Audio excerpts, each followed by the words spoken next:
as well. If everybody in the world loved everybody in the world, what a glorious world this could be. It's the culture, the music, the artwork. It's the people.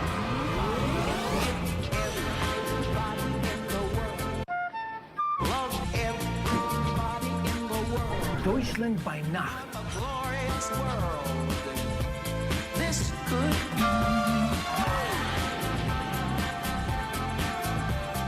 I was just looking for myself, and then Expo came, and it makes me emotional. Come on and join us. A new world is just beginning, and it's right here at Expo.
It's Game 6, it's Day 6 for the 2021 FIDE World Chess Championship. What will the world champion do with his third chance with the white pieces? We're going to get into all of that right now as Chess.com's coverage begins.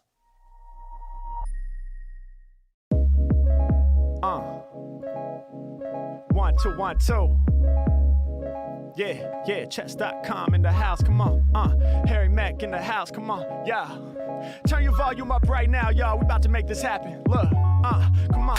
My name is Harry Mack. I had to hop on camera and spit. Welcome to the FIDE World Championship. 135 years, that's craziness. Been going down since 1886. Match format with 14 games. Many queens will be captured, the kings will be slain. Check out the way I'm unraveling the rhymes. This is sure to be a true battle of the minds. Just so it don't remain a mystery, I'll take a moment to walk you through the history. I said we gotta show love to the masters. 27 years strong, that's Emmanuel Last.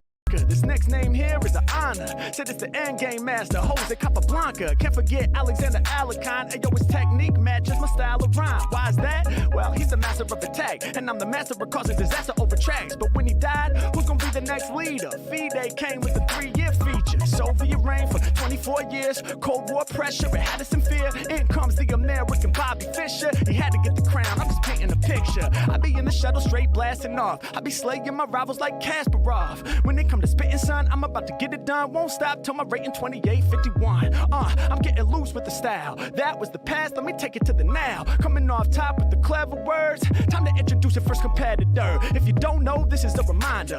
The endgame magician, Norwegian grinder, triple crown winner, go hard for him. Of course I'm talking about Magnus Carlsen. Is he the GOAT, the greatest son? Highest score ever, 2881. Can anybody test the crown? Well, I guess so. I mean, if anyone can do it, then it's Nepo. Cause he's never been the wannabe. Give it up, y'all, for Ian Nepomniachtchi, the ill Russian, the one that's causing a concussion. People pay attention from the moment that he's touching. The first pawn, making the move that's dynamic, intuitive, the way he's doing it. Yeah, gonna be an exciting challenge. Nepo about to keep the game in balance. Going down 2021 in Dubai. Chess.com, we gon' keep it too live. Twitch exclusive, so keep it locked. We got Fabiano Caruana up in the spot. My man Robert Hess and Daniel Rancho. Yo, the gameplay guaranteed to be intense. FIDE Chess Championship, it's on. Keep it locked right here at Chess.com. Peace.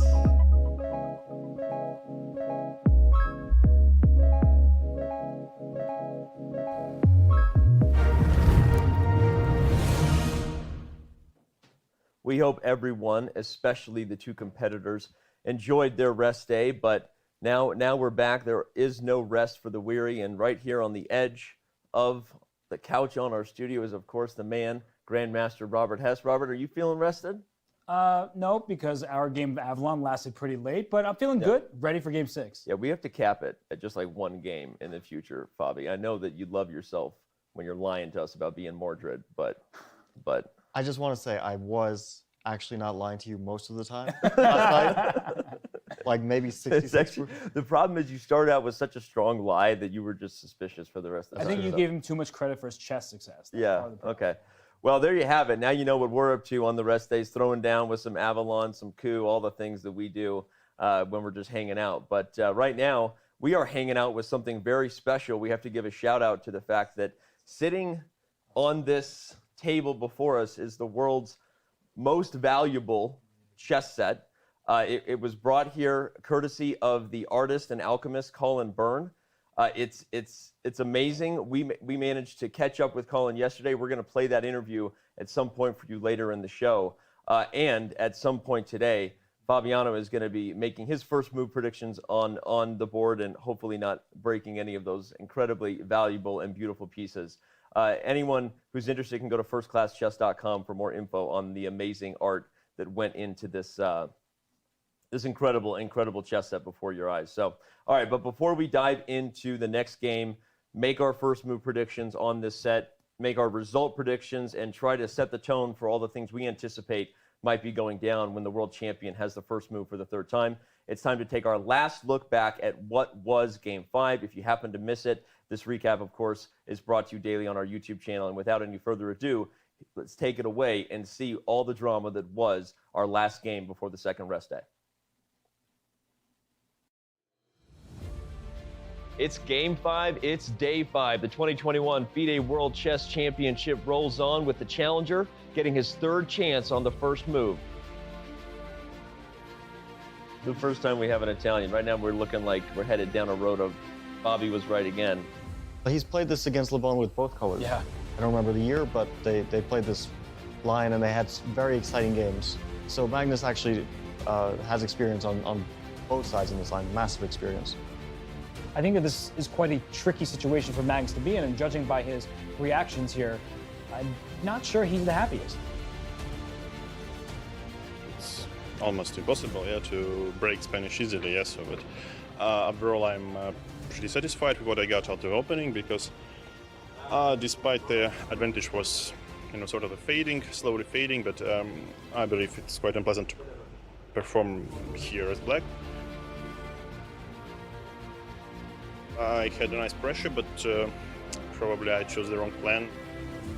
It felt like that opportunity for Jan that you do not get very often, because when Magnus is well prepared and in position that he feels comfortable in, and good luck beating him. Yep. Today felt like that opportunity, and Jan let it slip by. I had, as you said, I had a clear goal for what I wanted to do, and that was reach the fortress that I had in the game, and in that sense, it was job well done, and that was definitely satisfying.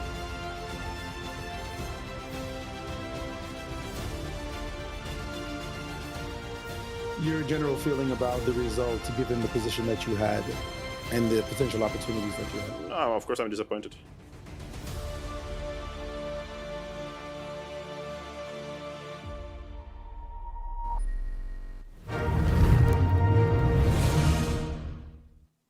Well, Jan may be disappointed, but that video did not disappoint. The drama always feels a little more epic when you have that kind of subtle music behind it. I don't know why.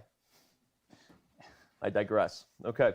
I want to give a quick shout out where everyone can find those videos on our main YouTube channel, of course, is youtube.com/chess. But we also have Chess.com Live, our new YouTube channel where this broadcast is going to live daily. Just so shout out if you happen to be in that chat room. We also have a clips channel, a lot of the funny things that are happening on set, a lot of the best and most interesting moments of the show, and also some of the more educational opportunities that we capture, like a Pokemon, and we put them in a bottle whenever Fabi or Hess are spitting knowledge, are also often at our Chess.com clips channel. So go to go.chess.com chess.com/Chess.com clips, and you can get that as well. Let's remind you of who our guests are coming up. I already mentioned that we have Colin Byrne, the artist and alchemist, and the diamond chess set we have before us. Amazing stuff.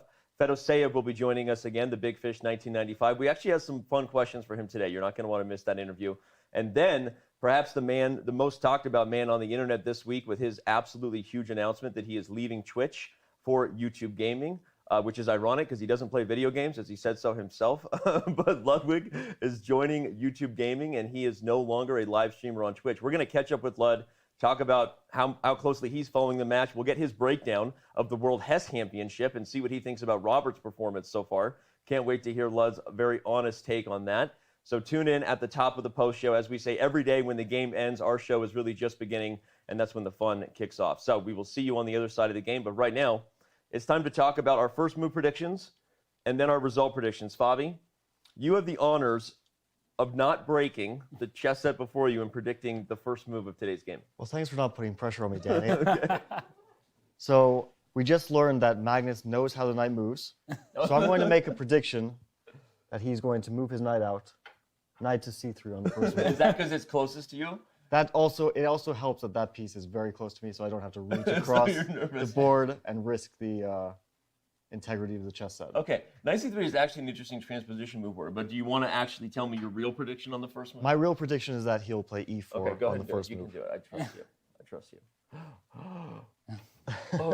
Okay, that was super close. All right, e4. I'm actually surprised by that. I don't think Magnus is going to go back for the Petrov, but I want to hear Robert's thoughts before I give mine. Well, if you made me choose between which of the two of you's chess instincts I'm going to trust, I got to go with Fabiano. We actually had a long conversation yesterday about openings and where we think that Magnus would go. And the Petrov, he can look for some weaknesses in Jan's preparation. Jan has been very well prepared, but there's so many different options available in the Petrov. I think that's where Magnus is going. So you're predicting e4. I'm going to let you do it. No, I want you. You want me to do it? Yeah, you have the mouse during the show. You can make the move. Okay, I'll do it for you. All right. I'm going to go with d4 because I feel like what we saw in game 3 was, or I'm sorry, game 4 when Magnus had the white pieces was just not very impressive. So I don't know that even with the rest day that his team has had enough time to really break that down. So and I felt like Jan's preparation was really impressive. So I'm predicting d4 and another stab at the Catalan. So we'll see. And as usual, we would probably trust Fabi's instincts. I don't think you've been wrong yet. I don't think I've been right every time. Okay. But I can explain, and Robert can attest to this, that I was checking the Catalan the last few days, and I don't feel like he'll find any productive ideas in that opening. Interesting. All right. Well, we will see very soon. And before we go to the break, actually, after the first move predictions, now it's time for our result predictions. So we've talked about what we're anticipating on the board. What do we anticipate the final result to be, Robert? I have Magnus winning. I really think that he can test Jan in the Petrov. I think that Jan has shown great preparation for the most part, but he hasn't made the most of his chances. And I think today, after the rest day, is Magnus's time to strike. Okay, Fabi? I'm going to agree with Robert on this one. Wow. I think that after we've seen a bunch of draws and the tension start to build, that one of these players is going to make a breakthrough. And last game, Jan was close to having a good chance of making that breakthrough. I think today is going to be the day we finally see a decisive result. Okay. Well, as someone who's always rooting for a decisive result, I'm going to predict a draw. Hopefully, usually most of the things I say end up being wrong. So you're welcome, world. By predicting a draw, maybe we'll get a decisive result. I don't really care who wins. I'm going to say that, jokes aside, I actually feel like Jan has actually been rock solid as black. Other than that game 2 in the Catalan, again, the reason I'm predicting it, I don't know that he's even really shown a single crack or chink in the armor, if you will. And I predict that he'll hold yet again. So we're going to head to a break right now. When we come back, we will continue to dive into all the things. But before we go to break, I'm sorry, a little bit off this morning. I'm a little off this morning. You're doing great, Danny. Thank you. Appreciate the encouragement. I'm going to remind everybody, we've now casted our votes, and you can go to chess.com/events and cast your own votes. All you have to do is find the direct link to the game. Head over. One of our helpful mods is probably sharing it as we speak. Head over, cast your vote, it's getting the pool of people that are still perfect is getting smaller. So we're getting closer to finding out who might be winning thousands of dollars just because they've been playing along with us and voting throughout the show. But you still have reasons to do so, even if you weren't doing it from the outset, because we are giving away diamond memberships daily. All you have to do is go to chess.com/events, find the game, click on vote, and look at that. $3 grand cash money for the person who takes the top prize at the end of this. And of course, we'll be reminding the chat that they can vote directly on whatever portal they're watching from here in just a bit. But don't go anywhere. When we come back, we continue to break down our predictions of what will happen on the board for Game 6. It's Chess.com's coverage of the FIDE World Chess Championship. It's brought to you by Coinbase, and it will return in just a few.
Chess.com is proud to release Game Review, a simple, streamlined tool to help you learn from your games.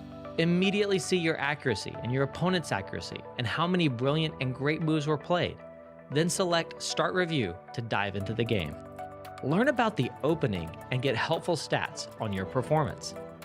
Retry mistakes to learn and improve your accuracy score. See why moves are played thanks to the coach's feedback and click Show Line to see helpful engine recommendations. Play a game, start review, and try it today.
think it plays its own role.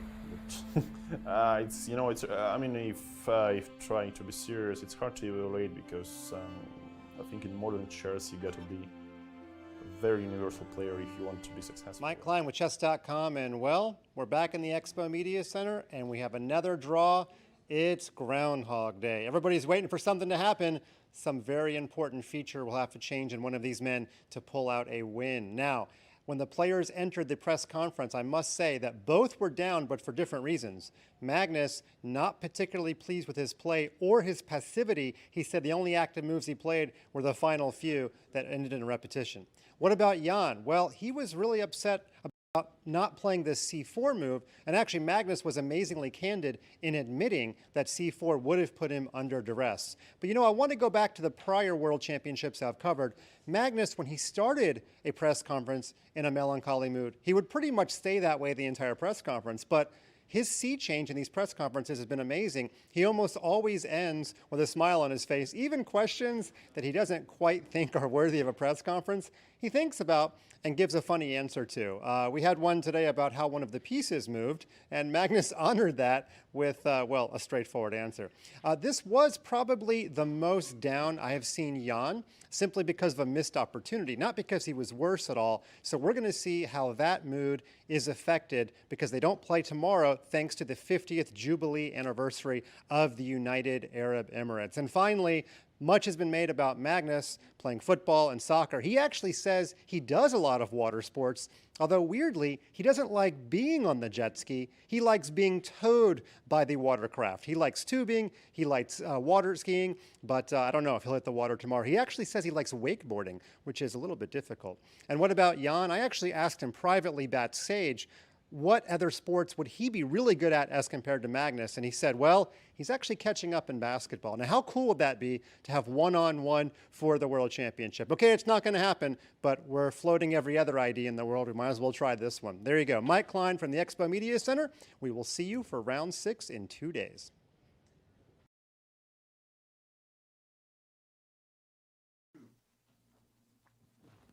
Robert, how does the horsey move?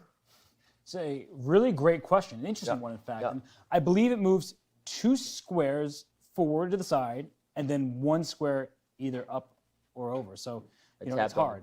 It's hard. Tapped on the pearl, and I'll be careful. Yeah, I'm nervous about that. But that was the move Fabiano suggested. So 2 up and 1 to the side. There you go. Or 2 to the side and 1 up. We do appreciate it. One thing about Knight C3, it was actually played, I believe, in a World Championship. Which one? In a World Championship tournament. Morozevich played it in, I believe, 2005, the World Championship, against Judith Polgar. I might be a bit off on the tournament, but he... Well, for those who don't know, it actually is it's sort of a transposition trick, because against most moves, white is actually following with e4, and often it transposes into a king-pawn game of some kind. I love how you're trying to justify I'm just saying, it is not the worst first move someone could ever play. That's true. I don't anticipate it, but... I think objectively it's just as good as any other first move. Well, and, besides the very bad first moves like G4. But Knight C3 is a perfectly... the Rob, bro. Yeah, I'm sorry. I'm probably angering some people in chat who love that opening, but not my favorite. All right. Well, we're gonna let Knight C3 sit there in honor of Fabiano's actual first move ever played on this Diamond chess set. But okay, guys, Mike talked about the sport that maybe could decide the Chess World Championship. We've been talking about rapid, talking about blitz. Everyone's every which way. I could go for some one-on-one basketball to decide the World Chess Championship title. That would be pretty awesome, but no, that's not going to happen. I do think some of this conversation is overblown. Yeah. These players are playing great chess. They're playing accurate chess, but Magnus said in the interview, he doesn't really care about playing the most accurate chess in World Championship history because the way the preparation has gone, especially with the increase in strength and engines and neural nets over the years, not saying whoever played in the World Championship with all the months of preparation would be the most accurate, but many people would have that kind of accuracy. They're not taking as many chances as they could. We know that Jan had the biggest advantage of either player. That was in game 2. And he said, I want C3 to limit any danger in my position. So Jan's not making the most of his chances, and Magnus just hasn't had many chances to speak of. Yeah, it makes sense. And I definitely agree that the conversation seems a little bit overblown, and we're all on the same page that we would just be shocked if we had 12 classical games drawn, a la 2018, let alone 14. I just don't think that's going to happen this time around. I don't think it's going to happen either. And I think people start to because of the past memories, start to read a bit too much into the draws. We were already hearing things about this after the first draw. And it's just a normal thing in modern chess that you're going to have draws between two strong and nearly equally matched players. Right. Especially when in a World Championship match, they're both extremely well prepared, more so than normally. And since there's so much at stake, they don't want to take many risks because, well, one loss might be close to the end of the match for them. It might put them in a desperate situation that they don't want to be in. So maybe we've seen a bit too much caution so far from the players. They will, of course, have to step it up. At some point, one of them will want to win a game and not just let it go to tie breaks. But I think they're leaning a bit more to the side of caution, and that's understandable. Yeah. Well, someone's going to win a game at some point, and on that day, chesskid.com will be free for everyone. So we all want a victory. Doesn't matter. I want a victory, even if it comes at the cost of a defeat for someone else. Yeah, that checks out. Because chesskid.com will be unlocked on that day for all users, young and old. And if you haven't tried chesskid.com, our Scholastic extension is great for kids. Best educational tool out there. No user-generated content, no social networking, totally safe and awesome. So give it a try today. All right, I think we're going to take one last very, very short break, guys. When we come back, we will be diving right into the players as they take their seats, and Game 6 of the 2021 FIDE World Chess Championship begins.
Fedorovic.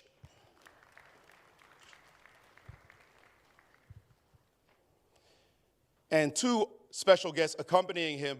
First, the governor of the Khanty-Mansiysk Autonomous Region, Natalia Komorova.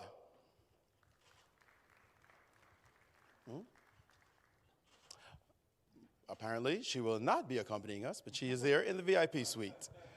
So instead, we will introduce from Moscow, the host city of the 2022 Olympiad. A few surprises. Looks like some novelties. Welcome, Natalia. From Moscow, the host of the 2022 Olympiad, the mayor of Moscow, Sergei Sobyanin.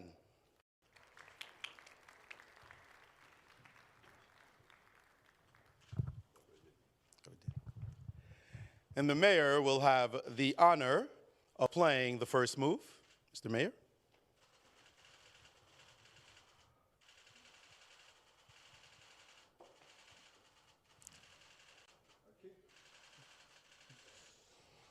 Thank you, Mr. Mayor. And with that, let the game begin.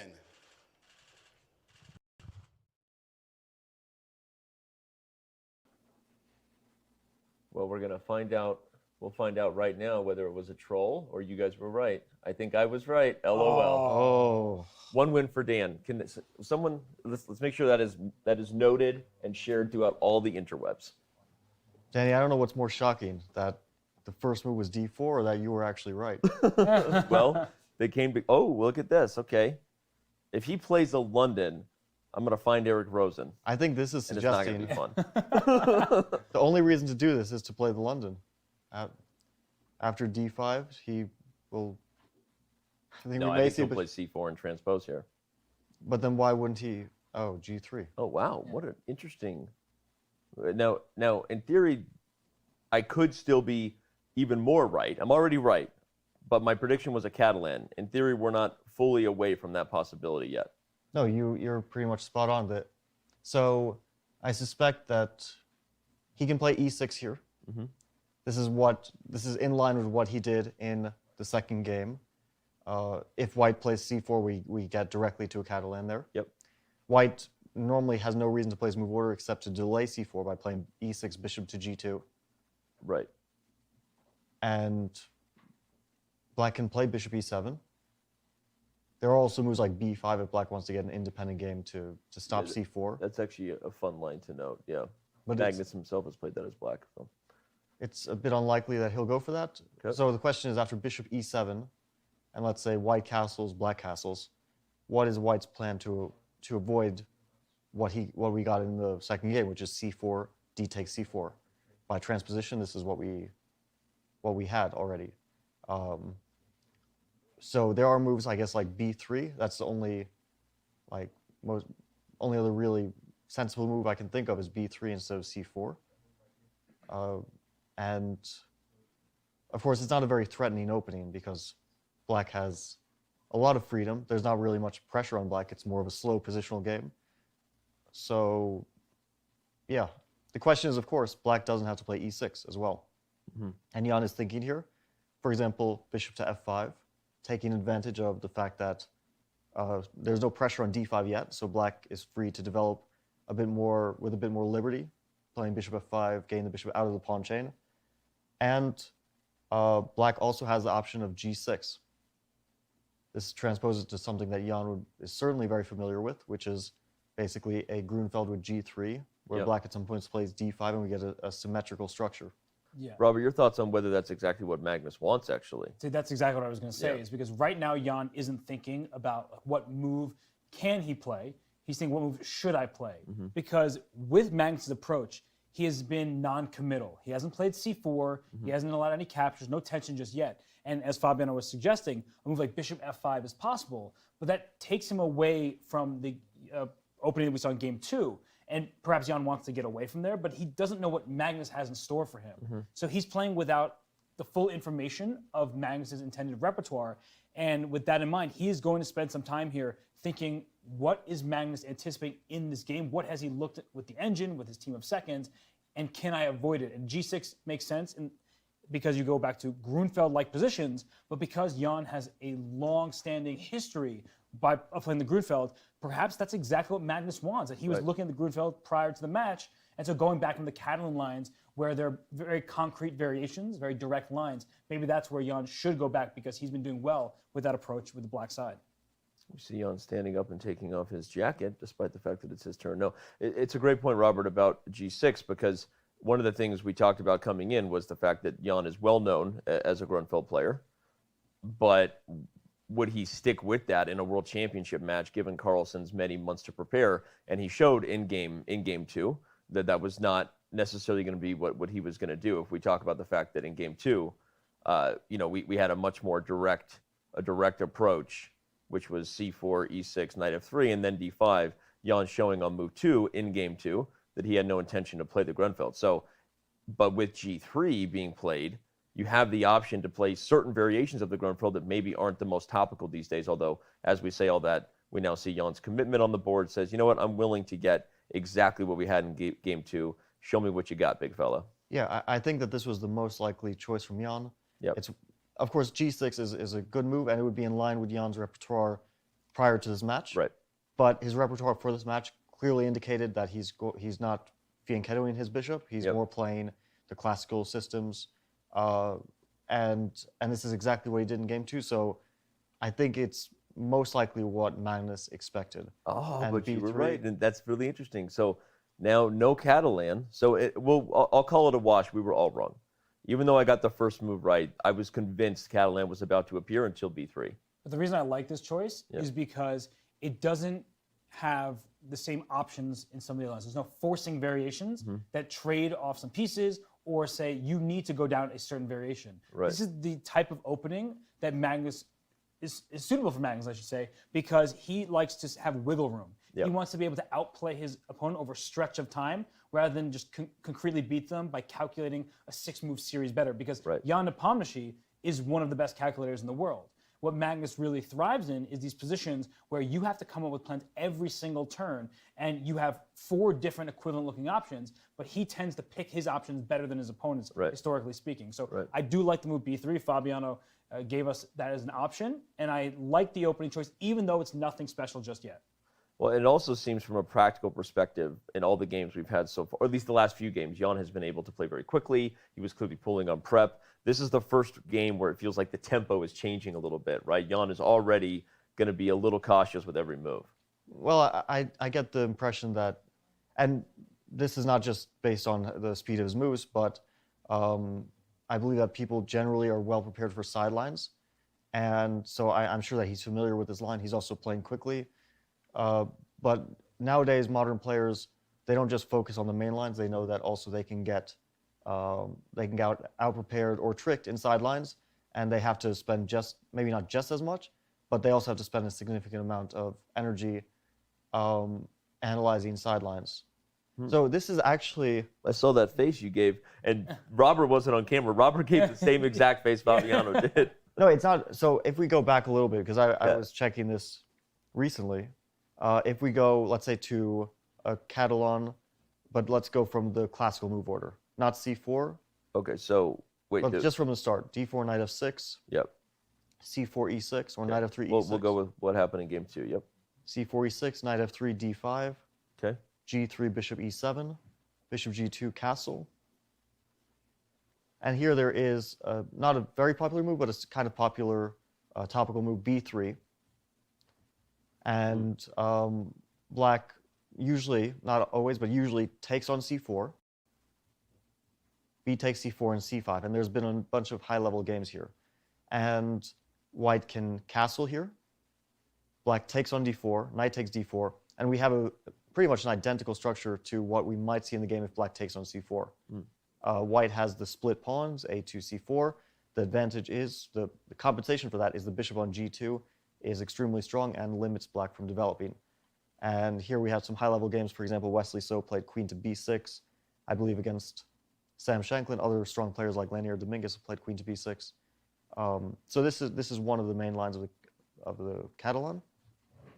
And it's different than in the game because in the game, white's knight is on f3, black's bishop is on c5.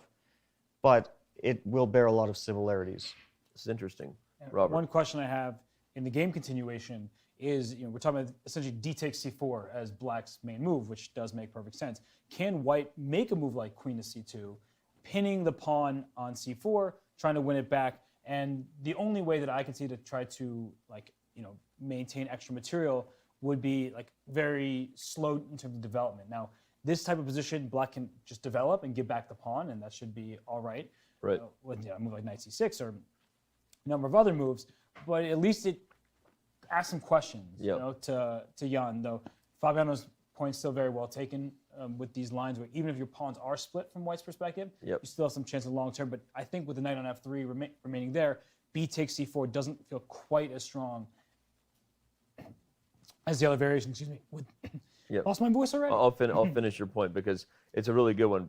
Obviously, in the lines that Fabiano was highlighting, let's say from the Catalan in the Catalan we had here, the pawns are split, but white's compensation is the activity. So Robert's idea of queen c2 is instructive because in theory, if white wins this pawn back without having to split the pawn and in a later day opens up this bishop, white is sort of having his cake and eating it too, so to speak. You have this pressure on the long diagonal without ever having to create the isolated c4 pawn weakness. So sorry, Robert, stole your thunder, but finish your point. No, I needed you because agreeing with Fabiano, I guess, hurt my soul and I may not be able to speak anymore. But no, in all seriousness, yes, that is the point, that you don't necessarily want to compromise your pawn structure as white. Right. Queen c2 also leaves rook d1 available as the next turn in some of these positions. So it just puts the question back towards black of how are you going to proceed? Because the split pawns, they generally speaking concern me, even though I fully understand and see what Fabiano is saying. Yeah, I think that Robert's correct. This is almost certainly the idea in case black were to take on c4. B takes c4, the structure might not be so bad, but the trade of queens and the easy development of knight to c6 makes black probably completely fine. And black is not even forced to trade queens immediately, but can keep the tension with knight to c6 and wait for white to try to trade queens. Right. So queen c2 looks like an interesting idea. The one important thing to note is it's almost never good for black to play this move, but if black were to play b5 here, and usually you think it's just generically not good because knight e5 or something, but here it's actually quite important because here black can block with knight d5. Knight d5, yeah. It's actually very important for white to play knight to g5. And what's the difference? So the rook is hanging, so black has to in some way deal with that. But what happens if I move the knight to d5, Fabiano? I'm glad you know how the knight moves. In this case, it doesn't help black at all knowing how the knight moves. What happens? Okay, fine, I'll just do it. I thought you were going to be like, well, Danny. No, okay. No, but it is really important. And that's, again, a tactic that you pointed out in game 2. It is a thematic idea in the Catalan to be aware of tactics on both sides of the board because of the knight g5 discovery whenever the queen takes this diagonal. Go ahead, Robert. Yeah, actually, I was thinking of these, if d takes c4 and b takes c4 instead of queen to c2, it reminds me of some other positions in the Catalan where we get this exact pawn structure, and what white wants to do is move the knight from b1 to d2 to b3, and then eventually even can push this pawn from c4 to c5. And so it's almost like a transposition, not exactly, but it has similarities to another variation.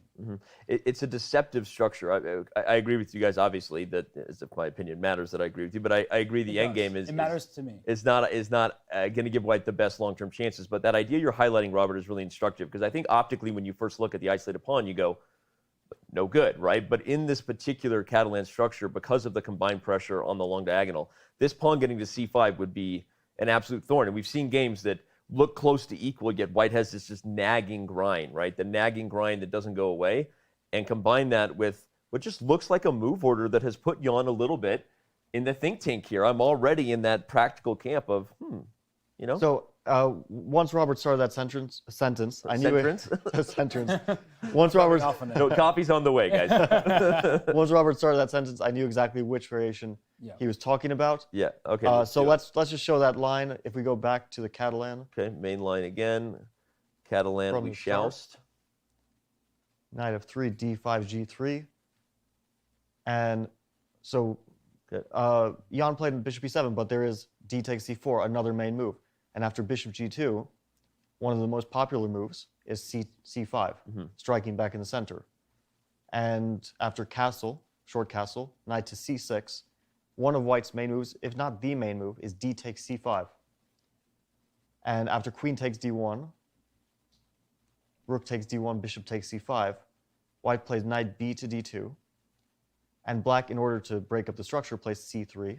White plays Borozevich lives. b takes e3, and this, after castle, looks very similar in some ways to the game. The bishop is on c5, it might get kicked by knight d2, b3, and we see something rather similar. But Magnus, we can see, played Robert's first mentioned idea, queen c2. Robert's on fire today.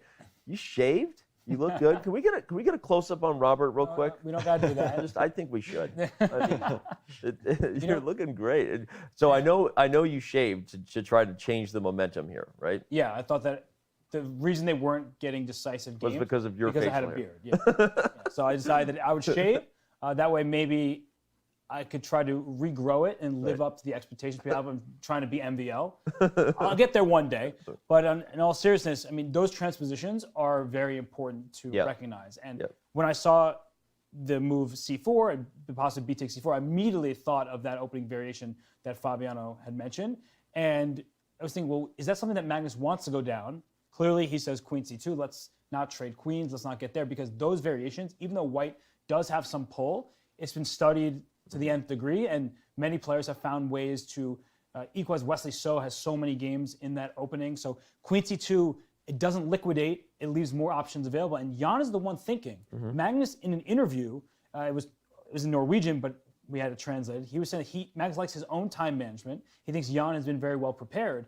And it seems like he wants to get Jan out of his comfort zone as early as possible, because those direct lines, those trades, those long opening theoretical lines, they have helped Jan neutralize Magnus's first move advantage. And right now, even though it's still early stage of the game, Jan is the one on the clock. Yeah. And you want to put pressure on your opponent on the clock and on the board. And Magnus is doing just that right now.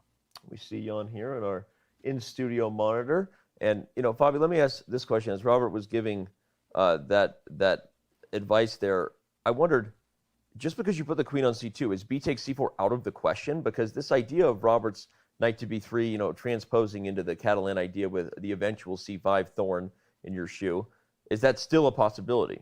I don't think it's out of the question at all. I think if he were to be given an extra move now, he would probably take with the queen on c4. But there are scenarios where b takes c4 makes sense, especially because that queen on c4, it is active, but it could also come under some sort of attack. Let's say if black were to play the moves queen e7, bishop d7, and a rook to c8, that queen would be under indirect attack. And actually, queen e7, queen c4, bishop d7 does seem like a pretty sensible option. And actually, queen e7 is on the board, so you are all over it, sir. So I do wonder, b takes c4, the thing is, unless white is able to continue his initiative, then most likely black won't face any problems. And I think after bc4, black can comfortably, most likely, play bishop to d7. That's the only problem PC has, and he's willing to trade that bishop off. Let's say if knight e5, then maybe bishop to c6. He's willing to trade that bishop off, even if it costs him the bishop pair, because his development is the most important factor for him to complete. And here I think he's just equalizing very comfortably. That's a great point. Sorry, I was going to say, and this is exactly the type of line where the bishop pair is perhaps less relevant than black's development, and the fact that rook to c8, hitting the isolated c4 pawn, is coming quickly. And also, we see in this position that due to white's pawn structure, the split pawn, black has an outpost on c5, and that bishop is actually very powerful there. So all of black's pieces look quite good here. I don't think he would face any problems. So now we'll see if Magnus intends to play queen c4. And Jan is still playing quickly. I actually think after queen c4, a very sensible move for black, maybe the critical move, is to play e5. Oh, interesting. E5 threatens e4 potentially, threatens bishop e6 potentially. That bishop suddenly gets, the problem with the bishop gets solved in one move, and also e4 is very annoying. It might not be a big problem if, let's say, bishop to b2, then after e4, it's a bit double-edged as well, because that pawn is a bit extended. It could potentially become a weakness. But wow, look at the move played. Yeah, I was going to say, it's a hybrid idea of the variations you and Robert are talking about, but with one huge, what do you call it, sacrifice, a pawn. Magnus is gambiting a pawn. Yeah, this is a fantastically creative idea. So the critical move is c takes b3. I think that we should jump into that right away. Take a pawn. Knight takes b3. And bishop to d6. And I think that white doesn't have anything concrete. It's just compensation. Bishop to b2, rooks d1 and c1. And a very dangerous idea that might happen is knight to g5 at some point. That just threatens a checkmate. In fact, if Fabiano's idea from earlier with bishop d7, that's the problematic piece.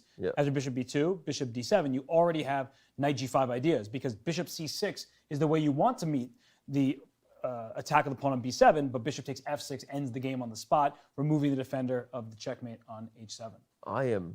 Guys, can you feel it?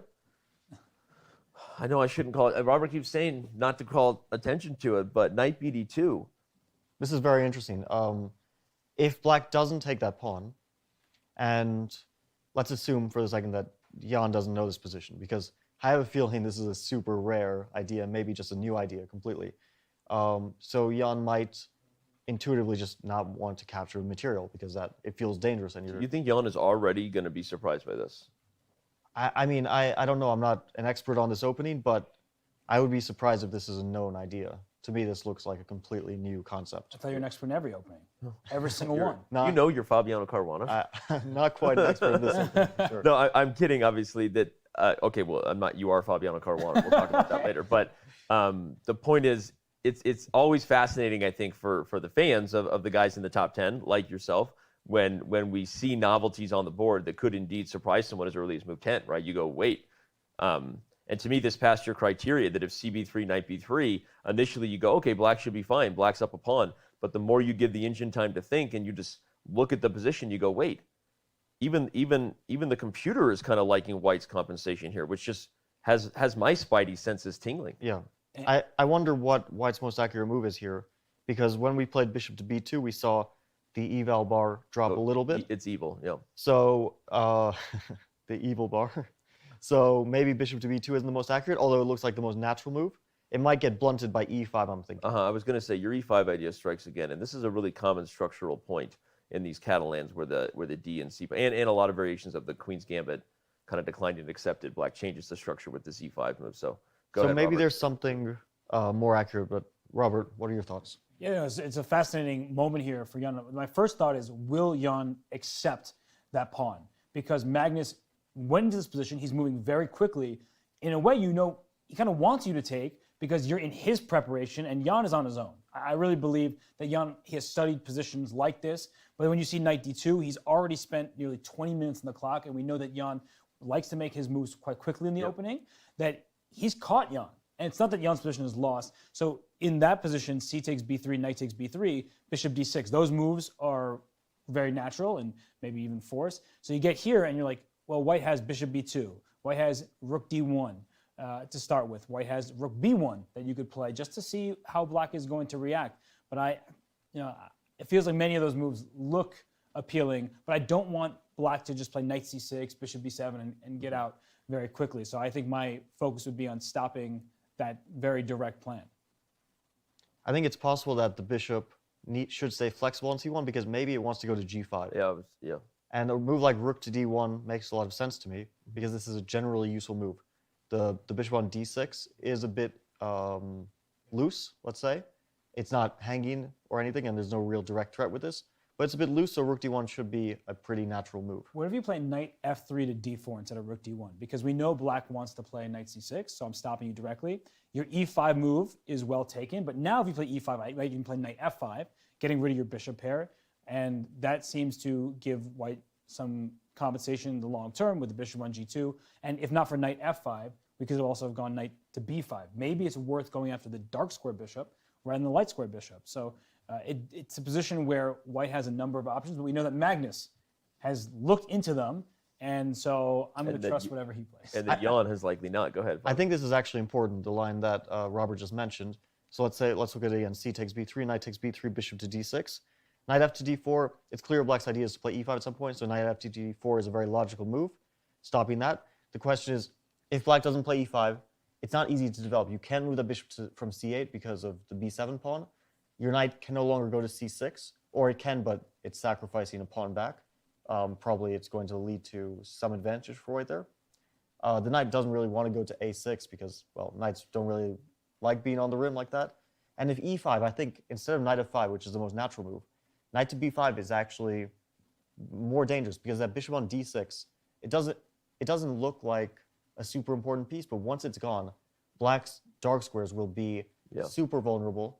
And let's say black plays a move here. It's actually difficult to find a move. Yeah, I was going to say, if you can't develop your bishop. If you move the bishop off, we trade on d6 and b7 falls. And if you go knight c6, bishop takes c6 is a problem because the rook on a8 is hanging, the bishop on d6 is hanging. So I feel like these kind of positions, you're walking on eggshells. Even though there's clearly a move to survive for black, it's very risky. I actually think maybe the move, queen b7, there's queen takes b7, and knight takes d6. Yeah, so that just fails. So black has a way to survive here, and it's not entirely obvious what it is. Can you do bishop b8? No, but then bishop a3, I think. That was my first thought, because queen a8, bishop b7 traps the queen, and would probably be excellent for black, probably winning. But bishop to a3 wins in exchange. So queen to e8.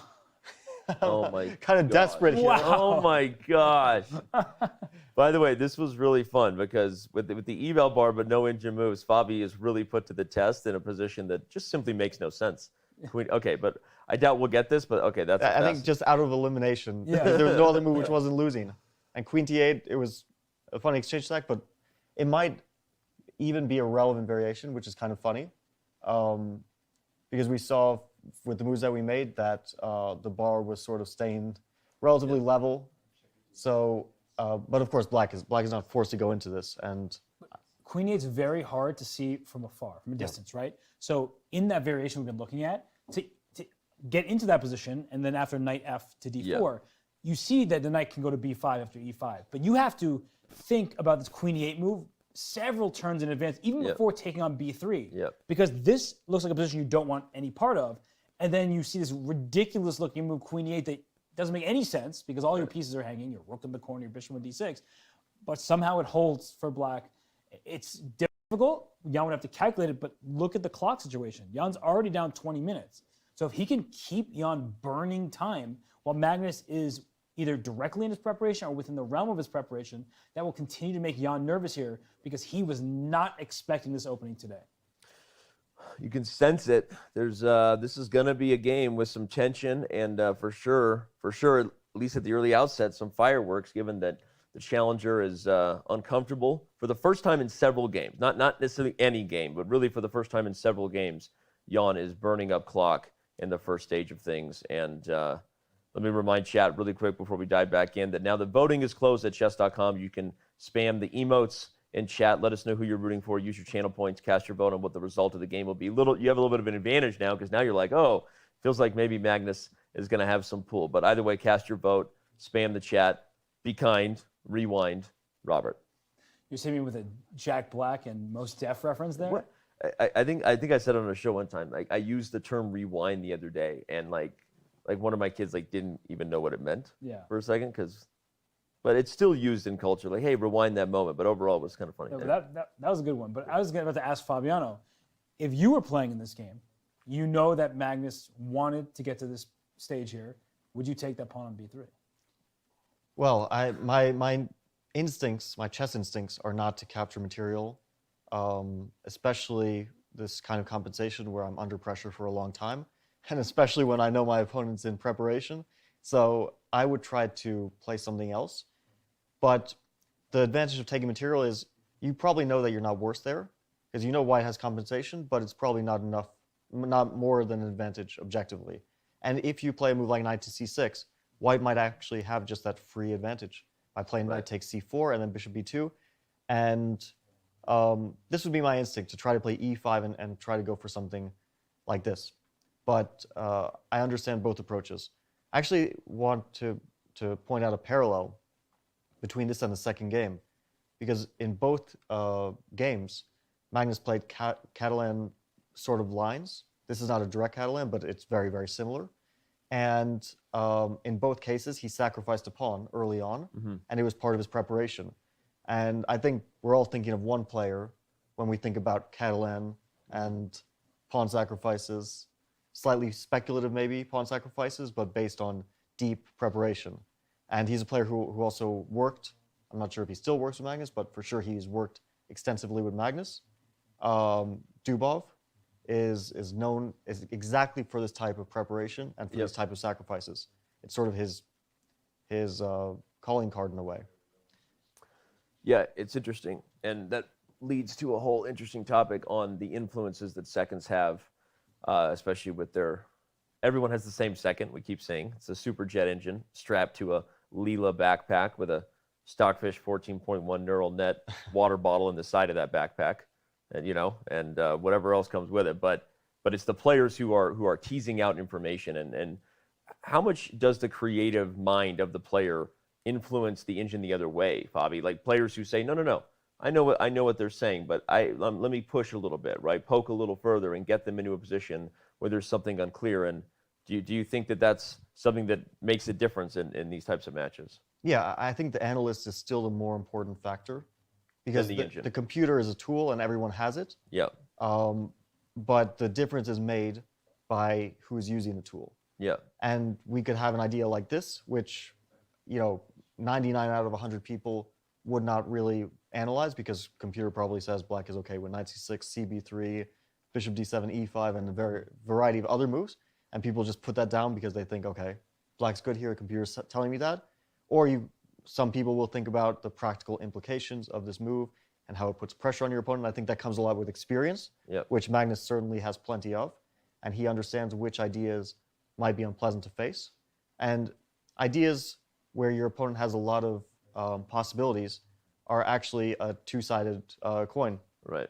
On the one hand, it makes your job as an analyst and as a player more difficult because you have to deal with all this plethora of ideas that you both have to analyze, and also you realize it makes it more likely that you will be out of your preparation faster with white because there's just too many things to cover. On the other hand, it's also unpleasant for your opponent.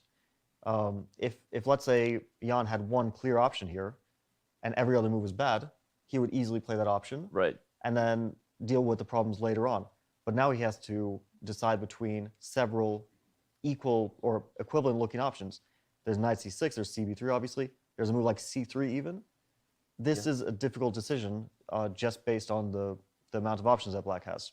Well, we see knight c6 on the board, and so to answer Robert's question, would you take the pawn? Jan says, you know what, I'm not interested in your silly games, silly Magnus, tricks are for kids. I'm going to play the more logical move, and let's get a full close-up on Jan if we can here in a second. I just want to see that man pour his tea. He just did it. He's not getting up, despite the fact that he made a move. That already tells you we're dealing with a Jan that knows he might have his work cut out for him today, Robert. Well, he's studying right now. Yeah. Right? He's not recalling. He's studying. He's studying. I like that. And that's important because Magnus caught him off guard. He's trying to figure out this position. And just because he didn't take the pawn and he did develop, doesn't mean that the rest of the game is easy for him. Right. And we actually saw Jan win a very nice game from the white side of a Catalan type position in the candidates against Alexienko, where he looked really sharp in that game. And yes, Alexienko made a mistake and got quite a terrible position early, but it shows that Jan may feel comfortable from the white side of this position as well. And when you play certain positions from both colors, you have to sort of forget your successful past with either side, but particularly with the side you're facing, because that can make you get in your own head. You're like, well, I remember when I won that game with the white pieces, and it felt very natural for me to make my moves. And black, every single turn was difficult. And he goes knight c6. Magnus will, in all likelihood, just take that pawn right now with the knight on c4, and his knights are aiming towards e5. And one thing you don't want to allow in this position from black's perspective is that opening of the bishop on g2. That Catalan bishop is typically white's advantage, and you could play e5 for black, which is what we talked about before, knight takes c4, pawn to e5, but that does leave behind some light squares, and you need to be careful about this because e5 looks great. It opens up your bishop on c8, so it can become a more active piece, but there are times where white is able to operate around that pawn and cause black some problems. Yeah. It's, again, a typical idea. Fabi pointed out a while ago, it's a typical idea in all these structures that we've said where the queenside central pawns have cleared. But And it's specifically because white doesn't want a knight to come to e5 in these structures if you can avoid it, let alone the fact that this bishop needs to play. But here, it feels a little riskier than normal for whatever reason, just because white has the move. I don't know what would be the concrete ways for white to play here, though, Fabio. Yeah, I think that between this option and black has one other very obvious option, or very natural option, is bishop to d7, and followed by development of rooks to c8 and d8. I think bishop to d7 is slightly more natural. Okay. First of all, because black easily completes development here, and also because after rook a to c8, black will be threatening the move b5.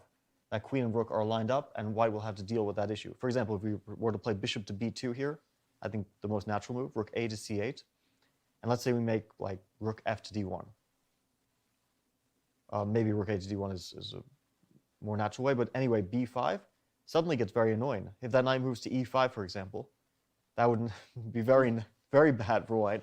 After knight takes e5, knight takes e5, bishop takes f2, and we see it was like the c file was occupied by so many pieces, but they all get cleared away very quickly. So white would have to deal with the idea of b5, and I'm sure there is a good way to do that. But it makes black's play look pretty harmonious because he's developing with tempo in some sense. So you're saying you like bishop e7 a little more than the structural strike? Yeah, e5. The question is, well, bishop b2 is very natural now, and you attack the e5 pawn, and if black plays e4, then suddenly knight g5 is a move. And this might not be bad for black for some tactical reasons, but it does at the moment look like you're losing a pawn. You might have knight d4 and something concrete or knight to b4, something concrete to save your pawn, but it's not obvious to me what that concrete approach is. And you see, Magnus is, I think he's recalling, Robert, whereas Jan was studying. I think he's recalling. He doesn't look happy, though. Yeah, I wonder. Well, I mean, as Fabi has said, you know, he doesn't look happy often, even if he's about to win. So, you know, sometimes Magnus just looks like someone stole his cookies and forgets that he's got plenty more. Yeah, I don't really understand, like, from the way he's acting, his body language, and the fact that he was playing very rapidly, and now he's stopping to think, it looks like knight c6 was a bit of a surprise. But I don't understand how it can be a surprise. I think he's maybe just frustrated that Jan didn't go for the sharpest variations of the pawn sack. I mean, yeah, but anyway, you have your preparation, you follow it. Yep. I mean, c takes b3, yeah, was obviously a move that you analyze, probably the first move you analyze, but the second move is probably knight to c6, because what are more natural than those two moves, either taking a pawn or continuing to develop in the most natural way. So, a bit of a strange moment. Because obviously knight bd2 was his preparation. Yeah. And it's like everything that black did so far was the most natural way. Like we kind of predicted that Jan would play e6, bishop e7, that he would play c5. We mentioned this as kind of the most obvious move. After take c4, obviously dc4 is one of the main moves. Black can also maybe play like d4 or something. So there were some options to consider, but it's strange to start thinking after knight c6 specifically. Well, he had Jan on the clock thinking. Jan has thought much more in this game. Obviously, everyone tuning in can see that here. And we believe the creative novelty, this move, knight bd2, was the first move played in the game that had never been played before, a pawn sacrifice, inviting some potentially very dangerous compensation in the open board on the long diagonals. But Jan thought for a bit, if you're just getting here, and said, you know what? Thanks, but no thanks. I'm just going to develop and see what you have from here. And Magnus now on the clock. Yeah, this is a strange moment, and he's either acting or he's surprised. How much acting does occur at the high levels like this? I mean, there's a little bit of gamesmanship there, right? Because if you know the line well, what's the harm in taking a moment to try to remember it deeply anyway? And if that somehow tells your opponent that you maybe don't know what you're doing, you know. Yeah, I mean, people often think, even if they're in their preparation, and it's probably a good idea to do so, to some extent, not to just rattle off moves that you don't understand, like a machine. But still, like, it's just reading into his body language a bit. He just looked frustrated. And I don't think Magnus is one to act normally. He usually, there are some players who do a good acting job. Okay, name them. Best actors of the top players you've played over the Well, years. I think I already sort of answered this question on the first You named day. a couple of them. But that was maybe distracting behavior. But No. It was more like, well, I also players change over the years. But at some point, like Anish was. It was almost funny. Like it was an entertaining Like, thing because he's an entertainer. Like he would, let's say, capture your queen, like with his queen, and you would capture back. You would capture his queen back, and it's the only move in the position. And then he would start to make faces like you just, like you just took your pants off in front of the board, like you made the strangest move ever. And so you understand, of course, that at that point, like. Yeah.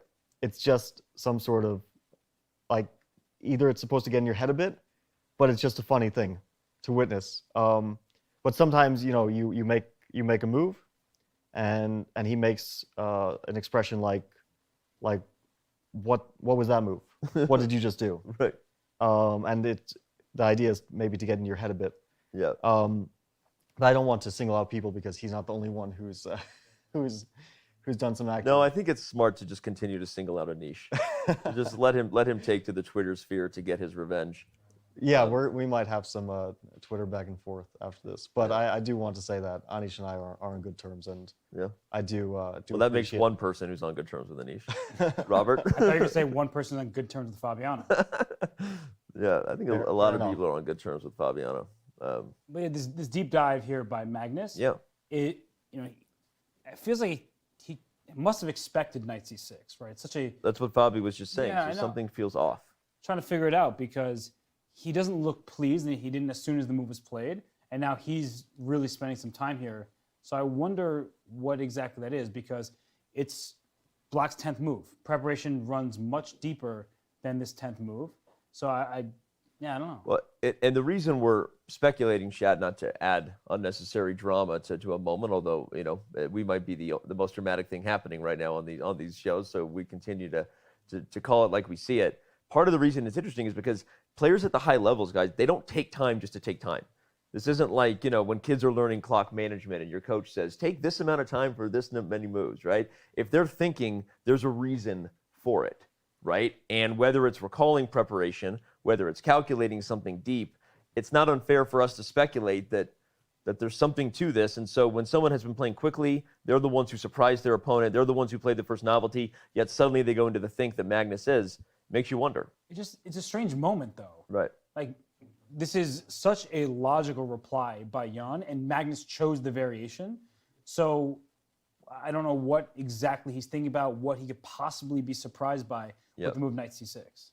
Yeah, I also think it does seem like a strange moment to think, because even if you wanted to make your opponent think that this is a surprise for you, like, what advantage does it have here? Sometimes you might do that because there's after your move, there's some sort of trap. But after knight takes c4, there's no trap. Black just decides on a developing move, right? Either e5 or bishop d7. Both of those moves are probably fine. And there's nothing that he can try to trick him into by making Jan think, he's suddenly out of prep. The other thing is, if you play knight bd2 and you don't play knight takes c4 next, why did you play knight bd2? Well, maybe it was giving Black an option, causing him to think, and then maybe you can go b takes c4, like we were looking at earlier. Yeah, let's look at b takes c4 here real quick, because because after bc4 e5, I don't think white is doing very well. But it is the structure that you see in those other Catalans. Is there? Let's just go down the traditional. Queen's misplaced in c2. Because you keep giving Black ideas to attack that queen in many different positions. So it's not horribly placed on c2. It just doesn't feel like the necessary move if you started from the variation we looked at earlier. Queen c2 isn't part of the equation. In fact, the queens get traded off.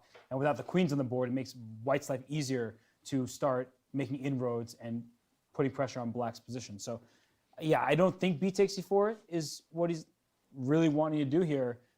So then you just have to go knight takes c4. Idea town? Yeah. Population me? After bc4, e5, knight b3, I just specifically don't like White's position after e4. So b takes c4, b takes c4, e5, knight b3, to c4. because then a bishop comes to f5. Yeah, maybe there's knight g5, bishop f5. Maybe you can take this pawn with knight c5, knight e4. Maybe I can play bishop b2. Maybe you can play bishop b2, but I don't know. It doesn't feel like white is playing for an advantage here. So my random idea town, just to complete it, was, well, Magnus tried for a pawn sack that, didn't happen. Yeah, so he played the natural. He's taking the pawn. So, okay.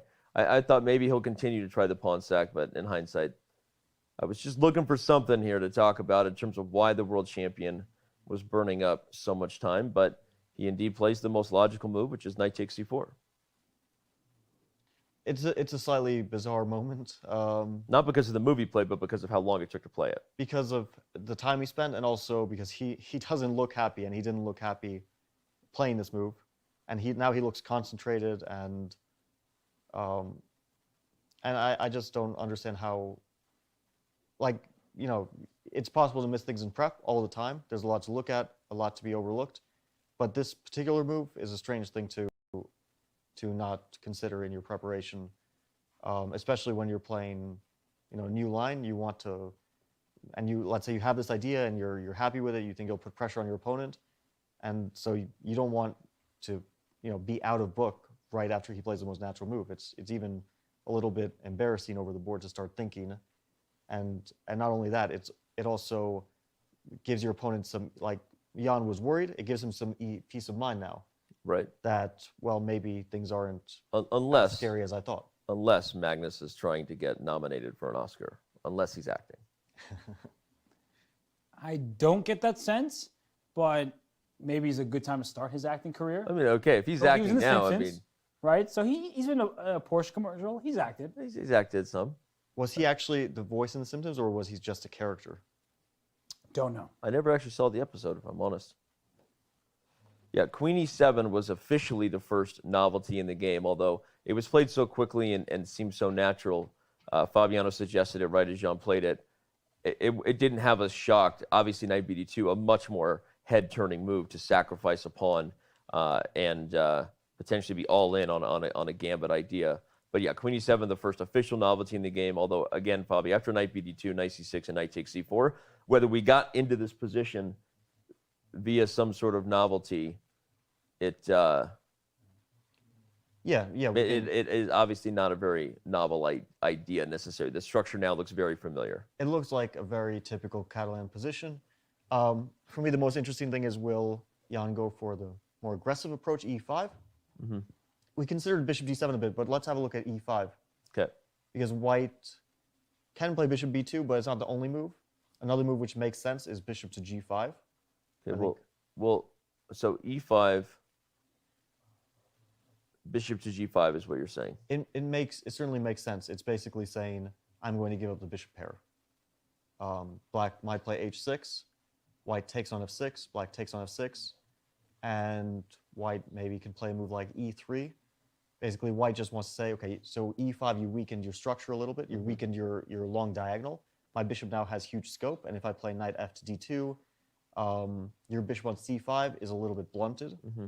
Maybe the bishop pair doesn't matter so much in this position. And maybe e3 isn't the most accurate way to go about that. But it's an interesting idea, yeah.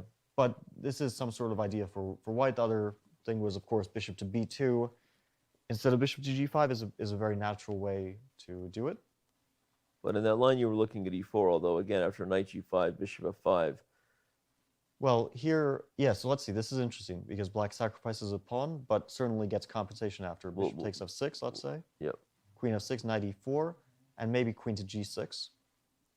It's hard to say. There's also queen e7, but the pin is a bit annoying to deal with. It's hard to break that. I noticed that white has a tactic here of knight to e5. Yeah, I was just about to say, there's one way to get out of everything here is a big simplification. And maybe white ends up a healthy pawn up here. Black probably has, well, I think instead of queen b2, because queen b2, queen e4 will equalize the play. There might be like queen to d5, rook f to e8, queen to d5. And if black takes e2, white takes b7, and it ends up a pawn up. So this is a good outcome, even though it might remain very drawish, just because a lot of pieces have been traded off. Mm-hmm. So some possible lines. I feel like at some point black had enough compensation in this whole variation. But yeah, it's a responsible decision for Jan to play e5 to sacrifice a pawn. You have to look quite far ahead and be committed to that endgame. To playing with the two bishops against White's pawn advantage. Or that endgame where White has a pawn, but you're comfortable and that you might be able to hold. That seems like a bad idea, though. Yeah, specifically that final position we saw, I think isn't a very good idea because, well, let's say you're roughly equal here objectively. You don't have to go for a position where you're something like this, where you're worse, and then you just fight for a draw for the next, 4 hours or whatever it is. So the key point is that you have to be willing to play this position a different way than perhaps with Queen E7. Maybe Queen to E7, yeah. To not allow that Knight E5 tactic, and a little more long-term compensation now with the bishop pair. This would be a Magnus way to play. Down a pawn, but with the bishop pair. Yeah, White has to deal with the problem with his pin. I think like E3 is very natural because I want to stop Knight to D4, but yeah, the pin is certainly annoying. White will at some point play Knight C to D2 to deal with that. So maybe E3 and Knight C to D2 covers that option. It's difficult to say. There's also, well, maybe just Knight C to D2 immediately is which gains a tempo. Is a sensible Although approach. The computer doesn't like it. Computer really doesn't like it. Maybe bishop to B4 will. Everybody's under fire. Yeah, there's some threats there, some pins. Actually, I see a move. I don't know, it doesn't quite work. I'm trying some tactics like Knight to A5, but after bishop takes E4, it doesn't seem to work out. Which position? Instead of Knight C to D2, some knight moves like Knight to A5. I'd love to do this. Man, Fabi, you crazy. In this case, yes. Bishop takes E4. I feel like Robert's rubbing off on you. You're giving away pieces that aren't your own. Sign of a great commentator. Oh, sacrifice at will. These pieces are not yours. Speaking of commentators, we've got Yasser watching on Twitch. Thanks for being in our comments section. Time for the counterintuitive 11b5 in order to neutralize the long diagonal. Counterintuitive 11b5. Yaztown, population Yasser. Well, so this is interesting because it gives White an option of Knight F to E5. Knight C to E5 is the most normal move, but there is also Knight F to E5, which probably doesn't work out after Knight to D4. I think that's important. The queen will move. And the question is, where does it move? It's not so easy. Actually, Queen B2, B takes C4. I just want to point this out. Oh, okay. Bishop A8, C3. Look at that nastiness. And yeah, that would be... Well, I'm not losing my queen just yet. I can go here. It would still be a very short World Championship game. The fork is a problem, a forking problem, if you will. Here, I think Black is probably winning with many moves. I was going to say Bishop A6 looks fantastic. Or Knight takes E2, followed by Bishop to B7. Gaining some sort of tempo here, and Knight E2 check is coming. Okay, wow, what a line that could be. So B5, Knight C to E5 is the most natural move. Yeah. And Black can play Bishop to B7 here. Whoa. I believe. Risky. Wait, Knight C6 and B4? Yeah, that's very unfortunate for Black. There's a piece. And Bishop takes F3, Bishop takes F3. The rook on A8 is suddenly hanging. Maybe Black has Bishop D4, but probably not very good for Black. Yeah. You don't want to line all your pieces up on the C file. So after Knight C5, what does Black want? There is just Knight B4. Most likely Knight to B4. This is not interesting. Oh no, there's Knight C6. Yeah. That's the problem. Okay. But Knight to B4 looks like a good move. The queen, let's say, goes to B1 or B2. It's difficult to say. And Bishop B7. And Bishop B7, and Black's knights will be nicely. Well, Bishop B4 is an idea here, but also Black's B4 knight can safely go to D5, where it's a very strong piece. So this looks like a good option. 11b5. Oh, is it on the board? Yeah. Oh my gosh, Yasser Sarawan strikes again in the chat. Credit to Jan. Credit to Jan. That's an aggressive move right there. It's one of those moves you almost never want to play, but you want to play it exactly when it works. Yeah. Because this could lose you so many games, especially for people in the audience who are new to chess. oh, I'm going to attack your knight with move b5. But the bishop on g2, that Catalan bishop, is incredibly strong. And just because my knight's under attack doesn't mean I have to move that knight. And there are oftentimes you move the knight on f3 rather than knight on c4 just to take advantage of that exposed diagonal. Here, it doesn't actually work in white's favor to move the knight on f3 because of the knight d4 ideas we were talking about. So b5 is a great shot. And it's, if you're a Ian Nepomniachtchi fan, if you're Ian himself, it's so nice that he wasn't unnerved by this opening because he was really sitting there thinking, trying to figure out what Magnus wanted from him. And he said, well, I don't have to play this game on Magnus's terms. I'm going to strike forward with b5 here, and that's a really good move. However, in certain endgames, if we get there, that move is very committal. And there are going to be holes on the queen side for black that can be taken advantage of by white's pieces. That's not really relevant at this particular moment. But of course, when pawns move forward, they can't move back. And so b5 in certain positions can be a pawn gone too far.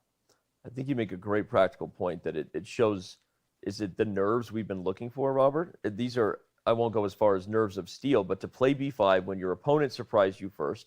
We saw how Ian was managing his clock, right? He was clearly showing, just by his behavior, that he was the one with a little more to solve in the first 10 moves. But now he feels like he's found himself, and this is the most aggressive way you could ever play this position right here. Yeah, and I think that Ian had this in mind when he played knight c6. He spent a lot of time, and knight takes e4 was the most natural move, so he had this move already planned in advance. And Magnus, I don't think is very happy about the outcome of the opening now, because it looks like Ian knows what he's doing. He's decided on this. We can't really call it a defense because it's quite active, but he's decided on this this move, and it doesn't look like Magnus is familiar with it. I'm wondering if maybe knight c to d2 it looks strange to go back, but maybe the knight is actually quite well placed there. And if knight c to d2, I think the most natural way to continue for black is bishop to b7 now. Okay. And after bishop to b2, it doesn't look very active, but white has some ideas of knight g5, and the knight on d2 rather than e5 doesn't block black's bishop. Doesn't block white's bishop on b2. This long-term kind of fun little hedgehog remaneuver queen to the battery on a1. Yeah, that's exactly what I was thinking. If black plays rook a to c8, white will play rook a to c1, and then the queen will drop back to b1 where it is safe from any potential discovered attacks or any attacks at all. And then white will try to play knight g5, but it also feels like white is not really playing for an advantage here, and it's probably quite close to equal objectively. One thing to think about is if instead of retreating with knight to d2, the first move that we were talking about, knight c to e5, oftentimes in these Catalan structures, the knight on d3 is quite powerful, right? So knight b4 is a good first shot to make sure that black doesn't get in trouble. And I think queen b2 might be more accurate than queen b1 because of those bishop b7, bishop e4 moves. So if you play bishop b7, perhaps I can kick your knight away with a3, bring my knight back to d3, and then you see this position where the knight on d3 is really hard to dislodge. And even though the queen on b2 is awkward because the bishop probably wants to be there, it's one of these positions where you just kind of have a game, where both sides are now tasked with coming up with some serious plans. And all four minor pieces are on the board, only 2 pawns have been traded per side. It gives a lot of wiggle room for each player. Yeah, I think this is probably the best way for white to play it. Actually, it looks like all the moves that we just made are very logical, and it's not, of course, there's many possibilities, so it's not certain that something like this happens, but it's very likely something like this happens. I think knight c to d2, not a terrible move, but probably not the right way to play it. So knight c to e5 feels right, knight to b4 feels right, and queen to b2 I think is probably the only good square for the queen, because queen to b1 runs into bishop b7 and bishop to e4. So white wants to avoid the queen getting kicked around too much. The b2 square feels a bit weird on first glance because the bishop seems like it should be there. But maybe it has a home somewhere else, right? Yeah, the bishop could easily find a home on g5 or d2 or some other square. I'm wondering...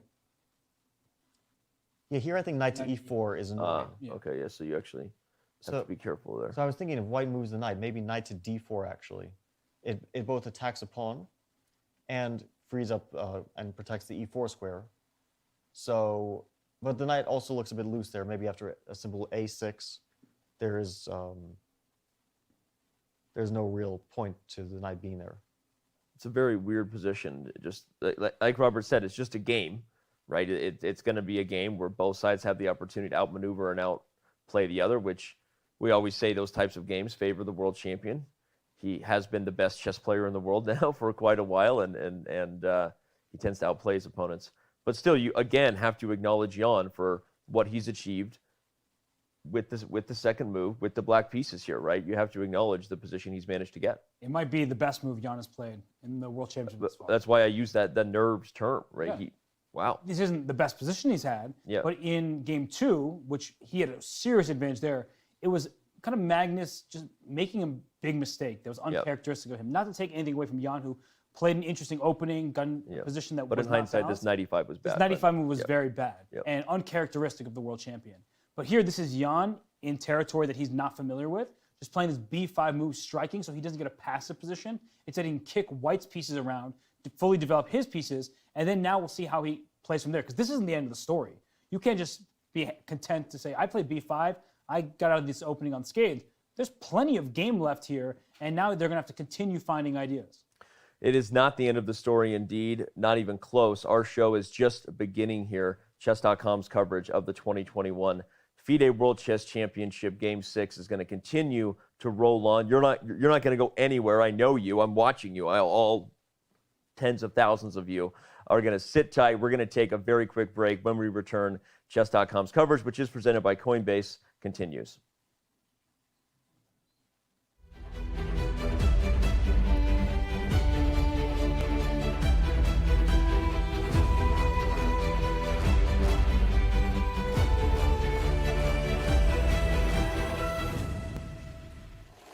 Hi, Jonathan Corbla here from Expo 2020 in Dubai with another trivia question about World Chess Championships. During his match with Capablanca, Alexander Alekhine switched his citizenship to France.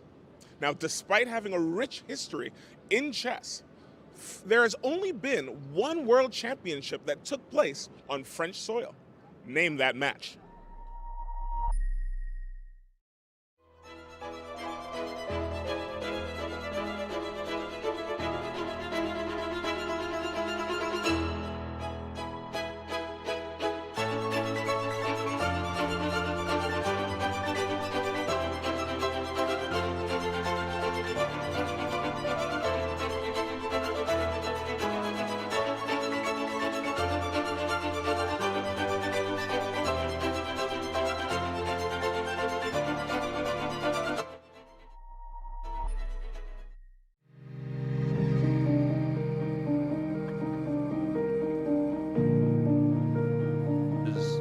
This. So here's what we're saying. Yes, we would discuss it on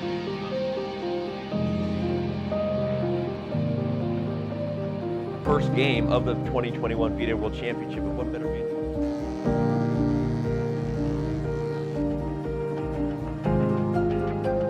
Camera lighting and audio. We're going to crush through the top of the show. All right.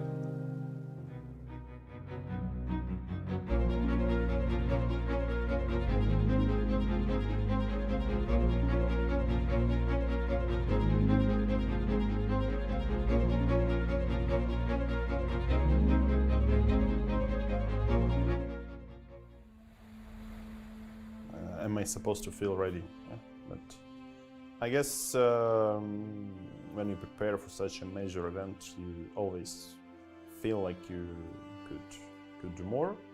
But I guess we are doing some insane amount of work, so I hope we got to be ready enough.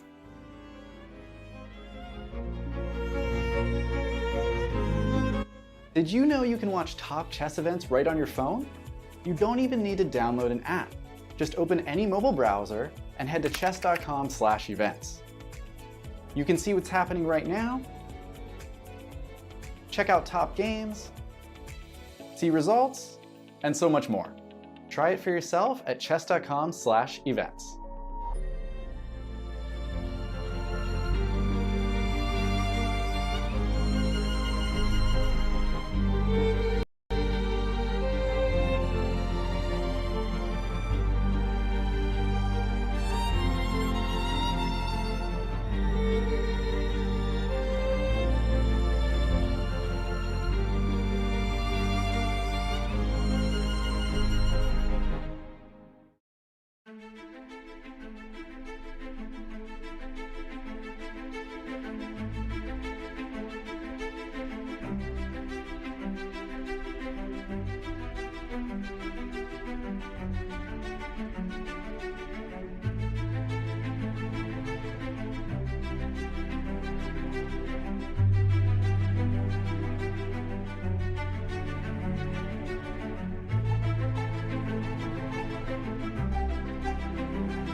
Chess.com's coverage of the 2021 FIDE World Championship is brought to you by Coinbase.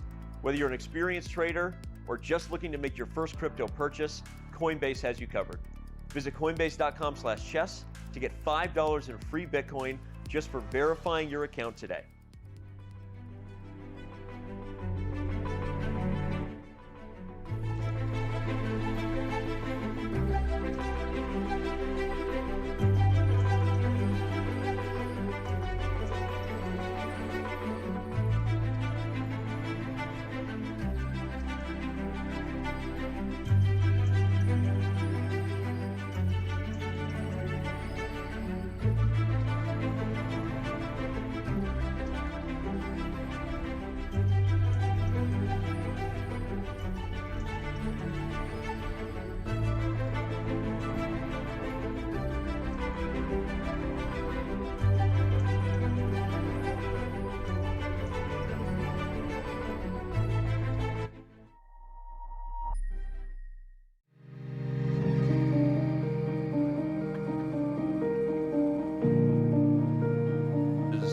Is this. So here's what we're saying. Yes, we would discuss it on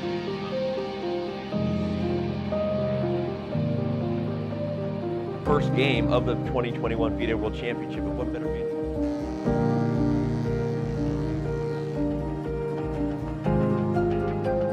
Camera lighting and audio. We're going to crush through the top of the show. All right.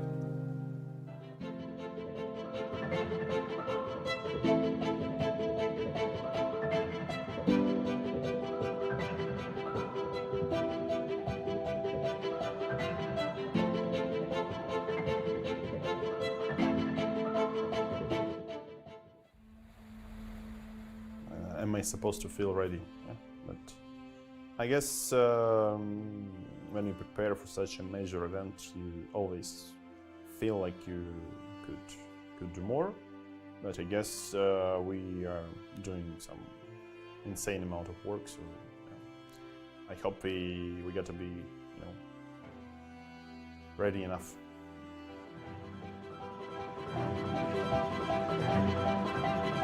Did you know you can watch top chess events right on your phone?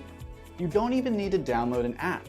Just open any mobile browser and head to chess.com/events. You can see what's happening right now, check out top games, see results, and so much more. Try it for yourself at chess.com/events.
Chess.com's coverage of the 2021 FIDE World Championship is brought to you by Coinbase.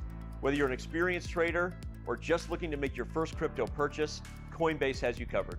Visit coinbase.com/chess to get $5 in free Bitcoin just for verifying your account today.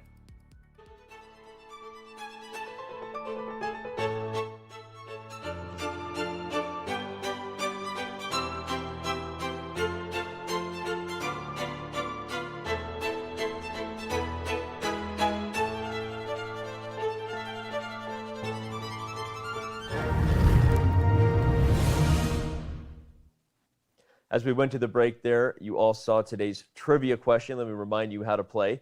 All you got to do is quote, tweet the trivia question from the official Chess.com Twitter account with the answer. If you are among the first to do so, you will win a 1 year, not 1 month, a 1 year Diamond membership. That thing is more and more valuable by the day. So play along with us and quote tweet your answer for a chance to win.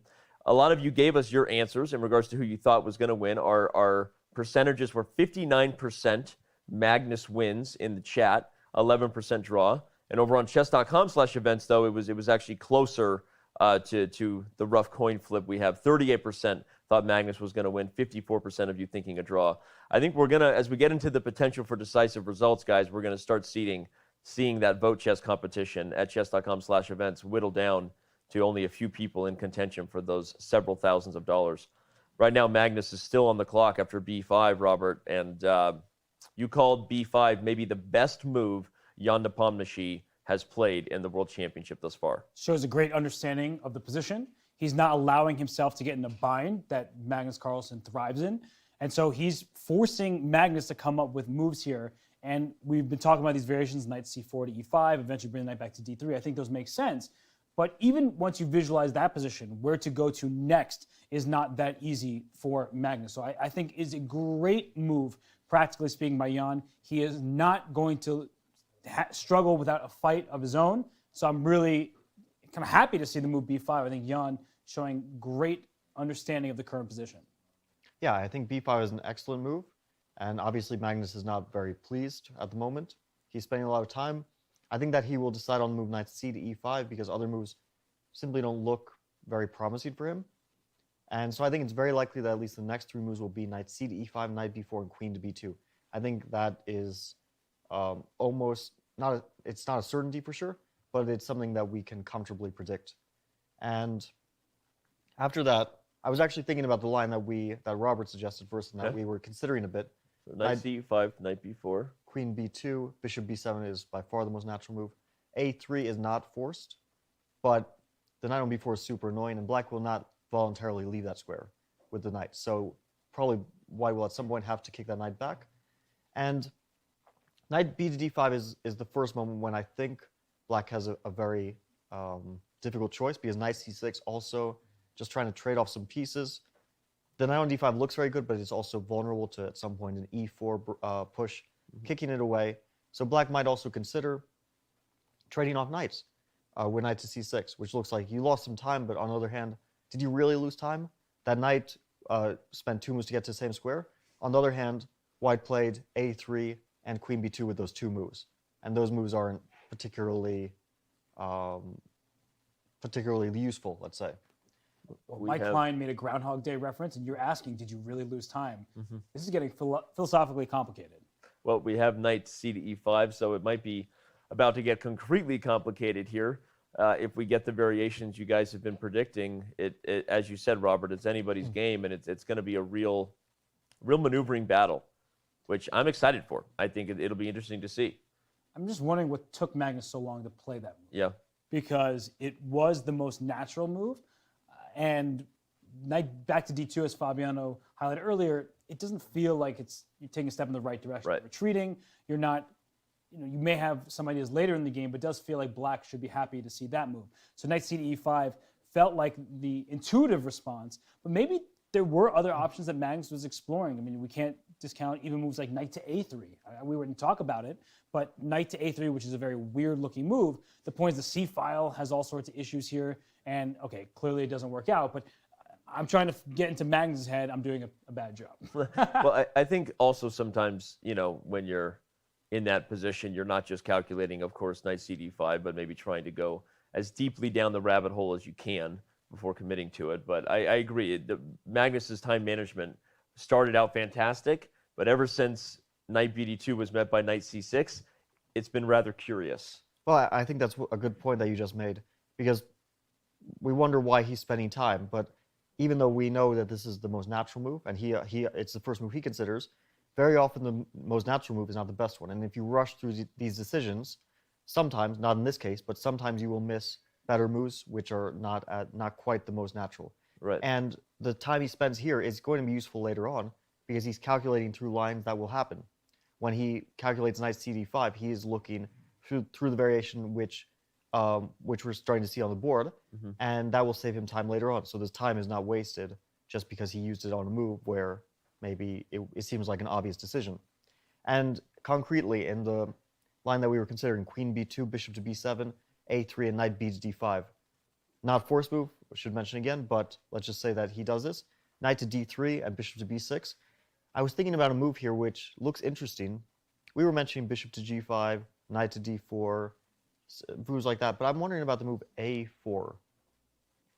Because if b takes a4, rook takes a4, that e4 move is a threat. And if, let's say, black plays rook a to c8 now, to threaten knight c3, potentially, bishop to d2 covers that nicely. And again, black no longer has knight to e4 here, because of the rook. That rook on a4 is actually a fantastic piece. And although this might seem a bit crazy, imagine black plays bishop c6 here. I want to show these lines. Yeah, go ahead. I'm thinking rook to h4 is potentially a very dangerous rook there. It looks like rooks don't belong on h4, but that's an attacking piece. Especially if ideas like e4 are to follow, maybe both knights are kicked from the king's side, and who knows how quickly the white army might start attacking over here. So this could get double-edged. Yeah. And the queen and rook on e7, f8, if the bishop gets to the a3, f8 diagonal, and e4 kicks the knight away, so you can play bishop b4 next, there are many tactical threats here in the position. So this a4 move is really nice, honestly, for white. What I'm going to recommend it because you're also threatening a5 to kick the bishop off its very strong diagonal, and black can play a6 to clear more room in the diagonal. So if a5, bishop goes back to a7, that's safe and sound. And if you trade on b5, well, it's just a pawn trade. It doesn't seem to be the end of the world for black. But you are putting decisions into black's hands, and some of them may not be so simple. Yeah, I think a6 is probably the likely response, but I really love that idea of just how effective a rook along the fourth rank might be in a surprise way. Yeah, I think a6 might be keeping the position pretty much equal, and probably maybe b takes a4 is also equal, but a6 feels like a safer option because why you don't want to give your opponent all the fun. Yeah. And an active rook on a4 that could swing to the king's side, and even if it doesn't, at least it's performing a useful function in stopping knight to e4 and preparing e4. So if we see a4 in this position, then I think we'll very likely see a6 in response. The other move which I was considering, and actually white can do this with the inclusion of a4, a6, or the move before, is knight f to e5. The knight just looks pretty good there. It also stops knight to e4, so white can play bishop to d2. And although I don't think e4 is really a threat, it could be a threat one day, especially in conjunction with bishop to d2, e4, bishop to b4, exploiting that skewer of the queen and rook on e7, f8. So knight f to e5, also a very natural move.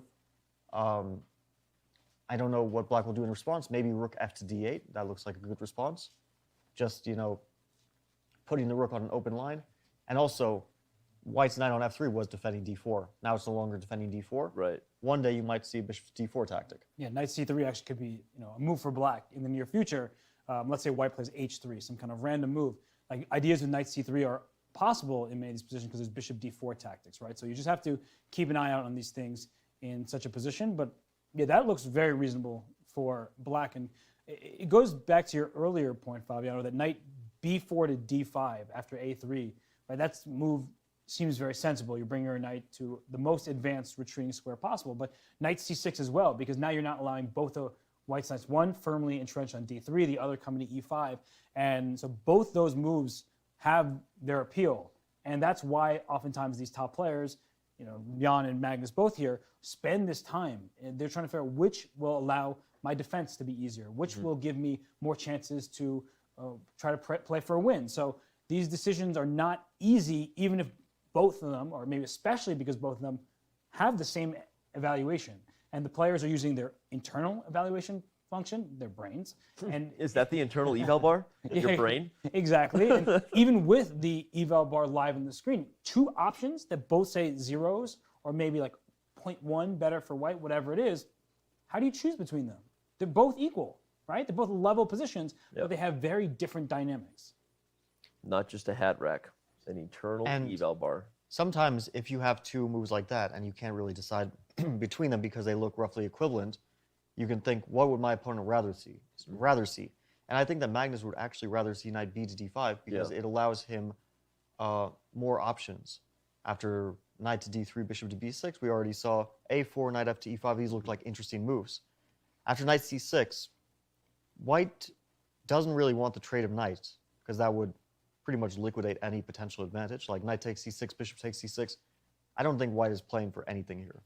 It's going to be equal, but that's the best that white will have. No longer any tactics on the c file, of course, because the queen is removed from that file, and we see bishop e7 is already on the board, so we'll keep analyzing because we are probably right on track here as they're about to get the lines we're anticipating. And after knight c6, if white plays knight d3, bishop to b6, I have a feeling the knight is slightly better on c6 than d5. It doesn't get hit by e4, and black has a very simple plan here. Knight, rook a to d8, or rook f to d8 potentially, and then knight to d4. Not only trading all the knights, but it would be very difficult to capture on d4 because it would open up pins, the skewer again on the queen on b2 and rook on a1.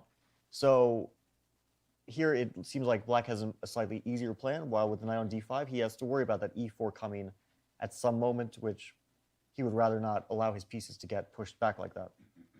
Well, we see a3 has been played, so you guys continue to play the role of a prophet here, looking into that crystal ball. Magnus continues to work hard at the board, even when it's not his turn. Yeah, I mean, the more I think about it, the more I like knight c6, because there's this notion of superfluous knights, right? When knights are competing for the same squares. Ideally, for black, you get one knight to d5, one knight to e4, but as we've been discussing, white's not just going to allow that. And so I do think knight c6 gives black a little bit more freedom because it doesn't give white as much flexibility. So I do agree with Fabiano that even though knight b to d5 feels like the blitz chess reply, like let me get my knight to the most advanced square possible, I think knight c6 actually makes black's life easier. Yeah. I think this is also a bit of a psychological thing. We don't like to move pieces back to where they just came from. It feels like we're not making progress, or even we're regressing. But sometimes pieces going back to the squares that they came from, in this case 2 moves ago, is not a bad thing. And although knight b d5 looks like progress, in the long term it might actually turn into game pushback because the e4 is coming. Counterproductive when your pieces are on squares, especially when they can't hold those squares, right? Or they're not controlling or preventing your opponent's desires. So yeah, it's... For sure. That being said, knight b to d5 looks like a perfectly legitimate move too. And for Jan, I think this isn't a moment he needs to take too much time on because both of his options look like good ones. And the main thing is they're going to have difficult decisions at some point in this game, and they do have a slightly unforgiving time control. Yeah. No increment means that time trouble could be disastrous. Yep. So when you have these moments with roughly equivalent options, maybe it's better to save your time and energy for the moments later on, which will be more critical. I love that advice. It was given to me once by Grigory Kaidanov when I was struggling with time management in a period, getting myself in time pressure. He said, well, unless the move you're about to make is the losing blunder, then you probably haven't reached the critical position yet. So just make a move and keep some time on the clock for that critical position. It's good advice. Yeah. And in this position, I think maybe the distinction is that one can lead to a quicker path to equality, whereas one leaves it more ambiguous. I think knight b to d5 keeps the position more ambiguous, and knight c6 makes it so that we're already threatening to trade off a bunch of pieces.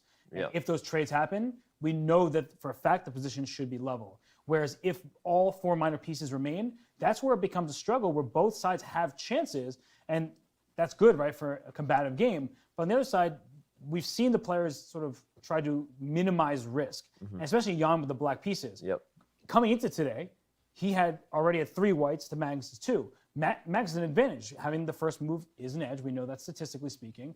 And so if he says, my goal today was to come in, just play solid chess, this isn't a position where he needs to risk anything because it is a solid position for both. So if knight c6, he sees that direct plan is Fabian was saying, rook d8, knight d4, let's trade a bunch of stuff.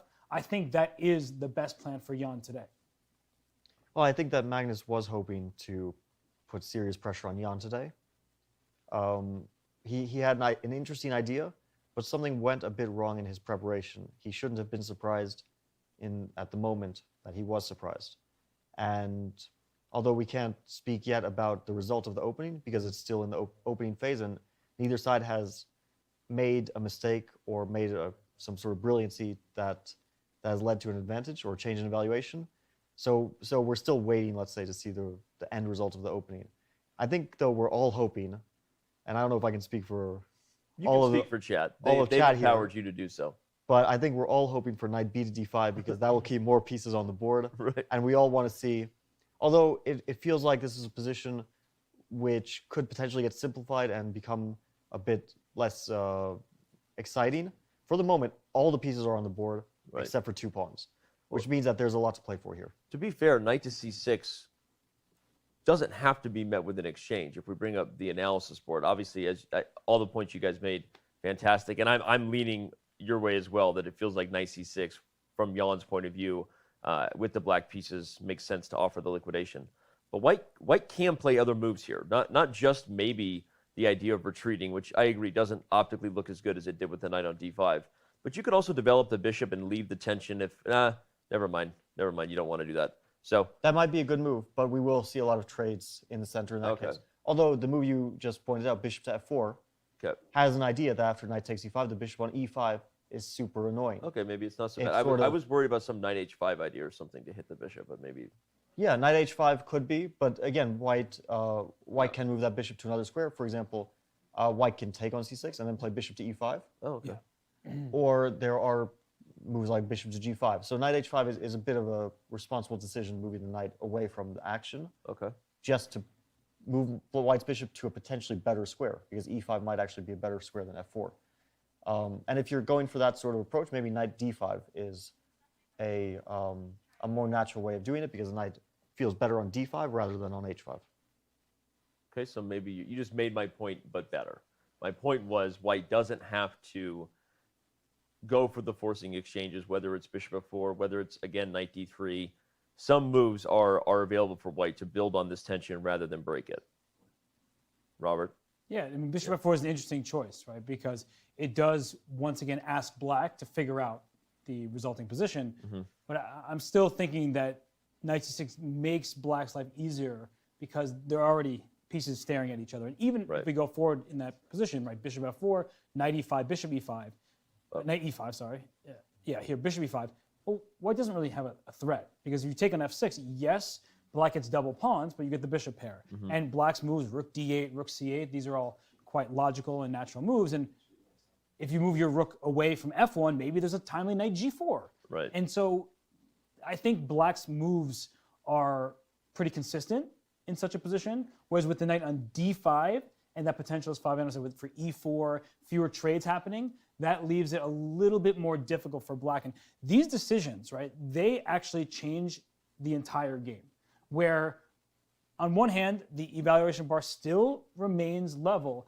I just really firmly believe, and you know me, I don't often take a super strong stance, but here I'm taking a very strong stance, that knight c6 will make Jan's life a bit easier than playing knight d5. And there's a reason he's spending, like the last 7 minutes, he's been sitting and thinking, because he knows that while it's not critical in the sense that there's checkmate coming up, and there we see it, knight c6. Right as we say it.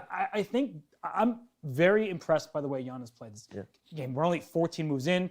It doesn't look anything special for people who are saying there's been no change in the center pawn evaluation. Right. He's made it so that there's no change in the center pawn evaluation. Some of these decisions were quite hard. b5 in particular, not taking that pawn on b3 before getting to the moment of b5, and then here retreating the knight to c6, all very instructive, very well played. And as we see in Magnus's face, he's like, where am I going to get an advantage? He's digging deep. But good luck when you're playing Ian Nepomniachtchi in this kind of form. Yeah, I feel like the opening, it seems like a success for Jan. Now they've, sort of equalized or close to it on time. Yep. That's a good sign for Jan. The position is roughly level. That doesn't mean so much, because a roughly level position can turn into an advantage for either side, potentially. And I think that Magnus knew going into this that the line he played is not objectively better for white, for sure. But he probably was hoping that Jan would have more difficult decisions to make. And that b5 move was an excellent one, for sure.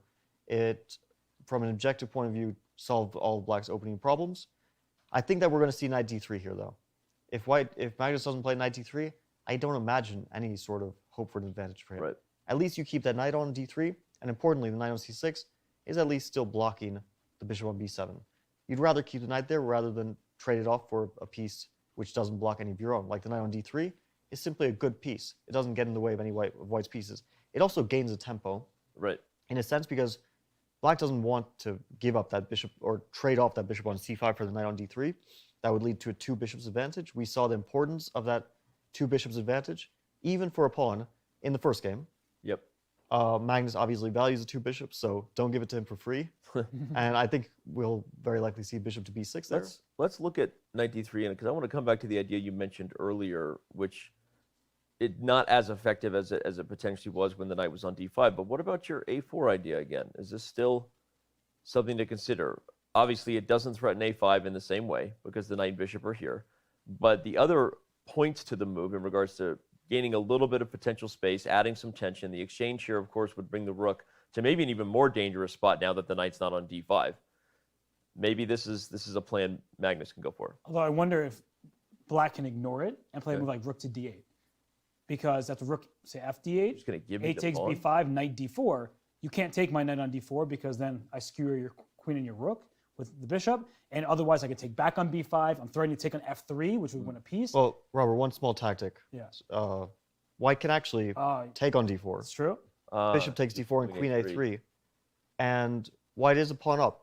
It might be very close to level anyway because those are doubled pawns, and the pawn on b5 is going to be tough to defend for white. Right. But it's something to consider. White does keep the pawn at least momentarily here. But this is an interesting idea because black is interested in concrete play. He's happy to force this situation rather than play a long game. And we've seen this as an intention of Jan in some of the games, that he goes for concrete solutions rather than playing a slow maneuvering game against Magnus. We have action, and we do have knight d3. We have knight to d3, So- bishop b6, and I think a4 is the most natural, maybe even the best move for white. At least you give that decision to black, because I think b takes a4, rook takes a4 is a slight improvement for white's position. Yep.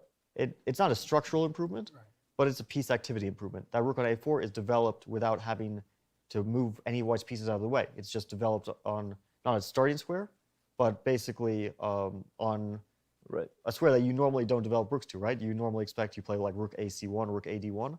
You don't expect the rook is developed via a4.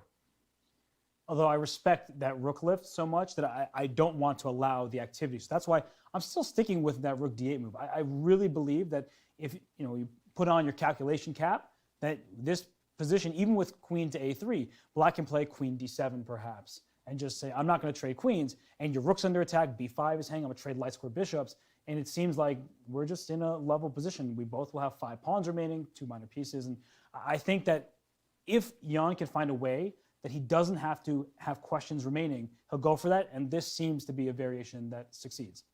Unlike you, I left my calculation cap at home. I didn't want it to mess with my hair did. So, your thoughts, Bob? Well, your hair is looking... Your hair looks... You're looking fresh. Thanks, Danny. Besides that, I just wanted to go a bit deeper into the variation we were just looking at. What? I don't know what you're talking about, Robert. All right, knight d3 played. Go ahead. Go ahead, Bob. So in the final position we just saw... Bishop e7, a4, Robert's line of rook d8. Okay, knight d4. Robert, you're looking so good, man. All right, queen a3, queen d7. I totally agree that this is equalizing for black, and it's probably the best approach for black after a4. But we should consider the line a bit longer just to see what Jan has to calculate a bit. Knight c5 here is a move. Ooh. And now black should play bishop takes c5, queen takes c5. So white still keeps that pawn for the moment. But after bishop takes g2, king takes g2, queen to b7, probably among other moves. You have rook d5 coming. I was going to point out that maybe even the endgame is fine. Oh, no, there's b6 there, the 8-pawn spin. Okay, I'll show. There might be multiple ways to gain. I'll show my blunder because Robert looked at me and I need to, just for everyone else, Maybe queen to b7 is not even the most accurate because of queen c6. I just noticed, but there's probably a very very concrete way of getting that pawn back and simplifying to a position where, the minor pieces have been traded off. The a pawn is a bit weak, but the b3 pawn will also be weak. Yeah. So we might see a roughly level position here. But I think queen to b7 isn't the right move. Can you just go rook b8? Rook d to b8? Yeah. Yeah, that's... Still gets the pawn. Although maybe there's b6, actually. Queen for 2 rooks? Queen b6, queen to b7. Yeah. But you give a check first. I'm still wondering, is there queen to c6? What a weird move. Can't take with the rook because a8 hangs. Can't take with the queen because a pass pawn remains. Well, you can, and you can take on b3, but that you don't c want pawn, that. You don't that c pawn looks dangerous. Yeah. So. Oh, and if you queen b7, which is like, I'm just going to try to win that pawn, you might have like rook a5 and just hold on to that pawn for dear life. You know, this potential of a pass c pawn reminds me of a dream that Fabiano had last night. You want to share it with the chat? So tell us how deep down this commentary rabbit hole you are. Normally, I don't dream about chess, but last night I had a chess dream, and it was about this game. And in my dream, Jan won. Okay. And the way he won was... I don't know why I laughed at that, but okay. Magnus simplified to a king and pawn ending, and it was like white has king on c4. Yeah. In the dream, for some reason, Jan was white. Yeah. But let's ignore that. White had king on c4, black had like a king on a8, and white had a pawn on a2. And Magnus was like, all right, it's a draw. It's a draw. But then Jan played the move a2 to b3. And Magnus looked surprised, but he was like, okay, I played king to b7. And then Jan played b2 to c3. Just move the pawn over. It wasn't exactly like that. I just realized that what I just described was a draw. But in any case, Jan moved his pawn from the a file to the c file, and Magnus suddenly looked really upset and surprised, and he just resigned. Well, what else could he do? In this analysis we're going, where did this pawn go? It went from the A file to the C file, which is why I remember, by the way, when you pick up your fellow commentators at about 3:50 a.m., these are the things we talk about. Hey, Fabi, how'd it go? Well, I had a weird dream last night. So, all right, Robert, go ahead. Get us back to the chess. No, I got nothing for you. You know, you've already made it clear you just want to talk to Fabiano. So okay, I'm just going to sit here silently. You know, I've been trying to predict the moves. Yeah. I called some of it, and you're doing great. Honestly, you've been all over it, and you've been complimentary of Jan and his aggressive play. No, honestly, because in game 2, when he did have that advantage, and he said in the press conference, I was afraid of some things, and that made me worried for his overall chances because you can't play afraid against Magnus Carlsen. Right. But here he's showing that he's not scared. He entered an opening that he wasn't prepared for, and yet. That's what happens when they're super grandmasters at play. They can find amazing moves over the board.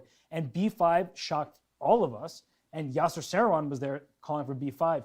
But it's really a strategically counterintuitive move. When there's a bishop on g2 staring down the length of the diagonal to play that, that's really impressive stuff. And then he goes knight c6 as the retreat. And it's not just because I've been advocating for the move. I think he's really making sure that his life is not going to be tremendously difficult. And we're at a position where Magnus is the one struggling to find any semblance of an edge. Yeah, if you're just tuning in, we'll bring up the second board real quick just to show the critical moves that Robert was just talking about. It was this move 11b5 that was played by Jan that, again, was called for and called counterintuitive by Grandmaster Yasser Seirawan in chat, and he was correct. Robert called it maybe the best move Jan has played at this point in the World Championship, and from here on out, it's been all the best moves that Fabiano and Hess have been predicting, and Jan's been finding them. Has himself in yet another.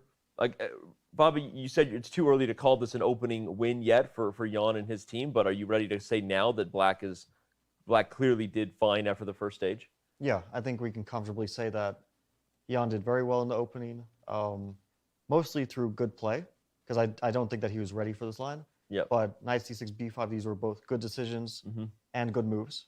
And yeah, even knight c6 earlier. In fact, I should mention that. You're right, because the novelty from Magnus was this pawn sacrifice for those who just tuned in. But Jan said, no, thank you. Just let the pawn be taken back, and then b5. So, yeah, go ahead. Yeah, I think it's important that they're not only good moves, because c takes b3, we might say, is also a good move, because it doesn't lead to a bad position for Black, most likely. But knight c6 is a good decision, because it takes the game into a position which Jan can more easily calculate. And we know that he planned b5 in advance when he played knight c6. He thought a lot about knight c6, not so much about b5. Right. So he had this in mind, and he knew that it was And look at the time he spent on all the moves after that. He played extremely Almost quickly. nothing. So he was ready. Everything was planned in advance when he played this knight c6 move. Now we see Magnus playing rather quickly bishop to g5, which the first indication is that he's ready to give up the bishop pair to slightly damage black structure. For example, h6 here. Rook d8's already been played. Jan played too quickly for, for us to get into for me to h6. even analyze. And now after rook d8, the same line we'll just go for the line you were saying. Yeah, if white plays bishop f6 here, which I think is maybe a bit premature, we have an ending where black has a bishop pair, but has a slightly damaged structure on the king side. It's not a huge pawn weakness, these doubled pawns on f7, f6, but it's slightly worse. In fact, if we were to take all the pieces off the board, in a king and pawn ending, this can get rather dangerous because white's king can march from g1 up to h5, h6, and that hole was created by the doubled f pawns. And we actually seen that in some famous examples, that king and pawn endings were won with that king marching up the board like that. Of course, now we're talking pretty much a fantasy variation because way into the future when all the pieces are traded off. In this specific instance, black is of course doing fine, but white's goal here is to trade bishops. Black has a bishop pair. White would love to get those light square bishops off the board. So the way to do that is to play, for example, knight to d2, opening up that diagonal, and then hoping someday to trade those bishops. The problem is, of course, well, first of all, the bishop trade doesn't necessarily mean white's better, and also, black doesn't have to trade the bishops for the moment. Yeah, and something I was going to say is, when you have the bishop pair, as Fabian is indicating, you want to trade off the light square bishops. But what remains behind in black's position is because the pawn's on b5, some of those light squares that d3 knight in particular can jump into. Moreover, the knight on d3 is very hard to dislodge if you are left with a dark square bishop because you can't attack it. So the knight on d3, it's seen in actually a number of Catalan positions, and it's a very strong piece. It blocks the d file from the rook on d8. It covers many important squares, and it can still jump forward later, including a square like c5. You can play rook c1, knight c5, and so on to try to go after that pawn on b5 and some of the looser squares. So I'm not saying that white is better, because I don't believe that to be the case, but there is some long-term potential with the knight against the bishop. And bishop g5, rook d8 played quickly by Jan. If we just go back to this position, if bishop f6, it's not out of the question that Jan keeps the queens on the board and plays g takes f6, because now c5 is already covered. Maybe with the queens on the board, white could potentially have black can have some kind of attack, and white is not attacking black's king. On pieces over there. Yeah. And so it does seem like a position where instead of just saying, I will trade queens because I know I can hold the balance, maybe I can play for a little bit of something. That's a fascinating point, Robert. That to me is such a modern way to play the position. Normally you would think opening your own king, you have to get the queens off the board, but assessing the concrete position of all the pieces. White is in no position here to attack the black king, and keeping the queens on the board, as the evil eval bar agrees, probably definitely a little bit better than taking them off. Actually, going a bit deeper into this variation, because I think gf6 is an excellent move. And the main problem is, of course, the queen on b2 is sort of like, where do you put that queen? Black right now is threatening knight to d4, exploiting that queen's awkward position with the rook on a1. And I was wondering, what if white plays queen to d2? Ooh, you're going to say, Dan, you are wrong. The open trying to get into h6. Okay. And at first I thought, well, e5 here, that's really scary for white, because e4 is coming. But now queen to h6. Oh, e4. You nasty and, dog. And knight to f4. I don't think knight h4. I'm not sure if it works. Actually, there is knight h6 at the end of that line. Maybe that might also work. Okay, well, but do your line. Knight to you f4, are the super GM. Okay. Maybe knight to h4 was a better option. Maybe my idea was better. The whole point, everyone, at the end of these lines is, we'll just highlight, Bobby's pointing out that there are positions like this where perhaps there's a little more than meets the eye to that open king. Okay, so point. And just a funny checkmate if we continue that final position. Okay. Just for knight to h4, just for 2 more moves. Just for kicks and giggles. Queen f6, h5. Black deals with the threat of knight h6, or so knight he h6. thinks. So he thinks. King h7, bishop to e4, and that's a rather funny mate. Not one you see very often. Not one you see very often. Not one that Jan wants to see. But black is not obligated to play e5, of course, after queen to d2. Black might have simply king to g7, for example, just stopping that queen to h6 move. Looks quite sensible. The good thing for Black, and I think Jan knows this, and it makes his decision-making easier, is that he knows he has a wide choice on every move of good options. That means that he can't really make very serious mistakes. So if he plays natural moves, he knows that these are almost like the decision between Gf6 and Queen f6. He probably knows that both of those moves are going to be roughly equal, which actually eases his decision-making process. And I think one important thing is whenever Black plays e5 with those doubled f-pawns, you give that f5 square, which is what we've just been looking at. So e5 is a move that Black doesn't play lightly because now the square in front of double pawns, which is usually the case, right? If there are double pawns, the square in front of the double pawns is really important to keep defended, and that's why e5 is a very risky move because your bishop on b7 will not be able to reroute to cover that square, and that could be a disaster. So I do think that, and it looks like we have bishop takes f6, by the way. Is it? Oh, yeah, he's already played it. Okay, there we go. Bishop takes f6. I did not see that. How long would you spend if you were Jan here? I would probably spend some time. My first instinct would be queen takes f6. And then after queen takes, pawn takes, I would think the move you mentioned, rook a to c1, or maybe rook f to c1, is probably the only real idea I would consider for white. And after, let's say, rook a to c1, let's just try that rook. Knight a5, it looks like it attacks a pawn, but then knight to d2, this idea we already saw, would both defend the pawn and trade bishops, so this looks like a decent outcome for white. But after rook a to c1, I would think that Black is fairly comfortable playing simply rook a to c8. And what's the point? Rook a to c1 was sort of preparing knight c5, but if we do it now, Black takes, two bishops are gone, but tactical considerations are more important. Knight to d4, and if rook takes c8, knight takes e2, intermezzo, check, winning a pawn, and Black is probably winning the game. So white can't play knight to c5, which means, of course, white has other moves. Even maybe a move like b4 is not a bad one. But most likely Black is doing completely fine here and equalizing comfortably.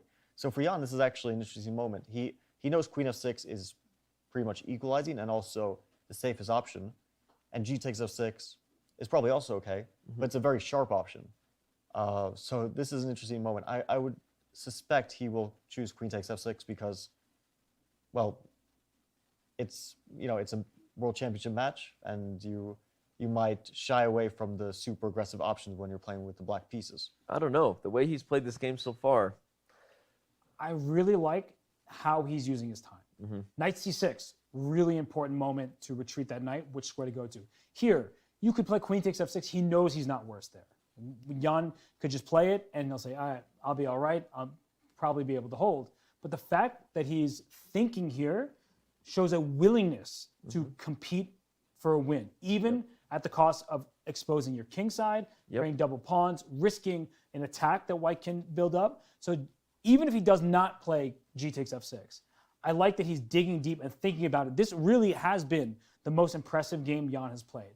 And the engine evaluation bar will not show that compared to game 2. We often use that as the quickest way to see how well somebody played. Oh, Jan had this big advantage in game 2. But that really wasn't his own doing so much as Magnus's misstep. Whereas here, this has been good move after good move for Ian Nepomniachtchi. And I feel like, honestly, in previous days, I've been a little bit harsh on Jan because he's had good positions, but has not been able to actually take advantage of them. And Magnus said as much. He's like, Jan's preparing well, but then he's not making the most of it.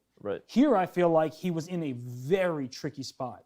After this pawn sacrifice by Magnus, he's handled everything with care, and now we're at this critical moment where he can just play queen f6, get those queens off the board, just say, all right, we got this, liquidation, or he could take with the pawn, and we'll see if he wants that fight. I wouldn't blame him if he just trades queens. He came in this game thinking, let me just neutralize, not necessarily let me win, but he realizes that this is a moment where if he's really feeling the position, he can take with that pawn, leave the queens on, and now we have it being anybody's game.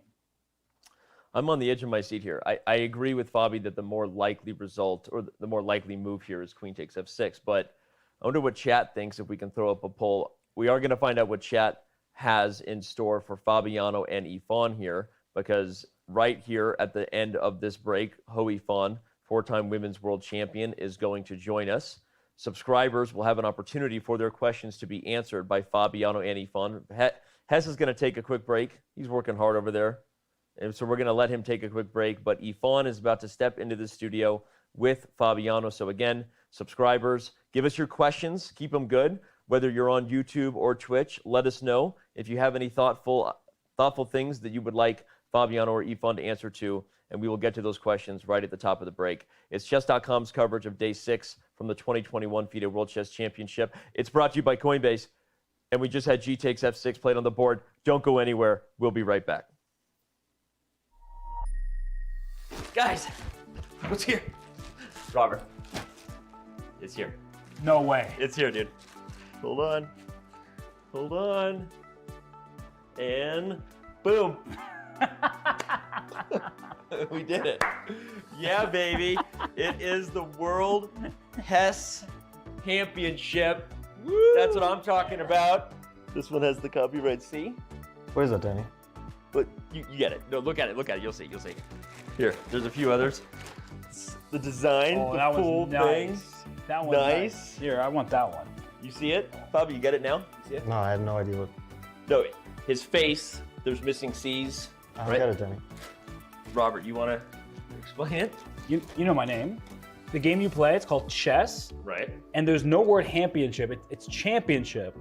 So there's a C, you know. Yeah? Yeah? No. I mean, I think it's hilarious. And don't you think people would buy this? No, I don't think anyone's gonna buy that. Danny, that's the stupidest I've ever seen in my life.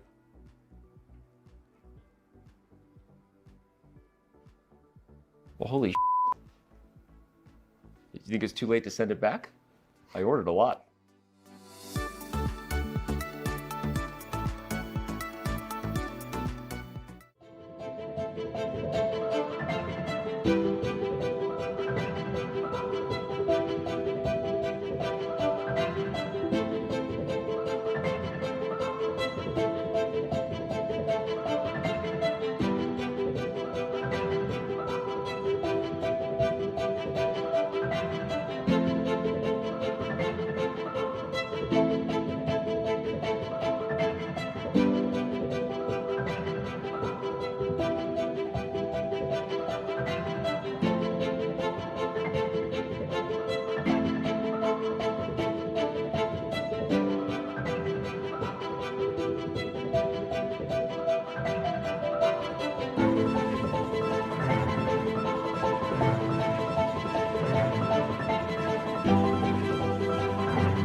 We are back now, joined by four-time women's world champion Hou Yifan. Fabiano Caruana still with us. Remind the subscribers right now that your questions will be asked and answered to both of these wonderful commentators here today. We're looking for them now, although we've got a lot of chess to get into as well. Yifan, thank you for being with us, and how excited are you about what we have here in Game 6?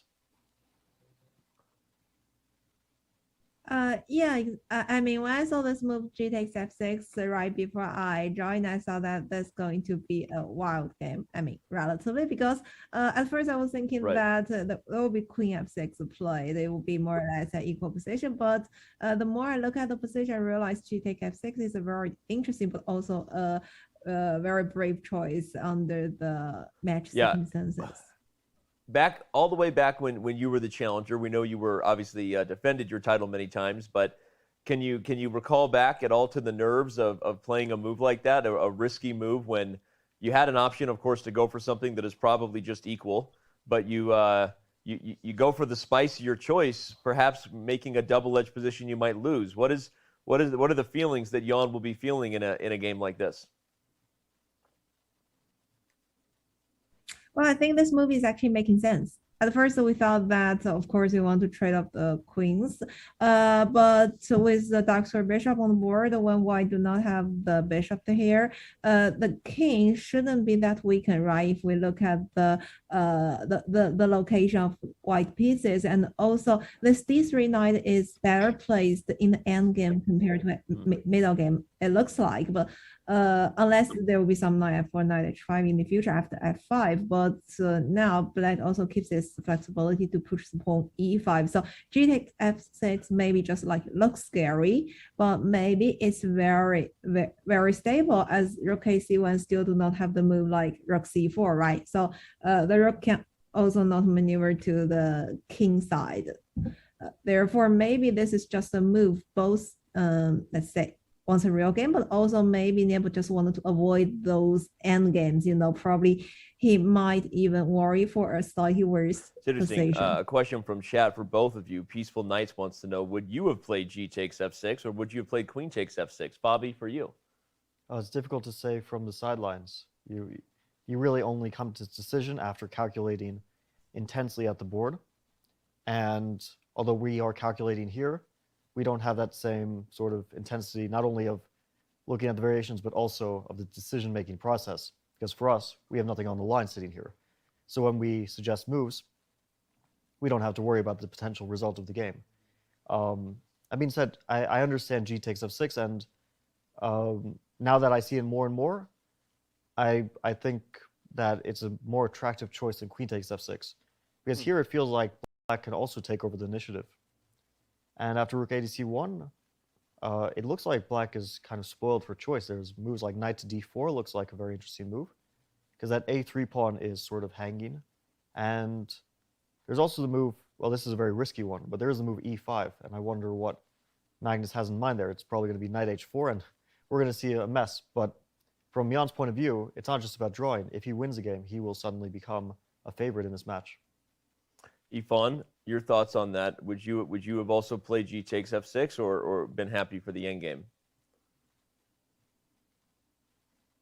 As I mentioned just before, I mean, I just thought about Queen takes F6 when I see this position, and also didn't really think seriously about this G takes F6 until I saw this move on the board. Yeah, so for me, we seem to have a move on the board. Fabi mentioned that Jan was spoiled for choice, and he chooses knight to d4. We're pretty spoiled for choice with all the questions. Keep them coming.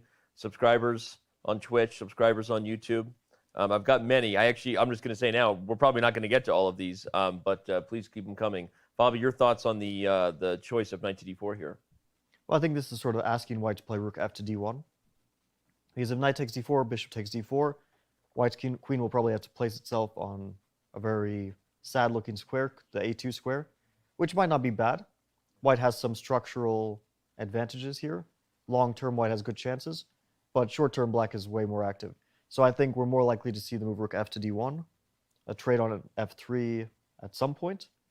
Also a bit damaging white structure, but still we can say that white has a slightly superior structure most likely.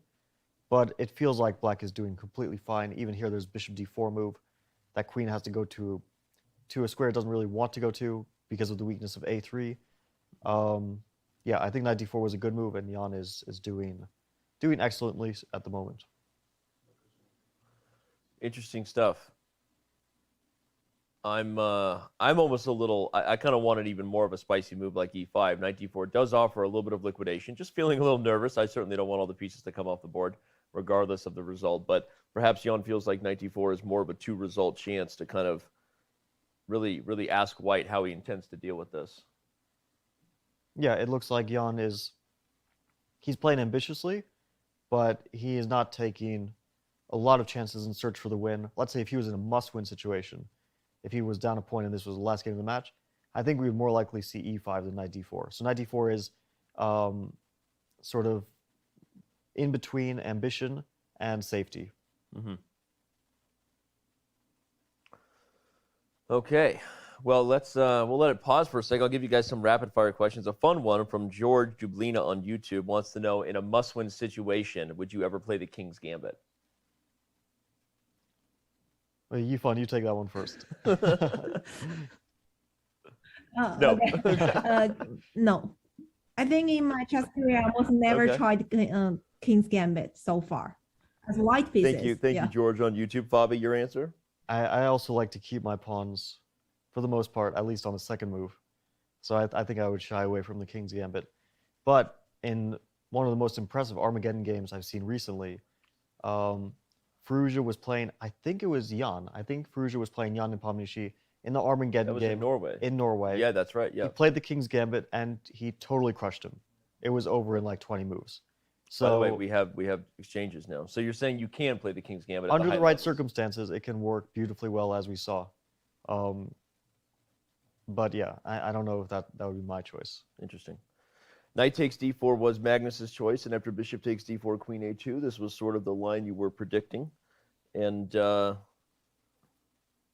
is in control with the bishop pair, at least for now, until the bishops are traded. A very good bishop on d4 as compared to the knight on d3. Yifan, you made a really kind of offhand, I think, instructional point that in the middle game, the knight on d3 is not nearly as good as it might be in an endgame because it lacks squares. If it goes to other squares, maybe it just gets kicked around. But now that the pieces are being traded over the last few moves, your evaluation maybe changes a little bit because this knight on d3, should more pieces come off, is going to have decent options maybe to outplay the bishop in the endgame. Is that true?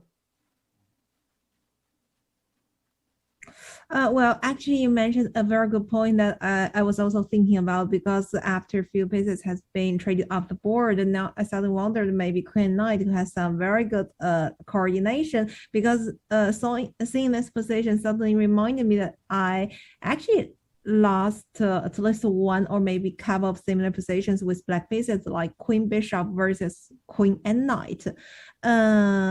I don't remember exactly if the pawn structure was like double f4 or even my pawn was on g file. When both of the rooks were off the board, I felt like that when playing with black, I faced a bit pressure at some points. As this bishop looks active, but if let's imagine white put his pawns on the light squares, what's this bishop 4? But here the black pieces are more active, and also this queen on a2 is kind of stuck in here, so maybe some queen b7 check and trying to let's say activate the pieces. Maybe that's a different story. It looks like more pieces being traded here. It looks like queen b7 is a good option. Okay. At least you know, white's king would rather be on g2 than g1, so you force white to put the king on a slightly worse square, and the queen is very good on that diagonal. I think at some point Magnus will play a4, as Yifan mentioned. The pawns belong on the light squares, and white would like to get this c4 square potentially for the rook. So the trade of pawns would be good for white, but black might just respond with a6 and keep that pawn on b5, where it performs a very important function, stopping white from taking some extra light squares with rook c4. So what's the line we're going to look at here? So queen to b7 check, king g1. We might see an active move like queen to e4 even. It doesn't attack anything, but it's just sort of an active piece. And yeah, it's hard to say Maybe queen d2 here. Sorry, which move did you suggest, Yifan? Queen to d2 Queen d2. looks also like a sensible move. Yeah. And maybe king g7. Yeah, we might see some. But you're preparing maybe the queen trade with queen to f4. Yes. Yeah, that was the original intention, but not sure. I mean, actually, I was curious whether you think like trading queens would be in favor of white or not. But here, I think the trade of queens would be good for white. Yeah. But maybe black will play f5 and force white to trade But maybe under let's take a b2. worse circumstances. Oh, we have queen b7 check. Or can we take the whole thing? Okay.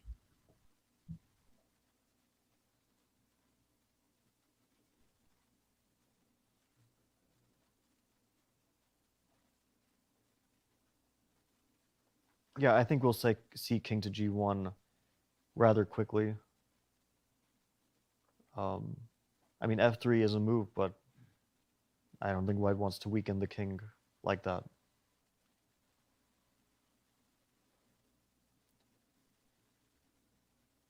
Maybe after queen e4, white could try to double the rook on c Yeah, rook to c2 is a looks like a good option. Now the queen. But I'm wondering, what do you do with your rooks on the c file? Because if black at some point plays, let's say even if you invade with rook to c7, black can always play bishop to b6 to kick that rook out. So I'm wondering even if black plays h5 here and just starts going for some kingside counterplay. You know I love that. Here comes Alpha Zero. It's funny because this is obviously not a lot of pieces on the board, but there are some outside chances actually that h4 could be a little dangerous for the white king. Yeah, especially because that queen on a2 is just so out of play. It's like in a completely different universe. The queen should be on g2 or somewhere where it defends the king on the king side. Well, critical moments building up here in Game 6 of the 2021 FIDE World Chess Championship. Howie Fon and Fabiano Caruana bringing us the dual commentary. Actually, I like your suggestion, Yifan, of queen to d2, because I really think that queen is the main factor for white. The queen needs to get away from its exile on a2. Yeah, okay, so we go back to that. By the way, king g1 has now been played, so we're on track here. Let's say queen e4 is played in the live position by Jan. Queen to d2 prepares maybe queen h4. And how do... Yeah, but the point is like actually now, if after, for example, that is quick king g7, queen f4, maybe it doesn't work if so what line are you saying? King g7 here? King g7, queen f4, queen rook e2. d7. Oh, king g7. Oh, sorry, king g7. I'm having trouble hearing. Okay. Rook d7, it's actually funny. Sorry, rook to d7 specifically allows knight to c5. Oh, nice. Fork because the bishop is pinned. And if queen to d5, queen to d5, e4. Yeah. Yeah, knight takes d7 would lose the queen to bishop takes f2, discovered check. So you play e4 first, and the queen is defended, followed by capturing the rook on d7. So very nice stuff. All right, so no blunders there. So but king to g7 king instead. g7, queen f4. Well, then queen takes e2 is what Yifan mentioned. Okay. This loses the pawn on e2. So white can't quite so easily play queen to f4. Yeah, it's interesting. Well, Jan is now thinking after the move king to g1. Interesting question from Twitch chat from Dritman13 wants to know, how much opening prep can the players reasonably have in these sort of obscure openings? Obviously, Fabi, I know you commented at the start that players are spending a lot of times these days on these sidelines. But Yifan, I'll ask you maybe in terms of opening preparation, how much time did you spend on openings like this versus, let's say, the mainline Catalan against your opponents? Did you spend a lot of time anticipating sidelines like Magnus Carlsen did today? Not really. I mean, to me, I think I spend most of the time and attention to the main lines. I'm not talking about exactly the main lines like most people are playing, but the main lines means that this move is more like okay, in a way more reasonable. And even some sidelines, let's say less people playing, but at least it's making sense. But B3 seems like just a kind of normal move that wants to reach a kind of structural position. And maybe this will, let's say, switch back to the position we knew, right? Because later on, after DCC4, it's just some Catalan position. So I think that I wouldn't pay so much attention in these kind of sidelines, because maybe sooner or later it will reach to some position, you know. So I mean, if I have more time, of course, I'm very happy to study these. But if the time are limited, maybe prefer to focus on some more and tricky lines. Let's say those lines that you need to be very specific, concrete. Otherwise, you might just get into your opponent's preparation and lose without, or maybe let's say get a result without any serious play. We saw queen. We now have queen e4 on the board, so the line that has been predicted by both of you is continuing to come forward. Another interesting question here from Twitch chat. I'll ask it to both of you because it was directed at Fabiano. But given that you've both played in World Championship matches, how's commentating on a World Championship match? I know you're going to say commentating is better than playing in a World Championship match, right? No, I'm definitely not going to say that. Okay. So that being said, it's not as bad as you thought it would be. It's not a close second, but it's still pretty good. Okay, good. Ifan, how much are you enjoying commentating versus when you were playing in these World Championship matches? Well, it's different, and I would say that I enjoyed pretty much to be one of the commentators, as that would also like kind of force myself to really follow the games. Otherwise, probably I'll check maybe the next day or whatever. So it's a good thing, and also to discuss some ideas. But you know, maybe one more commentating job you're doing, for example, I did quite some recently, and you'll miss the playing venue. So I thought that maybe a kind of balance would be good. But I enjoyed both. But nowadays when I play less, especially the OTP events, I would be really missing the whole. I would like to back one day. Well, obviously, I hope that I'm commentating on World Championship matches that you're both playing in the future. I don't know your plans on that, Ifan, but I've got big plans for Fabi in 2023. So you have big plans. I got big plans for you, man. All right, I can't wait to hear about that. You're going to be playing in the World Championship match.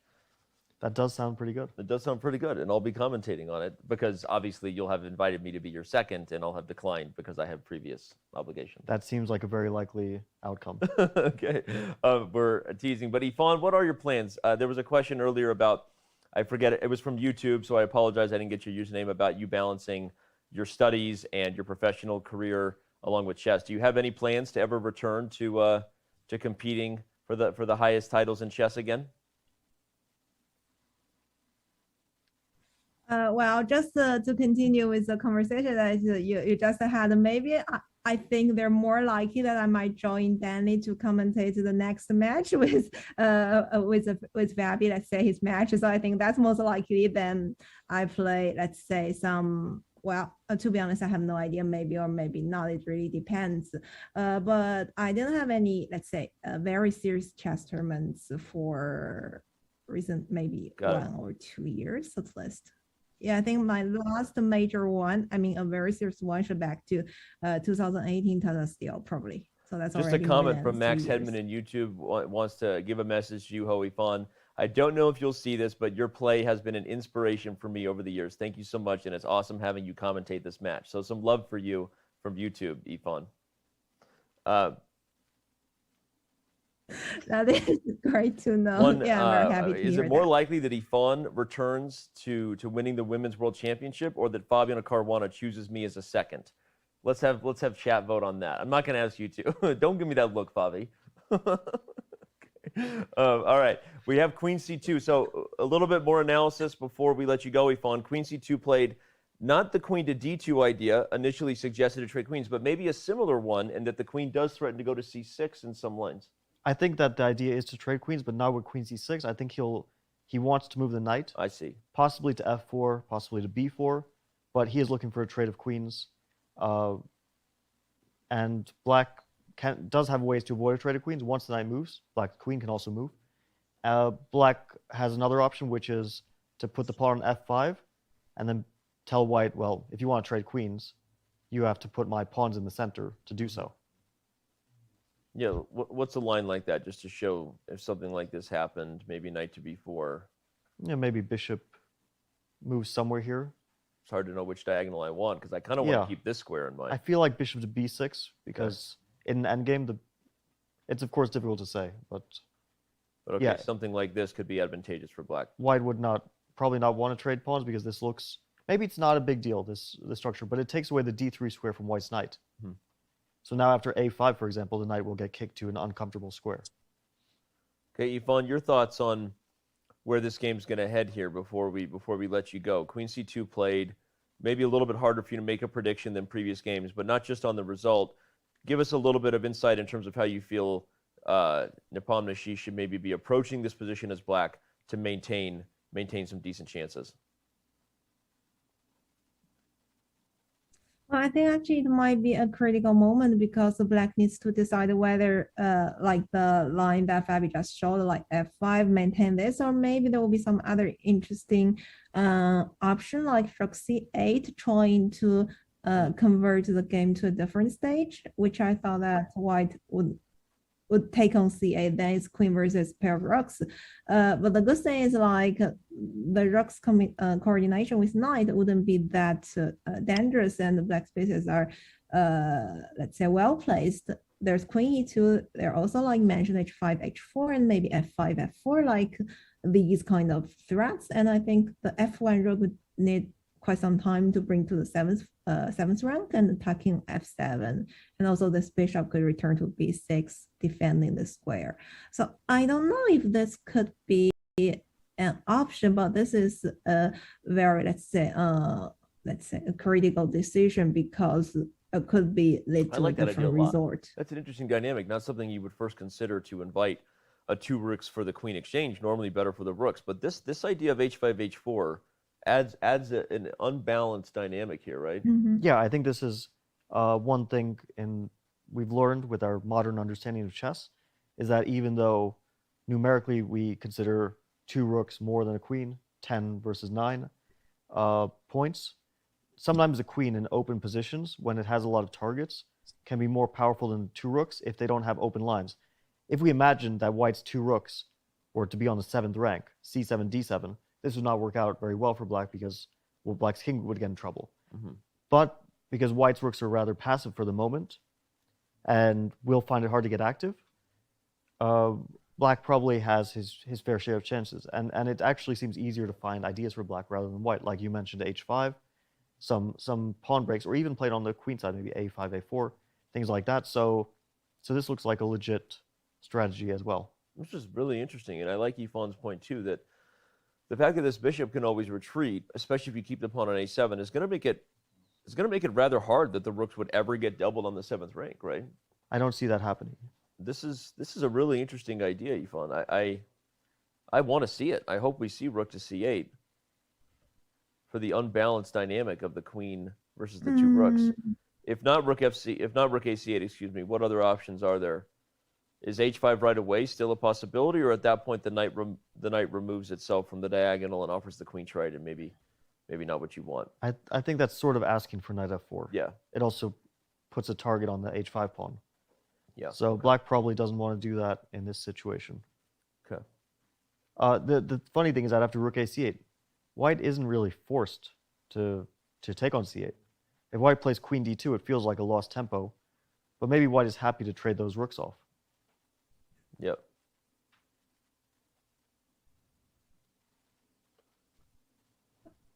That's a good point. Yeah. Well, interesting moment. I'll give you guys the last couple of questions from chat. Let's see. Another one from Twitch. Despite draws, what's your favorite game in the championship so far? Yvonne, what was your favorite game so far?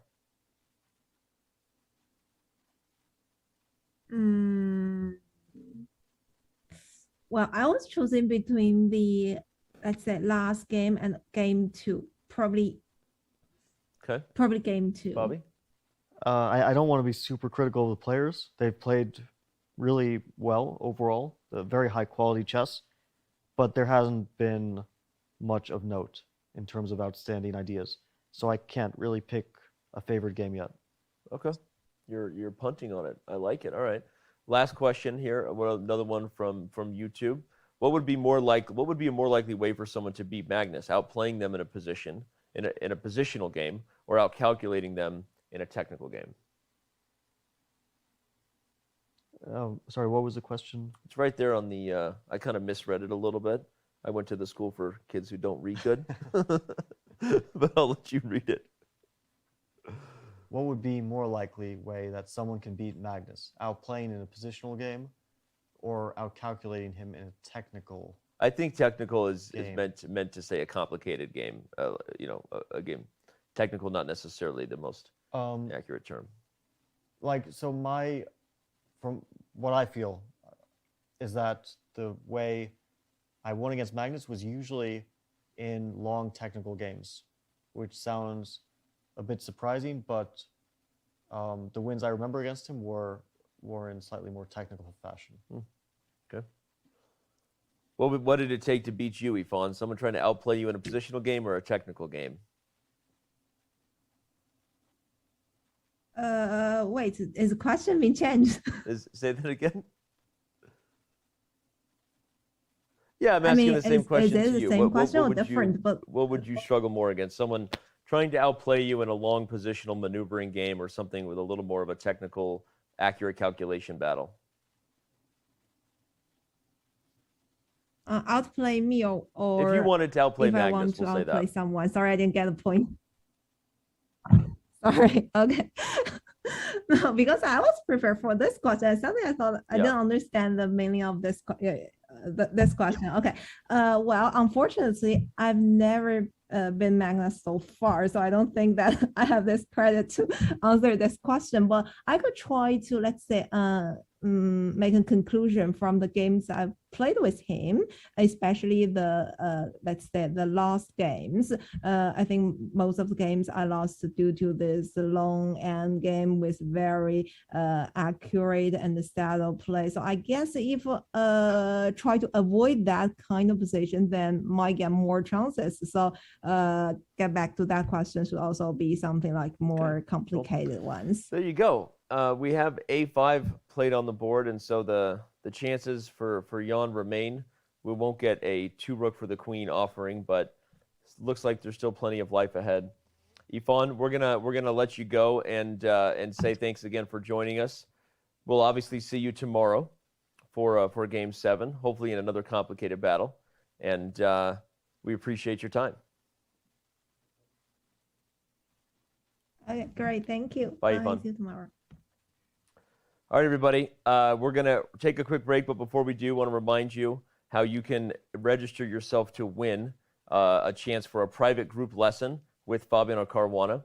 10 lucky people will have the chance to do so, and we're going to tell you exactly how that happens at the top of the break. Or we're going to tell you right now. There you go, which is, of course, you can solve a video lesson and tweet or Instagram proof of it. Register yourself to win. 10 of you will have a chance to help debut our new feature classroom in a private group lesson with Fabiano Caruana.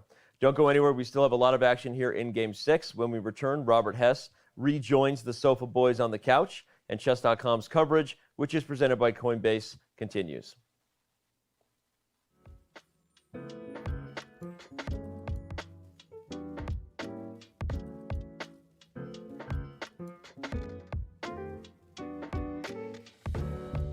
Mike Klein here with Chess.com. What's it like to be a VIP? Well, we have entered the chamber. Follow me to this very luxurious suite. There is French wine from Bordeaux, there are fancy chess sets, and there is an exclusive view of the action from right on the stage. I think I'll just hang out here for a while. Danny, do I get the day off? Go ahead and book it.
Chess.com is proud to release Game Review, a simple, streamlined tool to help you learn from your games.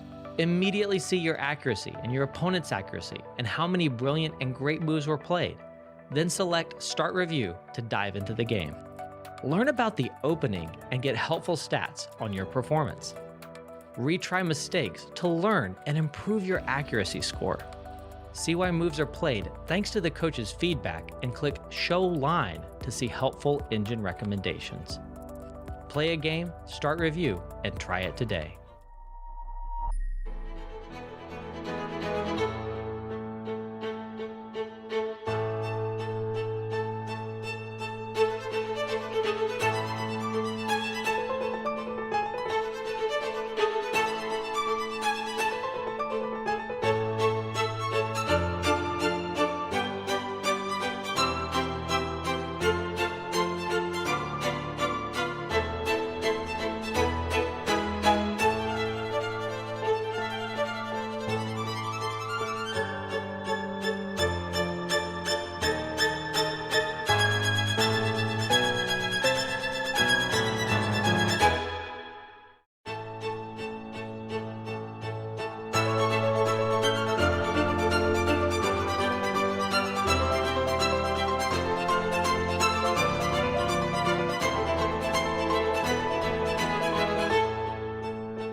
It plays its own role.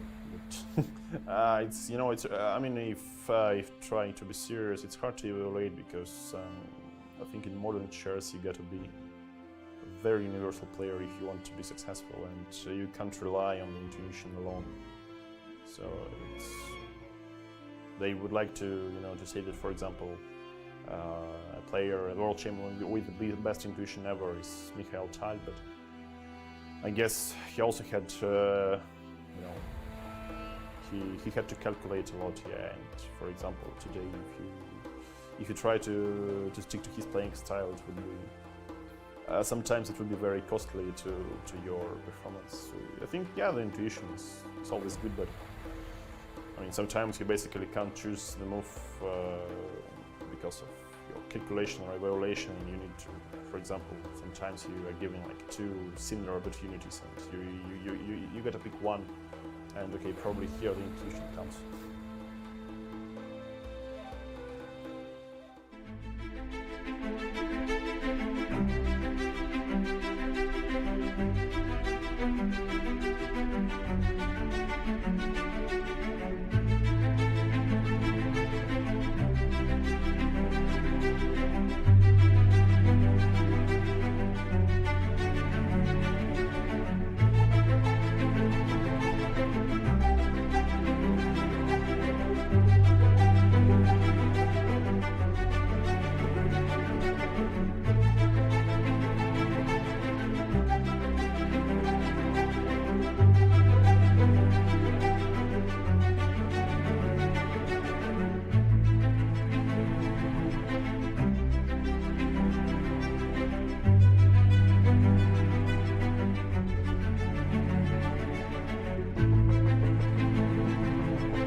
that's really. I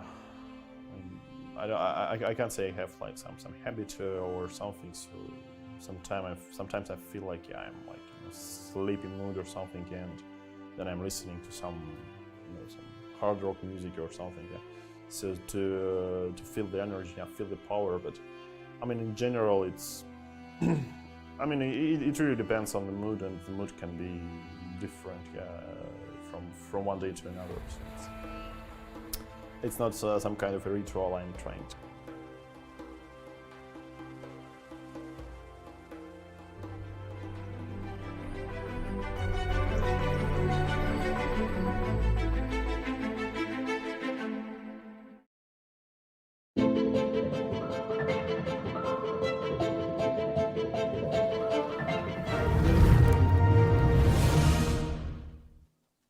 Welcome back to Chess.com's coverage of the 2021 FIDE World Chess Championship. Thank you for being with us. I think we are going to have quite the day ahead here. Let me remind you of who we got. The man, the only Hess Hampion, Robert Hess. You can't spell chess without him. He's here. Fabiano Caruana, the last man to challenge Magnus Carlsen for a World Championship title back in 2018. If you missed the memo, he's been bringing it every single day. I am yours truly, Danny Wrench, here to try to keep this ship sailing no matter what happens. And you can get at each of us on Twitter, as you saw there below. Let me remind you, on the rest days, we have the SCC days, the Speed Chess Championship. Yesterday was another fun one. We had Richard Rapport versus Nihal Sarin. And coming up on Monday, our next break day, you will have a double header. Things kick off with Dingley Ren versus Levon Aronian bright and early. It's going to be exciting. And right after that, we have Hikaru Nakamura versus Anish Giri, the match that has a lot of people talking. Obviously, Hikaru the favorite. Is this the year that someone throws a wrench into those plans, if you will? Is it going to be Anish Giri? Does he have the right tools? Sorry. Well, Anish is always talking, so we know that he's going to let his play speak for itself. But Hikaru Nakamura, I mean, that's just the guys from the last 3 Speed Chess Championships. Yep. Good luck to anyone he faces. And the man to beat Magnus in last year's SEC was outed in the first round by Fabiano Caruana. So it's been a wild year. If you have not been watching, seriously, the Speed Chess Championship, not a single match has not been great. I know there was a weird double negative, but every single match has been swell. Well, Danny, we were watching it on the wide screen yesterday morning, the previous match between Nihal and Richard. So it's very exciting to watch them. Yeah. Even if you're playing in them. Even if you're playing them. It was exciting to watch you. We're excited for this game here. It's, obviously deadlocked again. The eval bar shows the computer thinks it's a roughly level position, but as we keep saying, don't let that fool you in regards to the complexity and the variations the players are calculating. Where we left it at the break, Queen to C2 was played. Unfortunately, we did not get Ifan's suggested 2 rook for queen imbalance. I really loved that idea. But Jan plays the logical A5 to restrict the knight, prevent things like knight to B4. And after rook to D1, we see the move king to G7. Robert, you've been gone the longest. Give us your fresh take on what's happening on the board here.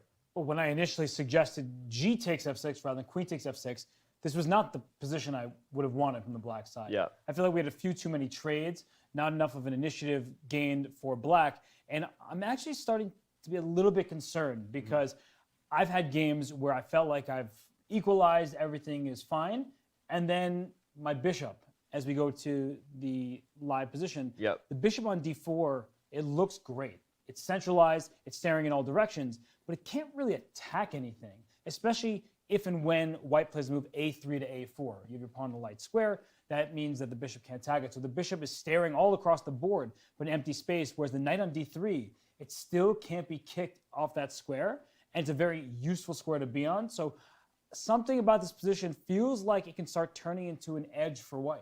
Yeah. So I actually wanted to point something out because I got excited for a second. Okay. Because I was wondering for a while, what's Jan doing? What does he want to do against E3? And because it looks like white has done everything that he wants. The bishop, let's say, drops back to B6. White plays queen E2, puts the knight on F4. White is happy the queens are on because black's king is a weaker one. Black's bishop is blunted, and the queenside pawns are potentially a bit hanging. So white is better here. But then I noticed after E3 the move bishop to B2. Oh wow! And I think this equalized. Wait, knight b2, and you protect the rook on d1. Oh, no. LOL. That You know was what? even world championship challengers can blunder. that's unfortunate. All the So fans in that out- case, e3 looks like Magnus is starting to push a bit. I agree. Because, well, the bishop should drop back then. The same idea with bishop c5, which I was thinking about, loses a pawn. That was like my first kind of iteration of the idea. Yeah, to Fabi's idea, taking advantage of an awkward pin doesn't work. Here the queen can take and queen takes b5, and white has a solid pawn up. So the bishop probably should go to b6. Queen to e2. I feel like white is pressing somewhat here. I would rather be white for sure. It's uncomfortable. yeah.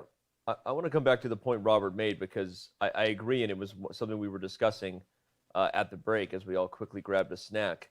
G takes f6 was the aggressive choice, the more dynamic choice, keeping the pieces on the board. We were applauding it, excited at the break.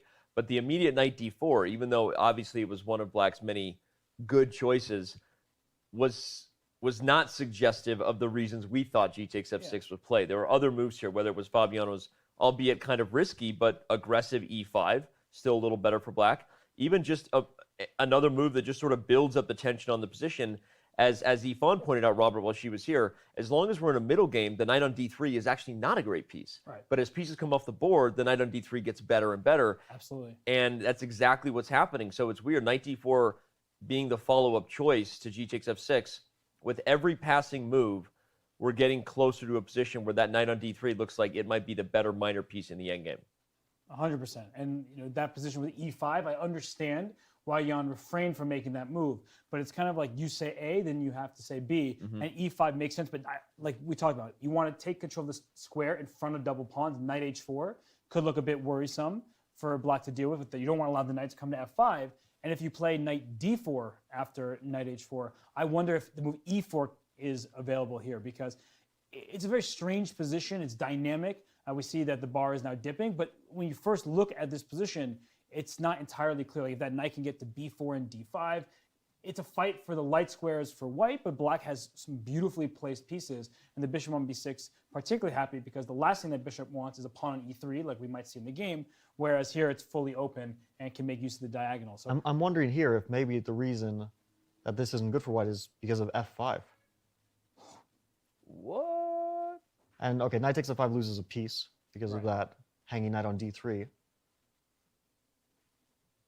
And e takes f5. There's bishop takes g2, king g2, queen b7. Potentially, it looks at least pretty double-edged. And there was also e4 ideas. But yeah, I would definitely be worried, tactically speaking, for white here. Interesting.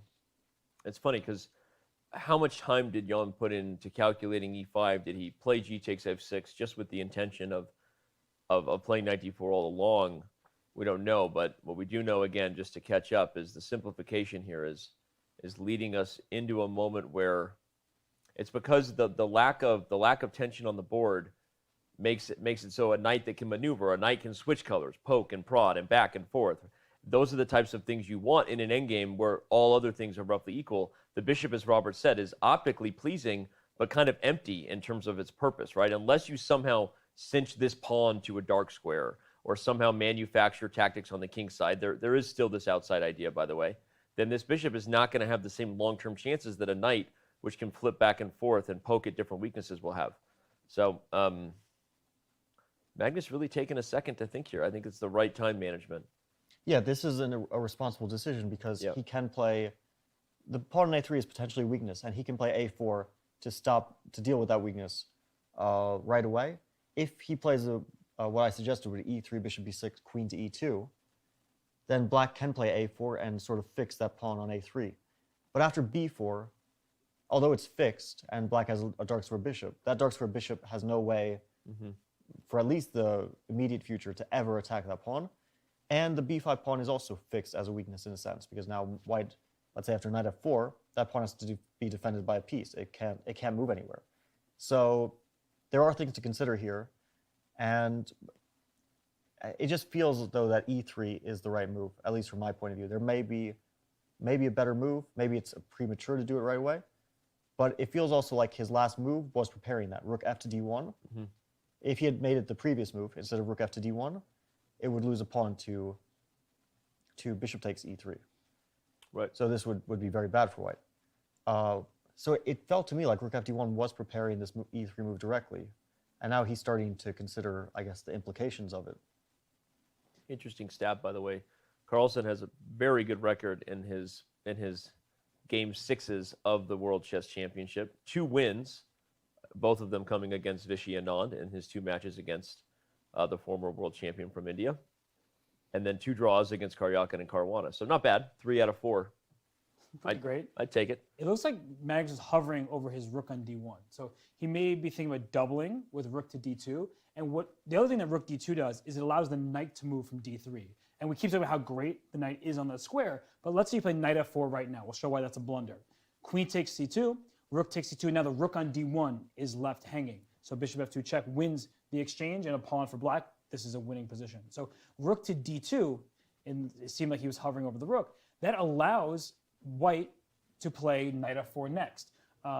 If we make, it's like rook a to b8, just a waiting move just to show the point. Now knight f4 is possible. And in the event of a queen trade, you can choose which rook to take with. You can take over the c file, or you can compete for both the c and the d files at the same time. And that allows us to enter an endgame where, not claiming that white is better, but at least it allows Magnus to transition into the endgame if that's what he so chooses. I'm with you. This is started out a very successful game for Jan, maybe his most successful game for the first stage, really, in terms of what he came up with at the board. But now you're getting that feeling that this is going to be a long affair where white might really have those Magnus Carlsen-esque winning chances. I think he's starting to see some possibilities that in a long game he can outplay black. Because black doesn't have very obvious counterplay, and white has ways to improve his position.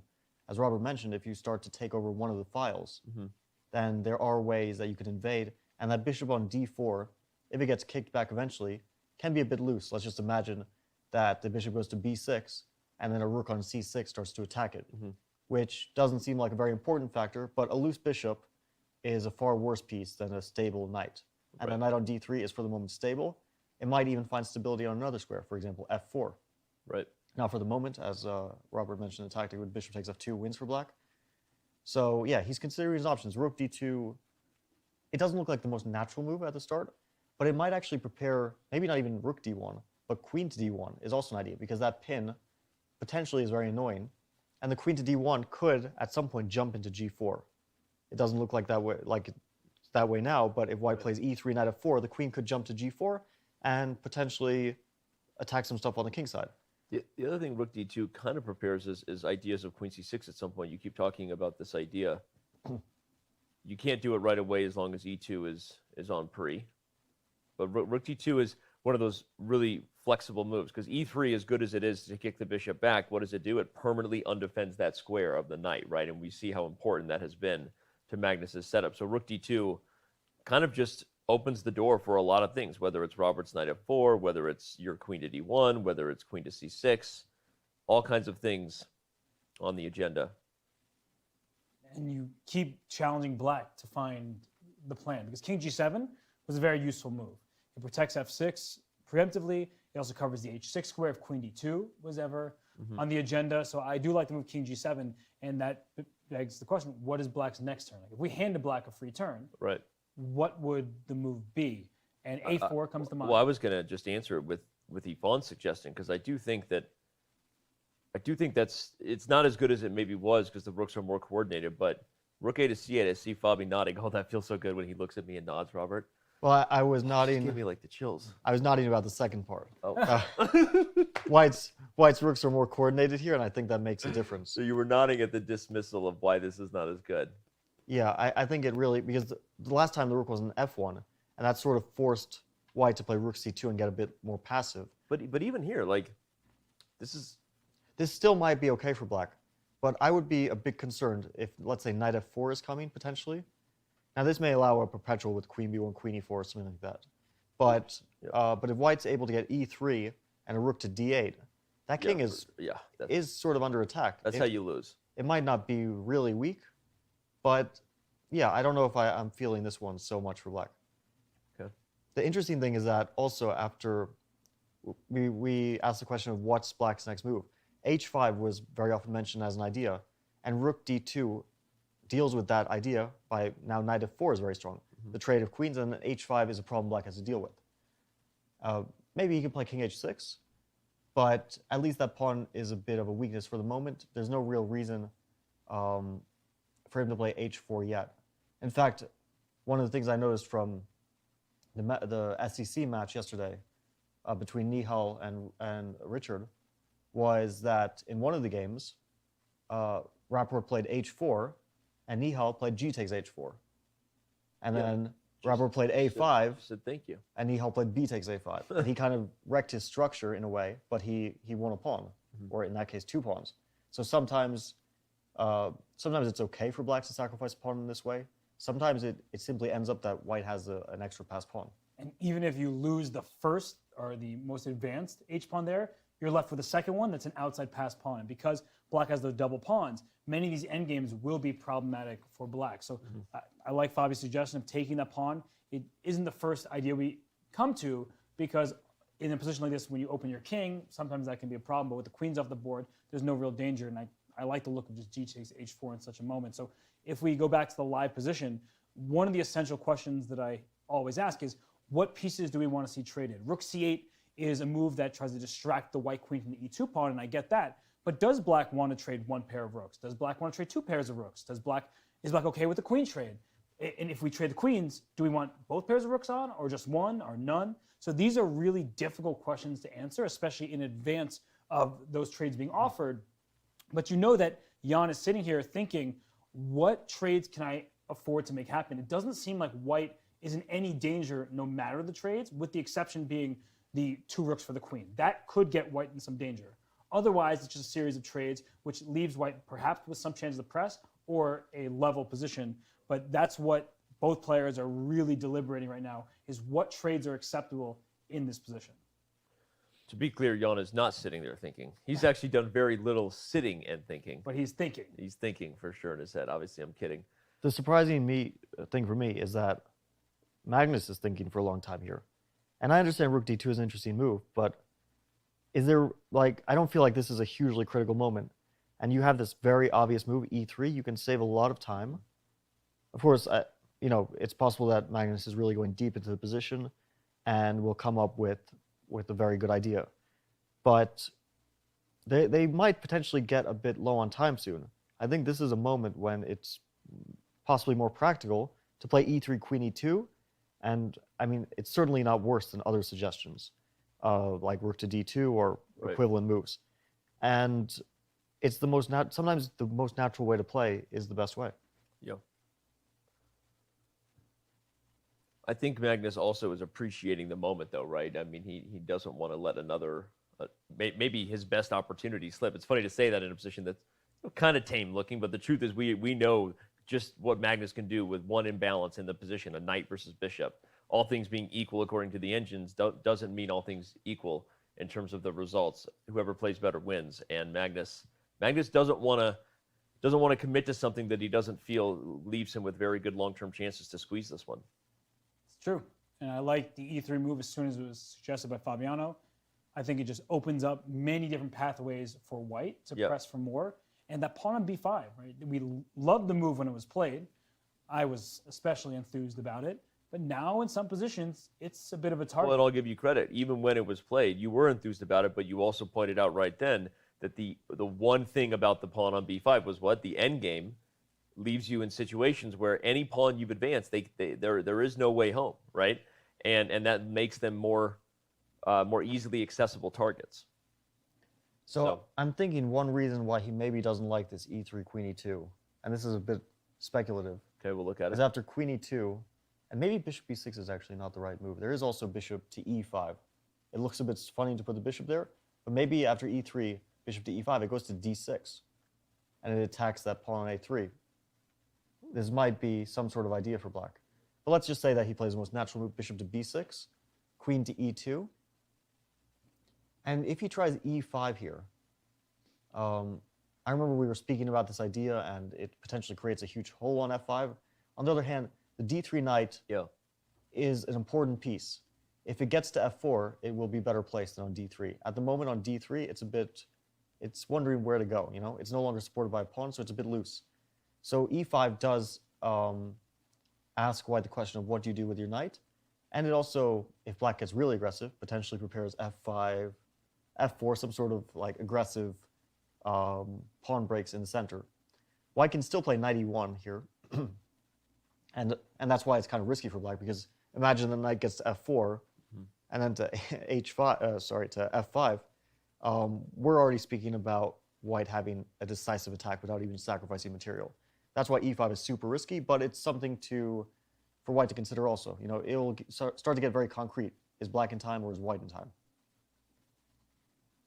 Yeah, e5 feels very risky because, as I was saying, knight e1, the knight on d3 no longer has the stronghold there. The b5 pawn's under attack, knight g2 or knight f3 to h4. All of these moves are pretty obvious. And if you get there, g4 will come. And there's nothing that the bishop can do, right? This is what we've been talking about. The bishop often is good. It plays on both sides of the boards, long-range piece. But the f5 square is a light square. The only way that bishop can defend the f5 square is eliminating the knight's path to f5. So the bishop could somehow take away the h4 square and capture a knight that gets there. But that's not possible. The bishop is all the way over there on the queen side. So there's a tremendous amount of risk. And not to mention that a4 at some point can open up the c4 square. So even instead of knight e1, sometimes there's like knight b2 and a4 and trying to get the knight to c4 or a rook to c4, something like that. So black needs to be careful on both sides of the board, because as soon as you give white a light square to venture to, you can't take that decision back. Agreed, agreed, agreed. This is a very rich position. Yeah, and Magnus is treating it like it is as well. He's really making sure he takes the right approach here. It looks like a simplified position, but it's far from that. Yeah. It contains a great deal of potential risk for black, less so for white, but in endgames, it is actually possible that the a3 pawn becomes a bit of a weakness, and there is some potential risk for white too. It looks like Magnus wants to make a move. He's kind of reaching for a piece, but he's over hesitating. several times, but it looks like he has a move in mind, but he doesn't probably see any advantage after it, and that's why he's hesitating. Just remember, Magnus, you are your best moves. Was that as cringe as it sounded in my head? Oh, gosh. LOL. You need to give him a sash with that, too, just, to make sure you cover up that slogan. I'm sending him a couple mugs for his birthday, so it's okay. He'll remember. Just don't send him a mug with that phrase on it. Oh, I am. Yeah, we've got like 20 in the office. You want one, too? No, I don't think so. Okay. Good talk. There we go. Yeah, I saw him hovering. There we go. But the second time he just hovered there, it almost looked like he was going to play a4.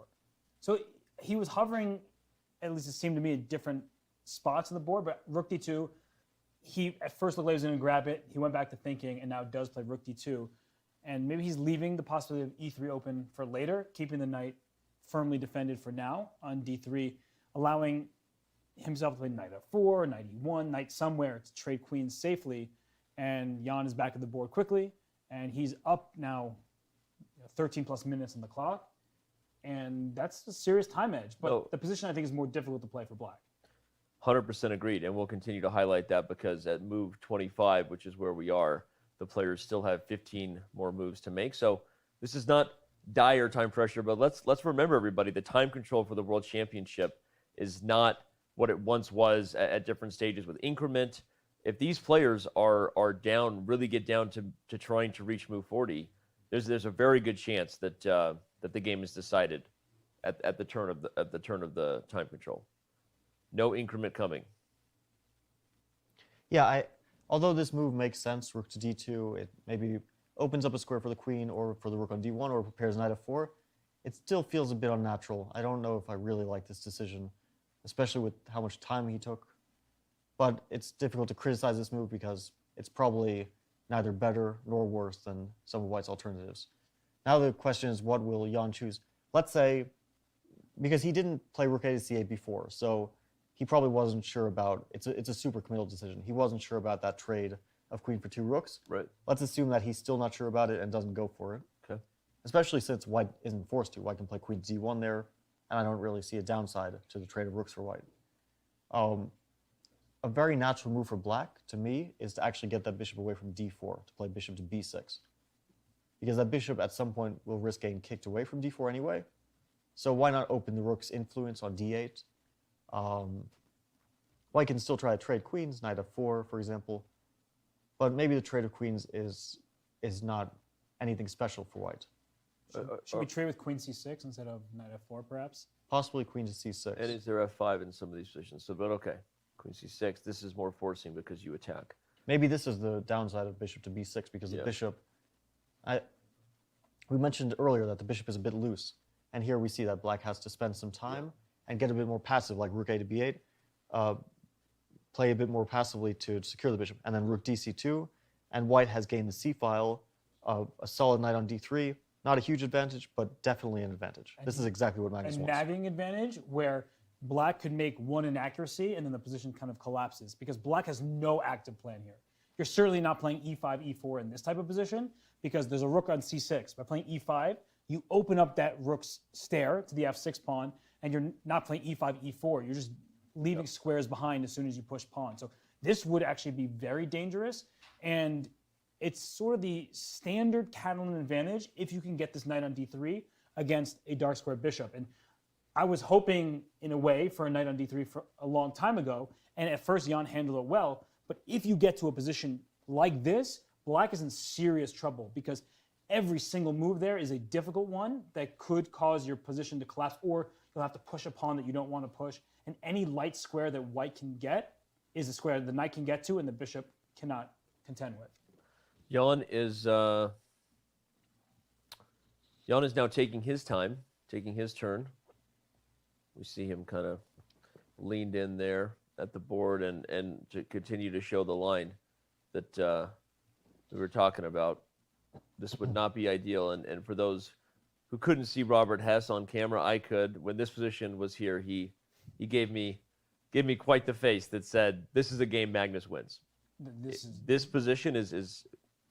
This is the dream for Magnus. This is the dream. This is what for he's been hoping for all game, pretty much. He's won with so much less than this before, and it's just one of these positions where black struggles forever. And if you play 100% accurate chess, you'll make a draw in many of these positions, but you give white tremendous potential, and it's no fun. It is a miserable defensive task. Yeah. And the other thing is, a general thing is, the longer the game gets drawn out in a position where black is slightly worse or where white is slightly worse, the more chance there is for that advantage to be converted. Right.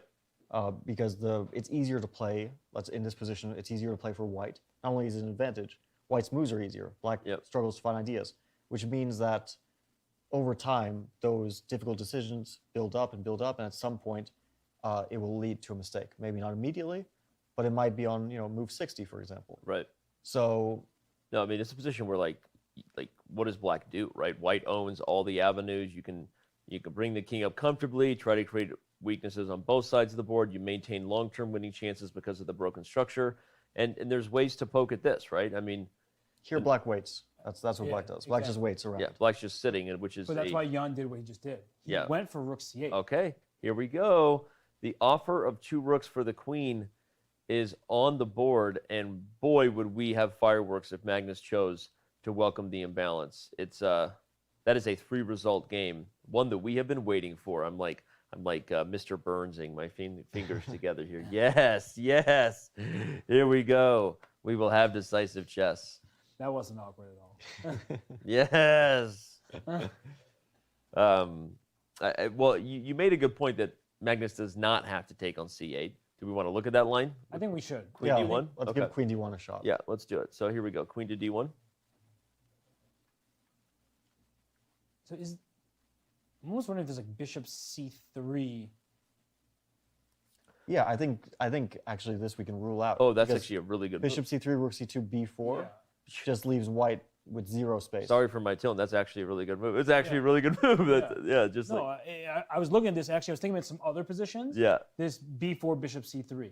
Right. Depending on how white played. And It's very committal, of course, because you're leaving some light squares, but the knight can't move on d3. Yeah, this is like White's frozen. This is the opposite of how Magnus would have been feeling about the rooks doubled on the c-file. So good news for us. That means we're even more likely to see Magnus take on c8. His hand is almost forced here. White has an easy decision here. He has to take on c8. Otherwise, he's just accepting a worse position. But if the decision is so easy, why is Magnus thinking about it? So He's probably unsure about the position here, and he's just calculating it because he hasn't moved on to other moves yet. He hasn't even considered moves like queen d1 because he's a bit concerned about this position. Understandably so. It's very complicated. And if he started with other moves, he would probably realize, well, I've got to take. But I assume he will, in like the next 20 seconds, take on c8. Shout out to Yvonne, who's not with us right now, but she's joining us daily. She was the first one to suggest this variation for black, and of course, it was recommended as a potential option all the way back here. You can see the highlight we had on the board is still there in our notation. Maybe it was better for black then, but what's changed now is the a-pawn advanced and the king coming up. You know, Robert, you highlighted that, or maybe it was Fabiano who highlighted the risks of this position for black are maybe even greater because of what happens if the knight moves and if this bishop gets kicked and the rooks get going over here. It's the black king that could get in trouble, not just the white king because of the centralized queen and bishop. Yeah, but let's see, because black is the one who gets a chance to start his play first. Okay. I'm wondering about the move h5 here. We looked at this and you said knight f4. Yeah, but I mentioned knight f4, but if queen b1, king g2, queen e4, I mean, f3, queen e3 looks pretty awkward. So maybe it's just a perpetual. Okay, and so, yeah. I guess black is not too upset with that outcome. Right, so after h5, of course, you're trying to push that h-pawn up the board some more. If white plays h4, there's the risk of the g3 pawn being in trouble because of the pin, but that pawn h5 is now cemented there, which means knight f4 later in the game, or very soon, could win that pawn. Because how are you going to defend that pawn? King h6 can always be made by a rook h8 check or something like that. Bringing your queen back to the defense doesn't look very enticing. So what happens here? So that's why I was thinking, after h4, maybe black can play this move. I suggested in a similar position, e5. Mm-hmm. I knew it. Look at us. The more we work together, the more we finish each other's sandwiches. Leaving me out again. So this is what's happening today. All right, I can go. All right, so no, Eve, I knew where you were going with it, Bobby. Go ahead. So the one thing is that white can no longer realistically use the f5 square. Right, the knight the knight is too far away, and also white has no piece besides the knight to cover that square. Right. So the queen will always cover it. And one important thing is e3 here, not very good. Bishop takes. Bishop takes e3. Queen takes, and white has to move the rook to f2, and then, loses d3. Well, don't take here first. Yeah, don't take here first, but... Dude. Sorry, every time the eval bar does that, I go, dude. Oh, look at that. We have a dude on the board. Magnus moves the queen up. Game on, ladies and gentlemen. We have action in Game 6 of the 2021 FIDE World Chess Championship. Dare I call a decisive result today? Dare I do it? Pretty sure you were the only one who predicted a draw here. And what did I say at the top of the show is the reason? I said, everyone loves proving Dan wrong. That's what I said. Your nickname in high school. Everyone loves proving Dan wrong. Queen whoa, D5. Queen D5. Instantaneous. So the tactical point is, of course, knight f4 would be a great move, if not for bishop takes f2, winning the rook. The other point is, of course, b3 is hanging, so white has to decide how to deal with that. What a quick move to play. I mean, Bobby, evaluate. So you mentioned quickly when we had Yvonne here that a centralized queen, an open queen with targets on both sides of the board can typically compete in the modern understanding of how the queen battles the rooks, right? Yeah. So that makes sense for him to play queen d5. That said, that's a very quick move to play when the queen was already on a pretty good square. So your thoughts evaluating the dynamic of the two rooks versus the centralized queen and bishop? I think Jan is getting ambitious because he sees the following line occurring. b4 is the most obvious move, and he wants to play a4. And his idea is, long-term, that a3 pawn is a weakness. Queen b3 is an idea, and he's going, potentially black's past a4 pawn. Not past at the moment. But if a3 falls, that a4 pawn is a super dangerous passed pawn. White probably has a way to deal with this, but it looks a bit annoying. By the way, we have it on the board. But Magnus plays b4 and then pauses before writing the move. Usually that's a sign that like, am I missing something that kind of looks good for me, but what's my opponent's idea? Or that could just, like Magnus does that often, he pauses before writing the move. That could also mean absolutely nothing.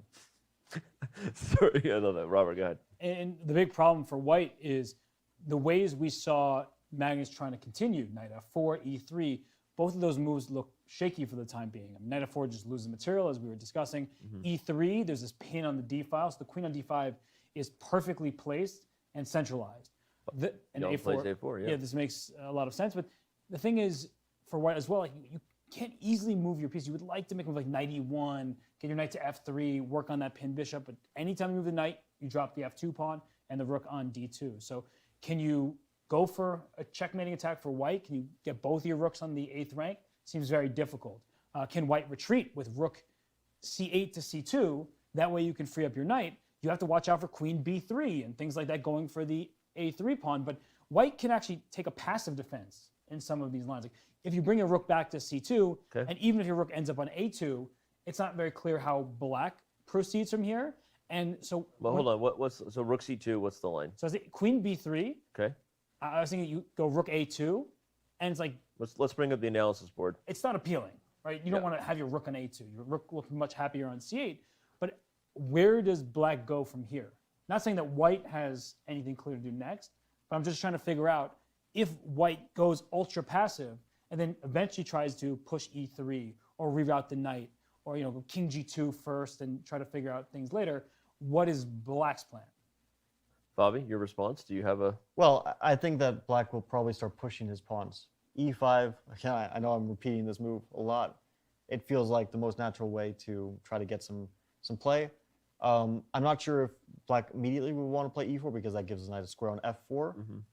But also, what's white's do? What is white doing? White's the one who has to try to, play some sort of idea here, because white's the one who's very passive for the moment. You don't just want to play rook c2, rook d2, and shuffle for the rest of the game, because then you're admitting that, okay, maybe it's still equal or a draw, but black's the one having all the fun here. So yeah, maybe Magnus will be forced to do this. If I were him, I would not want to do this. For sure. I'm wondering after a4 about the move e3. The question is, if like bishop e5, did white gain anything from this? Well, because you can bring the rook back to c2 now, and then maybe try to take this bishop on e5. Yeah. And I think if we saw something like this, like Robert was saying, queen, rook c2, queen b3, knight takes e5, f takes e5, rook a2, here we're just talking about a dead draw. Neither side will make progress. I was just about to ask that as you recommend this change. Throw it over to our man Robert Hess to talk about the instructional thing you often highlight. What happens with the knight versus bishop? Whose chances are increased here? You've got weaknesses on a3, but you also have a weakness on b5, right? Who has the better chances long term? Well, the rooks against the queen, that's going to be the dynamic that's dangerous for black, because what can happen is, let's say all of those queen side pawns get traded. Okay. Then white might just be winning.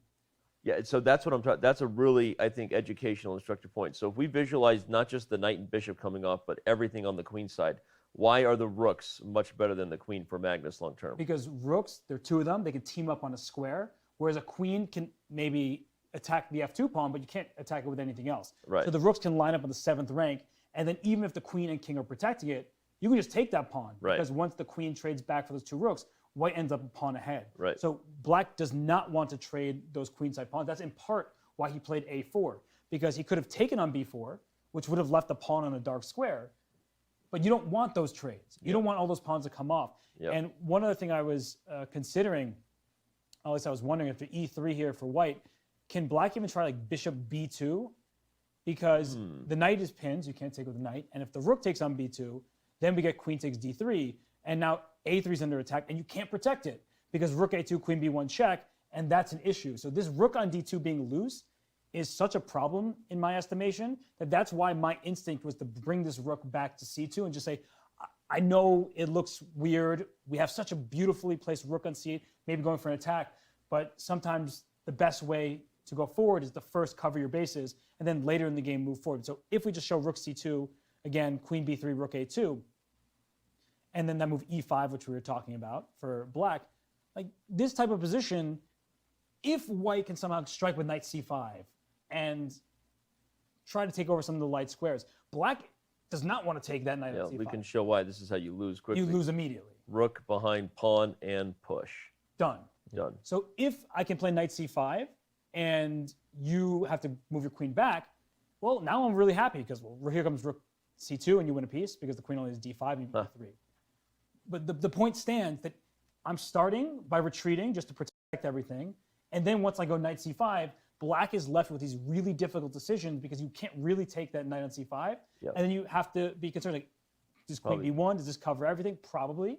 But the longer this game continues and white tries to operate in the light squares or tries to trade pieces, maybe that gives white some chances. I'm not saying that black doesn't have chances of his own, but those are the things that I'm considering in this position. Well, I think you made a really concrete point, sort of hypothetically, but we kept looking at this idea of e3, but the moment you recommended bishop b2, we became clear on, yeah, actually e3 is probably just not an option. Bishop b2, the knight again is pinned because of the rook, and if the rook takes, queen d3. But here there is still the move rook to c5, which probably keeps it so playable for white. e3. Bishop b2, rook to c5, because the queen has to stay on that file, so it should go maybe to d7. And now white has gotten the extra move rook on c5. The other thing is that if black takes on a3, the bishop could sometimes get trapped. Oh, that's interesting, yeah. Like, for example, queen to d7, I'm looking at rook 5 to c2. Bishop takes a3, rook to a2. And I think that bishop gets lost. Yeah, that looks like a problem. That looks like a Is there big some problem. e5, e4 or something? Maybe e5 is saving, but there's still e4 for white. But in any case, yeah, the point is clear. Yeah. Well, e5, you can just move your Knight c5, yeah, knight c5 is winning. So, but the more I see Robert's idea of just putting the rook passively on a2, the more I like it, because once white plays knight c5, like in the line we just recently saw, then after e3, black's bishop will sort of be trapped in a sense. It can take on c5, but that's a very risky endeavor. Or it can stay on c3, where it's suddenly no longer defended by anything and a bit hanging in midair. So let's say queen b1 here, king g2, and white will next play e3, and the bishop will, well, probably can't take on c5 at any moment. But if it's on c3, then it gets attacked, rook dc2, and it's not really trapped, but it's an uncomfortable situation. Let's go full screen Magnus as he leaned over and he looked like he was about to make his move. He only has 10 minutes to make 12 more of them. We're going to keep you updated on the time control and the move number as we get close to the threshold where both players get more added onto their clock, which is move 40. Here it comes. He's maybe about to make his 29th move. This time pressure could play a factor today, guys. This is the first time we've really had many critical decisions left to make before the next phase. This is real. Because there's no 30-second increment until the final time control. Yeah. So normally in a position like this, it's move 28, 12 moves to go, and you get 30 seconds added per move. It's a total of 6 minutes to your clock. That's plenty of time. But now we're under 10. You don't get that additional time when you hit the clock. And for Magnus here, he hasn't seemed super confident. Like, he had some decisions, like after that move rook to c8, queen takes c8, he could have snapped it up because at that point he didn't really have a choice. And now he does play e3 instead of rook back to c2. And Jan can play bishop b2. We just talked about how that could actually backfire. He can retreat bishop to e5, which I don't love at first sight because the trade of knight for bishop may cause black some problems. But Jan, he doesn't seem too worried right now. In fact, he seems quite skeptical of that move. He's got a confident, this is a Ian Nepomniachtchi body language that suggests that he's confident, often when he's moving to and from the board. Bun looking tight. Sorry, Fabi, go ahead. I think that bishop b2 is the critical move. Yep. And if Jan is, has some expressions that indicate surprise, then probably he thought bishop b2 was a problem with e3. So after bishop b2, white, I think, is forced to play rook c5. Yeah, we'll show again. Knight takes, loses the rook. Rook takes, loses the a-pawn. Yeah. So rook and c5. this would be losing for white, most likely. Yep. So rook c5, the queen has to stay on that d file. d8 doesn't make any sense. d7, we saw the problem because of rook 5 to c2 and the bishop gets trapped. So queen d6 is the last remaining possible move for black. And if you give black another move, he might be able to throw in f5, which vacates a new square for the bishop. But more concretely, the a3 pawn is an issue. Yep. So you made such an impact on my subconscious by trapping my bishop earlier. I sort of dismissed that I can still take it. But that's why the queen on d6 is so important. Once you take a3, the queen and bishop will line up on the b4 Oh, okay, very good. I'll just make a move just to show that something. Okay. We'll bring the rook back. Oh yeah, even if the rook comes back, yeah. Yeah. So the rook c2. This is such a big difference that now after rook a2, bishop takes b4, you take the bishop, the queen takes back, 2 extra pawns on the queen side is going to be most likely winning for black. So queen d6 is actually like a strange move in a sense, because protecting the b5 pawn with queen d7 is very logical, but the queen actually needs to put pressure on b4 here. And if that's the case, and we see rook takes b2, so you don't... Oh, so... No, it's fine. Rook takes b2, so we don't drop the pawn. Well, now we have an issue where a3 falls, but so might b5. And we were talking about that dynamic. If white can trade all those queenside pawns, black is the only one who can get in trouble. And this should be held by black, but there could be a moment where those rooks line up in the 7th rank, and then black needs to be extra careful. Well, I think this line continues with probably an only move for white, rook b to c2, because that rook has nowhere else. White has to prepare for queen takes a3, and that's attacking the rook on b2. So that rook has to go to a square where it's no longer attacked. Right. So rook bc2, queen a3, and rook b5. Now the question is, can black push that pawn through? The most obvious move is queen d3. You attack both rooks. I think rook b to c5, a3. And now I think white plays rook to c1. And then the other rook goes to the a file and covers that a1 square with both rooks, so black can no longer push that pawn through. And I think that this kind of thing is leading towards a draw.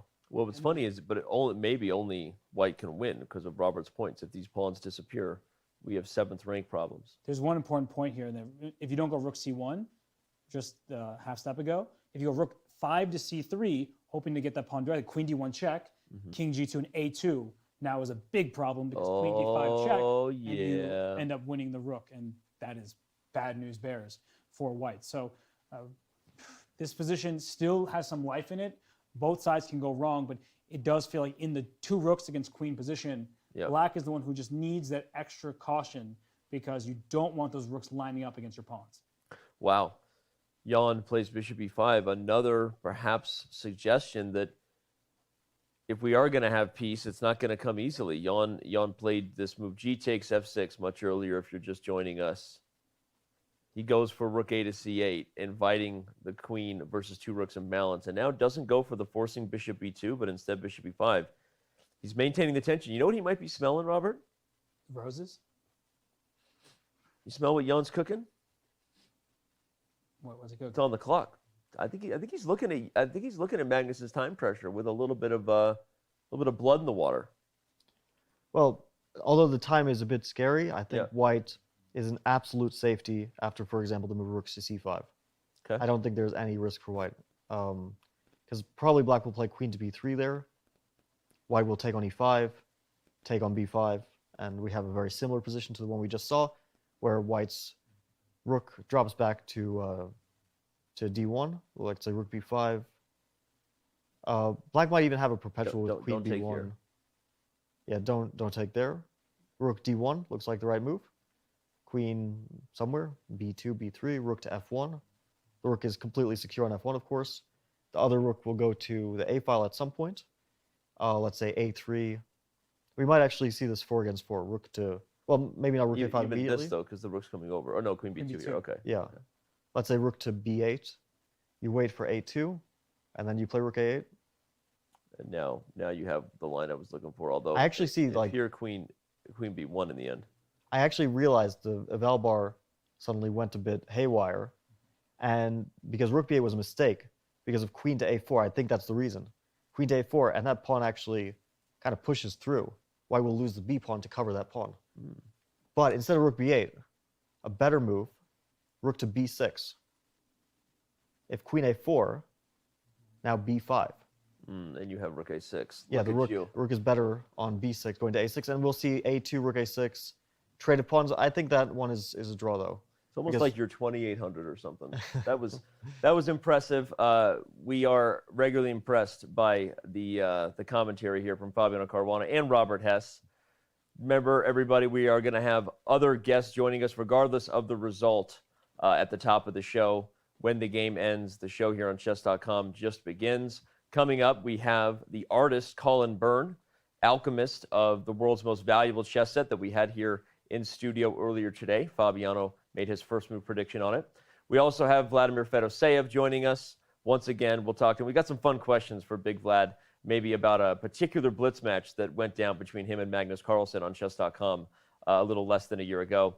We also, of course, will have Jan Ludwig Hammer, but we also have maybe the most talked about man in streaming right now, Ludwig Agren, who just moved over to YouTube. He is no longer streaming on Twitch. Very huge news coming down this week. We're going to catch up with Ludwig, talk to him about his chess career, obviously, ask him to evaluate his chess coach Robert Hess's performance so far for the World Chess Championship, and so much more ahead. All right, we're going to take a very quick break right now so that we can stay locked into the action as we get into time pressure. So don't go anywhere. We're going to be right back as Game 6 for the FIDE World Chess Championship continues. Today, more than ever, when the world comes together to create a better tomorrow. It's going to be magic. Oh, La magie. Magic. Magic with music. with architecture. With colors. Magic with celebration. With your safety. From here. There. And everywhere. For 6 whole months, day and night. Join the making of a new world, starting October 1st.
we have action. These guys are diving in, already analyzing it, and I got to say, hold your horses so that the fans can hear what you're discussing.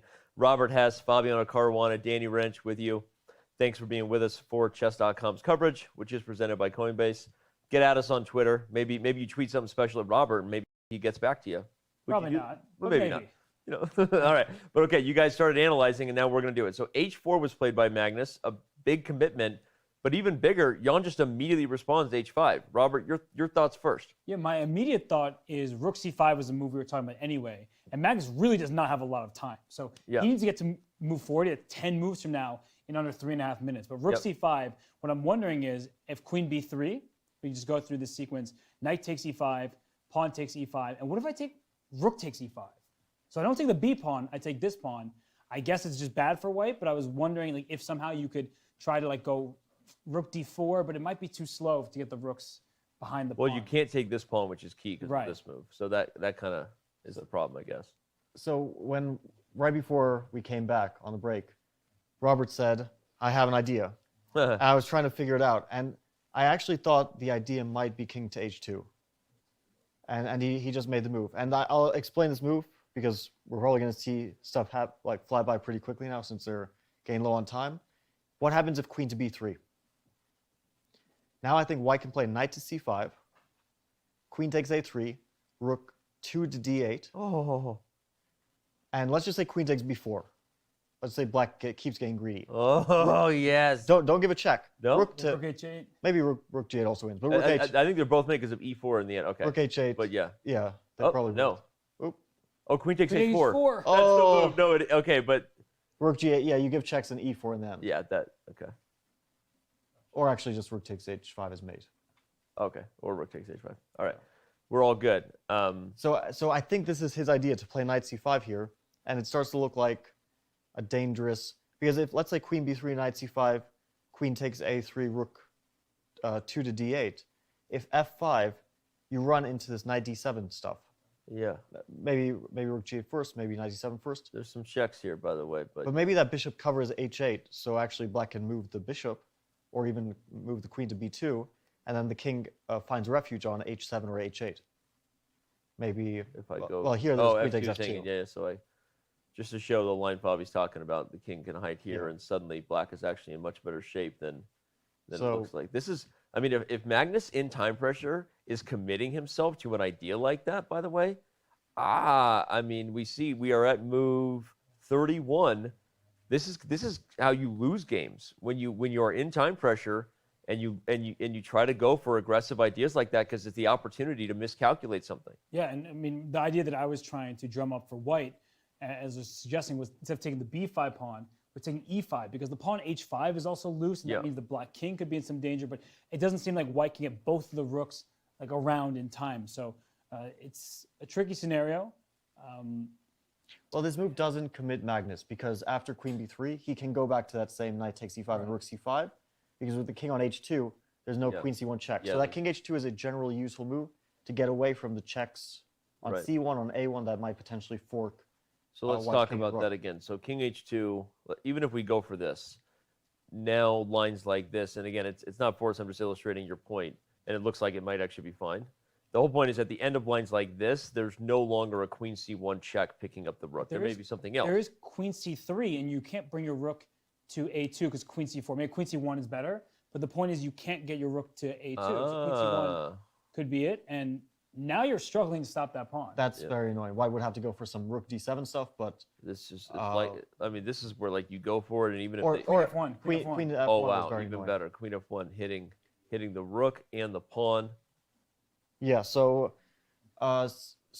Magnus is playing a bit risky because he had a very safe option, rook C5 at various moments. Yeah. And he's going for this, which maybe his idea after queen B3 is he wants to take on E5. Like maybe it's the knight C5 stuff. Maybe he wants to take on E5, take and rook to C7. Queen. Oh, I'm sorry. First rook C7. Queen A3 is black's only idea. Rook 2 to D7. And he's going to say, well, your king is in a significant amount of danger because let's say queen takes B4, rook takes F7. If the king goes back, then we have that potential like rook to D7 and then, or maybe rook G7 first. And then let's say king H8, rook G to E7 wins, right? Yeah, you can't stop it. So we have that potentially, and if the king goes forward, which I suppose it has to do, to g6, well then we have rook g7, and suddenly the king has to try to run king f5, but you know there's like f3 here. Oh, you know we're already fancy. talking about white has a draw in hand at any moment, and black has to find accurate moves to draw. Checkmate. Yeah, I'm just showing. No, like Of course. But prior to this point, king to h6 I think is still a draw after rook g7, but yeah, it's not something you want to go for with black because white can just repeat at will if he wants, or he can, if there's something, then he'll find it, right? So black is the one who has to take care. although because it's so forcing, and if there is the draw, that sort of makes Jan's life easier. But that said, given the time situation, Jan might really be thinking, I can try to steal a victory in this game. Guys, this is not a normal, even for online chess these days, most of the big online events have some sort of increment, right? I mean, this is 3 minutes sudden death. Yeah, if you don't make move 40, it's over. This is super exciting because Magnus is playing for a win here. Yeah. With his last 2 moves, h4 and king h2, he has broadcasted that, and his only problem is time, and that will make Jan think, well, maybe I'm also have some chances to win because he'll see that clock. But that clock can also be a bad thing for Jan. Yep. Because you should be focusing on the position, not on your opponent's time. If you start thinking, oh, I have to flag my opponent, maybe you'll destroy your position in the process. And Magnus is a great blitz player too, and a bullet player as well. So he can easily make a bunch of good moves in time pressure if he needs to. The energy, though, it's palpable. You can feel it. It's chessual. Robert. I wish you didn't throw it at me right there, but playing for a win sometimes involves playing for a loss. Mm-hmm. And Magnus is living on the edge because he has 3 minutes left to make some very important moves. Whereas for Jan, if he, as Fabiano was saying, goes for the kill because he sees Magnus' time, that can really backfire some of these lines. We saw the rooks teaming up. And queen b3 is, that's the move that he wants to play. Jan wants to play that move. Some of Magnus' next moves will be quite easy. Knight takes e5, rook c5, or rook c7, rook d7, these type of ideas. But if Jan calculates, which he has the time to do, and figures that leads to, at minimum, a draw for him, then that makes sense to go for. It's move 31, so that means that 9 more moves to make before time control. And as you can see, 3 minutes for Magnus. 16 minutes for Jan is also not a ton of time, for the record, especially given that Jan could face critical decisions of his own in a few moves. He also doesn't have so many logical moves. Besides queen b3, Yep. I was just thinking, what about the move bishop to d6? You want to prepare queen b3 in a bit of a slower way. But then white's rook drops back to c2, bishop d6, rook 5 to c2. And now with queen to b3, we're looking at this knight c5 idea again that we saw before. If bishop takes c5, b takes c5, that pawn runs through. So maybe black has queen to b1 after knight c5. Yeah, you can't take the bishop because the rook. That's actually probably the only move is queen b1. Wait, was there knight c1 instead of... Yeah, I was wondering, knight c1, queen to b1. Your queen is sort of stuck down there. So the thing about this is... Oh, maybe now knight to e2 is quite strong. Just and even headed for this f4 square possibly. But I was wondering, what's your next move? I guess you have queen a1 at some point. Yeah. But it feels like black is kind of stuck, so maybe white can bring the king in and try to trap the queen eventually. It certainly looks dangerous for black there.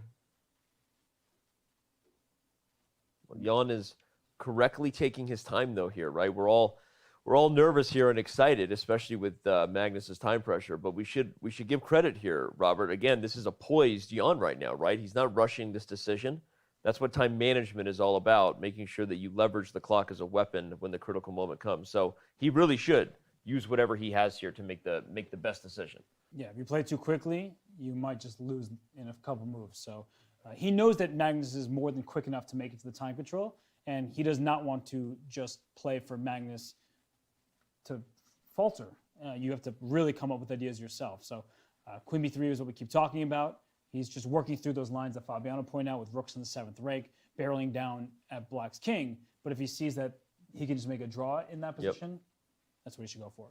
I actually am quite impressed with how Magnus, although we see the time and we're thinking that, well, this is a scary moment for him, he was, for most of the game, Magnus was never better, really, objectively, and at some moments, most likely slightly worse.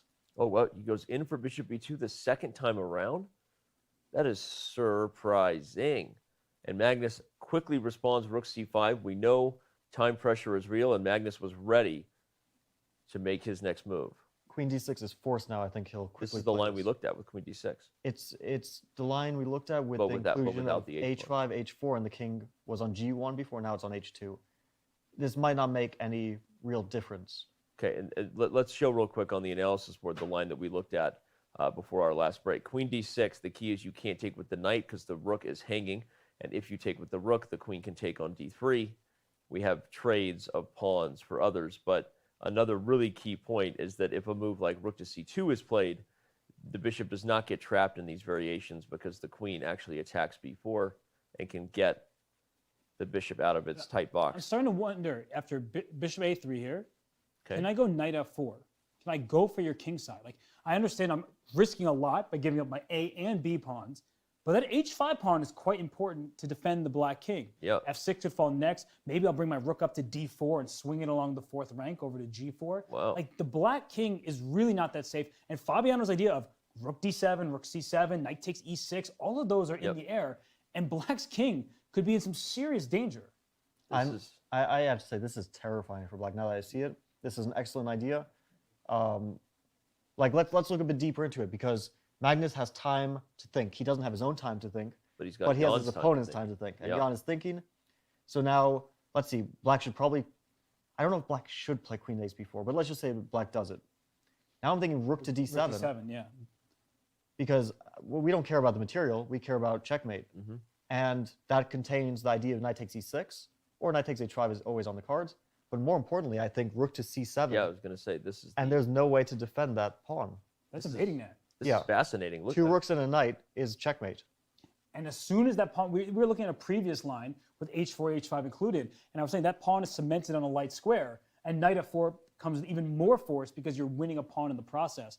And a line that I had a mistake earlier when I was trying to take on e5 with knight and to go rook takes e5, I was just looking at the king side for some potential attack. And Fabiano's point is so well taken, with rooks on the 7th rank could be absolutely devastating, because that's a blistering attack. You just get both those rooks up there with the knight's help. That will likely lead to a checkmating attack. And the bishop on a3, queen on b4, that configuration of pieces is nowhere near your king, which is under fire. So let's see. It If probably black forces a move like queen e5, but then the rook comes back to c5. Yeah, queen e5 allows rook c5, but I think that you have the right idea that we shouldn't allow those rooks on the 7th rank. Maybe queen to e7 is the correct move.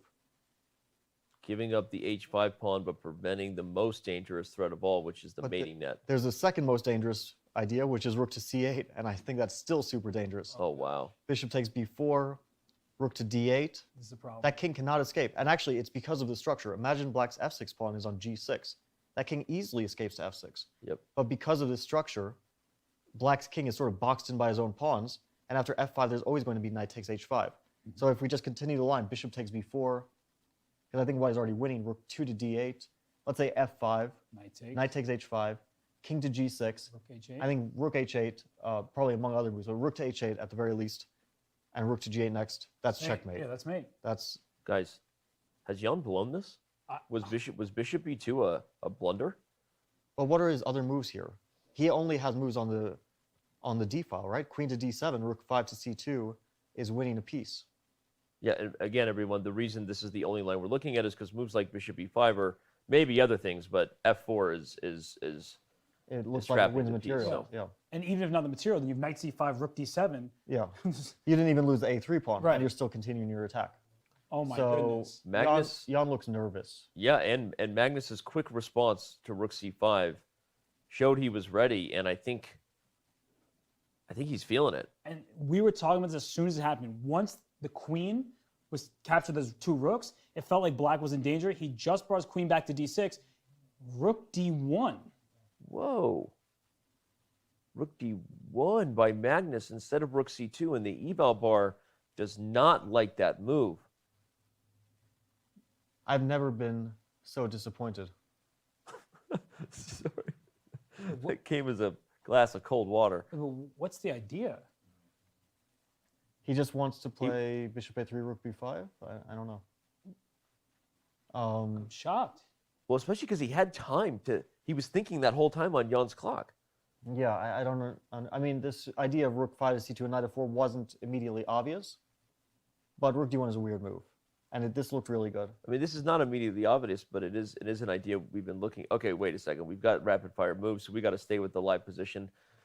Rook takes b5. That's move 34. Magnus officially under the 3-minute mark. I'm very surprised. And at the start of that position, once the 2 rooks were captured, I'd mentioned the rook coming back to c2. Retreating moves are often the most difficult to see in chess, but he stopped in c5. He was getting active. Rook back to c2, though, it connected all of White's pieces. The harmony was there to take 1 step back and then like 3 steps forward into the attack. So I understand what he's doing. h5 can fall. The rook can go to a5. I don't think that White at the moment is in that serious of danger, but if that queen can snake into the position and keep that past a pawn going, that could be a problem. But the bishop on a3 is locked over there. So even if White loses the b4 pawn for, you trade off the minor pieces and Black has to keep the a pawn, I don't think that's going to be winning chances for Black because White can use the rooks to circle that pawn. Yeah. It's not obvious what Black's next move is. E5, I know I've mentioned this move a bunch of times. E5 still comes to mind for me. Knight f4 is no longer an idea, and E4 is a threat. Well, the rook is unprotected, so you still can't move the knight. Well, you have knight b2 and some. Yeah, knight b2, but it's very tactically awkward because let's just say that White plays knight b2 here, queen to a6, rook to a5, and queen to e2 wins material. That's a problem. So e5 looks a bit awkward. It's like I don't know if rook c2 and knight f4 was winning for White or better for White or just equal, but it was exciting. It looks pretty good. I mean, are we just taking for granted that? I mean, maybe we're taking for granted how obscure this idea was. I mean, we found it, but we've been analyzing this position and had the luxury of 3 people plus an eval bar. Maybe this idea was just really obscure and Magnus just hadn't considered it. Yeah, it's of course difficult to sacrifice your whole queen side. We have queen to d7 from Jan. Makes sense. Okay. He's trying to free his bishop, so if rook a5, there's bishop takes b4. Yeah, I was going to say I'll just show rook takes h5, you win the pawn, and the knight is still pinned to the rook. And now that a pawn will start to run, so maybe Magnus has to play like rook to b6. Rook c5. Oh, okay. And then he's rook c4, rook d4. Yeah, he's just trying to deal with that pin. So bishop takes b4, rook c4, bishop goes somewhere. Let's say f8, rook to d4, queen goes somewhere, and White might start his. But the bishop on f8 protects a3, so this is not. White has to start knight f4. He has to start his counterplay now. I was going to say it's not a foregone conclusion that you're corralling this a pawn as long as I've kept my bishop. No, the a pawn lives. The a pawn lives? Yeah. The a pawn lives. This is really dangerous. Let's just say a3 here. I have a nice shot. Knight takes e6. Yeah. Ooh, very nice. And here White probably wins. It's okay. Basically, Magnus is accepting things have gone out of control. Yeah, that was rook d1 was a big mistake. What a shocking, that was a howler. Shocking move.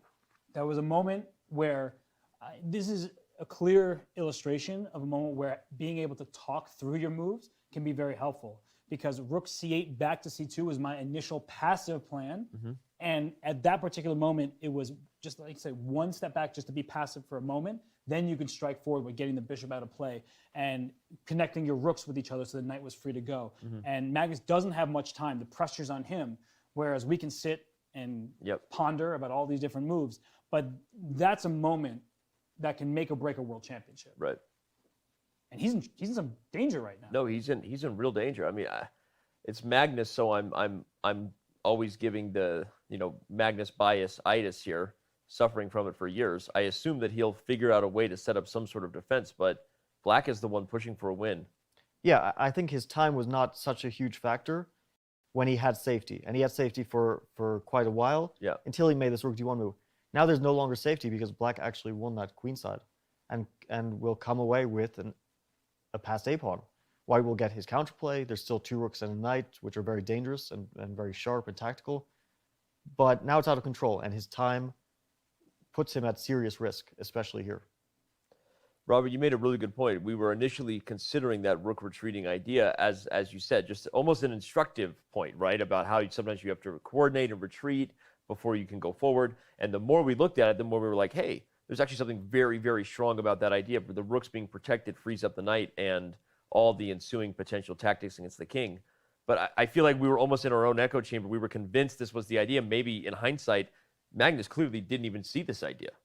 It was Retreating moves are difficult. Yeah. They always are. Yeah. And he's trying to take an active defense right now. He's going to lose the b4 pawn. He can put his rook to c4, maybe his rook to d4, but it's getting close. It's getting close to big trouble for white. If we go back to that moment where he could have played rook c2 and knight f4. Yeah, let's analyze it real quick. Yeah, sorry, right here. King h2, yep. Bishop b2, rook c5, queen d6, rook c2, bishop a3. At some point, I think they'll start making a lot of moves. But let's say knight f4, queen b4, rook d7. Maybe black has the move e5. That's the only move I can think of that he might have here. Because he has to somehow deal with... I see the eval bar is says white's winning. Going way up.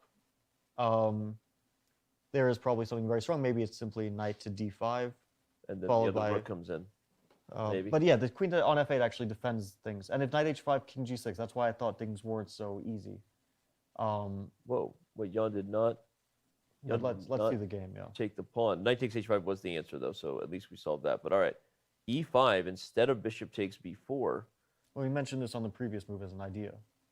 And the point is the knight cannot move anywhere besides b2 at this point because the rook is hanging. So as much as we're looking at ideas like this, not possible. And so what if rook to c4? Is it going to be queen to d5 there? It looks like queen d5 might be a very strong response. White can't coordinate, yeah. Yeah, white can't coordinate. You know why e5 is so strong? It's exactly the type of move you play when your opponent's under time pressure. Rather than going for bishop takes b4, the forcing lines that, even if Magnus is worse, these are forcing lines that he probably calculated and is going to do his best to then coordinate a knight f4. e5, with Magnus only having 2 minutes to make another 5 moves, is an absolute nightmare. It looks like a good practical chance. It's not easy to find a move for white. Yeah, exactly. I'm wondering if knight b2 is an option. That's what I was thinking. Just retreat the knight to b2, but there's queen f... And then just go back. Because there's no e4 there. I'm wondering if, something you have to consider even bishop takes b4 things. But that's a bit sad if you have to start playing knight b2, knight d3, and hoping your opponent has no... Okay, we have moves. Rook to c2 is on the board after e5. Black can still take the b4 pawn as the knight remains pinned to the undefended rook on d1. So what does he want after that? I don't see an obvious move. Maybe knight b2 then? There's queen f5 still? Yeah, queen f5. Looks excellent, looks winning. It's nerve-wracking. Well, I'm sure he has something in mind, but this doesn't look good. At some moment, we have to look for a bailout from Magnus, where, let's say bishop takes b4, rook a2, just to put something like this in the board, a3. If you could take on b4, give up your rook, and then take on blockade. a3, and if you could make this work where you defend the f2 pawn, white doesn't lose. But with the awkward placement of white's pieces, you can get in some trouble. No, I was just about to say, it's exactly the type of, we call that a defensive sacrifice. If white could take off everything on the queen side, even if at the cost of maybe even a knight and a rook in some positions. But sorry, that position, actually, if we keep going just one step further there, I think we have a good example. So which line? Rook a2. Black bishop b4. Okay, bishop b4. Rook a2, a3, takes on b4, take d1, rook takes a3, queen d2, this whole line. And if you play knight d3 and e4, I think knight f4 gives up the f2, but you can bring your knight back to g2, and I don't really know. This should be a fortress. Yeah, it looks like a fortress. But actually, maybe this is an instructive move. Instead of queen to d2. Let's bring up the analysis board here real quick, just to make sure that we don't lose sight of the live position, because queen d5 is on the board, and we're looking at this line. Okay, so not bishop b4. What did they have in mind? It was bishop b4 was such a natural move. I'm kind of puzzled. Jan is trying to keep this confusing for Magnus with these moves, but he might risk and blow his chances. You know what white has as a move here? There is e4 as a move. For white? That probably doesn't work out. I was trying to trap the bishop. Okay, there are 4 moves to make though with only 48 seconds. Rook d2, that's good. That's an excellent move. You're connecting your rooks, which means the knight can move, and you're covering the A2 square. So even if things get bad, perhaps you put one rook on E2, one rook on A2, and say you have an outside pass pawn, but you actually can't make any progress. But Black needs to be careful as well. Yeah, I was going to say, this move prevents you from taking b4. Yeah, so queen b3 looks like the move for Black. Well, White is threatening rook a2 now, so Black should play queen b3. Guys, look at Jan's time. He also has 4 more moves to make. Wow, They're time control. They're both super low on This time. is, again, there is no increment here, which means what you see is what you get. Yeah, this is pretty. He can actually play knight c5 and rook d7. Maybe he's going to go on the d5 at the end.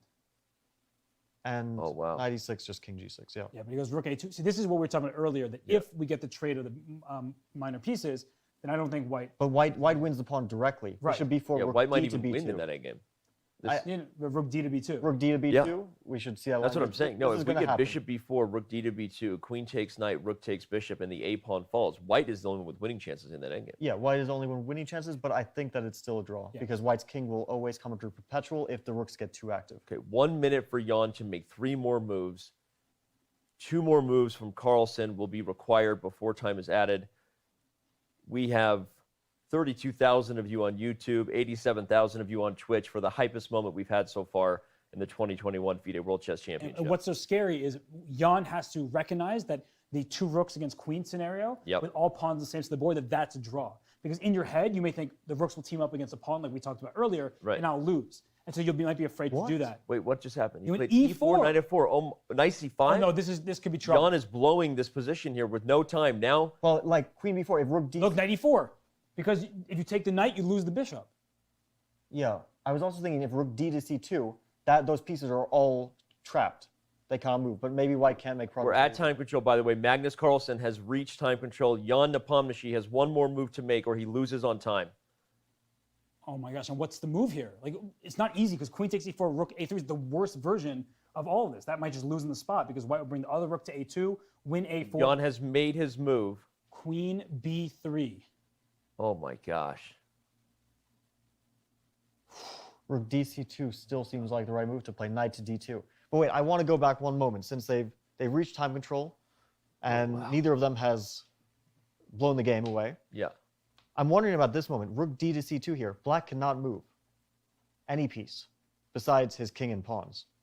And let's say Black plays f5. White doesn't have an obvious move, but there's actually knight takes a4 now.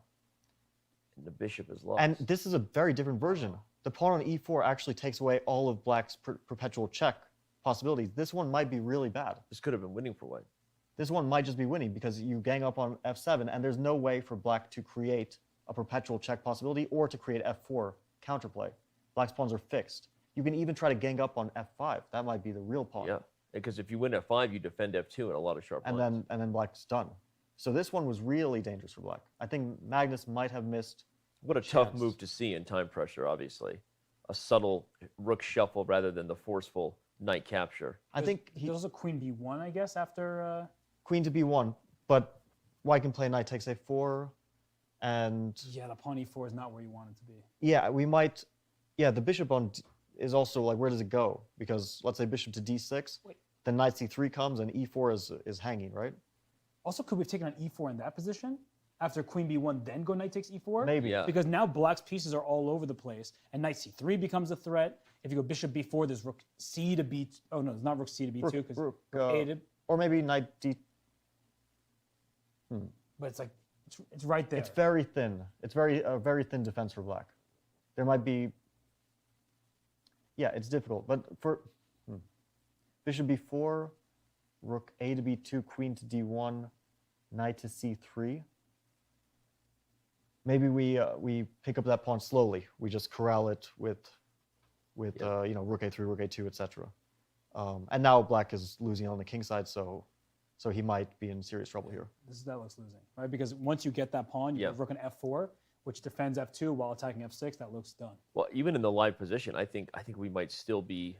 I mean, everything you guys have been foreshadowing is happening. If all Magnus has to do is corral the queen side, come hell or high water, because this king side structure is a nightmare for Black. But now that pawn probably gets to a3.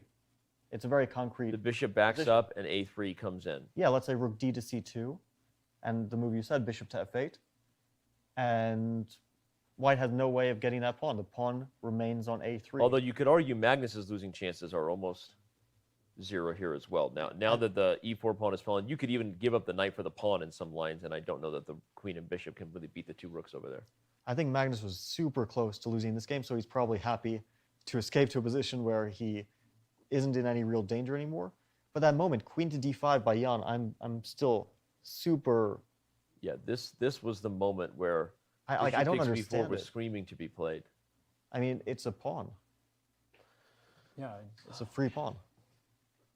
I think a move earlier we were applauding his patience, his ability to maintain the tension, not play the obvious forcing move that you kind of want to avoid when your opponent's under time pressure. And I think he had the same practical idea here. He didn't want to take the b pawn until he had to. Is it possible he just missed the response of rook d2? Because was rook d2 an only move?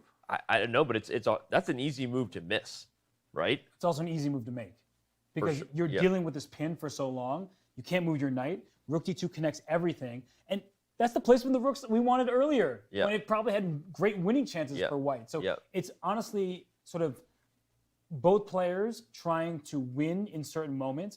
I've given Jan a lot of credit in this game for b5, g takes f6. Some of these decisions were great. Even this e5 move, just trying to win and not make Magnus' life easy. But we could tell that once Magnus gave up his queen for those two rooks, he knew that he had good chances to outlast Jan. Even though the position initially is level, it remains level. There's so many difficult decisions for black. And that moment with rook c5 back to c2 was missed. And then here, yes, queen d5, I think, was very strange from Jan, probably trying to force a win somewhere or just confuse Magnus, but it was objectively not the move.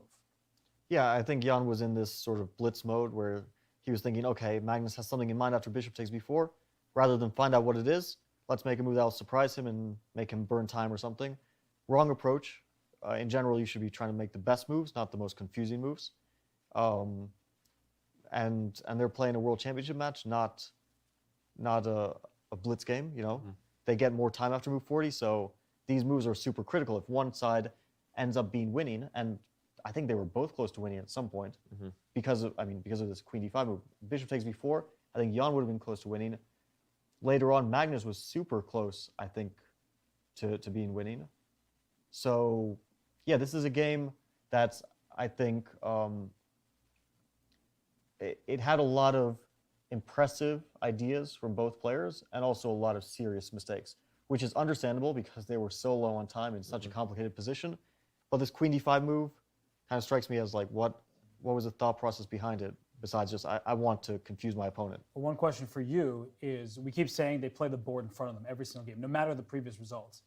Do you think they're tired of making draws, or do you think they both saw a moment that could totally change the match in their favor?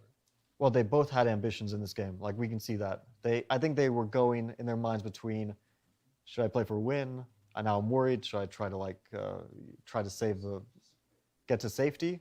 But then, I thought Magnus was playing for a win with this h4 king h2. I thought it was very impressive, these moves, practically speaking, especially low on time, and extremely brave to play in such a way when he had safe options like rook c5 we mentioned. Yeah. And Jan, it looked like, was getting into some danger. We mentioned this rook c2 and knight f4 idea.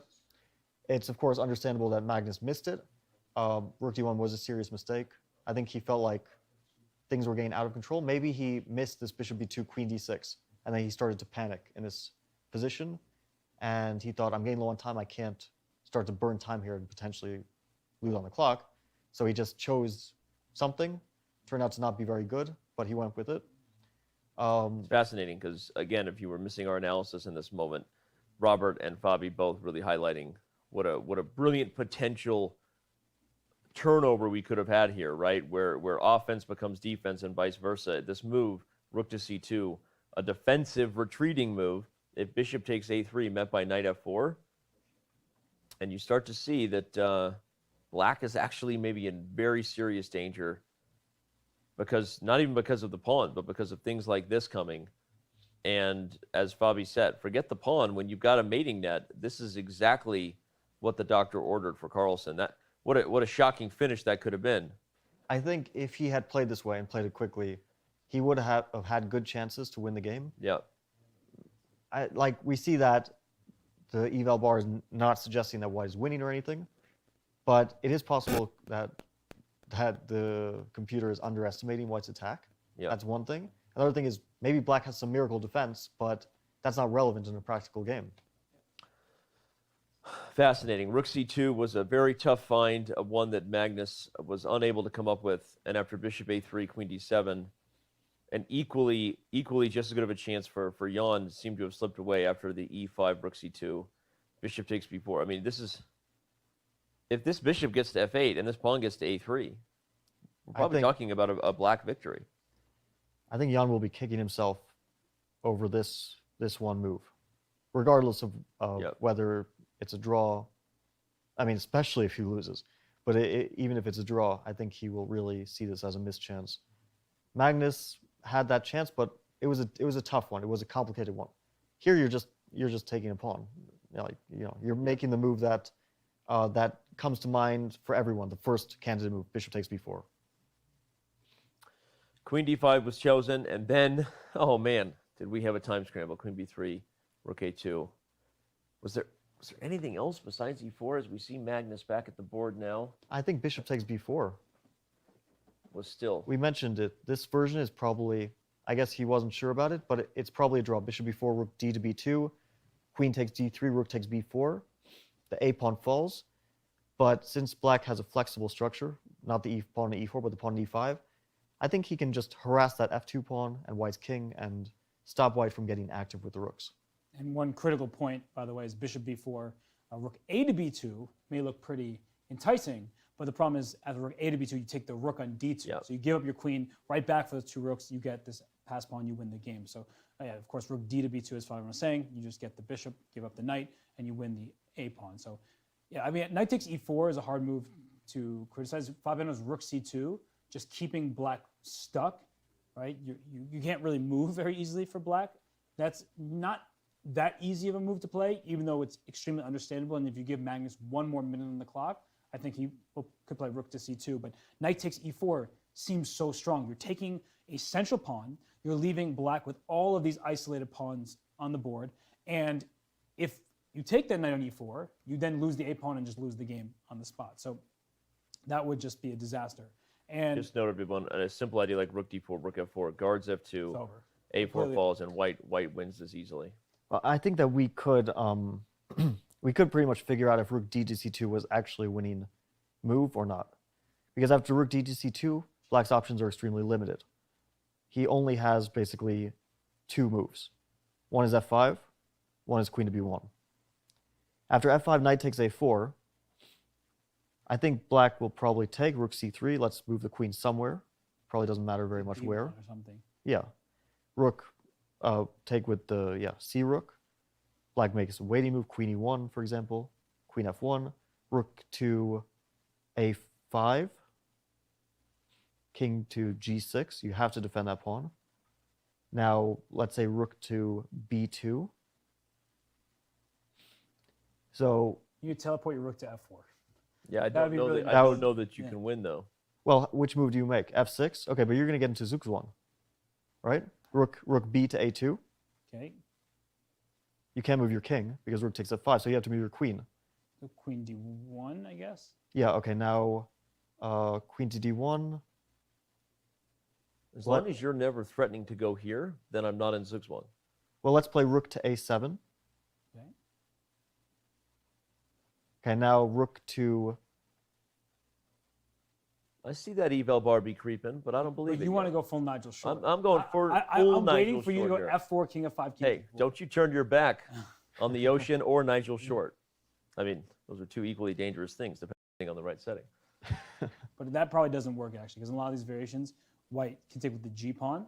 So yeah, but even if I don't, go Nigel. I'll let you play. This looks very difficult to crack. This might be a draw. I was thinking that with the rook on the 7th, you can create Zugzwang again. But rook to b7, king to h6, or rook to b2, king to h6. Yeah, because if you're not on my f-pawns, I can shuffle the king. Yeah. And if you are on the f-pawns, then I can't, but I can go here. And the point But here you is, can shuffle the king. What? Here you can shuffle the king. king. And I can go to g7, you're right. But if the rook is on a5, then the queen has to move. The and closest you were was here, though. This. Yeah, it goes to d1. It has to go to d1. Well, it's white to move first, so. Yeah, let's say rook a2, queen to d1. And the point is that I feel like rook a2 is the wrong one. What if you go to c2 so that you keep this open? So now my queen. Oh, that's. Yeah, I think. But I can go to e1 now, and you still can't go up. That's the difference. And if rook to d5, then queen to f1. Yeah, and I'm still. And now wait, let's try another one now. Rook to b2. You know, so if I go to e1, now you have king g2. Aha, yeah. The rook guards d1, preventing. And then king g2, and it's over. Rook goes to f5. Yeah.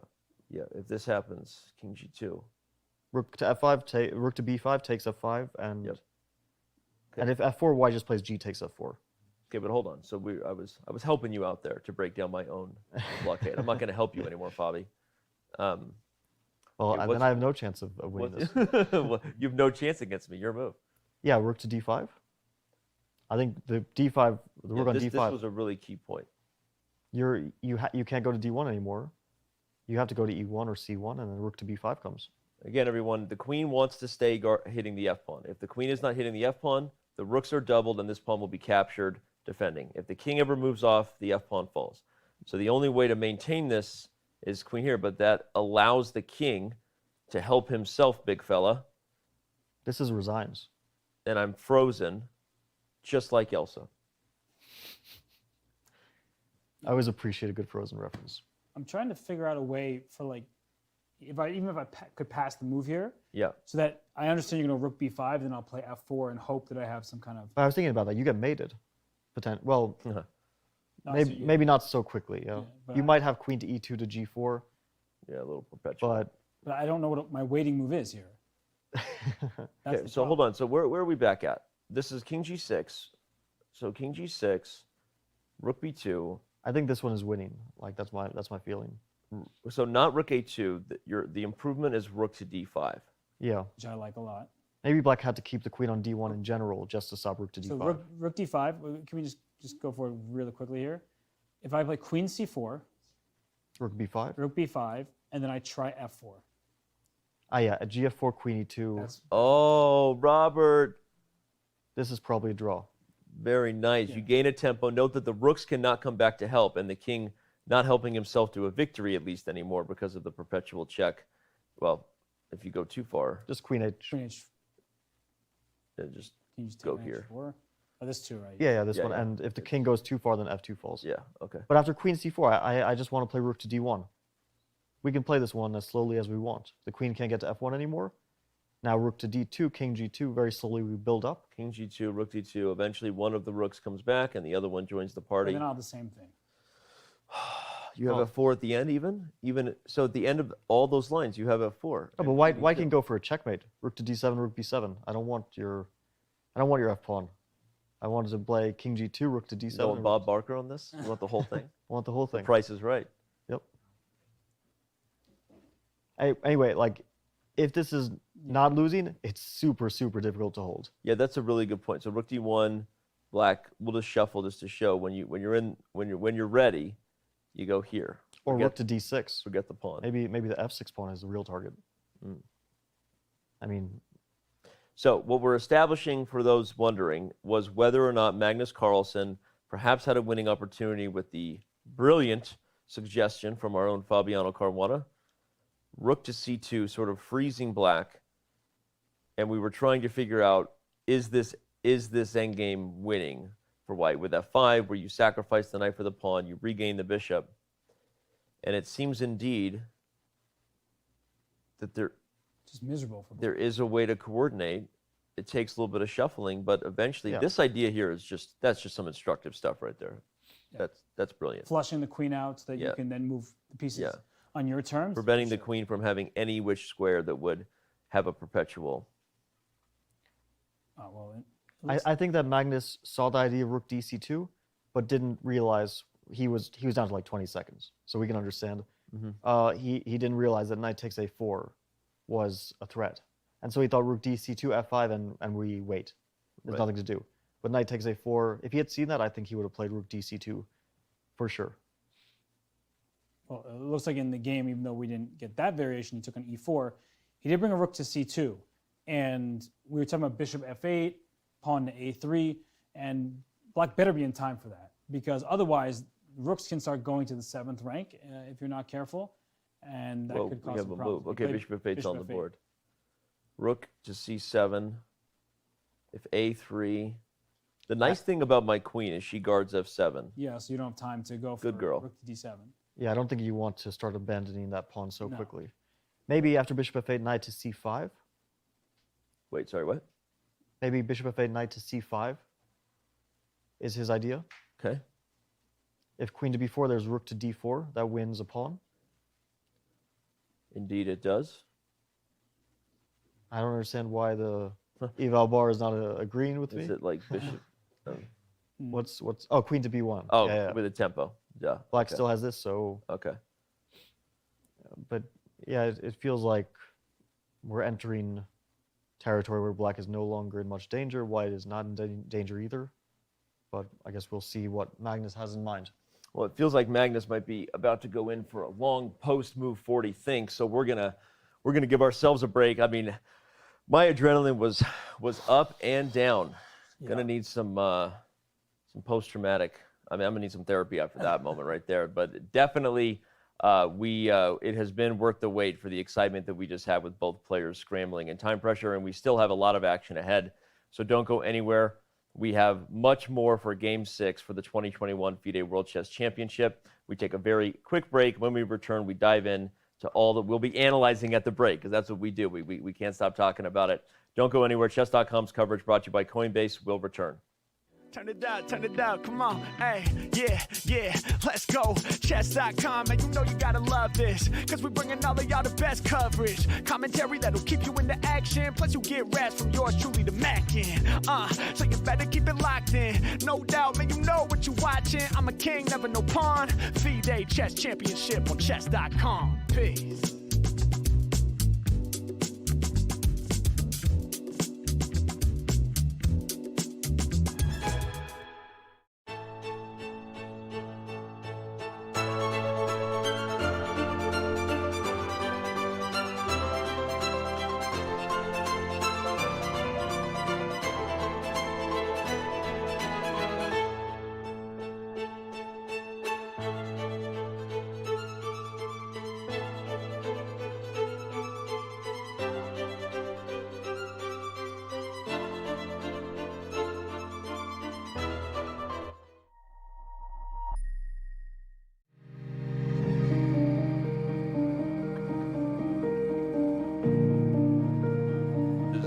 Is this. So here's what we're saying. Yes, we would discuss it on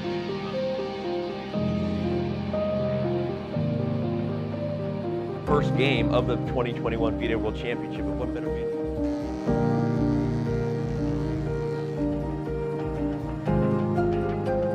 Camera lighting and audio. We're going to crush through the top of the show. All right.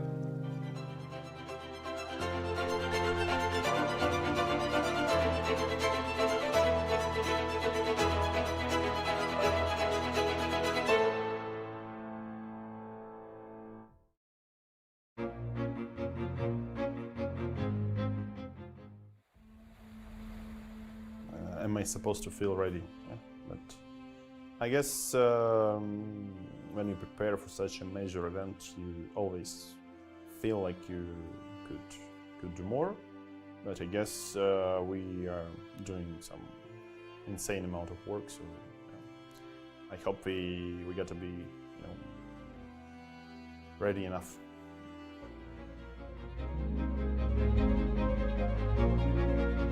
Did you know you can watch top chess events right on your phone?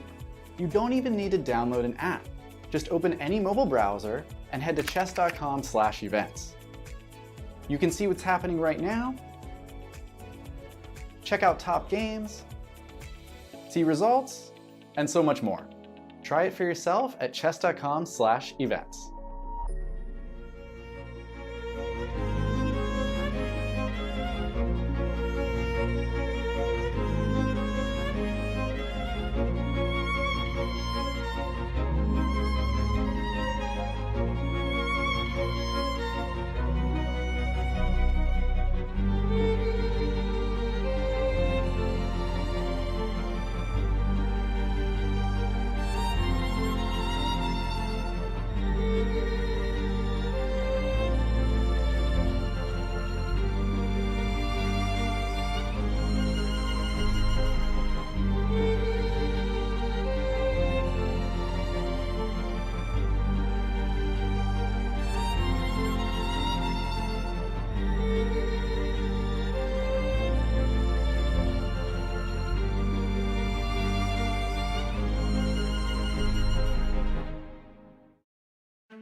Chess.com's coverage of the 2021 FIDE World Championship is brought to you by Coinbase.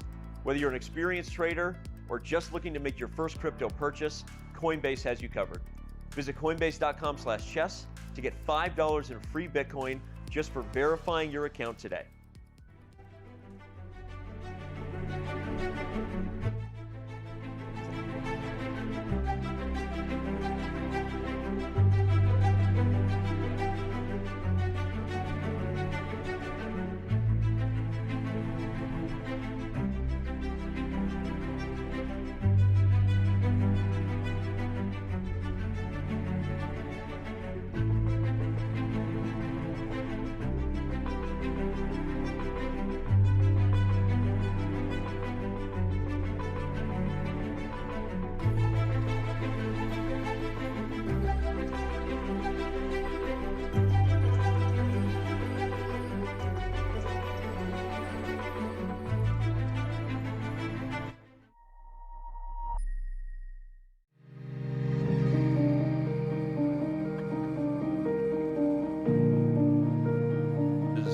Is this. So here's what we're saying. Yes, we would discuss it on.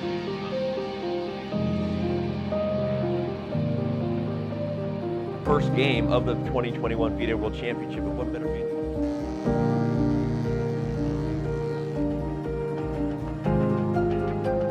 Camera lighting and audio. We're gonna crush through the top of the show. All right.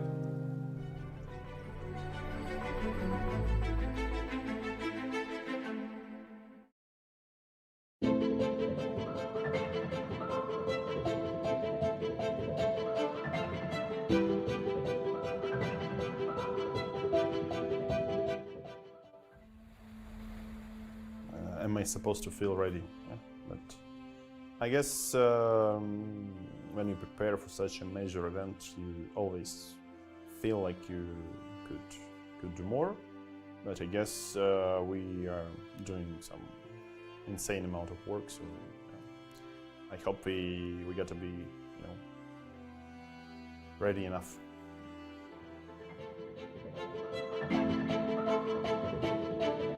Did you know you can watch top chess events right on your phone? You don't even need to download an app. Just open any mobile browser and head to chess.com/events. You can see what's happening right now, check out top games, see results, and so much more. Try it for yourself at chess.com/events.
Chess.com's coverage of the 2021 FIDE World Championship is brought to you by Coinbase. Whether you're an experienced trader or just looking to make your first crypto purchase, Coinbase has you covered. Visit coinbase.com/chess to get $5 in free Bitcoin just for verifying your account today.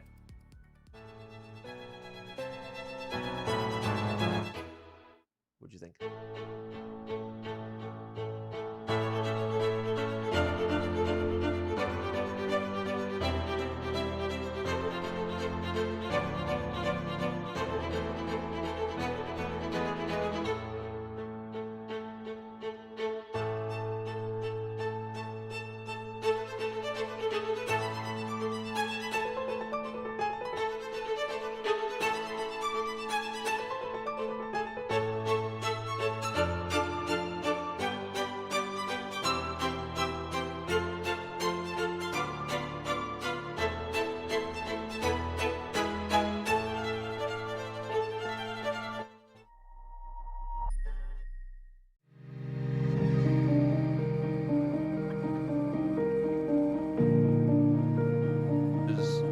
this. So here's what we're saying. Yes, we would discuss it on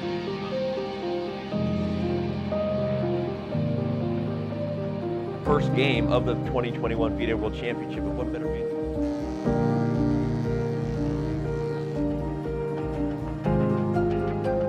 Camera lighting and audio. We're going to crush through the top of the show. All right.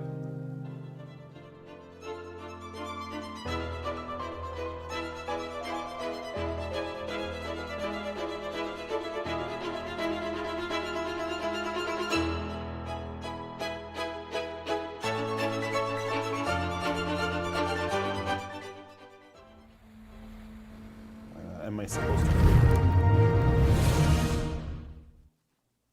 We are back here as Game 6. It's been quite the thriller. Today's day in the 2021 FIDE World Chess Championship continues.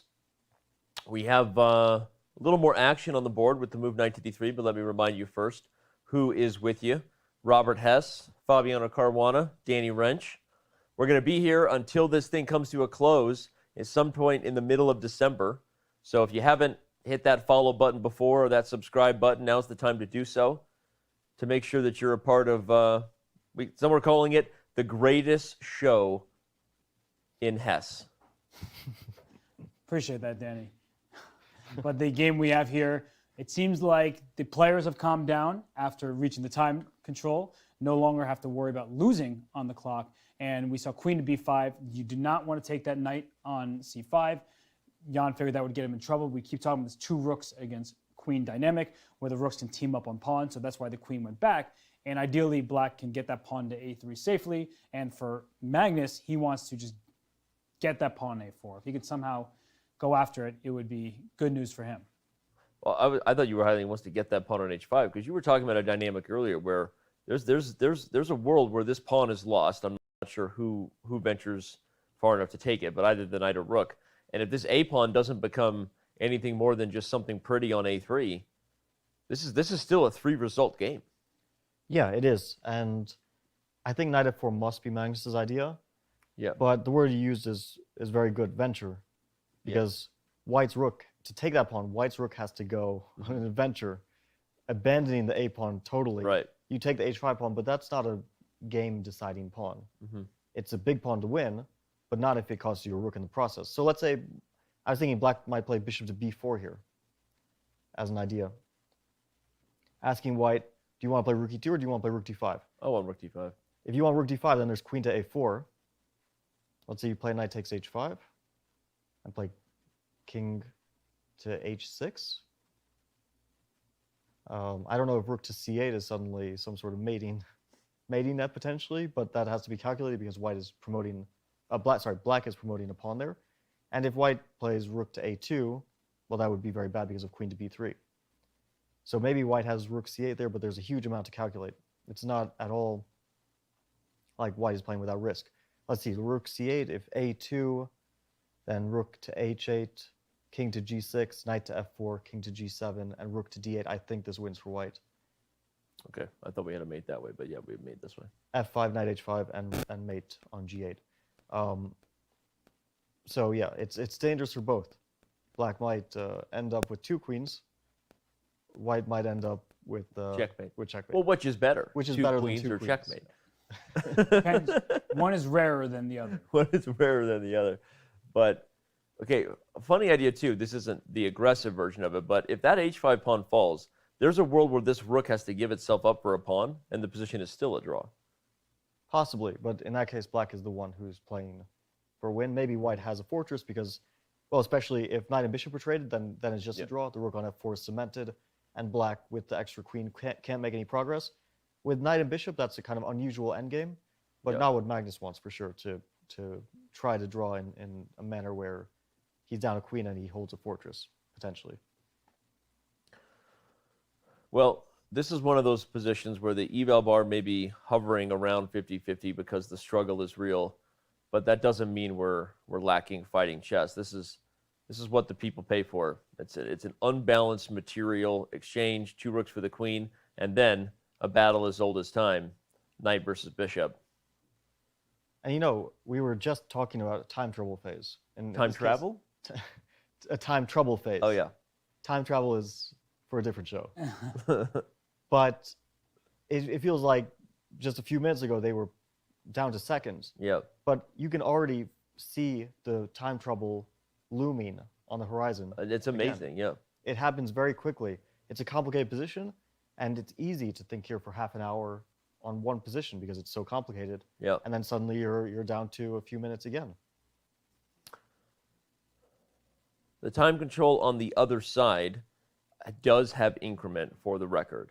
So now that they have reached move, oh wait, no, increment doesn't have to move 60. Move 60. Okay, I apologize. That's right. So the players are still playing with that sudden death dynamic, meaning 34 minutes is all that you have to reach move 60. 16 more moves still, but nevertheless, that's as Fabi said, we're already back in a position where Magnus has to at least be very aware of his clock. Well, yeah, both of them do, because I can see Jan taking a significant amount of time at this moment, because bishop b4 is a very responsible decision. You are inviting white to directly attack your king with attack on the queen, check on the king, taking material in the process. So there's a lot to calculate here. Does he have other more useful moves than bishop to b4? I'm not sure if there's another way to deal with the threat of rook to d5. Yeah, there's no way to stop it anyway, Robert. And there's just some lines I was thinking about. Like, let's say bishop b4, and I go rook d4. Ooh. If I just stop a square short. My point is that knight takes h5 check is now a threat. And if you play queen to a4, what I'm starting to wonder here is after queen a4, can I play rook c2 to c4? And you go a2, I take on b4. And you'll take on, if you take on b4 here, you get your next queen, but I win h5, and there's no way black is ever winning that position. Maybe So white wins this position. I think white should. Yeah. White probably slowly wins this one. Then that comes back to f4. The f2 pawn will be defended by a king most likely, and white will just put the rook on d4 first, king here to feel warm and cozy, put the pawn on h5, and then I'll figure it out later. And the reason I bring this particular line up is because if white can give up a rook for the bishop and the pawn over there, only white can win that position. Yep. And white actually has quite good chances because of the isolated double pawns in the f-file, the isolated h5 pawn, and then the rook and knight can team up. And that's the thing, is we know a queen is better than a rook and knight in terms of point value.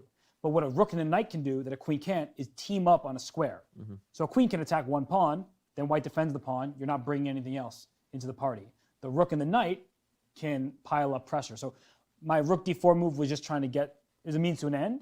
But that's just something that I'm keeping in the back of my mind is there a time and a place where I can actually get rid of the bishop and the pawn and then try to win from there? We have a move that was not bishop to b4 for the record. Queen a5, still inviting rook d5, but I guess with an idea of gaining a tempo on queen a4? There are no back rank. The checkmates that Fabiano was showing before, you can't quite reach because the bishop will cut off the last rank. So maybe that's a game-saving tempo in certain positions. So we say rook d5, queen a4, maybe you do your check thing. I go here, and your point is? It still looks very dangerous because can I play rook c8 here? I'm wondering. Yeah. Again, rook a2 is met by queen b3. But wait, if you go rook c8, I have a2, rook takes f8? Yeah, I'm not in time. All right. You might have two queens, but I'm attacking you.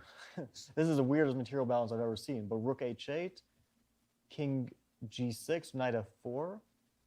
We saw this sort of mating pattern, king g7, rook d8 before. Right. Isn't this still checkmate, regardless of the two queens or not? So queen takes f4? No, then you lose, of course. Then, so.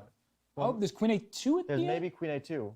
Oh my goodness. Black might, by a miracle, survive this one.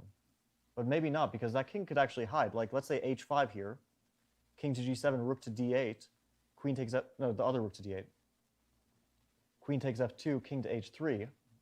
If queen to f1, king to h4, and queen h1, king to g4, I'm hiding from checks. Maybe not forever, but at least for now. And h6 and f5 are threatened, by the way, that's mate. And rook g8. maybe black has f5 here, but who knows, yeah? If you see that look from Jan, it was like a, whew, I'm glad I brought my thinking cap. That's what he's saying there. My handy-dandy notebook and my man bun. Well, we didn't see rook d5, unfortunately. That would have been fun to see, but we saw the slightly less active rook to a2. Now rook d5 is an obvious threat. Jan is playing so impressively quickly. It's actually amazing. like it looks super complicated, but he's moving. Each move takes a minute for him. That's kind of crazy. Is he trying to put his bishop on b2 somehow and just trap the rook on a2? That would be a really interesting idea, because that's not a position that allows the rook to give itself up for a bishop and pawn. Yeah, I don't think you can coordinate it though. It's too slow. Well, like bishop c3. Okay, so rook. Oh, sorry, rook c2. Oh, I was gonna play rook d5. Rook d5 also works. But I was thinking just rook c2. Let's say I sit passively rather than going up the board. Like bishop c3, you're not really threatening a bishop b2 because I'll just take it with my c2 rook. But here maybe white is happy to play knight e2, and if bishop to e5, because if bishop b2 we might get the same ending that we were talking about, right? Yeah, you sack. Bishop b2, rook cb2. Well, didn't I have knight takes h5 instead of knight e2? The queen. Oh, that's true. Oh, the queen has to guard the bishop. You did have that. That's bad news for black. The king has to move somewhere, and then knight f4, and white basically picked up a pawn with the same or very similar position. Right, because the point is bishop b2, I'm always taking it. The one thing you need to be careful is if the queen can get to b4 and then you put a bishop on b2, that would be problematic. Yeah. But how does black ever achieve that? If the queen comes to b4 and bishop b2, there is no sacrifice, and the rooks have been excommunicated from each other. Okay, wait, so bishop b4 is on the board. Magnus is has 30 minutes to make another 15 moves. Yeah, the choice is between, well, there is rook d to c2, there's rook d5, but there's also rook d3. That move does make sense. Rook d3, I will go bishop c3 though. You will probably play bishop to c3 there. Because then I'm But it's still knight h5 here. And then let's say king moves somewhere, f8 I don't care. King h6, knight f4, sorry. I want Bishop it all. b2, and now we just have to get rid of that. But how do we get rid of that bishop? The rook on can't. a2. Like- Right? We were relying on all these rook c8 moves, right? Rook to b3, Okay, Queen to d2. queen to d2, king to g2. Now I'm threatening rook b takes a3. And if queen c1, if queen c2, there's rook takes a3, either rook, I think. I have queen c6 check. Okay. Yeah, you'll check, but in the end you will have to take the rook, and we will end up with the position we said. That looks bad. And there's queen to c1, maybe this is a problem. Starts to get a bit chaotic. Yeah, like knight d3 is queen b1, but then rook But then rook takes a3. Oh, rook 3. Very nice. But knight d3, there's like queen to, first of all, there's start to be checks, but maybe queen c4, I'm wondering about. Queen c4, you can take on a3 again. Maybe you actually end up in this endgame. That's what I'm aiming for. Which looks pretty sad for black to me. Another position where only white can win. Yeah, because from here, what white's going to do, and it might take a bit of time, is you want to put that rook on f4, like we talked about earlier, because then black has no threats. And then you try to maneuver your knight around. So maybe your knight has to go like to h3 to stabilize with your king on h2. Then you'll bring the rook over to the f4 square, and then you can keep going. White can play forever, and black is struggling. Magnus played the move rook to d3. It's on the board. That's a really instructive little exercise that Robert just did there for the viewers, quickly recognizing where your pieces are ideally placed, both to limit risk, like the rook on f4, and also to allow the most potential. I think it's what both sides are doing a lot of right now, especially Magnus. If he's already fantasizing about variations where he gives up the rook for a bishop and pawn, he would love a position like that with no risk, one that only he can win, and probably decent winning chances with the rook and knight versus the queen. I think when there's a material imbalance, players can struggle with creating a new imbalance. Yeah. And for instance, there are times where one side's up in exchange, and you're often told to think about giving the exchange back. And exchange is when one side has captured a rook, the other side has captured a knight or bishop, but you're often taught, think about giving it back for some other kind of advantage. Yep. And here we see that white is very restricted because of this pass a3 pawn.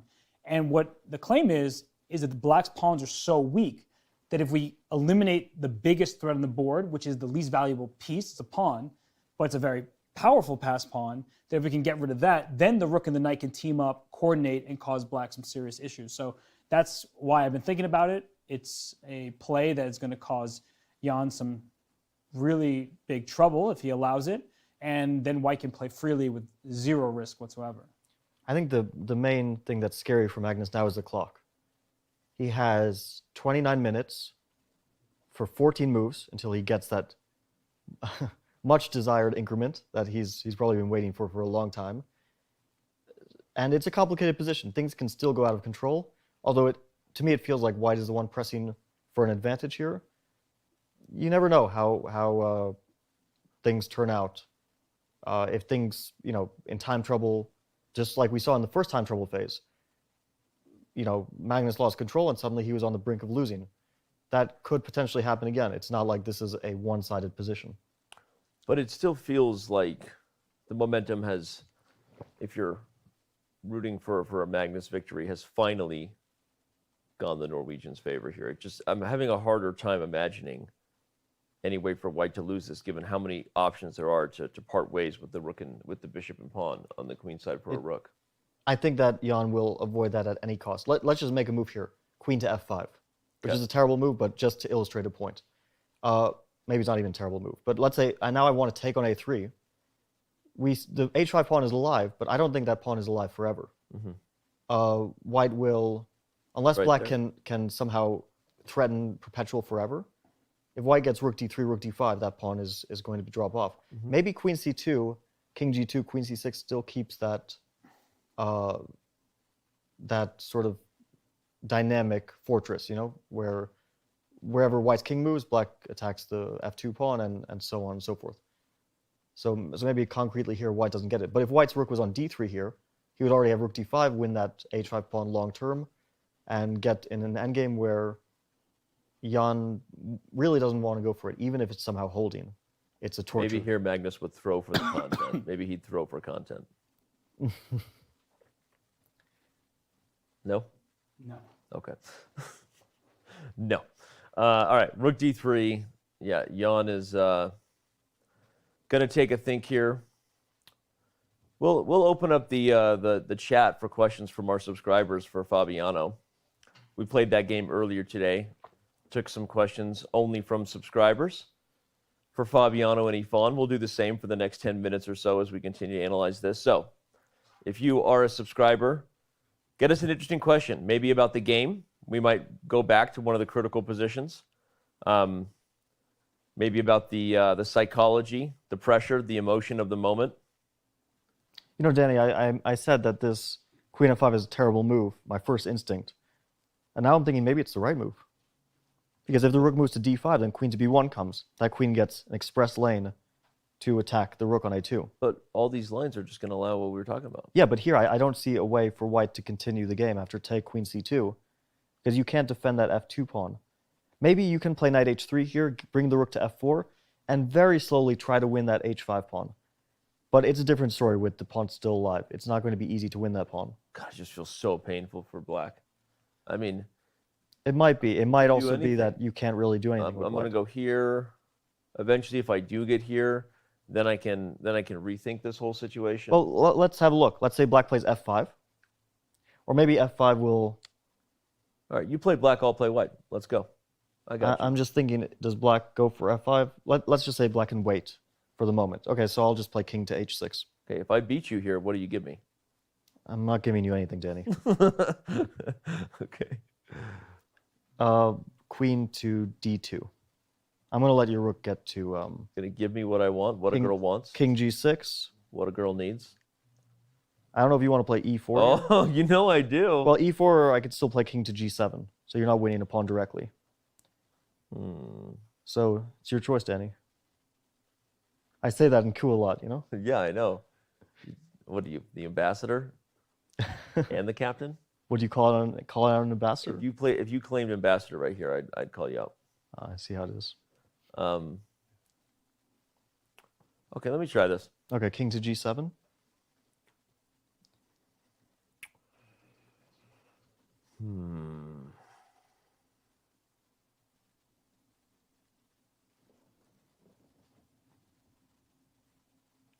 Yes, it's a lot more frustrating. Now you're going to go queen e2, I assume? Or queen e1, one of those moves. The rook will draw back to f4. I mean, black is waiting. King g6. Now I'm going to... Yeah. I got a tickle in mind. King g7. That's all right. Queen e2. Yeah, let's say queen e2, knight d4. Queen e1.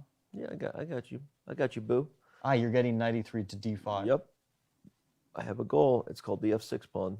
That starts to look bad. Yep. That's looking pretty bad now. This looks winning. Okay, so this actually shows there is a plan. Yes. As painful as that was, the e4 pawn, initially we thought it was intended to guard the rook on f5 to hit h5, but it's actually intended to open up the e3 square for the knight, and Bob's your uncle with a very long journey. I went on a journey like that to Mordor once. Let's just say it ended well. The ring. It ended well for you. For me. Hey, it's okay. You know what? All I did was help you understand this position a little better. That's all. Thanks, Dan. I'm kidding. We know I took the good side. Okay, but no, I think you're right. This is very dangerous. Yeah. It's hard to evaluate it fully. Maybe f5 was actually the right approach to stop e4. Your initial idea? Okay. Maybe, but it's tough to decide on this because the pawn will be targeted on f5 more directly with the rook on f4. Now we have a goal of d4. Now the goal changes, right? Yeah. We get the rook to f4 and the knight to d4. Exactly. The knight will go rook f4, knight g1, king g2, knight f3. Maybe you should have fought harder to let my rook get on the f5 square. I don't see how I'm going to stop that. A queen can't stop a rook from. So it was here. What if you just sit tight here? Rook d5, rook d4. Okay, you're right. Okay, there's no way. There's no way to stop this. There's no way to get that rook to not get to f4. Well, now that we have a goal, so this is the takeaway. If the rook's on f4 and black has done nothing, we can put the pawn on e4, eventually relocate the knight the long way to the e3 and d5 square, and f6 is the home. Maybe with the knight on f3, I could have played queen to d1, because I played queen to e2, which was a pretty lousy move. Here, instead of queen e2, queen to d1. Okay. So the queen was on e1. Yeah, sorry. Maybe black holds it this way. It's tough to decide because white can poke and prod endlessly. But yeah, it might be a draw. That's actually a really good point. Rook d1. Now queen d1. Now we're back to Fabi being right, teaching me something about this position. We see king h6 on the board though. In the live position, we have action. Booyah. Magnus is also reaching for a move. Which move is the question. Rook to d5, he wants to play queen to a4. He doesn't mind losing that pawn under these Weird, he's giving up the pawn with check. I guess yeah. the rook is that misplaced, huh? Yeah, the knight check was better than the rook check because the rook really doesn't. Yeah, let's actually show that. That's so analysis real quick. This is really instructive. What Jan is baiting Magnus to do here, everyone, is to take with the rook, because now, and you see the eval bar reveals that the rook and knight are not as ideally placed to deal with black's threats, and you're not giving up the rook anymore for the rook and the bishop. You might be giving up the rook for the pawn. Yeah. This is actually a very devious little trick here from Ian Nepomniachtchi. So it's not an easy choice. I mean, Jan is playing this very impressively and quickly, which is important. Yeah. I think that he's played all his last moves. They haven't been obvious moves, but they've been good moves.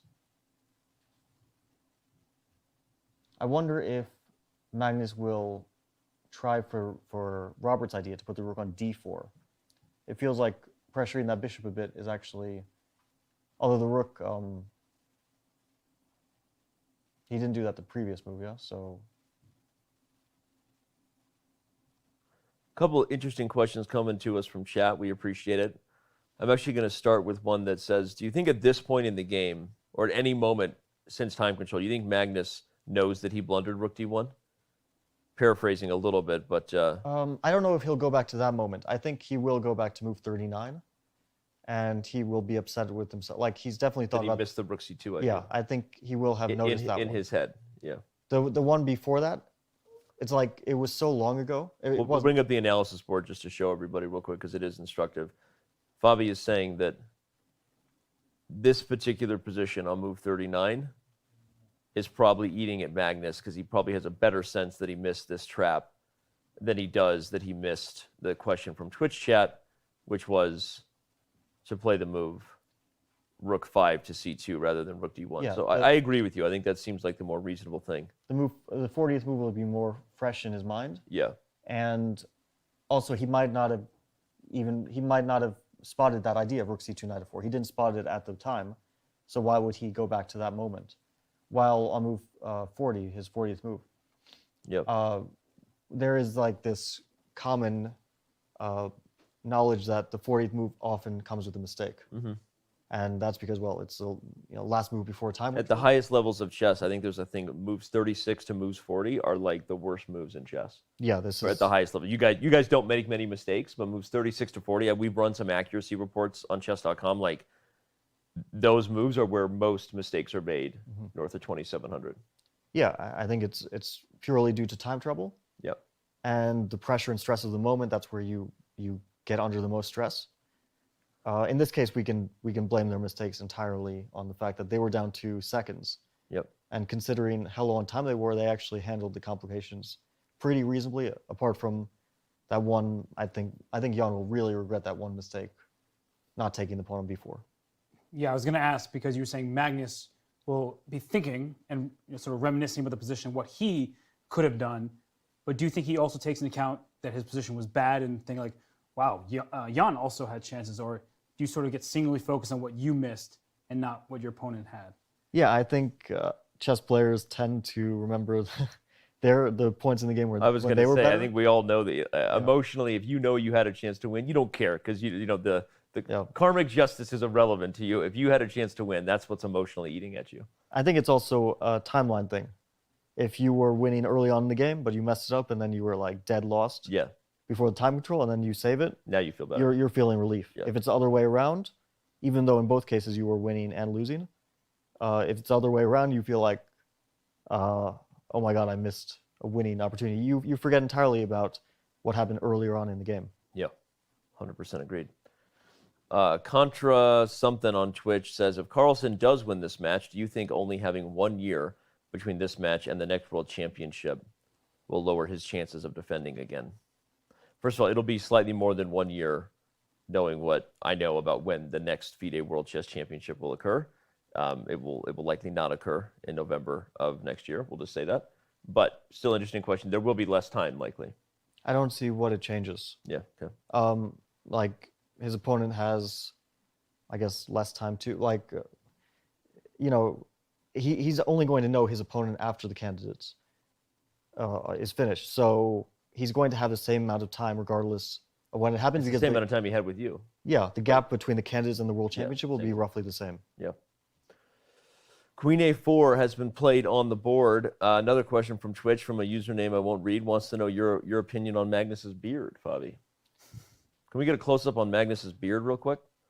Oh, yeah, he's back at the board. There it is. I could not even remotely care. You don't even remotely care about Magnus's beard? Do you literally not care? I also literally don't care.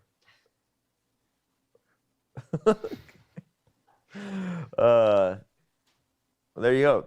Fabiano doesn't even remotely care about Magnus Carlsen's facial hair, so we love it. Queen A4, Rook A1. Robert, everything about White's setup suggests one goal. Let me get rid of a rook and a bishop. Let me get rid of a bishop and a pawn for a rook. But where's the next firepower coming from? Hard to say. You would want to get your knight over to C2, perhaps. Yeah. But even once you get there, there are going to be some tactics that make it difficult. Let's just allow those go. Okay, Don't take my pawn on H5, okay? I'm just going to make a move. Sure. Let's go back and forth a little bit. You want to go to C2 with the knight? I'm going to let you go to D4. Yeah, so bishop B. Okay. I'm just going to let you do it. Well, I wanted my bishop to be on B4 when you do it. Oh, okay. Sorry. I was worried if I let you take on A3, then I'm in trouble. Okay. But I was thinking after knight C2, there's go. bishop C3. Yep. Because if you take on A3, you lose the knight on C2 and black's doing well. So you'd have to move your rook away to maybe dip. Well, you don't allow bishop B2 either. Yeah, oh, actually, maybe you could allow it. Yeah, because you can sack. It depends where the rook goes. Right. But it doesn't look like black is in any danger. Because let's say bishop B2 here, rook B2, AB, rook A4, B1 queen. Isn't this a worse version, or will it turn into the same story with the knight on D4, and white will try to win this slightly better position? Yeah. That's probably what will happen. It's the same one we just had. And also, in theory, I was going to say, okay, this isn't as great, right? This one looks bad. Okay, this one's really bad. Yeah. Okay, yeah, that's actually really instructive. Wait, there's still, but white doesn't lose this. I think it's still a draw if you play, let's say, rook C1 here. And rook C4. I love that. Take on A3, rook C4. This is one of those. Oh, my queen is bouncing around. There we go. The rook goes to F4. And over here. Yeah, I think this is a draw. it's just a fortress. White can't do anything, but black has no way to make any inroads because the rook on f4 can't be attacked by a pawn. It's completely solidified on f4. If black had an e-pawn, it would be an entirely different story. All right. Well, we're going to take a very quick break here as King to G1 is played. We're still awaiting a little bit of information on what either side can do to make progress. So don't go anywhere. We still have a lot ahead. Chess.com's coverage of the 2021 FIDE World Chess Championship returns.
Welcome back as a thriller of a game. Game 6 in the 2021 FIDE World Chess Championship continues. We're happy to have you with us.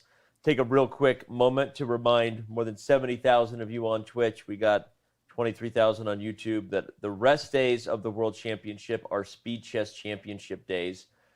This is the highest stakes in chess, and the highest stakes for Speed Chess is going down. Our next event on Monday is actually a double header. We have Ding Li Ren, the number 1 in China, versus Levon Aronian. And then right after that, we have Hikaru Nakamura, the favorite and defending champion, against Anish Giri. Should be quite the match there. I think a lot of people are looking for Anish to make a move there. We expect nothing but exciting chess, just like we've had today, guys. Regardless of where the result goes, we should remind everybody too that when the game ends, our show is still running on. We will have special guests joining us at the top of the show. So make sure that you stick around, because when the game ends, we still have a lot more to talk about every single day. Robert, you were about to make a comment. Yeah, this queen e4 move allows white to go for rook takes a3, and perhaps Jan has figured out that this is just a draw, even though it looks a bit troubling for black, because rook a3 forces bishop takes a3. Well, there is a move here, and I think what he wants is maybe queen takes h4. Yeah, that makes a lot of sense, because with queen takes h4, the pawn is pinned, so he's trying to solve his problems tactically. Yeah, so it's a very critical line. It's what Magnus is calculating now. And you see, he's really thinking. He's got He's thinking. That look. Yep. So let's say rook takes a3, queen takes h4. If king g2, I think queen goes back to e4, and black is doing, it's just a draw, because he's taking the rook next move, and if f3, queen g6 attacks g3, and he gets the rook back next move. Yeah, and h4 can now come, so it's not as simple as the h5 pawn falling. So I think king g1 after queen h4 is a critical move. No, sorry, rook takes a3, queen h4, king g1. And now, well, the first thought is, can black play bishop takes g3? But I don't think he can, because white's king will just run to his center. Take, king f1. There's no perpetual and no way to attack white's pieces. That means that the queen has to drop back after king g1, or maybe drop forward with queen h3. It's hard. Queen g4 looks like the most natural square, and then try to play h4. But it gets a bit concrete. It's slightly surprising that Jan is allowing this, because he's giving Magnus some hope. Maybe not much hope, but some hope.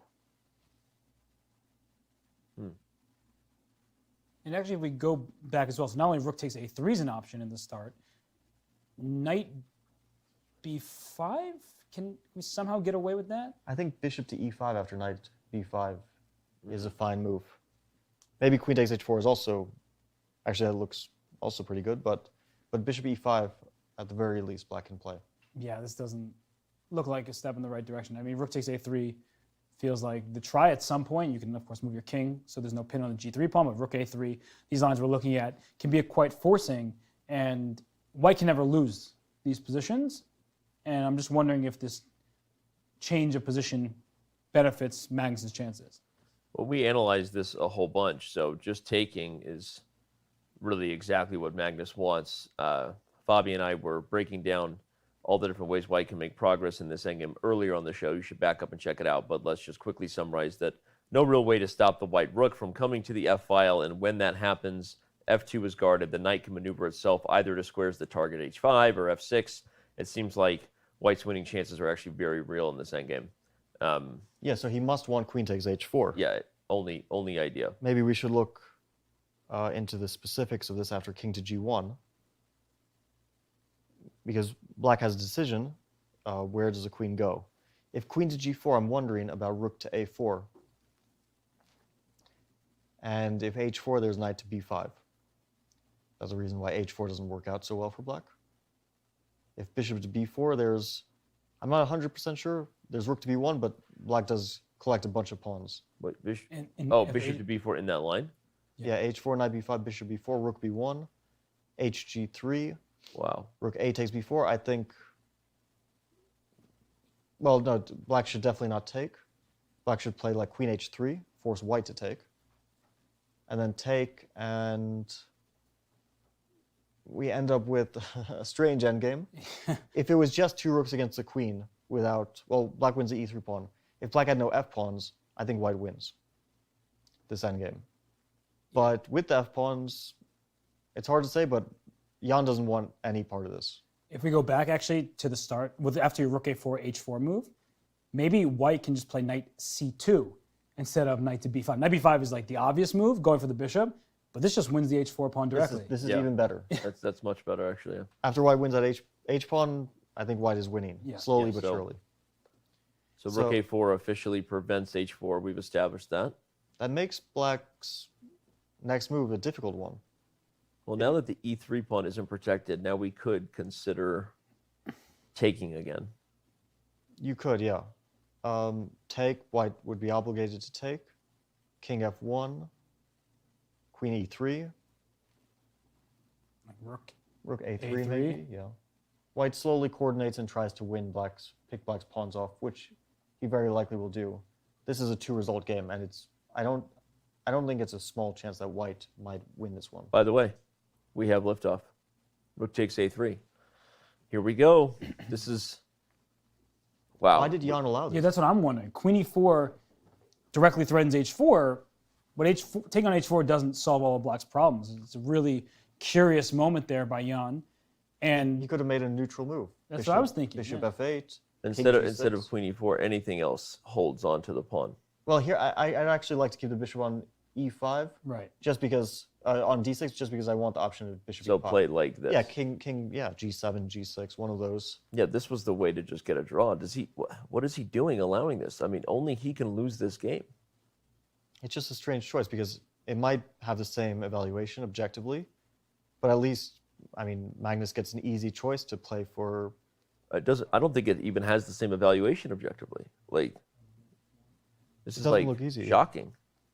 And the fact that Jan is not thinking after that move, it's not a good sign for him, because I think I just saw a small kind of shake of the head. A small shake of like a, wait a second. Maybe he missed king g1. He was looking at queen h4, king, or it's possible he just rushed this decision. He played a bit too quickly. And the problem is those positions we keep talking about with the knight and 2 rooks against the queen and several pawns. White is never in any danger of losing and can play forever. Like, bring the knight close to the king, bring the rooks closer to the enemy pawns, and there are very good chances for white to crash through there because black's defensive task is very difficult. So it looks like he just took on h4. Mm-hmm. King g1 played. This is a scary moment. Yeah, this could. We talked about moments earlier that could have been the World Championship potentially for Magnus when he was under pressure, but that slightly, I hate to use the word careless, but it feels a little bit careless to underestimate rook takes a3 when it's white's only intention. So, yeah. I mean... Also, just from a logical point of view, black's queen will move and white's rook will move in the next 2 moves. That means that we've traded an a pawn for an h pawn. The a pawn was passed on a3 defended by a bishop. The h pawn, well, it's a good pawn, but it's not that good. It's not that good, yeah. He traded h4 for a3. And again, the reason my first instinct was, okay, there must be some idea that he calculated where you get h4. If you could get h4 in, that's a different discussion. Yeah. Right? But as we're seeing where the queen moves, there's no h4 coming. Rook a4 tactically holds everything. Yeah, and for example, let's make queen to h3, another move that prepares h4. I think that white can even play rook to a4 here. I was going to say there's also knight f3, but okay. Oh, no, knight f3, bishop g3. Because my idea is after h4, if black were to do that, then white has to move knight to f3, there's bishop takes g3. So maybe... Yeah, that's what I was looking at earlier. Maybe this works out for black. Wait, but what's black's next move here? That's kind right, of like you maybe white has some move because black rook to f1. Yeah, rook f1. Wow. The point is, if the bishop moves, everyone they're talking about this. Rook takes h4. I really think rook to f1 is a serious move here. Yeah. Because it also threatens f takes g3. Yeah. So if I move the king, now f takes g3. Now you take it. King h1 and knight h2. And you bake it. And this is terrible. And you win. Losing. Yeah. Oh my. So gosh. after rook f1, there's the move queen d7. And then rook d4. And then bishop d6. Oh, what? Well, it's the only way black can continue the game. Well, and if the rooks double again? Then maybe queen f5, or queen c6, I don't know. Black is even trying to hang on with tactics. 7, actually. Black is trying to hang in there with tactics, but maybe he manages. No, but here, even well, there are multiple things. Yeah, rook Go back for a second. Rook takes h4 check. Yeah. king moves, rook takes d6, queen f3, and rook f4. Like even something like this will make the life very difficult. Or knight d4 instead of rook d6. Yeah, that's even better. The knight comes to f5. We have a move. Queen to e4 has been played. Yeah, I was thinking here. Oops, sorry about that. I was thinking here maybe knight to e2. Wait, but the rook's hanging on it. Oh, sorry. No, rook to a4 in that case is obligatory. Maybe not obligatory, but the most logical move is rook to a4. And if h4, the knight moves. But black still has bishop to e5. Doesn't look so easy for white to make the next move here. What if we start? Maybe it doesn't work. I was thinking, what if we bring our second rook to a4? So we activate with like rook a6 instead of rook a4, but it feels a little dicey. Or that just gave me an idea. Maybe rook to a7. Maybe we're back to that's better for sure. We're back to the king being an issue for black. If h4, rook takes f7, and we might see still some sort of attack on the king. King g6, rook to a7, and I can sacrifice my queen on h7. Yeah, maybe it's still a draw. That's kind of key. This still looks like a draw. Jan gets up. Going to take a confident stroll. Only 12 minutes remain for Magnus Carlsen to make the next 6 moves. We are on move 54. Remember, the next threshold, if you will, the next finish line is move 60, as that is when more time will yet again be added onto the clock and increment. If somehow Magnus gets through this next time scramble that's approaching and he still has winning chances, now the increment will make a huge difference. Yeah, the increment helps Magnus and not Jan.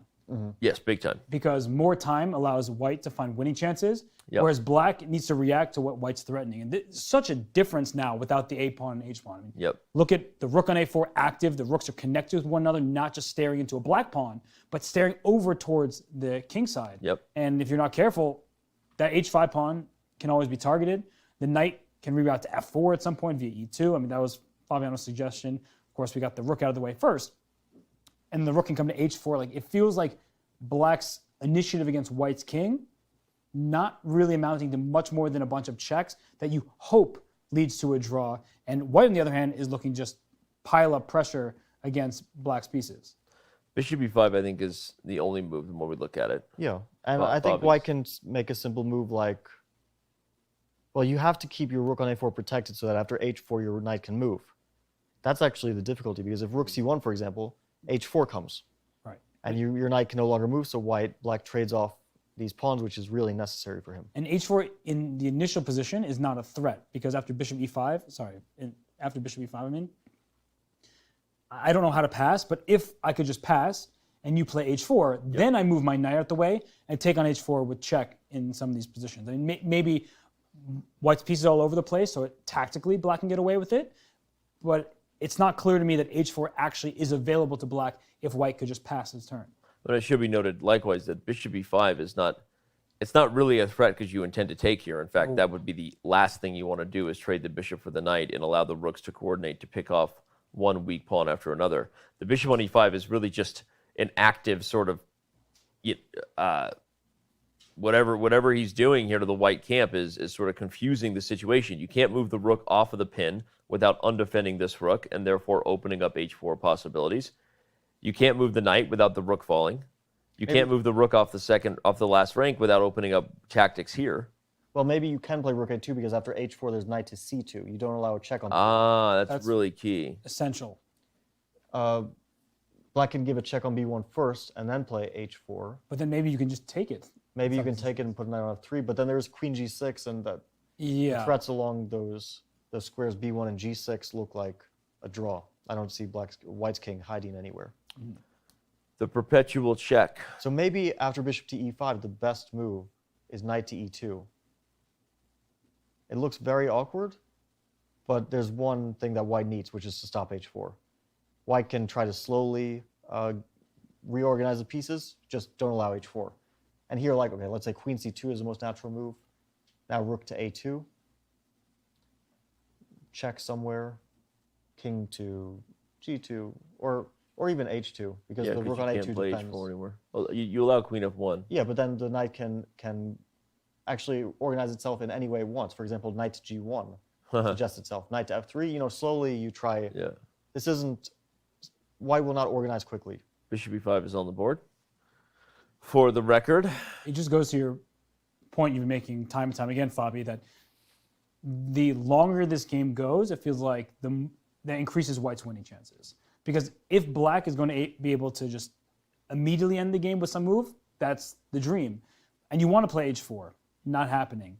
You want to create some sort of pressure somewhere, not happening, because white can just slow play this. Magnus is going to play your knight e2. He knows what's at stake here. He knows it. He also knows that he can't get too low on time, because he will need time to convert this advantage. But I think he's seeing the road now. And he gets those 15 minutes at move 60 plus the 30-second increment, which is so huge. Yep. Because without the 30-second increment, good luck winning this game.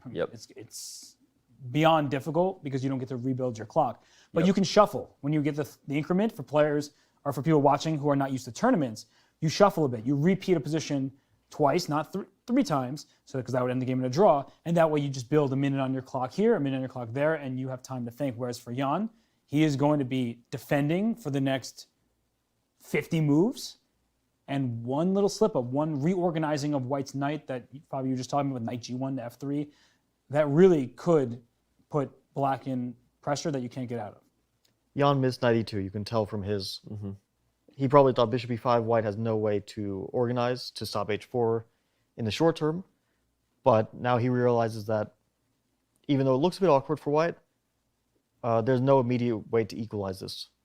And he's trying to keep playing quickly, but it's not going to be easy to find moves now. Yeah, this is exactly the type of, I think, if you were writing the script for how Magnus wins games against Ian Nepomniachtchi in these World Championship match games, this is the game. And I see Robert nodding and waving his finger at me in agreement that this is what was the script. It was a game of dynamic maneuvering and imbalances where objectively equal but full of opportunities for both sides to go wrong. And Jan consistently up on the clock, but playing a little too fast in the critical moments. And that's exactly where Magnus is going to look to pounce. It's just something very small that he underestimates, something very small that he takes for granted. And if we go back to the critical moment that went with rook takes e3 on move 53, to me, this is exactly the type of game that Team Nepomniachtchi will have nightmares about, because Jan has zero reasons to allow anything to change about this position. He has nothing he's playing for here, and it's just like I said. I hate to use that word, but it's careless to allow Magnus the opportunity you did when any other move that shuffles the game. Fabi came back from the break, just so everyone knows. We were about to come back to the break, and Fabi said, "I think this game is going to end very quickly." To me and Robert, and we said, "Why?" He said, "Well, Magnus played king h2, and Jan's going to play this, and all we're going to have is a shuffling." Sorry, Fabi, I'm telling everybody what you said. No, it's okay. But instead, I was totally off on that. Well, but you were right in the sense of that's what should have happened, but instead, Jan played the careless queen e4. I actually don't understand. They were repeating moves. Yeah. Right? It makes no sense. What was queen e4? I actually don't get it. They were repeating moves, weren't they? King h7 had been played, so they never had actually repeated moves. I was doing after that king analysis. h2. King h7, king h2. Well, the king h2 doesn't have any sort of obvious idea, the right? point, what you were calling was all black has to do is sit tight, and white has nothing better than to move the. I mean, find a better move. There are none. Yeah, what does king h2 do? It doesn't threaten anything. It doesn't really prepare anything. So this is not what you want to see here with this move queen e4 that allows exactly what happened in the game. Right as I'm about to play it, we have a move in the live game, so I'm going to jump back to it. Queen c2. Yeah, so now I think white should. There's a trap here. If rook 4 to a2, big mistake. Queen to c4, that's a nice square. Maybe not the only square, but you either you don't keep you have knight d4 here, but then probably like h4 or something will take rook a4. It's still, but it looks like after black gets h4, it's a draw. So okay, you don't play rook 4 to a2, you play rook 1 to a2. That's the correct move. The checks on d1, b1, those aren't so relevant. Magnus has already played your move, so we'll just stay right here. Magnus agrees with you, Fabi. Oh man, this would be torture for any player playing this from the black side here against any other player. Like, we are going to emphasize it's Magnus Carlsen. You don't want this position against him. But this is a nightmare position no matter if you're playing Magnus or any other grandmaster. It's going to be miserable because black has no chance to win this game. And black is going to be required to kind of shuffle and hope that their shuffling, their maneuvering, will counter white's maneuvering. But white is going to try to bring a rook over to h4 at some point, get that knight on a more active square, and when that happens, black has no ideas. There's no plan here for black. Yeah, it's all your plan is this: cross your Right. fingers, hope and wait. Okay, I just have a crazy looking move as a suggestion. Bishop to b2. And there is a reason for this move, I promise. okay. Because if we give a check, white plays king h2, and then knight to g1, f3, and that knight is perfectly placed there. With the bishop on b2, I'm threatening the knight. So the knight has to move. Rook to b4, there's like queen to d1, it doesn't look... Queen b1 check. Oh, sorry, there's queen to b1 winning on the spot, so that's bad. So the knight has to move, and if it goes to f4, let's say, I play h4. I'm very happy to get that in. G takes h4, sack a pawn, queen to d1, king to h2, bishop to e5. I'm very happy with this outcome for black because suddenly the knight on f4 is pinned, white structure is broken up, the king is vulnerable to a perpetual check. So it feels like here black will hold the draw. What a counterintuitive move, bishop b2. I mean, it makes a lot of sense now that you've explained it, but you're walking into a pin, you're bringing your bishop, which looks beautifully placed in e5, to the side of the board. But the more I look at it, the more I think about it, I like it. Yeah, I think knight f4 is not the move here. The question is, what does white do instead? Maybe knight d4? Yeah, knight d4. Now maybe we give a check on b1. Okay, king g2. And h4. Now we have to worry about tactics, right? Just take it. Take queen b1. I'm going to play knight f3. Sorry, I meant queen g6. I don't know why I said queen b1. Because you were going to go back. Thinking ahead. By the way, you could actually maybe almost take here. Oh yeah, this should be a draw. Take and queen e4. Because the rook is... White's king becomes very open. Yeah, so just take, and shake and bake.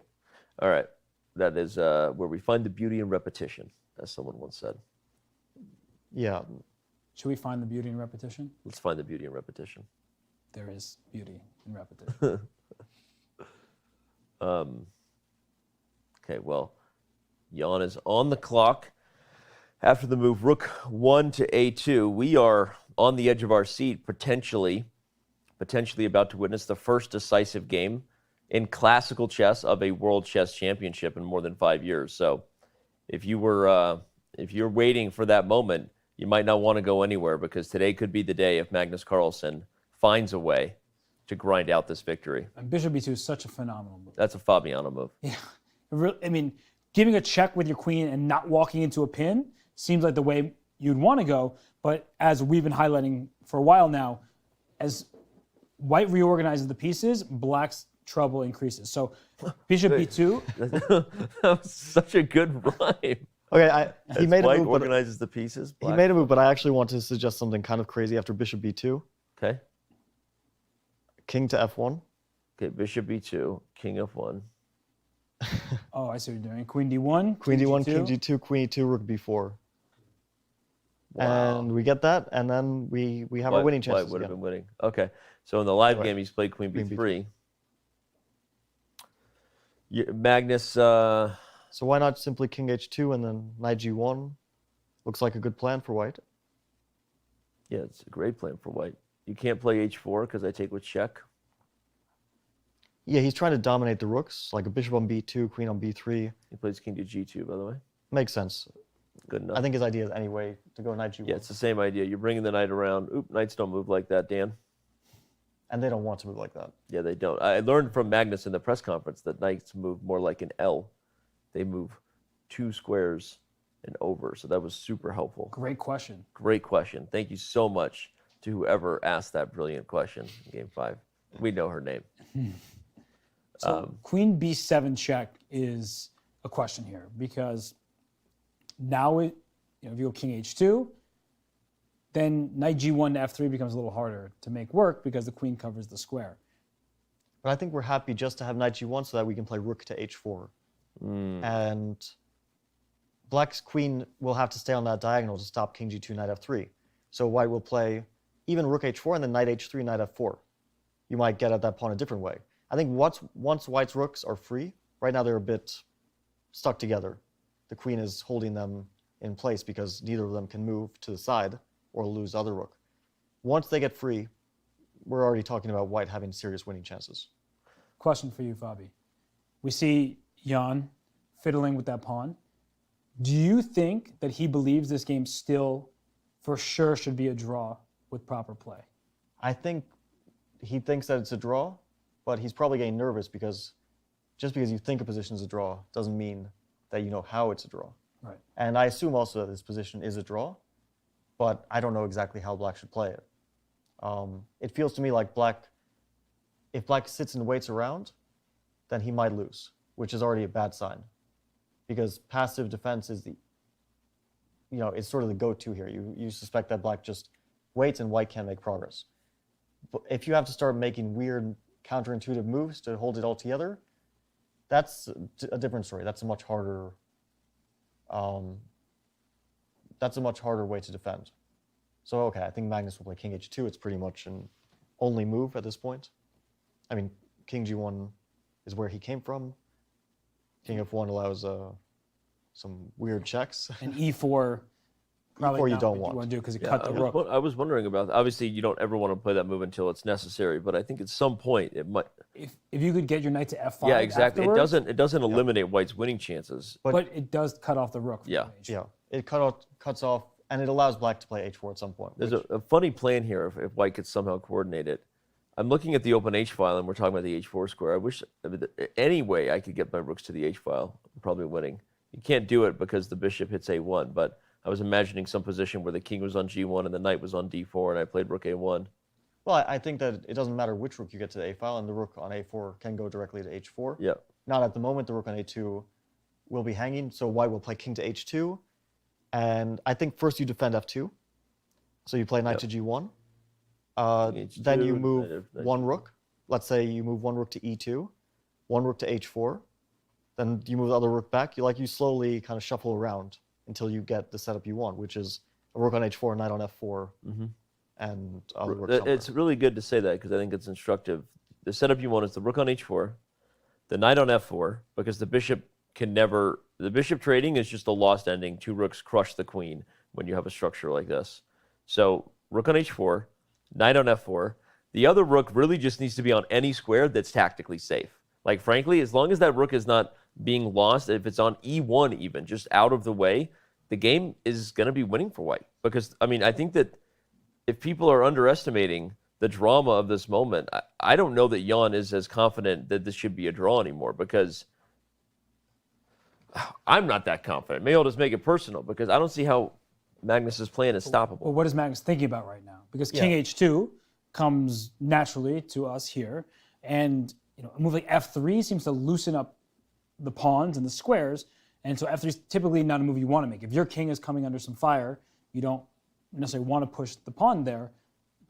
So what? Something is disturbing Magnus. Well, it's got to be some sort of nerves surrounding this h4 idea. It doesn't work as long as the rook can take with check, but the goal would be to renegade that pawn as soon as you can as Jan to kind of create some tactical problems. I mean, there's something concretely disturbing Magnus after king h2. He sees some specific move which is giving him pause, but I don't see it. Is there some merit to f3, king f2?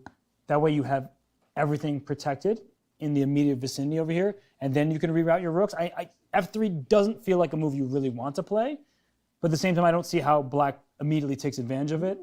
And so perhaps white then can reorganize in the way you were saying, but it looks very loose. I actually really like it. I mean, it doesn't, there's no obvious problem with it. I just don't like it. I agree. We were saying king h2 is so natural. Why is Magnus thinking maybe there's some deep idea with f3, and then you can bring the rooks around? But I'll explain why I don't like it with the variation. Let's say black plays queen to d1 here. And now if king to f2, there's queen h1. Rook h4. Yeah, rook h4, bishop g3. I didn't see this in advance, but now it looks good. Queen e1, king h3, queen h1, and a draw. Nice. And if rook to h4 immediately, the line that I was thinking that rook h4 was ID after queen to d1, not king to f2, instead of king f2. And then I simply, with black, want to play queen to b1. You can't take that pawn, and if rook to d2, you just get endlessly harassed. Queen to e1, queen to b1. Yep. You can't get off that second rank anymore, because if your pawn was on f2, you would happily move the rook to a4, knight to g1, knight f3. Yep. Now you can't do that. The integrity of your kingside is compromised. Those types of variations really illustrate the potential way that black draws. It has to be concrete. It has to be based on something really forcing. Talk about this all the time. A pawn chain is as strong as the base pawn. If you go f3, you don't have pawn chains anymore. The f2 pawn protects e3 and g3.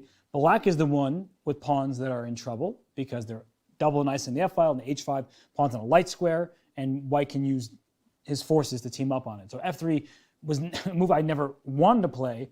I'm just curious why Magnus is still thinking here. Like, what is he thinking about?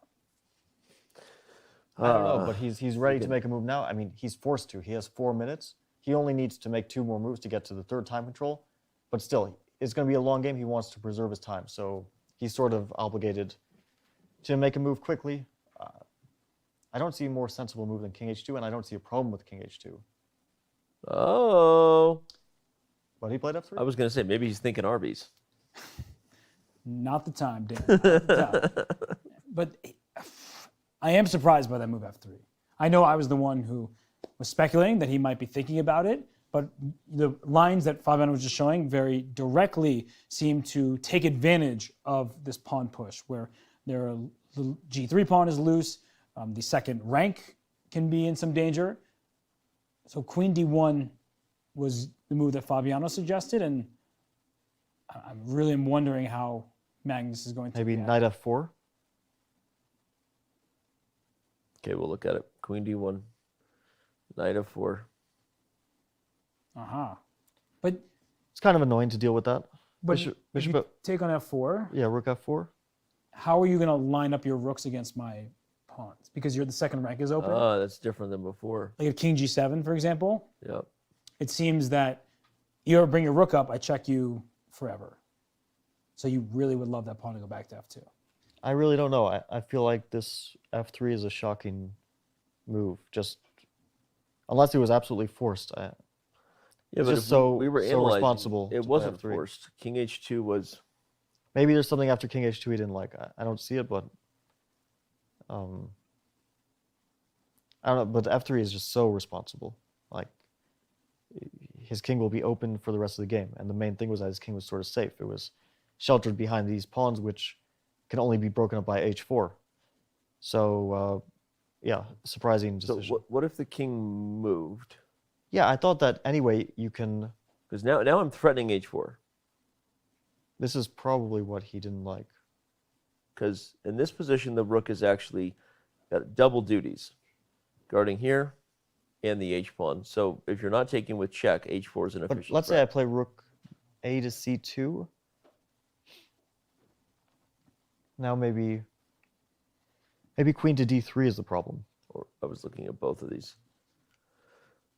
these moves. Perhaps he didn't see a way to avoid the queen tickle, just similar to what we're struggling with f3, an active, accurate, and concrete defense.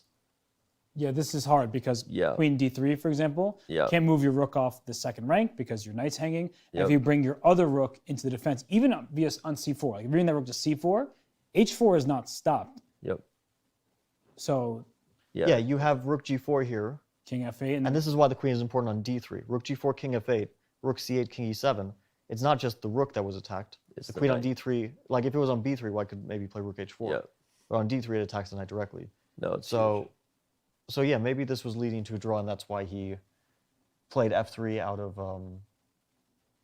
because he didn't see any sort of winning chances after king h2. That makes sense. Wow.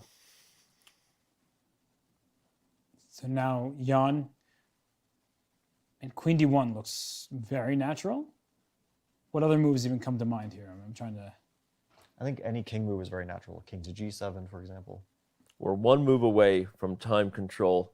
Again, everyone, we're going to stick right here until that moment is reached so that you don't miss a moment of our commentary over the action. But king g7 could have a bit of a flaw. So if you go king g7, what if I go knight d4? Okay, we have action. Queen to d1 has been played. This was your first move, and it feels like the most logical thing to do. I think Jan easily calculates a variation like king f2, queen h1, rook h4, bishop g3. It's pretty straightforward.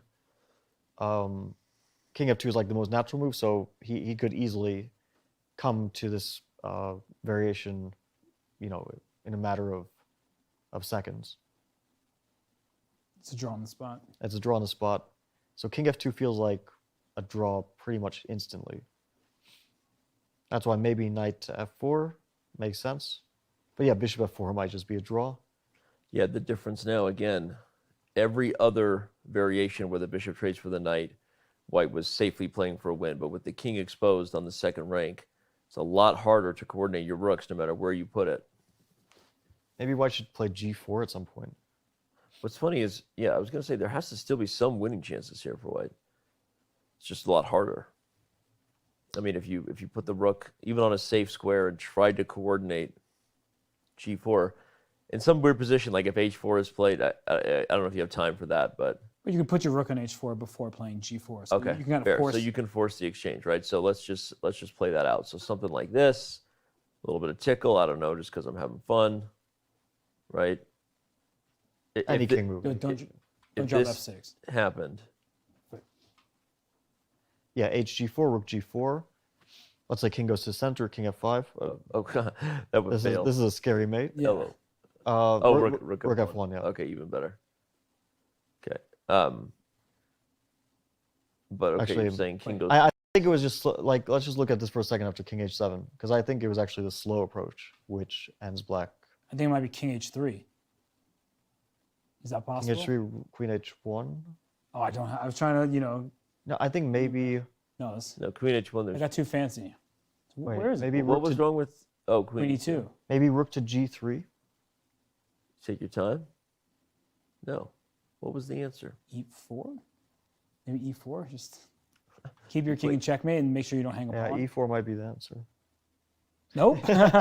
We're struggling here. We're gonna find it. Eventually. We're all a little tired.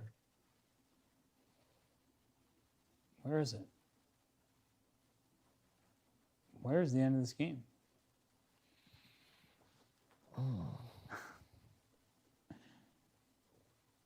Anybody? Okay, so the rook f can go to another square. It can, although it feels a bit wrong. Yeah. But why is king g3 bad, by the way? I don't know.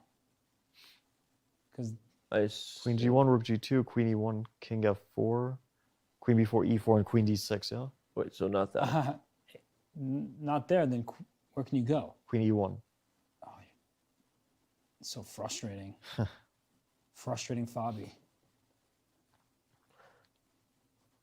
This is surprisingly difficult. Feels like there just has to be... Maybe king to h2.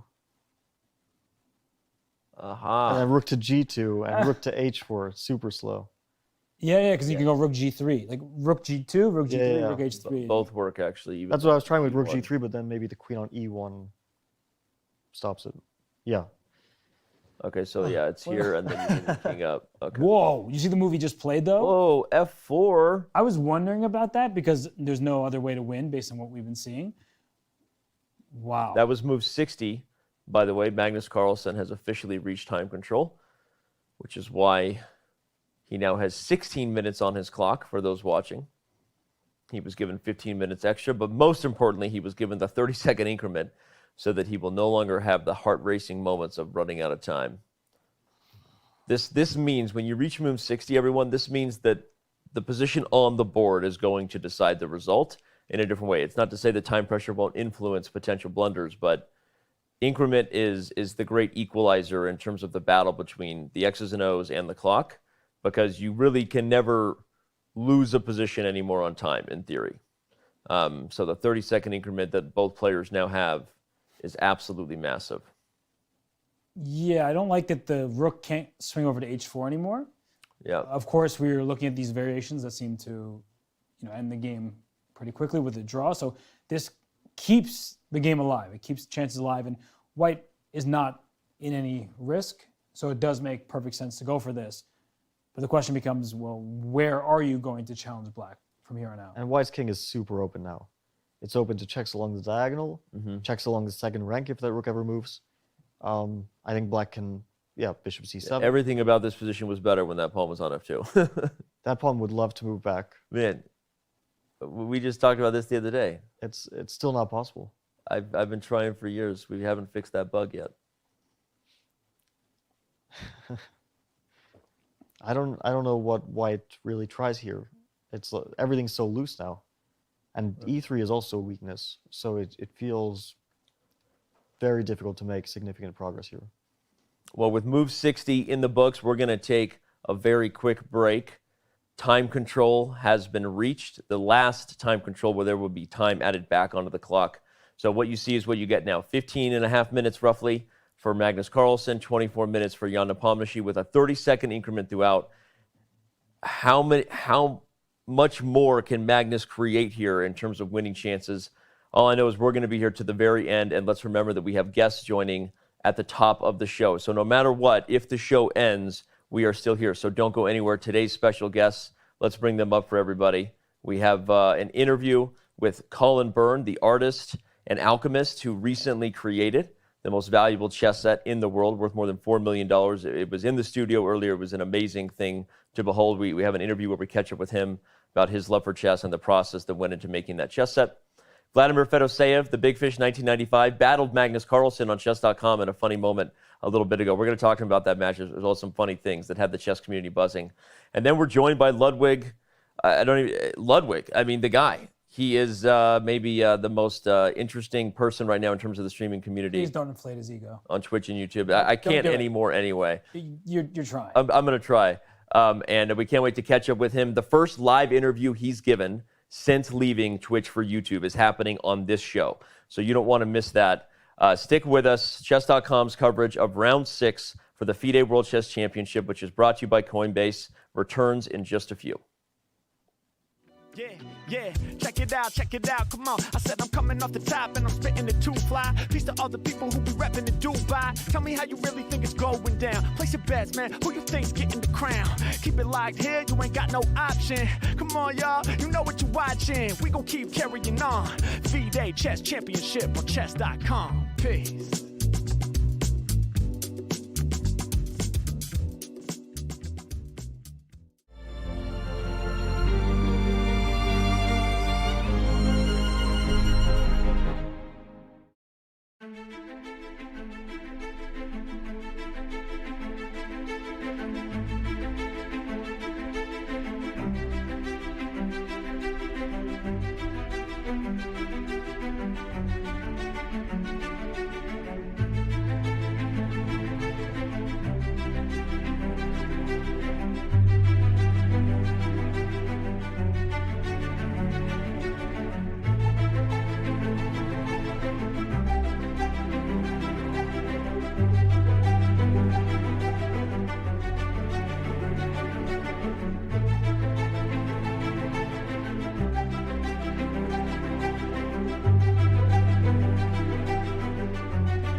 Chess.com is proud to release Game Review, a simple, streamlined tool to help you learn from your games.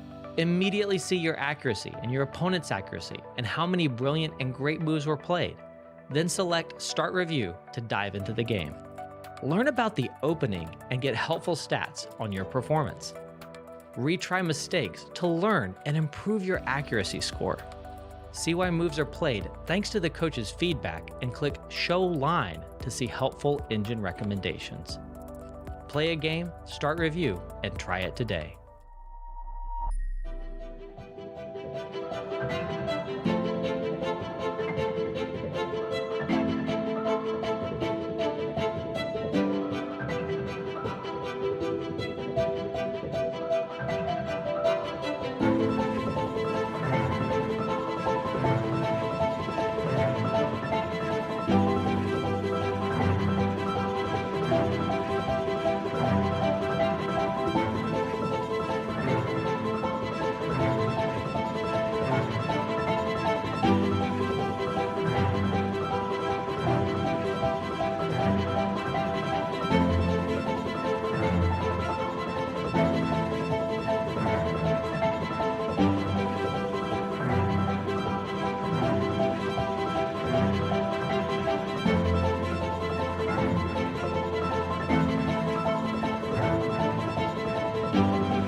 It plays its own role. It's I mean, if trying to be serious, it's hard to evaluate because I think in modern chess you got to be a very universal player if you want to be successful, and you can't rely on the intuition alone. So they would like to to say that, for example, a player, a world champion with the best intuition ever is Mikhail Tal, but I guess he also had,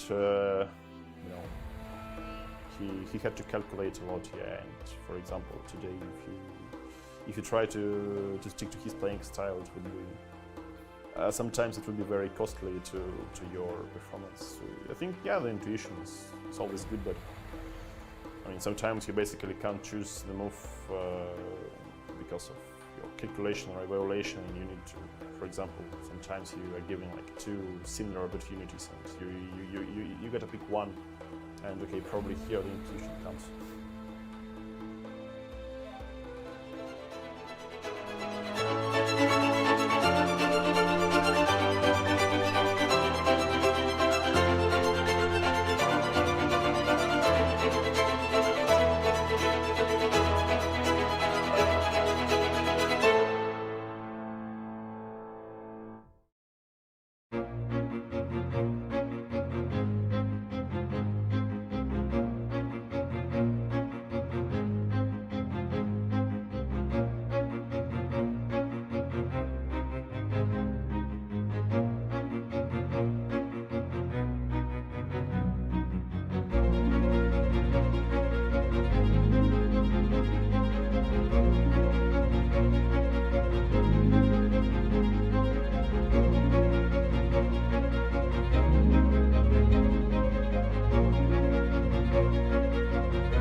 that's really. I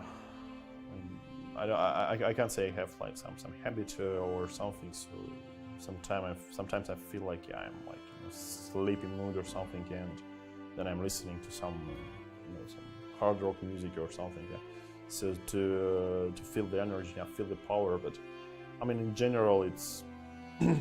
I mean, it really depends on the mood, and the mood can be different, from one day to another. So it's not some kind of a ritual I'm trying to.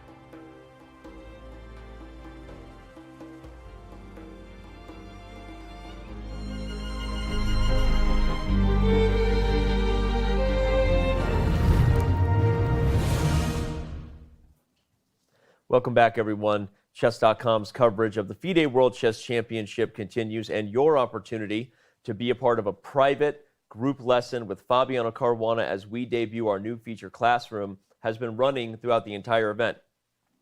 Here's how it works. All you have to do is take one video lesson on Chess.com from Fabiano's new video series, which you should be taking anyway because it's amazing, talks about his journey to his battle versus Magnus Carlsen, goes over the critical games versus Magnus Carlsen from the 2018 World Chess Championship. Some of the finest content we've ever had on Chess.com, if I don't say so myself, Fabiano. And all you have to do is take one of those video lessons, take a screenshot, use the hashtag LearnWithFabi, and you are automatically registered to win. 10 of you will be a part of debuting our new feature classroom, a tool that brings coaches and students together in real time with awesome, robust tools. And Fabiano is going to be displaying it with 10 of you. Everybody will get at least one question answered by Fabi in that lesson, if not more. And it's going to be epic on December 13th. Gives you more content to look forward to. So if you're not doing it right now, quickly solve one lesson on Chess.com. Take a screenshot of it, share it for us on Instagram or Twitter, and get registered to win. Guys, I know you're registered for an 8-hour game today. Did you know you signed up for that? Yeah, I did. Okay. We had the rest day yesterday. We thought that it would be a battle, and it remains so because the position that we currently have is one where White has been pressing for the last, what has it been, 30 moves or so, maybe less than that, maybe 20. But now that we're here, White has created some problems for himself as well. This isn't just a one-sided affair anymore. If White tries too hard to win, it can backfire, and then Black can have some chances. Take me through some of those problems that he created for himself, Fabi. Yeah, I actually like what Magnus has done, because although I think that the valuation is basically equal, and if Black plays correctly, it's a draw, he is creating stuff which looks scary, and that's already a big thing. When your opponent is in time trouble, moves that look scary are pretty dangerous. Mm-hmm. He wants to play Rook E8, Rook A8, and start an attack on Black's king while defending the E3 pawn. I don't think that attack can really go through because Black's king can escape via F5. But White is the only one with chances to win this. Okay. The knight on E2 covers all checks. The E3 pawn is for the moment safely defended. I think Black basically draws with many moves because White doesn't have many ideas here. His pieces are in some ways tied down. The knight is a defensive piece. The rook on E4 is defending the E3 pawn. And it'll be difficult for White to actually get active and create threats. That being said, when you have a safe advantage, which you can press for a win, that's already a practical chance. And Jan looks a little bit uncomfortable. He's concentrated. I think the reason he's uncomfortable is because he doesn't have a very concrete way of solving his problems. It's basically just as many moves, which roughly remain equal because White can't do anything so significant. But it's difficult to make a move without a concrete idea. Let's say to play King G6 or Queen D5. They're fine moves, but they don't do anything, right? They don't actually change the position in any way. Mm-hmm. Robert, your thoughts? Yeah, no, of course, White is the one that continues to press on and try to get a win here. But because this pawn's on F4 and not on F2, if White goes all in, there could be some problems for the White king. And the move King G7 played, just to get closer to those F pawns, make sure that the White can't suddenly attack them. And Fabiano's point of Rook E8, Rook A8, that can be an idea that Black needs to really look out for, because if you push that pawn from F6 to F5, now you're putting your pawn in a light square. Mm-hmm. Means the bishop can never defend it, and perhaps White can team up on that pawn, and Black does not want to drop that one. That said, because E3 is loose, it's very difficult for White to actually get that pawn on if it goes to f5 because your rook needs to stay on the e file. Well, let's say a concrete problem with f5, because f5 is an important move. It's probably not bad for black, and it may happen at some point, so we should consider it. Okay. Let's say immediately after rook e8, if black were to play f5, I actually think this is a bad moment, because I can play rook to h1, and that h5 pawn is actually a target. The queen can no longer get there to defend the pawn, and the king can't really go up, because if king g6, there's... Well, maybe you can play king g6, because again, the rook on e8 is tied to e3. If rook g8, king f6. So maybe black still holds it like this, but it's a bit tenuous. We see Magnus has played your suggested rook to e8, which means Jan is on the clock. And for the first time in the entire game, we may be in a position where Jan is about to be down on the clock versus Magnus. They do have increment, so of course we're no longer fearing for our life when we're under a couple minutes, but time pressure will have an influence on this game. Mark our words. And rook h1 now, trying to go after that pawn. There could be some queen d5 stuff happening. You don't want to put your rooks in a line like that, as queen d5 does look very scary. And I guess white is able to save the material, but that's too close for comfort. Yeah, you don't want to allow things like that. That's when you start to get in trouble. Yeah, go ahead. The good thing for white is that even if white were to like trade the a1 rook for the b6 bishop, it's a draw. Okay, Jan he plays goes for f5. He must be, whether he's right or wrong, he must have visualized something that he feels is a fortress, something that he can hold the blockade based on the balance of a combination of pressure on e3 and the inability for white to pick up these pawns without basically releasing defense of said e-pawn. This must be what he's going for. You see the hesitation, though? He went to grab the f-pawn to go f5, and he paused, stopped, and then made the move. So it's a super committal move. I'd be nervous AF. Yeah, it's a very... Bobby. Nervous as Bobby. It's a very nerve-wracking moment because he's trying and has been trying to survive for a long while now. And if white can fully coordinate those rooks, that's when danger can happen. But because e3, that's really the key here, is that if the knight ever moves away from e2, there's checks in the second rank. Mm-hmm. If the knight doesn't move, then the bishop and queen are aiming at the e3 pawn. You can't get both of your rooks into the action in a way that allows white to kind of try to get a win here. I think what we might see is rook to h1, king to g6 to defend that pawn, and then rook to c1.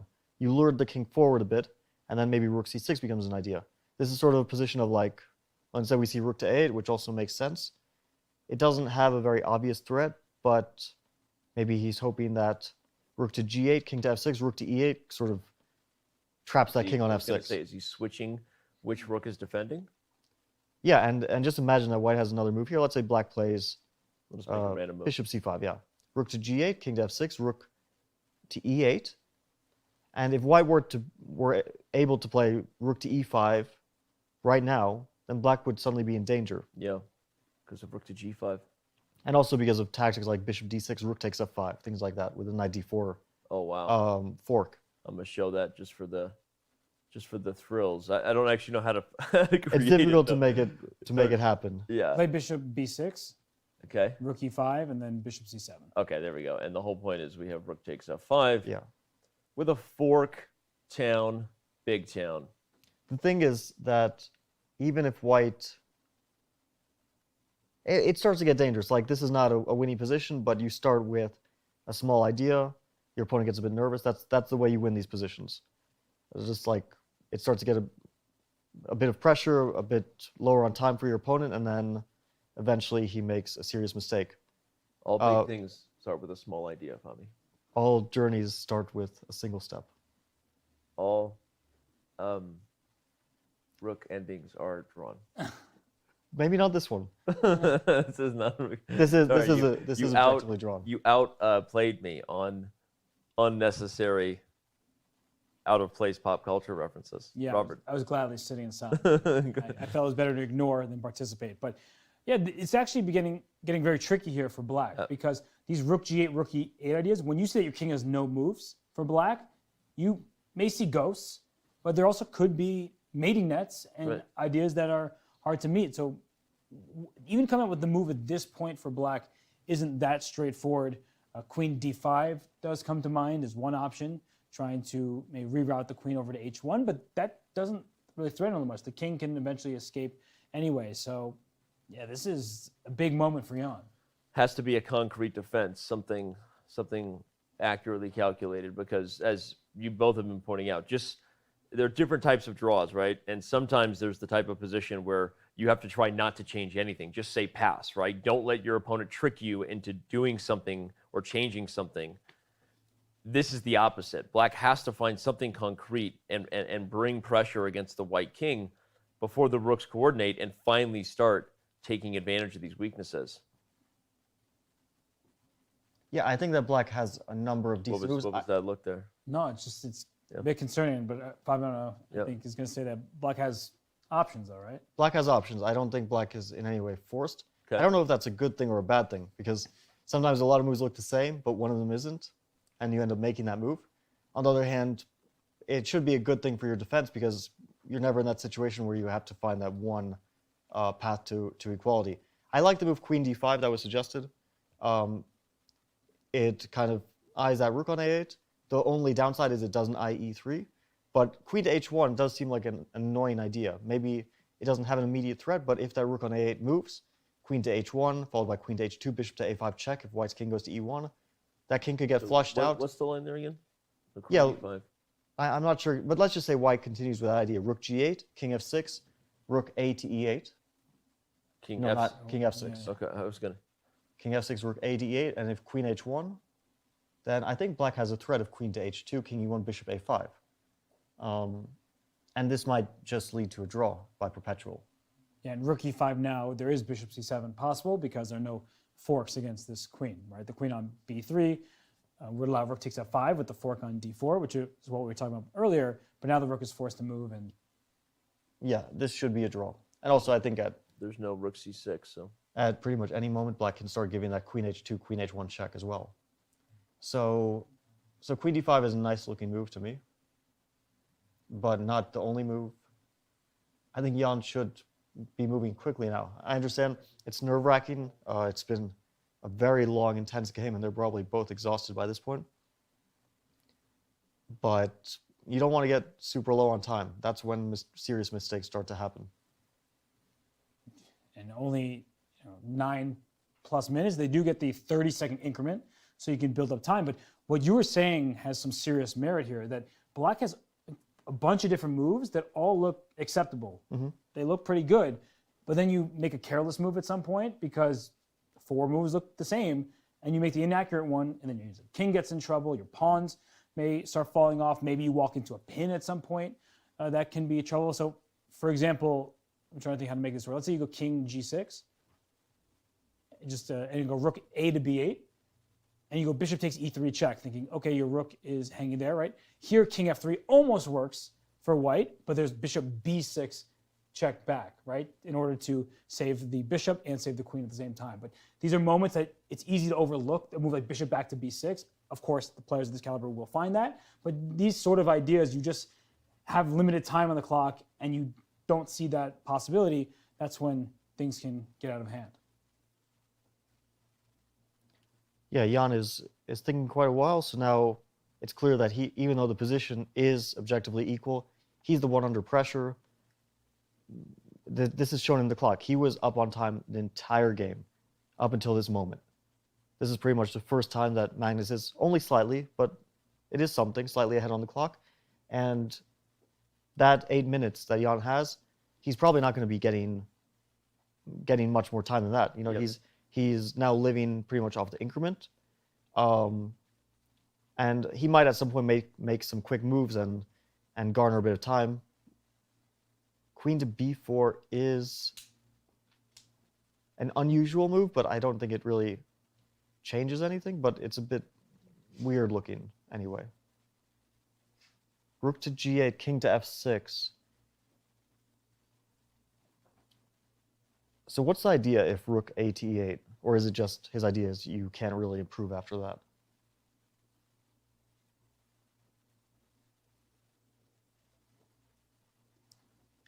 I'm trying to make even sometimes a rook takes b6, like a6 or something. I'm just trying to figure out a way if I can get in time and it doesn't work here. But what I want to do is get my rook to g5. And if I have to take on b6 to put my knight on d4, there are moments where that can get kind of scary for black. Yeah, you can start to pick up the h5 and f5 pawns, and then rook and knight and 2 pawns against the queen is a very scary endgame. In this case, it would be 3 pawns against 1 pawn, but in any case, it would be scary. Right, and we're asking for a lot, but those are the things that are sort of churning in the back of my mind here, like trying to figure out, is there a moment where I can sacrifice my rook? That was one of the initial plans with rook takes a3. So just because he wasn't captured once, doesn't mean that you can't go for the second time with those pawns stuck where they are. White can team up on them. So I wonder if, let's go back to the current position and think about what Magnus's options are. There is also the move rook to e5. It doesn't really threaten the pawn, or maybe it does. But in any case, it puts some pressure on that pawn. Of course, black can still, play queen b3, shuffle around. There's so many options, and they all look the same. And that's scary territory to be in. But maybe they all are the same. And then it's not so scary. That's true. But at some point, one of those moves is not going to be the same. So now Magnus is thinking as well. They're both going to get low on time. That's, I think, a certainty at this point. Rook g8 feels right, doesn't it? Giving that check, the king going to f6.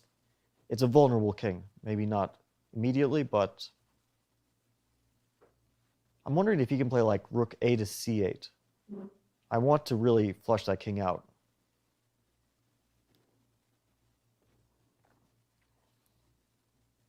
I also have it doesn't work, but there are some tricks here.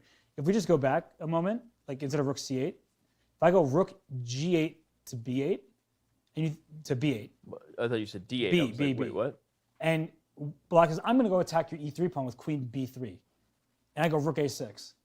You go queen takes e3, I go king e1, and the knight is such a wonderful defender. You only have one check available to your queen, and that's the f2 square. And then I'm going to try to run away with my king here. Maybe king d1 first. Yeah, yes, king d1 first. Induce queen f1. And then king d2, no more checks, I get your bishop. So these are the kind of things you can stumble into thinking the e3 pawn is vulnerable. Right. And it is, but if you're pinned in all directions, you may drop a bishop for that pawn. So it went your move rook a to c8. Yeah. Actually, it's interesting. So Robert and I had the same coach when we were up-and-coming players. And I remember, Miran Cher, and I remember one of the things that he told me was the best defender around a king is a knight. Right. And what the line that Robert just showed demonstrates that perfectly. The knight, even though it's a far weaker piece than the queen, completely covered all the checks that the queen had. It defended the king perfectly and allowed white to win that bishop. This rook here is also really tricky because now you're trying to create a sort of a net here for the king by giving check now when the king comes up. I'm not saying that rook c6 is concretely winning in any way. In fact, I don't think it is, but it is that much trickier for black to solve. And this is the thing that makes me super nervous if I'm a Ian Nepomniachtchi fan here, is that if Magnus keeps this same scenario and we just take, let's say, 5 minutes off the clock for each player and nothing has changed, who are you taking in that scenario? A draw or a white win? Yeah. You see what I'm saying? I still think we have to lean towards a draw. I don't know. I mean, to me, you guys have made the point. The longer this game goes and the lower the clock gets, the harder this is to hold. I do really like rook a8 before throwing the check on g8 because you just ask Jan more questions. That's what I'm saying. That's exactly why I went down that thought process when it was played. Is it's a non-forcing move. It's the kind of move that gives your opponent a lot to think about. You just want to create opportunities for your opponent to go wrong when they're under time pressure. And Magnus Carlsen, frankly, has done that better than any of his peers for the last decade plus. And winning these types of games is what he does. Yeah, I think that there is some chance that white wins this due to the time situation and because it's not easy for black to make decisions here. Yep. On the other hand, all the moves we've looked at, and we haven't been calculating we haven't been calculating to the degree that the players or at the board are calculating. I mean, speak for yourself. But we haven't made a move for black yet that has changed the evaluation to white having a winning position. Okay. So it feels like black has a lot of freedom. Like, unless it's a crude blunder, it doesn't feel like black is losing this position. That being said, once they're low on time, blunders do come into the picture. Yeah. Which Played you said. bishop a5, which is threatening. Well, that's a funny move. Threatening checkmate. Queen e1, king f3, queen f1 is mate. Apparently Magnus was ready for that. Quickly brings the rook back to the first rank, says... He could have brought the king to the center. Rook g8, king f6, rook c6, king e7, and then gone back to c1. But he decided not to do that. I wonder, maybe black can even play king h7. That's right? what I was wondering. Yeah. To force white's rooks all the way over there because queen e1 is just strong. Yeah, you would be forcing a draw. Well, not so clearly. Rook h8, king g7, rook cg8, king f6. I mean, this is scary, Tim. This gets scary for white too. Yeah. Right. But actually, like, let's just say some rapid fire. So let's follow the live game here. Rook e1, bishop e6 again, and after rook e5, Carlsen is, I mean, optically he's improved his chances. You know what could be something that black needs to be very careful of is like rook d1, knight d4 at some point. Because rook d1 also tries to get the rook to d5, and it depends where the black king is as well. Because if the king ever goes to f6, then once the rook gets to d5, you're threatening to take on f5 with check. Yep. So there's some serious concern about that. And if I can play rook d1, knight d4, I'm not even saying that's necessarily winning, but that gets very scary. If you have to take that knight on d4. well, I can take with the pawn. Yep. Right. And now you have a passed pawn. Your rook from e5 can come back to e2 to shield your king. And then you're just going to push that pawn up the board. And that actually might be losing for black. We'll show some line like this just so it's clear what the guys are talking about here. If something like this occurs, and obviously not ideal, but... Or the rook on d1. Oh, sorry, the rook on d1. So play bishop a7 instead of queen b3. Yeah. This just shows that black can't just sit tight. Yeah, here white has also rook d5 stuff, so black has to be extra careful. Yep. Yep. Knight d4, like, I think if black takes immediately, then e d4, black is in trouble. Yep. Most likely. But there's the immediate queen b2. And then if king to f3, now I can take on d4, and at e d4, there's queen b3. So things like that might come into the picture. It's a good call. Yeah. Okay. We have a move now, queen to b3 from Jan. Looks very sensible. Defending the f5 pawn. It feels like we've seen a position pretty much like this at some point. What? It feels like we've seen a position pretty much like this at some point. Magnus with 9 minutes, Jan with 5.5. So two different options I'm seeing here. One is to go rook h1 to just try to go after the h5 pawn, but after king g6, I think it's a dead end. Yeah, you're not getting anywhere. And the other is to start with a move like rook c3 and try to get your rook to the 5th rank because you're protecting e3, which means that the rook on e5 can take f5 next if you leave it hanging. So queen b1, though, that defends f5, bishop a5 later if that rook goes back to e8, things like that. It feels like black is hanging on by just sort of circling the position, circling the white king in particular. Yeah, black is still hanging in there. Barely. Yeah, it's difficult to know what to suggest for white. I would think you might want to play rook c8 again. But then we've kind of seen that same idea from Magnus. He already tried to put his rooks on the 8th rank to try to maybe create some checks against black's king, and that didn't seem to lead anywhere. But again, if you just play tickle long enough, we'll be under time pressure before you know it, boys and girls. Don't go anywhere. A decisive result for the first time in 5 years as it comes to classical chess in the World Championship could be in store here today. This has been a fascinating game, regardless of the result. Yep. And you can tell by the way Jan is staring at this board, he is putting every last bit of energy that he has, and he must be exhausted. They've been playing at this point for over 6 hours, or about 6 hours. Yep. That is so tiring because he's been considering all these options. He had 5 seconds left when he made his 40th move, right? So he barely got to the time control. And when you have those kind of nerves, that stress, that compounds. And now he's in a moment where he probably knows he's holding. He probably feels pretty definitive about it, but you can never, not for a single moment, let go. You just have to keep paying attention, keep being sharp, keep being skeptical of your ideas to make sure that you are accurately calculating. And it does seem like he has things under control right now. Never let go, Jan. Never let go. Actually, if we go back, he made that rook c1 move. But we were discussing this variation before rook c1. If he gave rook g8 check, king h7, rook h8, king g7, rook g8, king f6, rook... Sorry, they Rook made a e8 was move. played, which you had. We'll go back to that Yeah, line. because it was interesting. Instead Yeah, of rook to sorry. c1. Yeah. Yeah, here. Move 67. So instead of rook c1. Yep. Black doesn't have to play king h7, but let's say he does. Rook g8, king f6, rook h6, king e7. Looks like white hit a brick road. But here, knight to d4. And if queen to e1, king to g2, the king actually hides. Look at all those forks for a second. The king hides here, and queen d2, king h3, it's probably still a draw. Or Well, not. maybe not here anymore. But, you know, there's some risk for black because the king is, weirdly enough, even though it's being checked, seems to escape. What in the world would be the move here if not check? This is like exactly the type of line Magnus should have gone for, because tell me a human move here. Maybe king to d7? I don't care what the computer says. Maybe king to d7 is holding on? King to d7, that is just, you know what? No, it doesn't. It doesn't hold on. I don't know what it is. This is not a holdable position by any human standard. No. This is a lost position for black. It looks really bad, yeah. You were just making Titanic references. And You're darn right I was, because I'll never let go, Jack.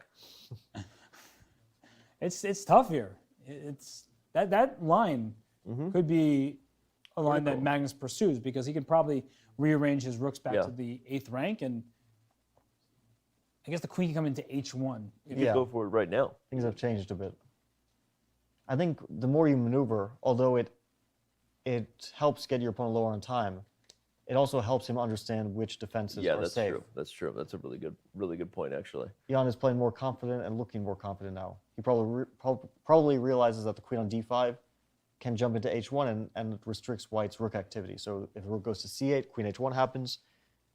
Rook c6. That is a definitely not relay error. Yeah. We love those. This could just be what Magnus wants, maybe, is queen h1 to play rook g8, and if king f6, rook c1 back. Hold on, let me look at that. I was thinking about that, where the queen gets to h1, and it looks queen h1. rook g8 check. Yeah. King f6, and then rook c1, because the queen looks threatening on h2, but once you bring the king up to f3. Yeah, if you make this check, you might regret it. Yeah, because rook c6 check will threaten to win a piece. Yep. And that queen is stuck over there. But here after queen to e4, I was going to say, or queen d5. Like, yeah, maybe where's queen the d5. No, queen d5 should be fine, but I thought queen e4 is more forcing. It forces rook to 'cause you threatened c3, e4. and then you can go back That's queen what I'm h1. saying. I feel like that confident glance we saw Jan shoot across the board to Magnus, right? But we see Is there knight g1 here? queen h2, King f1. And I don't know if it leads anywhere, but you can't take g3 because of rook g8 check. And at least I'm asking you some questions of what next. I might have knight f3. No, it's an idea. It's kind of funny looking. There's but it's actually an weird idea. lines with h4 now, and check g8, king f6, check c6, king e7. You win the bishop, hc3. What's going on there? I have no idea. Like, this just like, I think the problem might be that it allows h4. But even g takes h4 is possible. Ah, okay, yeah. Simple stuff. And actually, not. Oh, that my line doesn't work. But I think black can play, for example, queen to b2 pretty safely. Just go back. But white can play around like this. White can play knight e2 or knight... I don't know if knight f3 leaves the king 2 open, but knight e2 leads to a position... Well, actually, it leads to a repetition. Queen b1, king f2, queen h1, and so on. Knight to g1. Find the beauty of repetition. Familiar. Yep. Maybe that's his idea, although it's a funny... It's a bit awkward to put your knight on g1 and your king on f1. It's funny, Magnus is now the one under 5 minutes, the one under time pressure. I'm trying every last attempt. Knight g1 is just prove your draw. It looks easily provable, as we're discussing with the queen just going back over queen h2 check, queen back to b2, but... One question, what about rook to e5 here? Okay. So if queen h2, maybe I'll put my king in the center. King e1. Queen h1, king d2, and queen b1. That doesn't look very promising. Yeah. That looks like the king is going to a bad place. They were to the bad place? To the sunken place. Turns out the good place is the bad place. Oh, sorry, twist ending. Spoiler. Hey, you know what? Ted Danson would be so I love you, Ted disappointed in Danson. You are a legend. What? So Ted Danson would be so disappointed in you. Ted Danson. Loves chess, by the way. True. Shout out to Ted if you're watching this show. All right, so yeah. We see the queen just maneuvering around. Rook to b1 is interesting, asking a question of where to put that bishop. If bishop c5, maybe rook e5 is, maybe it's not a big deal, but it's a bit awkward looking. And if bishop to a7, then you might get hit with some 7th rank attacks. Rook e7. Yeah, then bishop c5, rook e5. Yeah, you Or force the bishop. Force the bishop where it doesn't want to be on a square like this so that you can gain a tempo. And But maybe this is okay. Queen to d3.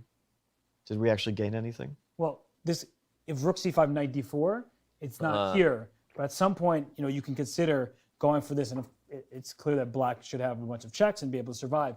I mean, is it that clear? Well, queen to b2, king to f3, queen to b7. I feel like we're in the territory of a draw here. Right. Okay. But the thing is, you lose sight of that idea at some point. Yeah. And it catches you by surprise. I'm with you. I'm liking it. I'm loving it. You want some more of it? I'm wanting some more of it. That's what I want. So what is Jan going to do here? This is not the easiest choice, but I guess the bishop is going to end up on c5. You can drop your queen back to just defend the bishop, but that seems... Because if queen c6, maybe there's like rook e5, rook b5 coming. Yeah, queen c6, rook e5. I don't know how bad it is because black, like f5 is a bit difficult to take without getting hit with queen e4 and also the tactics on e3 rear their ugly head as soon as you take the rook off the e-file. But you still have to make a move there, which is not the easiest thing, right? Don't tell me what I have to do. All right, fine. Queen c6, rook e5. Because my next move is rook b1 to b5, most likely. Yeah, that's a... Yeah. I mean, I can't go here anymore. Here, rook c1 wins. Yep. All right, we have a move, bishop a7. So this is what we anticipated. Now, rook e7, bishop c5, rook e5. It actually didn't do anything, apparently, we learned. Well, you can also... I wonder if you can start with rook e5? Because after queen d3, there could be like rook b7. Yeah, this is... About a squares. Out of squares, you're in trouble. You have queen a3, but that's a bit suspicious looking. Yeah, this doesn't look great. Even if it's somehow okay, it's not really what Is it black is okay, looking. though? Yeah, king... Oh, no, a7 is also hanging. Yeah. Bishop c5, rook f7, Man, if king you g6. survive that, I'm gonna not be happy. Not happy, Bob. Looks like you're surviving. So maybe rook e5 immediately. Look at that. There's also rook e5, queen d7. So rook e5, queen, but then I go rook to b5 probably? Yeah. Wait. One... But what do you... If queen d3, rook b7. Rook we b7? said, yeah. This one actually looks very dangerous. I think we're about to see rook e5 on the board. Oh, rook e7. Okay. Rook e5 felt like a better chance. But maybe it's all We the just same. looked at this with bishop c5, rook e5 to follow with tempi. The queen takes the... Which square? I mean, the main one we looked at was d3, taking advantage of the fact that you can't play rook b5. The bishop cuts off communication. This is sort of... But you can play rook b7 here? But then I thought it was... Bishop d6, it might be rook d7. You have to be like super careful about these weird pins, and Yeah, this is suddenly getting sharp and not easy for black anymore. especially with under 4 minutes in the clock. Yep. But he should play bishop c5, right? What other moves? I mean, there's nothing queen else. a2 is the only other move. But then rook to b7? Yeah, rook b7. And take f7? Okay. Touche. And yeah, he plays bishop c5. We should consider the possibility of, let's say, queen a2, rook b7, bishop c5, rook f7, and a trade on f7. Because that's not an immediately obvious endgame. It seems like white should be winning, though. We'll come back to that. Magnus is... All white's pawns are on dark squares. Right. On the other hand, black's pawns are super weak as well. f5, let's say a knight on d4 attacks f5. That could become relevant at some point. Carlsen looks poised to score his first win in classical chess since 2016 of the World Chess Championship. Wow, so rook e5 feels sort of mandatory at this point. Is there another move that... Well, if rook c7, you get hit with bishop e3. And I think you need to take the fat head out in case that happens. Here he goes. Rook Rook E5. Of course, yeah. Here he goes. And I'm wondering if what Magnus was doing right there is trying to think of his follow-up. Because when you're in time trouble, I think a very good thing to do often is have your moves in pairs. Yep. So that way you keep your opponent on the clock. Because black's decisions are much more difficult here than white's. Yep. So rook b7, how are we meeting rook b7? You can't see Fabiano. I mean, bishop d6 is the most obvious move, but then rook d7. Right. Queen a3 loses to rook takes f5. What? Okay, I have an idea. Rook b7. What's your next move if I? Oh wait, if I move off, you have knight d4. The king escapes. I think maybe knight d4 is a move. Yeah. Queen d2, king f3, queen d1, king g2. The knight on d4 covers e2. That's important. That's why the king could escape to h3. Yeah, queen d2, king here. Maybe it's still the king is a bit too abandoned, so that even if you win f5, you still get into perpetual check. But I think in a player's head, you see this in your head, you're visualizing, you're like, I might just lose this in a few moves as black. It's scary. You could get mated with knight on f5. But wait, let's see if white has something better after rook b7, bishop a3. Because white also has like rook to a5. I just want to get to the 7th rank somehow. Is there a problem with rook b5 and just going after the f5 pawn? Because you can't attack e3 anymore. No, I don't think there's so anything. So just rook b to b5, and then we're going to go lawnmower across the 5th rank. Again, we have to consider king g6. But there I'm thinking, that looks pretty bad. Oh, yeah. Those are those kind of 6th, 7th hour blunders that can happen. Usually not over the board, but as a player's calculating, they think they have some resource. They get to the position and they're like, uh-oh, that's no good. So wait, Jan's, what's going on in the game right here? He's thinking after Magnus queen d3. Is still thinking after queen d3. Yeah. Almost under 2 minutes now. Is Carlsen? Yeah, it's a time that he needs to. It's a critical moment. It's understandable he's thinking here. Yeah. But he doesn't want to get down to seconds for the rest of the game. He does get that increment, right? Both players, 30-second increment. So every move they make, you see what time they have left as the move is made. They get 30 seconds added to their clock. That's extremely important at this stage of the game. Both players likely exhausted. Magnus looking for a chance here, a chance there. Jan trying to keep Magnus at bay. But I think this move, rook to b7, it just puts that onus on Jan here. And we keep talking about various moves. They're really not easy to play because you might think f5 is falling. Yep. You have to calculate what Fabiano keeps talking about. If we get the 2 rooks for the queen and the pawn, white will be able to pawn an endgame. Good chances to win, maybe not winning, but that's not really an ideal scenario for Ian Nepomniachtchi. I don't see better moves than rook. Wait, there's rook to h1. Wait, that actually wins the h5. Wait, but bishop d6? Yeah. We rook away. Rook h1, bishop d6, rook to e8. It's h5, and the point is that the c5 bishop is still under attack. Magnus is under a minute. So wait, if rook h1, bishop d6, hitting the rook, where do you go? If rook to e8, there's queen to b5 maybe. Right. Yeah, no, I think rook b7 is the idea, the original idea. But the rook h1 is super critical. I think this is one of the lines that Magnus is. And he goes rook b7, it looks like? It looks like it. There it is. b7 is on the board. And he has roughly a minute on the clock now after the 30 seconds added back. But even though Magnus is the one dipping below a minute, the position is, of course, much more difficult to play for Jan. Don't be surprised if Jan spends several minutes here trying to figure out, can I play bishop a3, which looks like such a ridiculous move in a sense? Do I play bishop f8 to be closer to my king? But just because you're close to your king doesn't mean that's a good thing. And knight d4 is still on the table there. Or rook b5, rook b5 as you mentioned. But the point is that there are several options there for white to try to take advantage of the position. And bishop d6, rook d7, I'm struggling to see a move in response to that. But maybe white can't really make progress there either. Well, I was thinking about bishop d6, rook d7, king f6. But there's rook e to e7. Yeah. That is super nasty. To c2. Oh my goodness, that. Not a move that we saw coming. Now rook c7 doesn't work because of bishop takes. What about rook to b5? Yeah, rook to b5. Rook to b5 looks like that might even be on the board. Oh my gosh. Rook to e5. It does win that f5. It wins f5. It's rook to b5. Where does the bishop go without losing the f5 pawn? Well, anywhere it goes, you're losing that pawn. The question is, do you have some tricks after that? Bishop to a7, rook f5, queen e4. That's the only thing I can think of. Bishop to a7, rook to f5, queen to e4, hits the e3 pawn. That's actually really key. I don't know because and he finds it. Bishop a7. Jan is defending this position. But there's rook g5 check and rook b3 at the very least that holds everything together. Yeah. Okay, rook a5 played with the tempo. I like that. It gains time. Repeating. We talked about this, right? Yep. We see the beauty in repetition, but his clock. The beauty in gaining time on the clock. Exactly. His clock gains time, and he can just go back. There's nothing that Jan can do here. This is a really smart decision by Magnus Carlsen.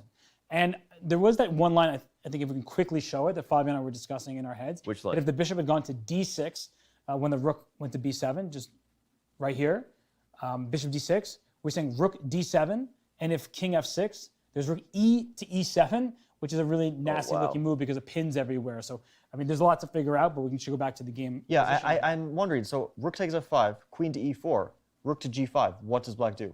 Rook, we're about to find out. Queen e4, rook rook takes g5. f5, queen to e4. So rook to g5. The king can't go anywhere. Oh, because king f6 is rook f5. King f6, rook f5 trades the rook off. f5, and you have to take everything because if you move to the e file, rook e5 wins. But I probably, unless I'm 100% sure that's a win, which I'm not, I would play after king f6, rook b5 to b3. I can play this game forever. And we talked about how the more time the players have, that's actually a really good point. The better it will be for Magnus. He is now, I mean, he's in the driver's seat. Either way, he's winning in that line. Jan has played queen to d3 rather than queen e4. This is super revealing that Jan knows this is Magnus's game to win and break the 5-year classical non-decisive game streak. He has to give a check now because if rook f to e5, there's bishop takes e3, Same with overloading that rook. No matter which rook goes in. Well, if rook e7, there was other rook to e5, there was also f6 potentially. But just showing the idea for everyone that you can't defend the e3 pawn. So he's going to give a check. He has to on g5. Yeah, it's the only move. Wait. Oh. What? No, what? Oh. And rook to b7 check? My idea from earlier. Oh my gosh. We lost sight of it. But that was an idea we talked about earlier, where now all of a sudden white gets a rook, a knight, and 2 pawns. The white king is very safe. And maybe this is not winning, but Magnus clearly has 0 risk, and he can try to play this forever. But also, what was wrong with rook to g5? Because I understand this is probably a very interesting way to play. But what did Jan want after rook g5? It's a great question. Rook g5 I think king f6 you have is to move to f8, I think. Oh, sorry, you have king f8. Oh, Yeah. yes. And then if rook e5, there's f6. Okay. Yeah. That makes perfect sense. Okay, no, this is the only way for white to keep the winning chances alive, it seems, and I think he'll have plenty of them. No matter where the king goes, you win the bishop. And the point is that white's position is a virtual fortress against the queen's checking chances. And it's just a matter of coordinating before you can slowly advance. It's going to be hard, to be clear, it's going to be hard to advance the pawns without opening up your king to potential perpetual checks. But when I said we were in for an 8+ hour game, ladies and gentlemen, I was not kidding, because sometimes that's what it takes to get the job done in classical chess. It takes that much chess in order to beat a tough opponent. Look at Jan's face. He's tired, and he's certainly not happy to defend this, because while the bar off the side of the screen says something, he probably feels like he can make a draw, but it's extremely difficult at this point, because that rook on a7 has so many different places to land. e5, g5. Yep.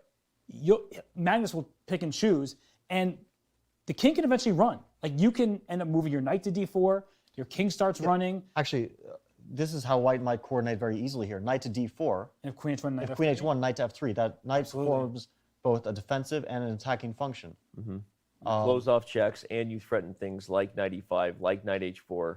The moment the black king starts getting pushed back and white can advance, this becomes what we call you actively defend against perpetual. What that means is, as the black queen is going to check this white king, Magnus is going to essentially activate the king and use the pieces like the knights and the pawns to block the checks against the queen. It's easier said than done, but that's how this game will eventually be won, if it is to be. Or maybe just put the rook on e5 now, because queen h2 check doesn't mean anything. Right. Rook e7, sorry. So rook e7. Queen to h1, rook to e5. And black can trade the h and g pawns with h4, but I don't know if that helps him make a draw, because let's just say white takes king g2. They made a move, but takes. King G2, Knight G3. I think that this is a very tough ending to defend. Yeah, this is the kind of position you start kicking the queen, you start advancing the King e-pawn. F3, Yeah, this slowly. is really tough. Slowly. It's amazing that this eval bar makes it look like, oh, this is close compared to the positions. This is like, this is just a win for white. Okay, Well, rook a6 check. It's not necessarily a win for white, but it's super tough to defend, especially in practical game. I wonder why he gave this check. I mean, it's probably a fine move, but why does it help white to put the rook on the 6th rank? It looks like it should be supported by pawn in f4, rook e5, rook g5, rather than... Is it possible he just invited the king in? Am I blundering something? Yeah, There that must be a blunder. That looks shaky. It looks more than shaky. Yeah. I don't know, though, because after king f5, yeah, it's... We're going to find out. Is he going? No. Wait. King f5, e4 check. Oh my gosh. But queen e4. Then g4 check. Oh my gosh, what a puzzle. King g4? Okay. Oh, king g4. I forgot you can take with your king. I was like, so happy to fork you everywhere. Knight c3, and if queen takes, Robert's idea No, here, but actually, yeah, just king it's actually no takes. good. If the pawn had taken Oh. knight g3, that's one of those.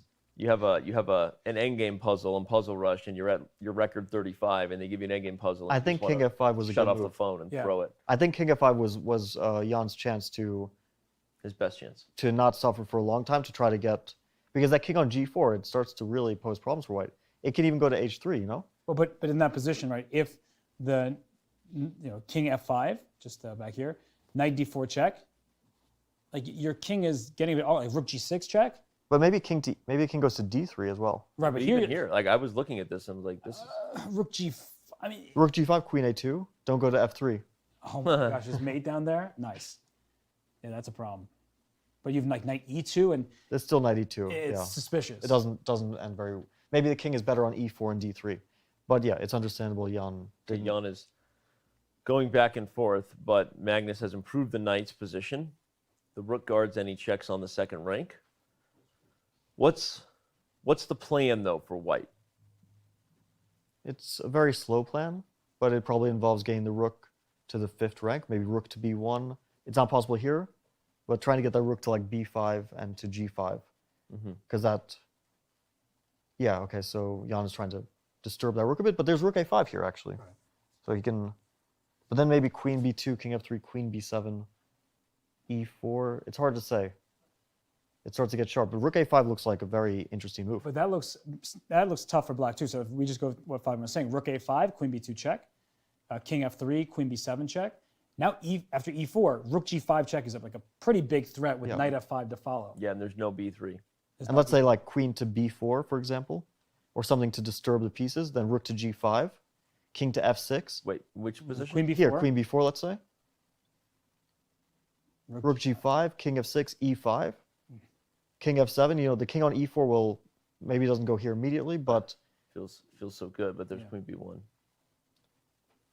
In a lot of these positions, you end up starting to play moves like this. Like you want to block with the check. You want to keep the knight close to the king to avoid perpetual by the queen. Right, which is why you can even keep your pawn on e4 just to shield all sorts of checks around. But it's a position like where... knight f5 first. Right. It gets very concrete. If you check like knight e3 and now h5 is loose and you see the eval bar going up, you make one check that looks normal and all of a sudden you might drop your pawn. So okay, rook a2 and queen h1 are on the board. Okay, knight f3 seems likely. Okay, rook a6 check first. But then the knight will go back to f3. Right. King f7 or g7 is met by knight f3. Guarding the checks. Yeah, he's playing this slowly. He wants to gain time on the clock. He's going to play king somewhere, knight f3. Queen will go somewhere like b1. Then the rook will drop from d6 to d2. Yeah, I was going to say, you put the rook here. Then the rook and knight are coordinated for defense. You can push the e-pawn safely. This is a very, very slow... He might actually try to push that e-pawn by putting the rook on e2 and e4. Yeah, I was going to say, if the rook's on e2 and the king's on g2 and the knight's on f3, you push the e-pawn. It's very difficult to stop. You can even put the rook on e1 defended by the knight. Yeah, then you'll get checks from second, so probably the rook on e2 is going to be necessary at some... a rook on the second will be necessary at some point. Slow jamming it. Is it time to predict the result? Joshua Chamberlain, does he live? I think this is 50-50 still. Yeah. It's still very unclear to me if white is actually has an objectively, large advantage, or if it's just practically super tough for black. But this is, aside from some of the moments where he was winning for one move, like there was that rook to c2 and knight to f4 that we pointed out, this is the best chance he's had all game. Yeah, aside from all that. game, all match. All match. All match, yeah. All this- match. this- Maybe in years. I don't know if I'd go that far, but I guess in years, yes. If it's the first time in this match, then the last time we played a match was years ago. So you're right. You're right. But here, the point is that black has shuffling to do. You don't have h4 for black, and we're just discussing that might not even be helpful, but you don't have it available to you. And Fabiano said rook d6, rook d2. Here it And comes, we're rook seeing all d6. this because as long as white's king is shielded, then e4 becomes a possibility. And you could see even now, once the rook goes to d6, e4 becomes possible because the queen can't take on e4, knight g5 check. There are all sorts of knight forks that black has to be on the lookout for, and that's no fun. We usually say this in speed chess, in bullet in particular. Knights are great pieces. You have to watch out for forks. We're getting into blitz chess. They don't have much time. And every move is critical at this juncture for Ian Nepomniachtchi with the black pieces. Well said. And of course, we're joking that it's been years, I guess, but it has been 5 years since a decisive game in the classical portion of the World Chess Championship. So if you're tuning in, one of the more than 100,000 on Twitch, more than 35,000 on YouTube, and thousands scattered through the other platforms for streaming too. Thanks for being with us, and you might be about to witness history. Rook d5 is a funny move because anyway, after queen a2, he has to go back to d2. Yeah. So we pretty much get the same position. Black can't do anything. Black has no active ideas, so he just waits and asks white, what do you do? Well, there is something a bit funny here in these positions because after queen, the queen will come to a2, and we see Magnus laser focused here and about to rook e2, right? This is what we've been talking about, right? So the rook comes to e2. And now let's say you play queen e4 to try to stop white from playing pawn e4, if that's what you're afraid of. But queen e4, just to show this, like if you move your knight to d2 and you think, oh, I'll go queen h1 and try to check you, then the knight goes back to f3, and you don't have checks anymore, and then I can't push my pawn. We've seen this dog and pony show before.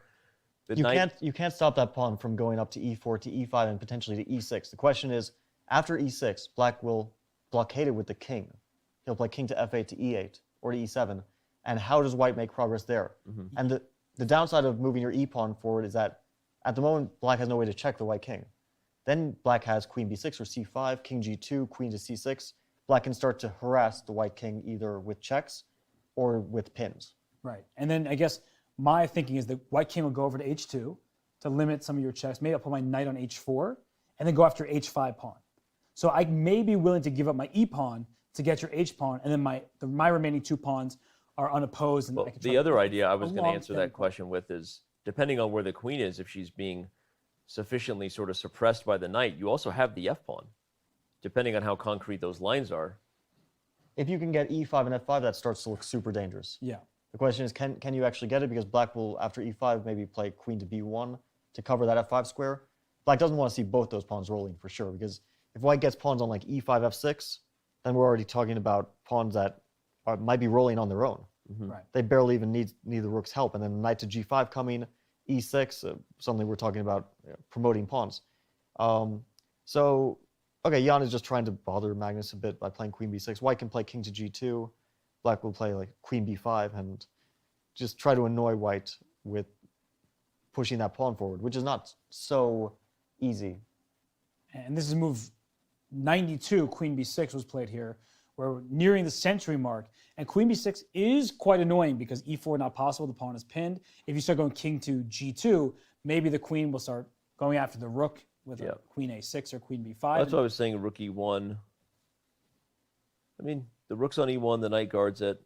Yeah, but then after queen b2, you don't want to put your king on the first rank. You can do that.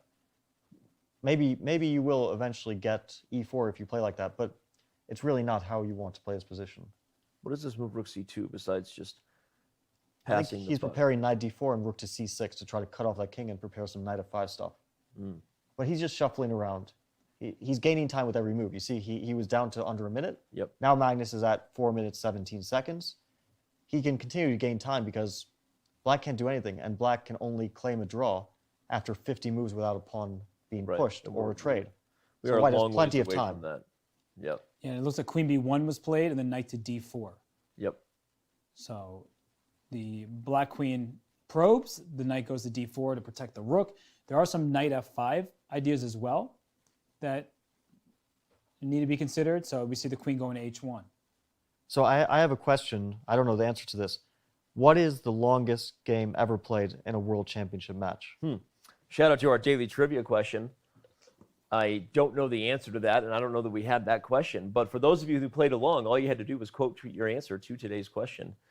I don't even know what the question was or the answer.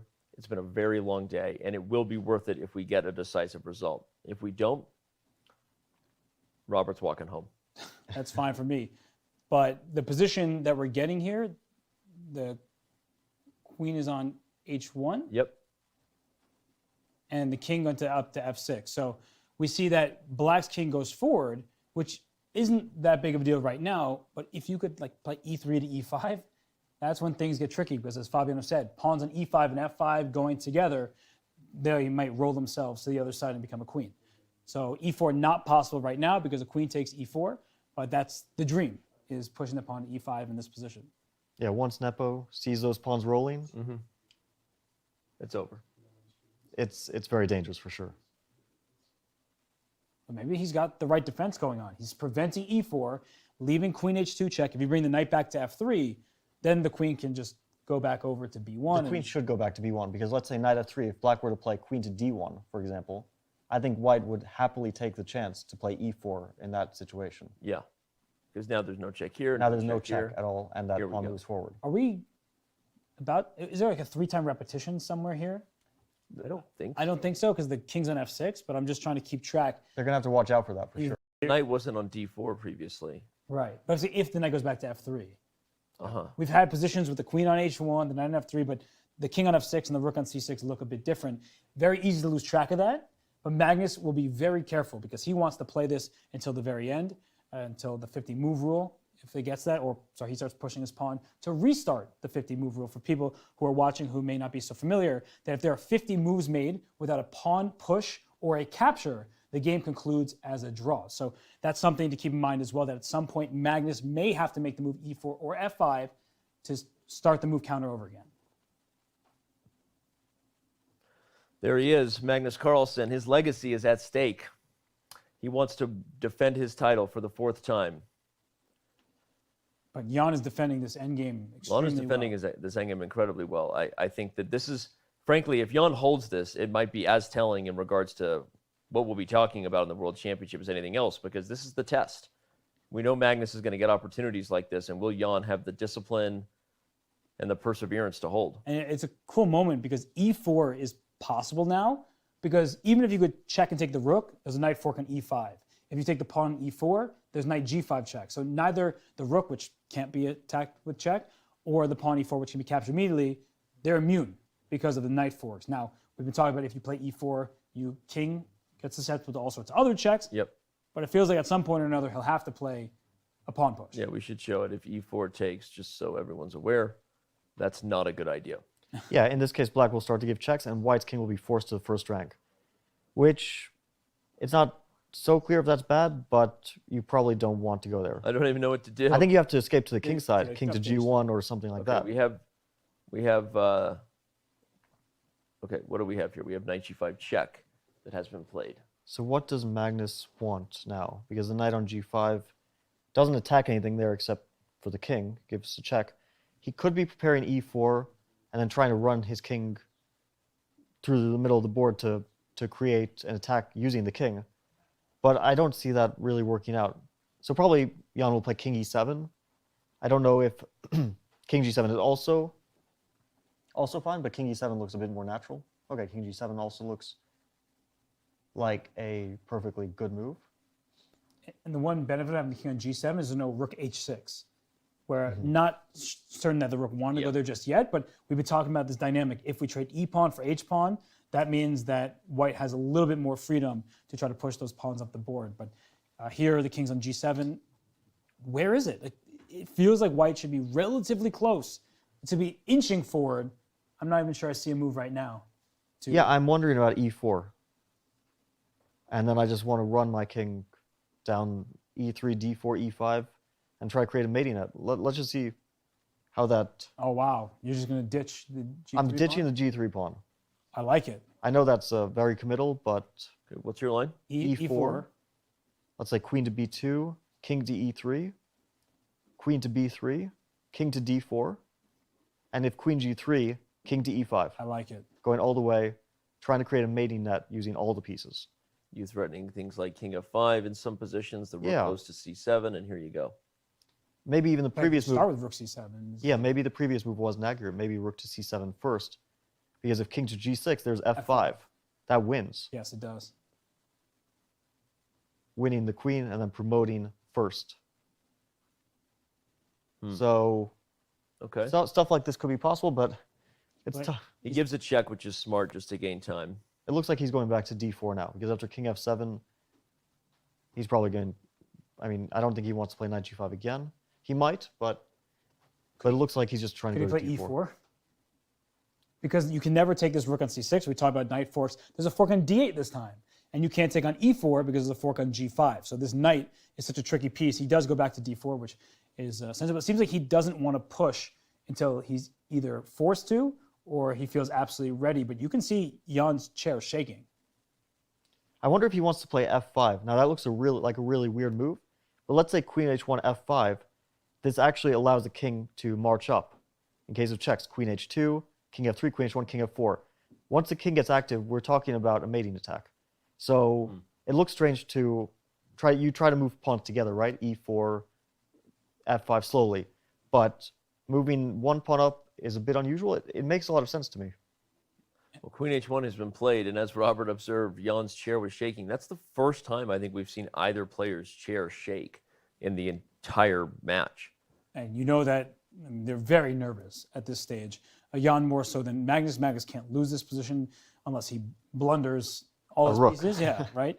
But here, it's a position where after queen h1, the rook came back to f6. We have seen this position before. He's going to give another check now. Once. There's no advantage to having the king on f6 besides to give a check and gain. Which means we've seen that position twice. At least. Magnus will have to think about you have to possible three folds. Yeah. By the way, it's quite possible when we mention history, not only have we not had a decisive game in classical chess in 5 years, the longest game in World Championship history was Korchnoi versus Karpov in 1974, and it was 124 moves. For those of you following along at chess.com/events, one of our moderators can share a direct link to it. You can see we are on move 101. We'll keep you updated on the move number, but again, encourage everybody to go over to chess.com. You can still watch our show from the direct link. So if our staff can share some links, people can join us and watch over at chess.com/events. I think unless we see a threefold repetition, we this may is- very are we well break about- that record of the longest World Championship game. Yeah. If Magnus wins this game, we are breaking that record. For sure. Yeah. For sure. Unless he, Jan blunders his queen, which is not going to happen. I mean, but there are some mating nets around this king, and I just want to show one sample line here. If you go e4 right now, you blunder queen b6 check, so that's clear. But don't do that. I'm just trying to make a point that if queen takes e4, like let's say you get e4 in and you take on e4, like rook f7 check can catch you really off guard, and now you're in trouble because king, and this line. But if you also went king g6, there's f5 check, and if king h6, there's rook h7 check. And knight g5. So, of course, there was queen b6 in the initial position to win that rook, but these kind of positions, the king on f6 in particular, the king is running out of squares and can be very vulnerable to that rook, knight, and those pawns. We're starting to d7. So Magnus checked his score sheet, so he's keeping track of how many times each position has been played. Yeah, he's But looking at. it's difficult to keep track. I was going to say he's keeping track of something, but it's very difficult to keep track of the repetition of a position, because remember the rule is you don't have to repeat the same position 3 moves in a row. As long as the same position occurs, it could be 100 moves separating them in theory. Not likely, but in theory. But at least he knows that is a possibility, so he's looking at it right now, trying to keep track of it. At some point, he's going to have to make a decision. Yep. Jan is not so sure. Okay, so what rook Magnus will do d2. to try to shake things up. He can play knight d2, but looks a bit Although it makes sense because then you kind of push e4. Okay, but he plays rook d2. We've seen this position before. But was the queen on b2, right? That's the question. Where's the queen been? If it might have been on a2, right? Right, but is queen b1? Is that the third time in this position after rook d2, queen b1? I'm not sure. That's why they have an arbiter on site keeping track of this stuff. Well, we can see actually on move 91. If you go there for a second, rook d2. It queen, was on a2. Queen b1. No, but the queen went to b1. Yeah. But the king was on g7. Oh, there. and the king's in f6. Yeah. Yeah. Has to be the exact same position. So Magnus might be checking little details like that. If they haven't already gotten them a second score sheet, I'm sure that they will soon. I think he's more frustrated that he can't find an idea to make progress. Yep. Rook to e2 would be nice, but queen to b6. Yeah, I don't see. We saw that position earlier, right? I don't see how he's pushing that pawn ahead. Maybe that e4, that crazy stuff that I mentioned was some sort of chance, but it's really tough to play like that. Right. To just jettison the g3 pawn, run your king up. Yeah. But it did feel like, White can never really lose these positions. No, White wasn't going to lose that one, but you're still worried that you blunder a fork of rook and king to the queen, and at this stage of the game when they've been playing for so long and such a difficult game, like this was not a game where Magnus has been trying to nurse an advantage the whole time. He's been close to losing. He's been objectively winning. They're exhausted. Knight g1. He retreats the knight back. Oh, he wants to play rook e2, e4, king on g2. He actually forces through e4 in that case. That's actually really interesting. The knight on g1 will nice. guard the e2 rook. With the king on g2, you can finally push the pawn. Yeah, or you can put the king on h2. Jan gave us a look there saying, okay, I see. But what if after White goes rook e2, Black just brings the queen right back to e4? That's actually really irritating. Yep. Yeah, that stops everything. The point, if the knight is on f3, then the queen is not sitting on e4 because of what the knight has been doing. But then with the queen on e4 and rook on e2, yes, your queen can't move again, so I go back to f3. So what I talked about earlier. I kick the queen away with some knight move. And then you bring your knight back to f3. So yeah, let's have a look at that. This is a very direct play. So queen e4. Queen e4 here. Rook e2. Rook e2. King somewhere. Well, that is a riskier. So yeah, you go back. King f6. F6. Knight g5. Mm-hmm. Queen goes h1, and we go knight f3 back. So actually, I mentioned this line earlier. You finally got yourself in a spot where you can play go e4. And we're not claiming this is winning, and we see the evaluation bar isn't going crazy. But the point is that you need to play e4 at some point. Yeah, you have to. One, so that it's not a draw by 50 moves or threefold repetition. And knight g1 means we will not get a threefold repetition because the knight has never been on g1. And Magnus wants to play e4. That's the two things it shows. The question is, after he gets e4, can he make progress after that? It is objective. Did he play rook to d1? He did play rook d1 after queen to b4. So, well, there he is surprising us again. Because yeah, I wonder why he didn't go rook e2. Maybe he doesn't want to play e4. Maybe he thinks that's just a drawn position. Well, is he going to get f5 at some point? I mean, otherwise, he has to do something. Where's he going with this? So, you have a check. Queen b3, threw in a check. Maybe he wants e4, but only when the black king is in a certain spot. Maybe here, king g7, e4 he wants? And if but then queen c2. Then queen c2. Yeah, if he keeps shuffling, of course, at some point, the position will repeat 3 times. Where's he going with this? Yeah, I liked your plan earlier, though. The e4 and the king running in, that felt like White's chance. It was an idea. I mean, it's almost certainly a draw there, but Magnus looks like he no longer has so much hope that he has serious winning chances here. But he's concentrating, he's locked in. He's hoping that Jan puts his king on a square that could be vulnerable to a knight fork or just allow e4 to be punched through with stronger effect. But Jan is doing well on the clock. That's really important here. And he has more time. Yep. They get 30 seconds added to their clock with every move they make. So they can build up their clock. And Jan is doing very well to stay ahead. He does not want to be down under a minute. and then there's e4 happens, and he has to make a critical choice with not enough time remaining. So here he's smart to, with king g7. Yep. Right, just to hide the king away, not be in the path of a knight fork. Once the knight comes back to f3, there's no knight f5, knight g5, things like that. But I just don't know where. Can Magnus maybe play rook d4, knight e2, pawn e4 in that manner? Because that blocks checks in the diagonal. Yeah, that makes sense. The rook on d4, knight on e2 makes perfect sense. Oh, maybe that's what he's going for. Well, did he? He played rook d4. Okay, so here we go. Now we understand his idea. Knight e2 and e4 will.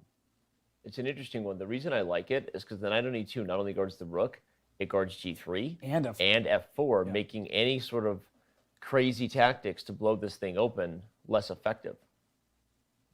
I think this is a great idea, because also let's say if white plays queen b1, knight e2, queen h1, after e4, queen h2, not only is g3 pawn defended, after king e3, we saw that knight in previous variations, it defends the king against any checks. So there's no queen g1, there's no queen c1, there's no checks. And then white will happily push f5.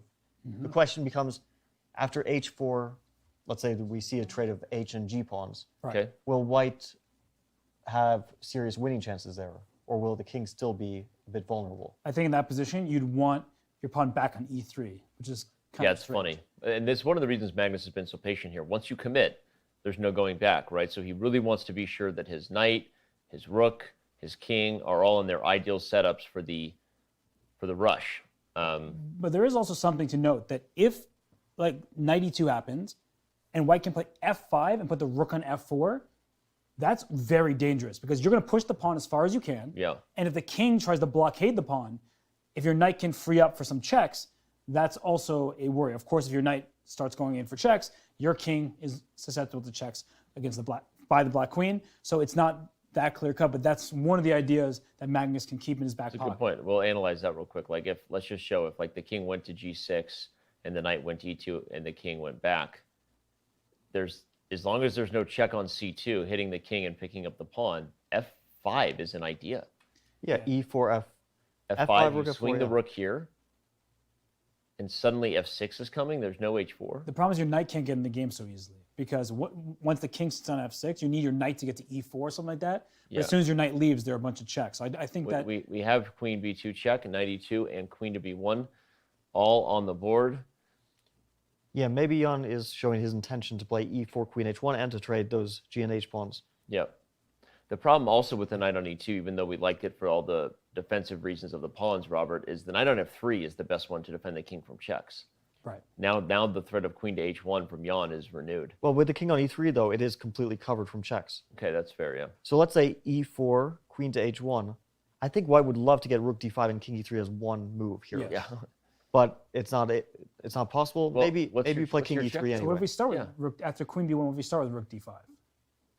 Aren't we going back to the previous stuff? I'm going to go queen to h1, and how are you pushing e4 now? Yeah. Yeah. You can play rook e5. And No, e4, but I like this idea of e4 and then king e3. King e3 I like. h4. Take, maybe black gives a check on h3 first. King Right. d2, queen h4. But this is here we go. I Yeah. mean, there's no hard to going say. back now, right? Last game of the year, Dan. Don't hold anything back. It's the same scenario where the knight needs to help out so you can push the pawns. Yeah. But as soon as the knight leaves, there's a bunch of checks the queen will get. Yep. So. This is. And here goes, e4. Oh, okay. We have action. The pawn has released the Kraken. Release the Kraken. And that restarts the 50 move counter. Yep. So they don't have to worry about 3-time repetition. They don't have to worry about 50 moves that are capture or pawn push. And that means we almost certainly are going to break the World Championship record for longest ever game. That was move 110 for those who just tuned in. The longest game in World Chess Championship history was Korchnoi-Karpov 1974 at 124 moves. I'm going to call it. We will be breaking 1978. I apologize. Correction. I apologize. Has it been a long day or what? It's been a long game. Shout out to all those who woke up with us at 2 a.m. on the West Coast, huh? All three of them? All 5 of the viewers. All 3 of the people. Wake up may be a strong word for Yeah. people who are up at 2 a.m. Yeah. watching. They may have just had a long night. All right, well, e4 played, and did Jan move? Because it looks like Magnus is thinking here. Wait, did Yeah, he? so- Oh, okay, so e4 was played. Sorry, queen h1 and rook He's giving d7 a check. Makes sense. The king has to make a choice. Does it go? If it goes forward, suddenly there's checks. I don't think it wants to go forward, so maybe it just goes to the back rank. Let's say to g8, because if king f6, e5, I'm starting to get a bit worried about that king. Right. If it goes to g6, f5, same story. And I really wish that knight could go to f5 and the king could just run into the middle, right? Yeah. Your plan from earlier. With the knight on e2, It's a not def- good- it's not great good. defensive piece, but not a great attacking piece. Right. Knights struggle to turn from a defender into an offensive piece. But Jan, goes back to g8, which makes sense considering what you were saying. No pawn pushes with check. But now we can start thinking about some pawn pushes to e5. And But some I'm mating a there. bit concerned. e5, h4. That rook on d7 is hanging. Oh, because the rook is Yeah. loose there. For So example, if king g8, e5, h4, if white, let's try the move e5, or he goes rook back to d4, Yeah. so he's just so he's repeating. Black can play h4 immediately or repeat the position with king to g7. He should probably play tickle here. No reason to play h4. unless he feels that h4 immediately secures him in the half point, that he feels like he has enough play against the pawns and the pieces, but Magnus can keep playing this. Why not? Queen h2 was a bit funny because the king's better on e3. Yeah, you actually forced the king where he wants to go. Probably should have just played h4 And first. rook d5 now becomes a pretty serious idea. I think at some point here we have to see h4. Well, and look at, actually this line might not work. I was going to say if king g7 here, like rook d5, and if h4, sometimes you play rook h5. But the thing is, h3 might turn this around where if you are to lose, Now to win, who's- you lose. Now who's better? Yeah, not white anymore. Well, then we have the weird question of knight and 3 pawns against queen. Knight and 3 pawns versus queen is a question? No, I'm actually asking. I've never seen that game before. I guess the queen wins, but Yeah, I don't know, probably. probably. But okay, we're seeing. We're not 100% sure. The knight on f5 and the king on e3, it's difficult to break down. Okay, h4 has been played. H4 has been played along with the. We looked at this exact line. King d2 will come. We saw it with the king on g7. It's a slightly worse version for black here, but essentially shouldn't change very much. Right. With the king on g8. White might play e5 here. That looks very sensible. And after e5, white might already be threatening f5 because the rook goes behind the f pawn. And then, as Robert said, that those pawns start to get moving. That could be dangerous. And he goes, I like that move, rook d3. oh, I also like that move. That's a great move. You just say, your turn. Yep. I'm not committing. And the rook can go behind e3, maybe goes to f3, can also go to g3. I mean, white can choose. We are in possibly table-based territory. Yeah, I was going to say, we might. 7 pieces. We might actually have an answer. We do. Wow, So this is a draw? Yeah.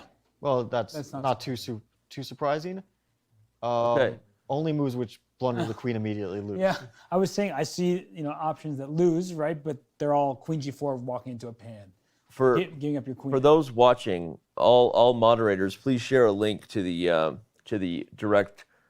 direct game on Chess.com, and if you click the table-based tab in the upper right, you can actually see the answer to the position. We can't actually show it in front of you because it would cover Magnus's beautiful face in our show. We're not going to do that. But if you click the table-based tab in the upper right, you can actually see the forced. And if somebody is to make a mistake and blow it, you'll be able to see it in real time that it is no longer a draw. But according to the table-based, black should be able to draw this ending. But a table-based draw doesn't mean a human draw. Not at all. Not at all. A table-based draw. You heard the doubt when you said we should check table-based. I was actually shocked that it was a draw. Oh, no, I thought that this should be a draw, but at the same time, Fabiano made this point a long, long time ago in a land far away, where you can make a move just with your hand rather than with your brain. You move your queen across the board. The difference between b6 and a6 looks nothing, and then one move loses and the other holds. So Magnus is going to continue pressing. His look at his pieces. The knight, the rook, the pawns, the king, they're all nice and compact here. So if he can limit the checks that the black queen can give, maybe then he can push his pawns. And we see Magnus is giving this his all. Both players are. And they're coming out of the rest day. I think they might need another rest day tomorrow. They're not getting one, but they probably need one. They probably need it. Let's keep going. We're gonna stay right in here, the live view. And it looks like Jan brought his queen back to its starting square with check. And he does get a bunch of checks. That's the good news for Jan if the king tries to come back towards the center. And it looks like Magnus is doing that. The queen can go diagonally to b6 square and give another check. So, but white can cover that check very comfortably with knight to d4. And white's goal is knight d4, e5, king e4. You want to move that king up with the protection of pieces around it, pieces and pawns. And if you eventually get your king to f5, then when black gives a check, you can play white, e6 and white can give a can cover with a counter check. So that's the goal for white. It's of course a very long and slow process. If white wants to try for a win, there's no immediate sort of threats white can make. Well, I guess knight d4 isn't an immediate threat to the to fork. But in general, black will move around, white will move around and try to push the pawns. Yeah, I think in so many of these variations, it can be scary for black, right? You just get in your own head more than anything. Jan's been doing a fantastic job bringing his queen back and forth all across the board. But then you see knight d4, e5, king e4, these moves that you've been talking about, and you can just worry yourself unnecessarily. And he goes queen a5. If knight d4, that's a huge blunder because queen c3 check will actually win the knight on d4 immediately. So that's out of the equation. And if you push the pawn to e5, your king's not going to be able to go up to e4 because after queen a3 check, king e4, queen a8 check, and your king's not going up because you would lose your rooks. The king has to go back once more. So maybe he wants to play f5 to give the king another square to go forward. The king can go to f4 square. Very true.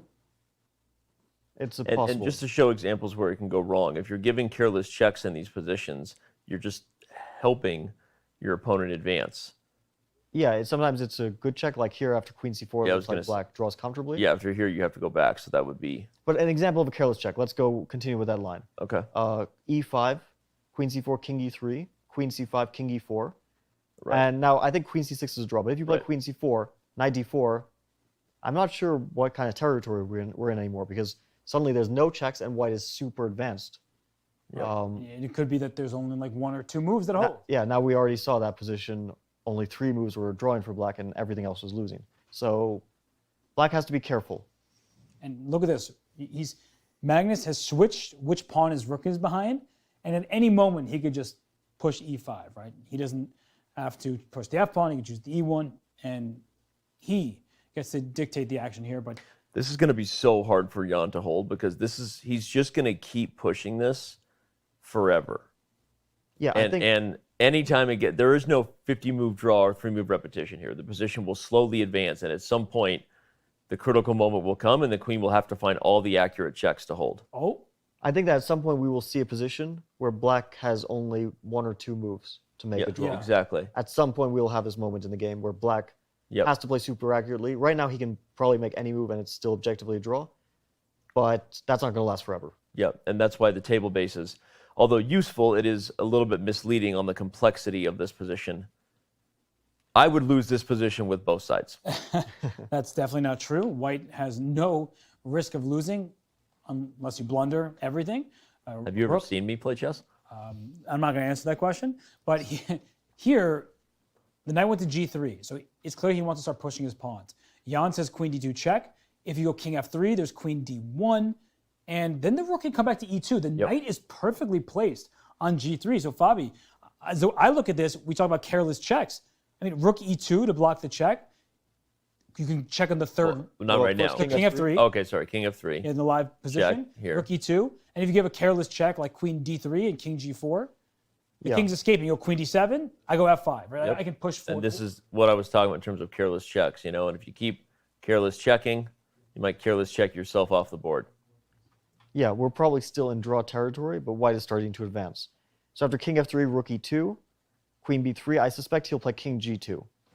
The king cannot be checked there, and then he can try to push his pawns in relative peace, at least for the moment. At some point, the checks will begin again, but for the moment after king g2, black doesn't have a checking square which doesn't lose the queen. Right.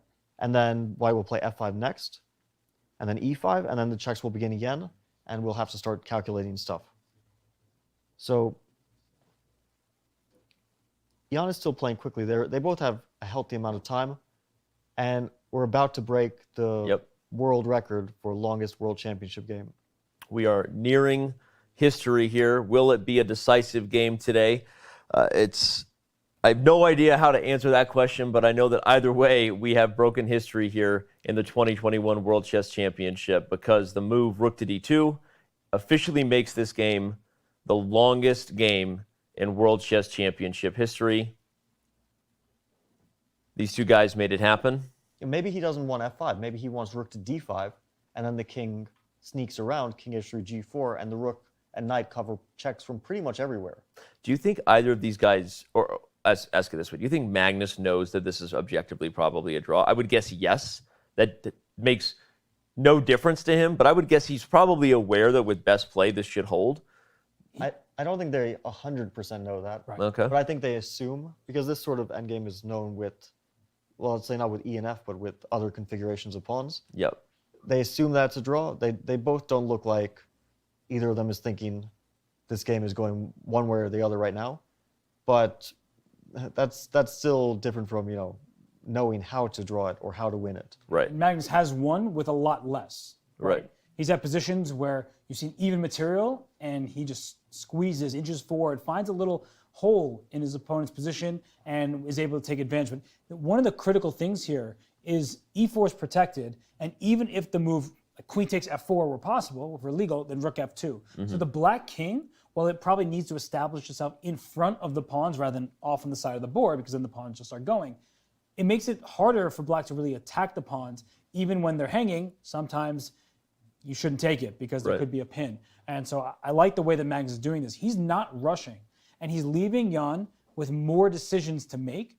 And we see Jan bring the queen to b3. He's playing active defense here. But what Fabiano said, at some point the king would like to run through h3 to g4. And in the event of rook d5 right now, you still won't be able to take on f4 even if you can attack it, because rook f5 check. So if we show this for a second, like rook d5, queen e3, king h3. Like, you're not threatening the pawn f4 because it's rook f5 check. So white can try his best to run the king around this way. It's not going to be easy because black can take away the squares with his queen, but that's something that is in the cards potentially. Maybe he can also give a check first on d8. Rook to d8, king, let's say, some square, and the king might be a bit more vulnerable to checks. Like, let's say now here rook to d5. Now queen e3 is no longer a move, right? Knight to f5 wins the queen directly. And it really doesn't change so much. But yeah, let's say queen c2, and now white plays king to f3 or h3. Tries to get that king slowly up the board without allowing too many checks or a perpetual check. Right, and well, we see that Magnus grabs a piece, as we know chess players love to do. They're a little nervous, they fiddle with pieces here, and the queen on b3, it feels like if the king tries to escape via h3, maybe that queen comes to f3, and just make sure that while the knight on g3 is a great defender, it's not going to be able to get active because it's pinned and the king has no escape for white. So, did he just push a pawn? I think he might have. No, rook d5. Okay, that makes it feels like a very good rook on d5. Yes. Very actively placed. It blocks off a lot of the queen's influence. So there's no, like, the queen can't get to e6 or to g8. Right. And yeah, I mean, when we look at this position here, so where do you think this queen should go? Like, what's the ideal defense? I was thinking black can try to give checks, queen to b2. Yep. Let's say queen b2, king h3. Yep. Queen to h8, king to g4. Oh, so you're trying to check from the front? Yeah, I'm trying to check anywhere I can. Okay, so you're saying it's not careless, right? So queen b2 check? Well, it might be careless, but it might lead to the same sort of position, because I don't know if black can really stop white from advancing the king now. Right. Queen to g7. Is there rook g5? Rook to g5. Queen to d7. Yep. So the rook can come to f5 with check, the knight can block on f5, the pawn can block on f5. I don't like the knight blocking because then the queen comes to d1, and I don't think you can stop those checks That's anymore. a very good point. That the knight blocking, all of a sudden there's checks, and yeah, you're not stopping that. But after rook to f5, black has to make a tough choice where to put that king.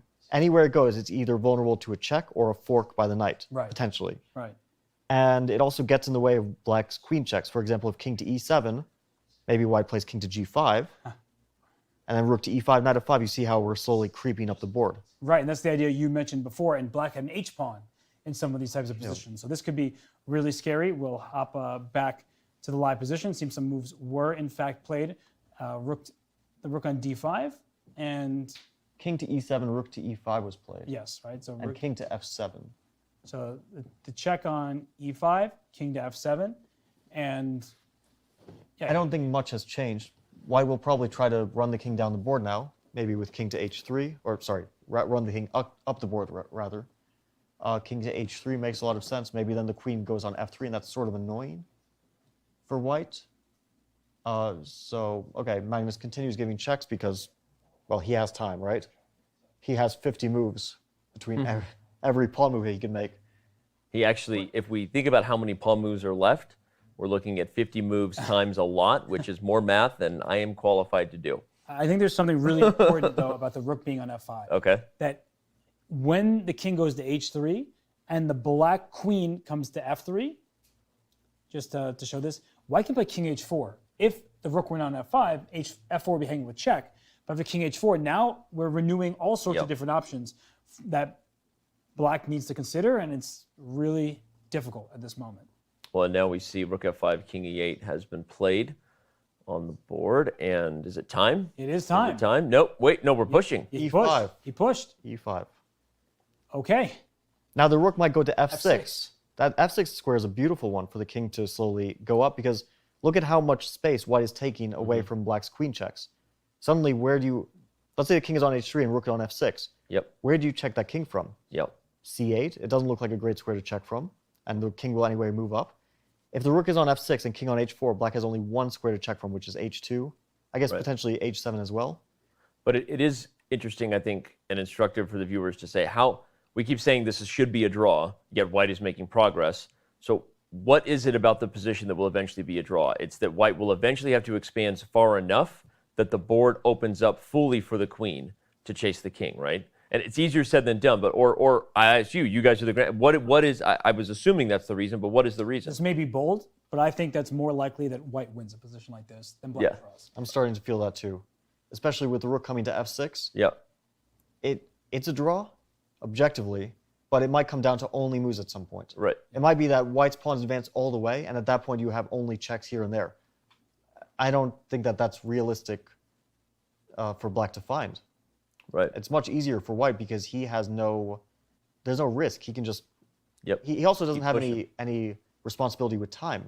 He has all the time in the world to advance his pawns and pieces. All right, here, for example, the rook is pinned. You can play king g4 to defend that rook, and let's say black passes, then you can play knight e4, maybe knight g5, and then the king can go king h5, king to g6. That's asking for a lot, I'm aware of that, but those are the type of things where if that king gets all the way in there, you're going to not have enough checks because your king on e8 actually limits the black queen from continuing to check the king as the white king marches up the board. If white gets knight g5 and king g6, I think it's over. I think that's just winning because you can no longer check that king anymore. And then white will play like rook f7, e6, f5, and the pawns push themselves at that point. Yeah. So we're already in that, and that's what we've been saying from the beginning, regardless of the table base, that this is it's a winning endgame for white. Black has to find the only moves. Can we check the table base now? White wins. No.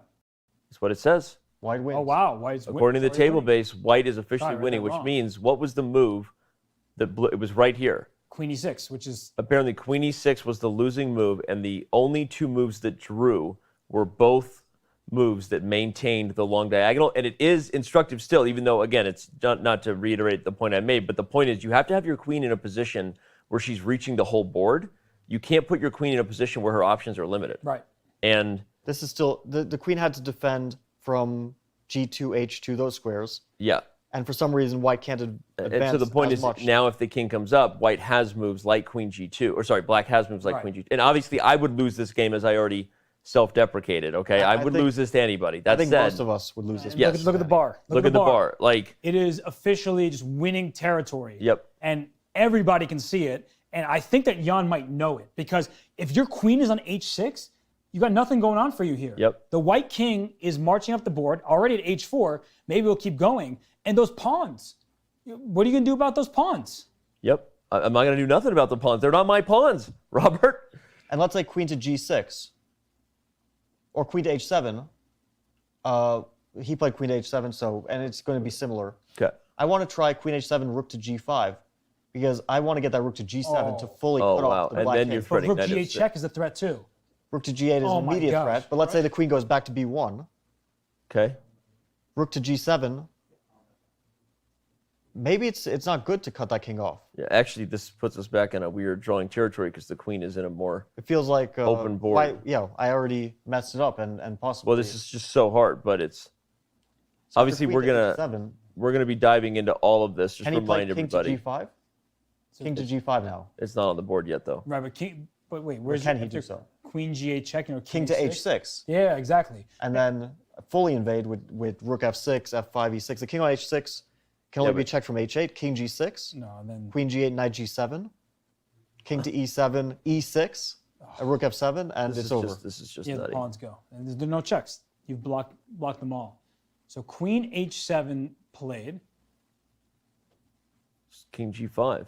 So, yeah, you don't want to let the queen go back to b1. We were talking about that earlier at the moment when Jan only had those two moves that drew.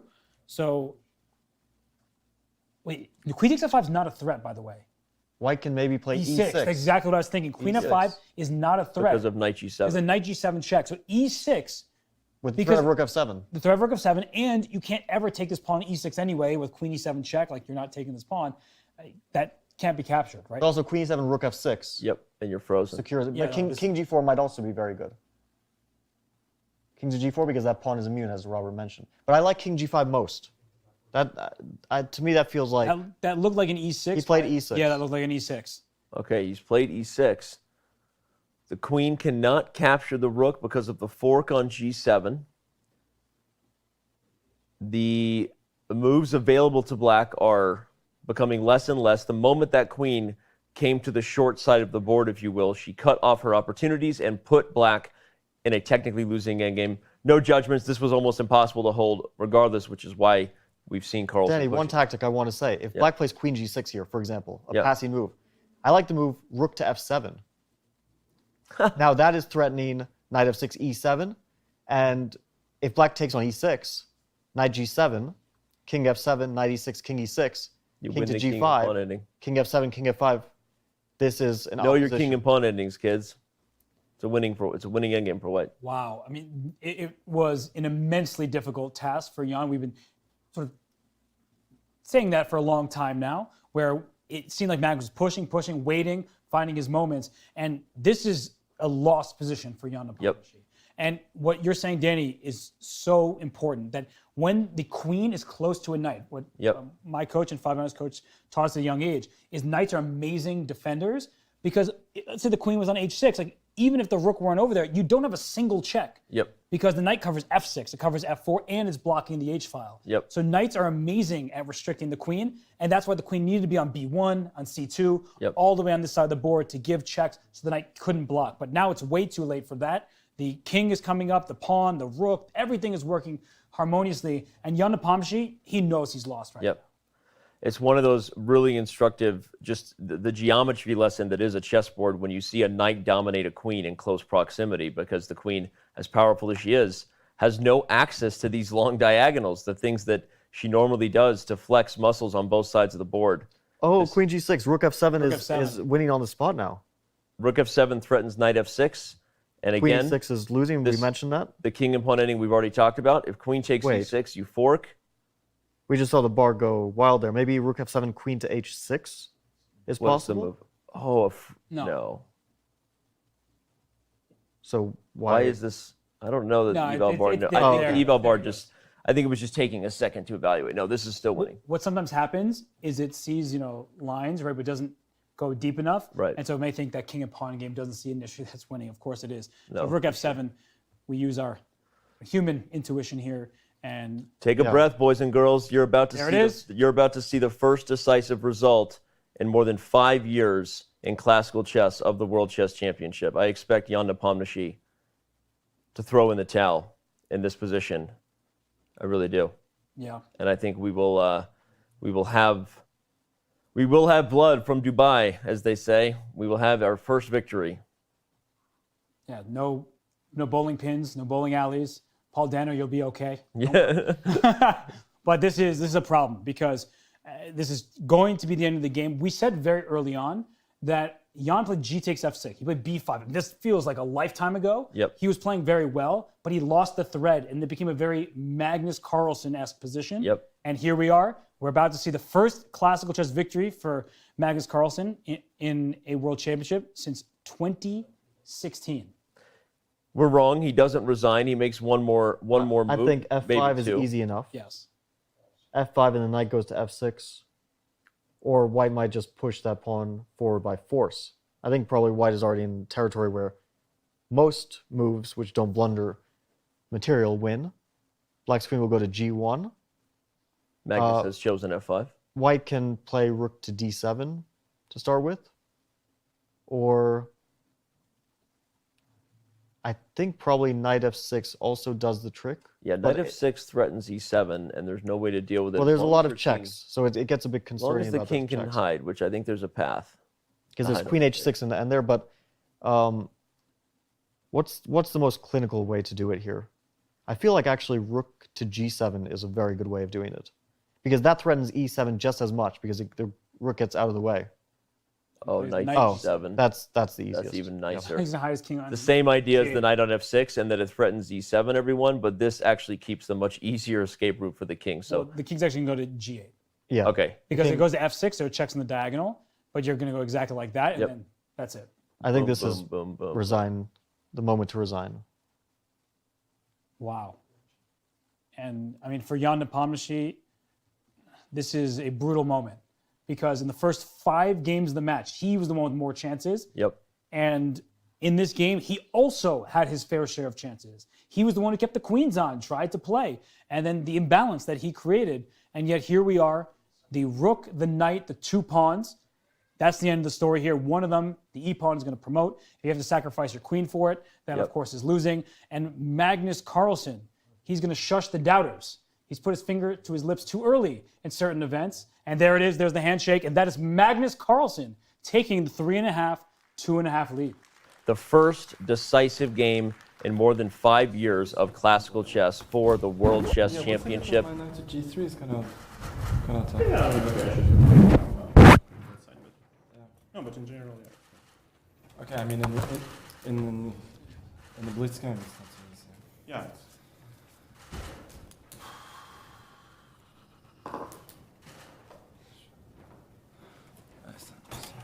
What if instead of 26 or 25? I mean 27, sorry, with 5 immediately. When it became tricky, I sometimes did it.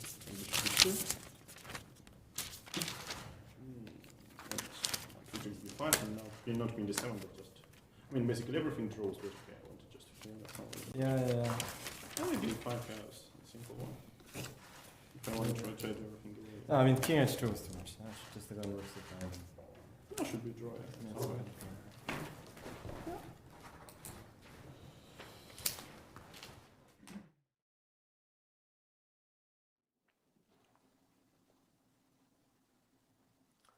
And as we said, you just witnessed history, the longest game in World Chess Championship history, the first decisive game in more than 5 years in the classical portion of the World Chess Championship. And Magnus Carlsen takes a very, very crucial game and takes the lead in Dubai. Wow. Yeah, that was quite a game. That could have gone any way. We saw Magnus in trouble at some point. We saw him winning at some point. We were sure it would be a draw. Then we saw this queen e4 move. Suddenly we saw some hope for Magnus. I'm sure he saw it too. We thought it was a draw again. Jan was defending well. And finally, he pulled through in the end. But an amazing game. Let's remind everybody again, there's a lot to come regardless of how tired we are, we have a post show to do. We have recaps to deliver. We have guests to welcome. We have so many things to break down. The world will be buzzing about what just was Game 6 from the 2021 FIDE World Chess Championship. But don't go anywhere. Remember, we also have the live post-game press conference live from Dubai. So there is so much ahead that you're going to want to tune into and keep watching for, because you just witnessed history in more ways than one. We're going to take a very short break. When we come back, Chess.com's coverage, presented by Coinbase, continues.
This. So here's what we're saying. Yes, we would discuss it on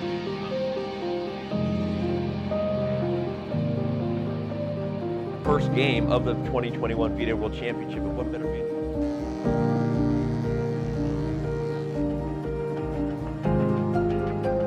Camera lighting and audio. We're going to crush through the top of the show. All right.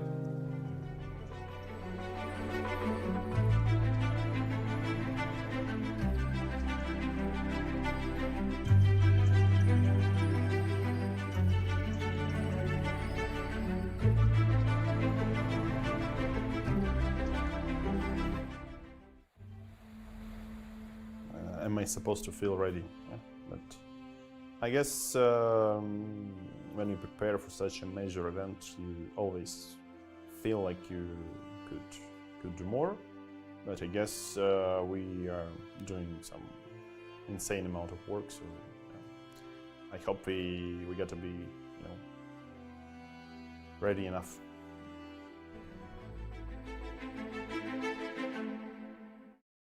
Did you know you can watch top chess events right on your phone? You don't even need to download an app. Just open any mobile browser and head to chess.com/events. You can see what's happening right now, check out top games, see results, and so much more. Try it for yourself at chess.com/events.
Chess.com's coverage of the 2021 FIDE World Championship is brought to you by Coinbase. Whether you're an experienced trader or just looking to make your first crypto purchase, Coinbase has you covered. Visit coinbase.com/chess to get $5 in free Bitcoin just for verifying your account today.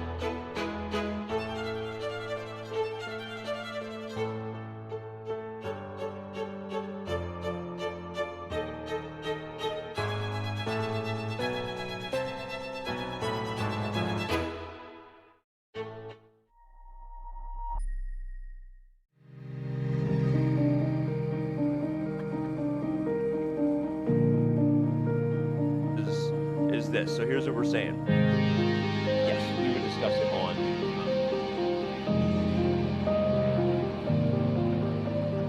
first game of the 2021 FIDE World Championship. But what better mean?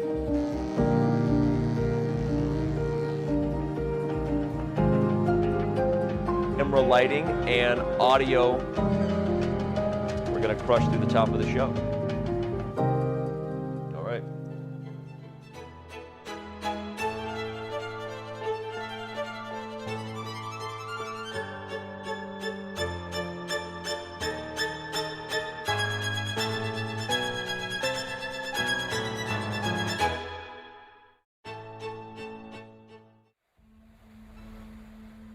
Am I supposed to feel ready? Yeah, but I guess when you prepare for such a major event, you always feel like you could do more. But I guess we are doing some insane amount of work, so I hope we got to be, ready enough.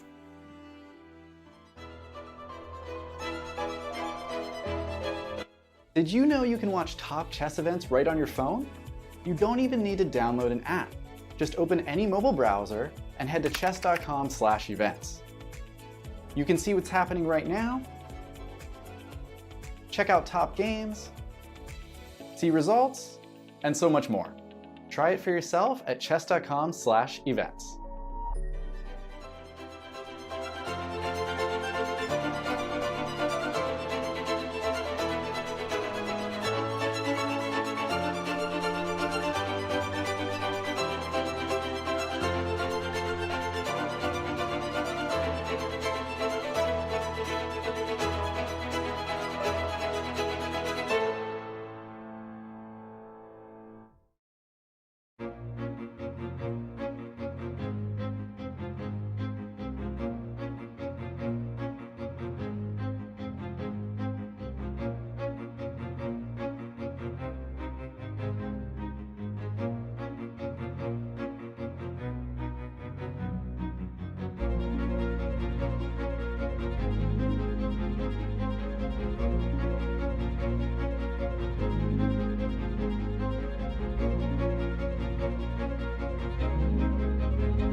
Chess.com's coverage of the 2021 FIDE World Championship is brought to you by Coinbase. Whether you're an experienced trader or just looking to make your first crypto purchase, Coinbase has you covered. Visit coinbase.com/chess to get $5 in free Bitcoin just for verifying your account today.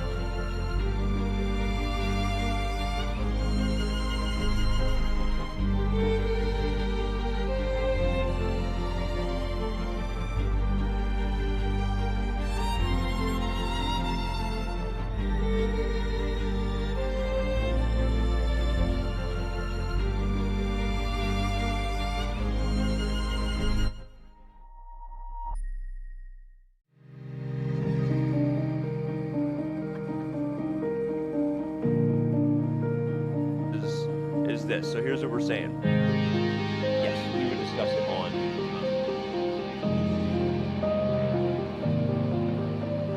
First game of the 2021 FIDE World Championship. But what better mean?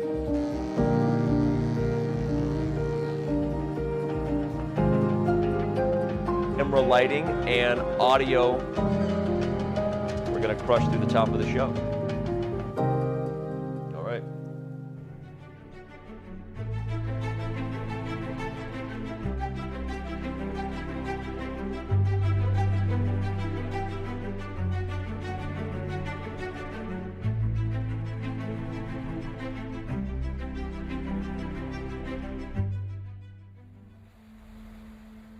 Am I supposed to feel ready? Yeah, but I guess when you prepare for such a major event, you always feel like you could do more.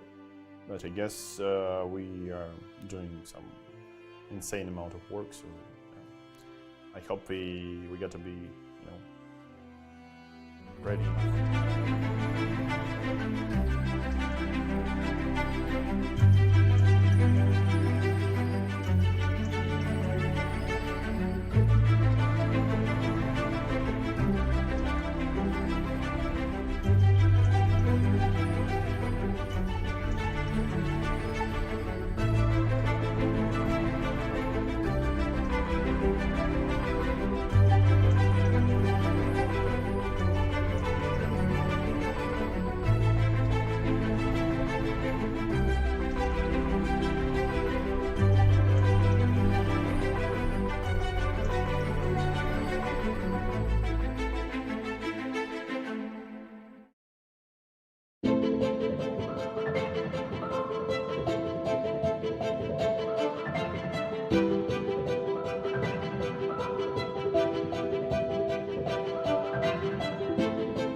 Gave us an incredible fight, and we had the first victory. Photographers, to stay out of the way of the cameras, and also for the journalists, as a reminder, when you ask your questions, please keep your mask on and do not touch the microphones at the side of the room. First question for you, Magnus. Were you aware of the fact that this is the longest World Championship game in history? And how do you feel at this moment, breaking through, winning this game after not having won a game in over 5 years? Yeah, I think I had the previous record as well, probably, against Anand, although that wasn't nearly as many hours. And actually, it was Korchnoi Karpov. It was Korchnoi Karpov still. Yeah, the one where he tried to win with the bishop and wrong pawn, is that correct? Yeah. Okay, anyway, that's, yeah, somebody told me after the game. Obviously, I'm elated to get this result. Was never easy, nor, I mean, frankly, should it be. And there was a lot of the same emotions as the game that I won against Karyakin, where it was just a marathon there as well. So, but yeah, it's obviously huge. Were you surprised in the opening? It seemed like he played this move b5 and you froze for some time. Yeah, I couldn't remember the lines properly there, so from there on I had to kind of invent things over the board. Any case, I think after that it was fairly balanced most of the time. Jan, congratulations on a tough fight. I know this is not the result you wanted, of course, but can you contextualize the struggle that the game was and your feelings about it? Yeah, well, basically I felt like I should try to play for more than a draw after the opening, because I felt like, okay, these two bishops is nice, but I mean, somehow I thought like maybe 5 and d4 instead of knight d4 would be interesting, but it would be like very, very unclear. So, I mean, in general, it was pretty equal game, yeah, but during the first time trouble, I guess, you know, it started to go a little bit wrong for me. And then, of course, you know, this queen e4 was unnecessary, just like play king, g6, king h7, and this is like very likely a draw. But I mean, anyway, I would say that Magnus managed to capitalize on very few chances he got. He got this game, so that's like very nice of him. But in general, I believe even this queen against knight in rook and 2 pawns should be a draw. But yeah, once you play, it's basically blitz. It's, you know, if you don't know the correct setup as black, and if you maybe misplace your queen a little bit, it becomes tricky already. Can you speak to the level of fatigue that you feel at the moment after such a long game? Well, obviously it wasn't the most pleasant game, but I mean, anyway, life goes on, so that's not a big deal. Magnus, you're famously fit, but this definitely tests your endurance. Sure, but I think that's the way it is. As I said, it shouldn't be easy in a World Championship match. You have to try for every chance, no matter how small it is. And part of it was by design at some point that I thought I should make the game as long as possible, so that we would both be as tired as possible when the critical moment came, and yeah, that turned out to be a good strategy. Don't want to ask about too many moves, but there was a moment in the game you played rook d1 when you could have played rook c to c2, which looked after he played bishop b2. Did you see this move as a possible winning chance for you, or did you think about the move? Sorry, what was that? So I played rook d1? You played rook c5, you played queen d6, you played rook d1, and you had rook c2 attacking his bishop, and you had a chance after bishop to play for knight f4 and rook d7, etc. Was a strong attack. Knight f4, if he takes on b4? The queen's on d6, so his queen's under attack after knight f4. Yeah, so... and then rook d7? Take rook d7. The queen? Yeah, okay. Rook d7. Yeah, it could be. That was not on my radar. I was trying to play... no, I mean, as a matter of fact, when I went for this rook d1, I just missed queen d7. And then I thought I would be in time to go rook b4 and eliminate those pawns. So that was more an oversight than anything else. Maybe if I'd seen that didn't work, I would have gone for the other option. But yeah, it was far from obvious just to give up your whole queen side like that. But yeah, maybe it wins. I don't know. All right, we will go to the questions by the journalists. Please. Hello, Rakesh from Chess.com India here. Firstly, congratulations, Magnus. You're the first player in recent history to win a World Championship game over two days, because the game started yesterday. And my question is, this was your 51st game at World Championship, like in a match. So how much of that experience helps in these long games and wins? I feel like today was more about experience from playing long games in general, but yeah, I would say the game today, yeah, it had little to do with World Championship experience or pressure. I don't particularly think so. Rune from Chess24, congratulations to Magnus. You won Game 6 today, also against Vichy. 2 times you won Game 6, and historically in World Championship matches, Game 6 has seen a unusually high number of decisive results. Is there something about getting to this point in the match that pushes these decisive results, you think? Well, that's news to me. Okay. So, yeah, I think it's pretty random since a lot of matches have been a lot longer as well, and so it's not about it being a midpoint of the match. Maybe it's yeah, I don't know. I think it's pretty random. Okay, thank you. Mike Klein with Chess.com. My question is primarily for Magnus, but Jan, you can step in if you'd like. This game was almost like its own mini-series, and the first episode was that first time control where you didn't have an increment. What was the mood like inside the room? Could you feel a little bit of extra tension, you being in this situation for the first time, Magnus? Oh, for sure. But I think that's the way it's supposed to be. There should be that added element of intrigue with the clock. So obviously it's not entirely pleasant, but yeah, I think it's appropriate. Yeah.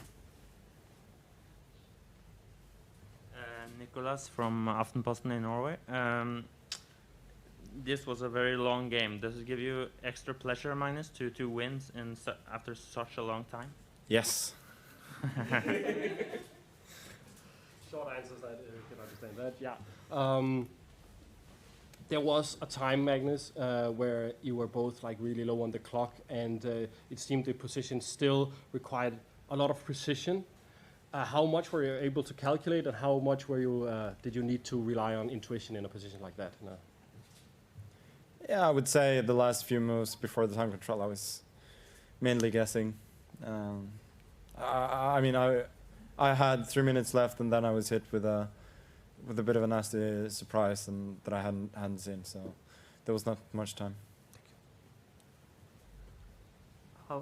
My question is for both the players. One of the most critical moments of the game was when Jan played Rook C8 and Magnus took on C8.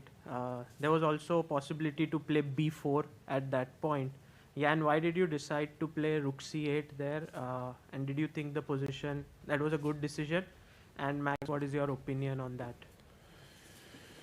Well, Rook C8 was, I believe, a little bit unnecessary, but I guess Black has a very nice play there, so it, at some point it became quite chaotic, but I guess Rook C8 is a nice way to, I don't know, to complicate things a little bit, because I don't think Black is taking any serious risk.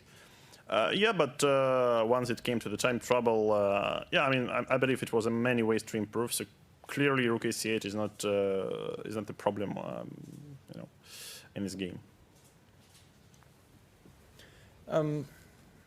Yeah, I was happy to see Rook C8 in general. As you said, B4 was a move. There were probably others as well. I didn't particularly feel that I was better. And Rook C8 gave me at least a target. I felt like we were both risking a bit, but I thought maybe Black was risking a bit more. It meant that we would get a serious struggle, which I was happy with. And in the final position, when you had Rook, Knight, and 2 pawns, the table bases show it's a draw. But did you feel like you would win that endgame? No, I thought it was more likely to be a draw. But once I got the knight to g3 and the rook to d5, f5, I got very optimistic. Probably was still a draw, but yeah, generally it's a draw. But it's easy to sort of be lulled into a false sense of security there. As you saw in the game, things can easily go awry. Thank you. Chess.com again, this question's for both players. We can start with Jan, please. How much will you review this game tonight? There's so many moves that are worthy of attention, or will you review it at all? Well, I guess it wouldn't take long. So obviously, I think from both sides, play was really far from excellency. But yeah, what to do? There will be a time and a place for that, and I don't think it's today. Just 2 more questions, please. Hi, Theo 8 for Lee Chess. First of all, congratulations on such a grueling win, and thank you both for taking the time to be here. I have a question about how late this game has ended, and in particular whether you both have a kind of daily schedule that this lateness of game will have impacted, such as, we will be going to sleep later today, essentially, putting you out of a routine. Yeah. Could I please pass, the first answer to Magnus? Yeah, I think such a long game sort of messes up everybody's schedule, but it's why we're here, so it's fine. Sure, thank you both. This question is to Magnus. I'm Amruta from ChessBiz India. Very similar on his lines, that I was very hungry when your game was going on, so how do you manage this food thing, for 7 hours you can't have dinner? Can you elaborate? Yeah, I was running on fumes at the end, so it's not easy. In lieu of a question from Twitter, I'll ask the players one last question. Jan, is it just one game, and how do you bounce back? Hopefully in style. Yeah, but well, I mean, sometimes you make mistakes, and sometimes it's that's pretty human. That's a pretty human thing. So I don't think you can aim for playing, let's say, 4 consecutive games without winning or losing. Yeah, it's like a part of the game. So let's see. And final question to you, Magnus. Your experience, how significant is a win like this? I mean, the match has been deadlocked so far, so any win that I can get is great, but it's far from over. Well, we are over now, and thank the players and thank you all for your patience. Next game, Game 7, will be tomorrow at 16:30. Thank you all, and have a good night. Chess.com is here with Grandmaster Ian Nepomniachtchi. First of all, you should be commended as a sportsman for coming out here and facing the media. I do want to let you know that was the longest World Championship game in history. Sure, that was no small consolation. Let me ask you, what was the moment where you knew you were going to have to defend that for many hours? We all know Magnus plays this way, but what was the moment where you knew, I have to try to grind this out? Well, I think it changed it a little bit after the first-time control, because, I mean, okay, clearly I was pressing there, but yeah, somehow White, I think, is in time to get everything together and to secure a draw.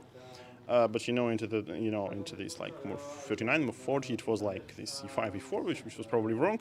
I think it's anyway a draw, but then, well, I ended up like playing this queen e4, queen h4 without big necessity. I could just like stay king h7, king h6 would be an easy draw.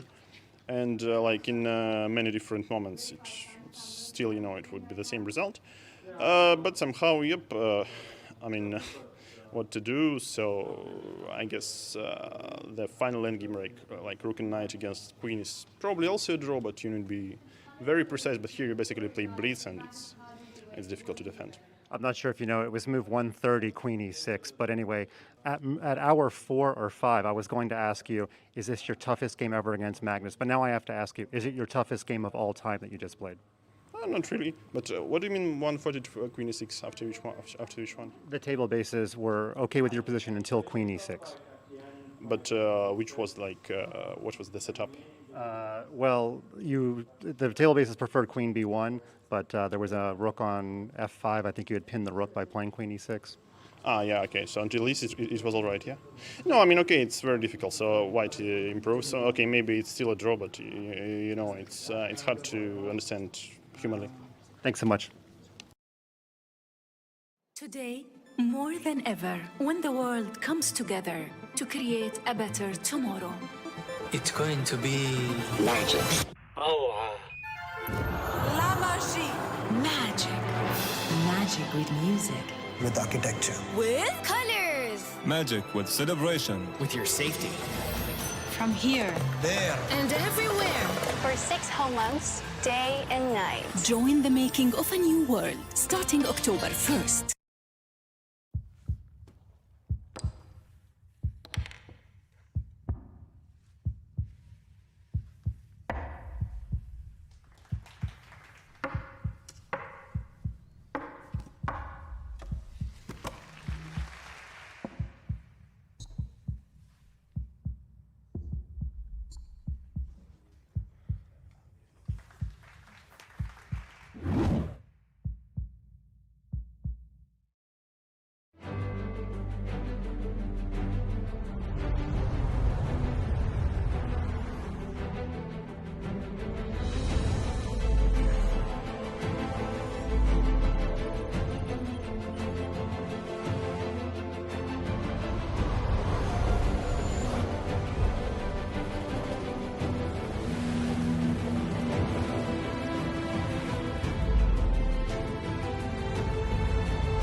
This. So here's what we're saying. Yes, we would discuss it on.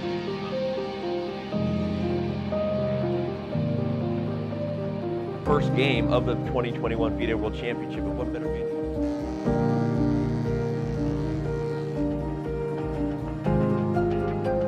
Camera lighting and audio.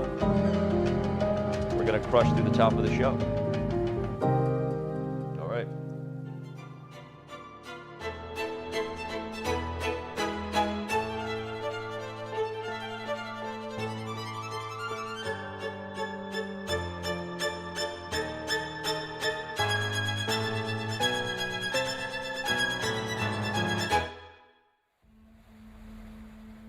Am I supposed to feel ready? Yeah, but I guess when you prepare for such a major event, you always feel like you could do more.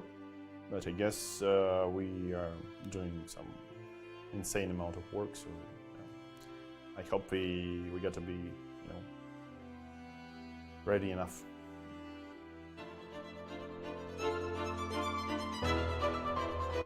Did you know you can watch top chess events right on your phone? You don't even need to download an app. Just open any mobile browser and head to chess.com/events. You can see what's happening right now, check out top games, see results, and so much more. Try it for yourself at chess.com/events.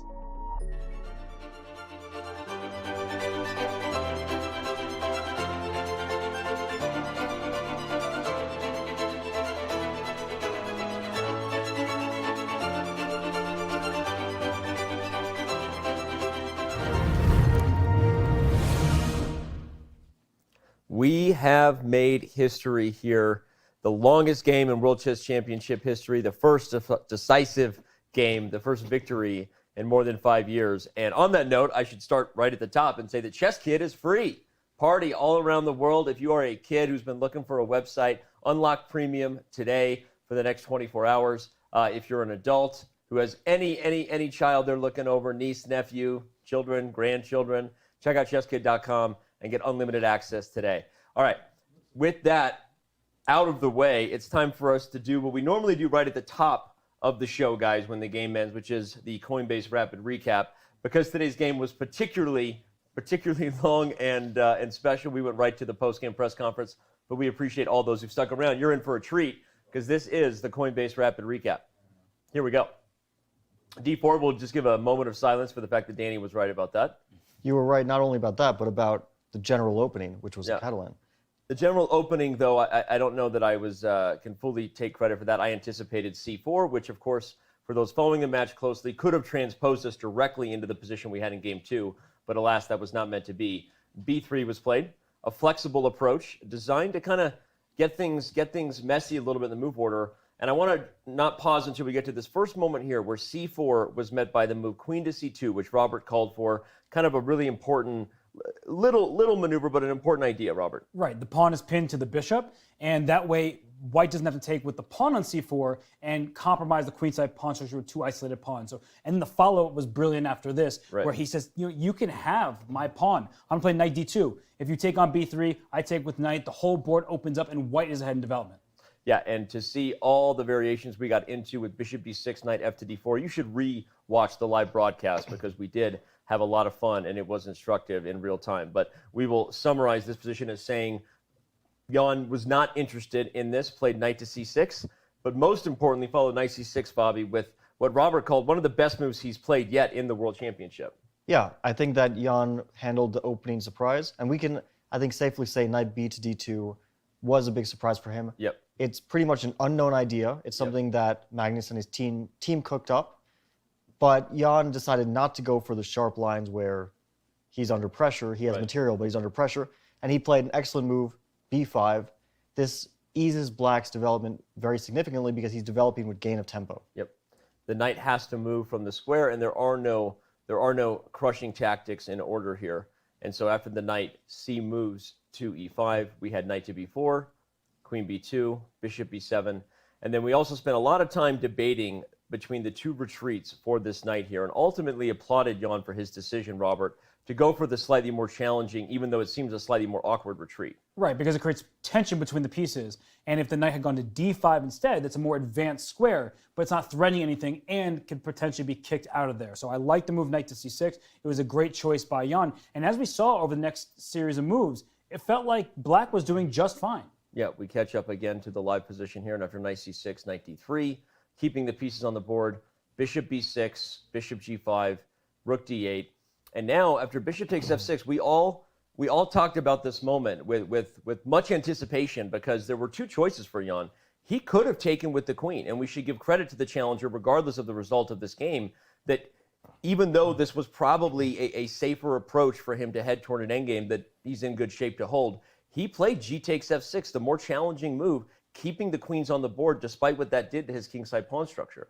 Yeah, g takes f6 was a brave decision. Yep. I think, in hindsight, if we had seen queen takes f6, we might have seen a different result. Yeah. It was a safer option, but to his credit, and Jan mentioned this in the post-game press conference, that he felt like he was the one who had chances to play for an advantage.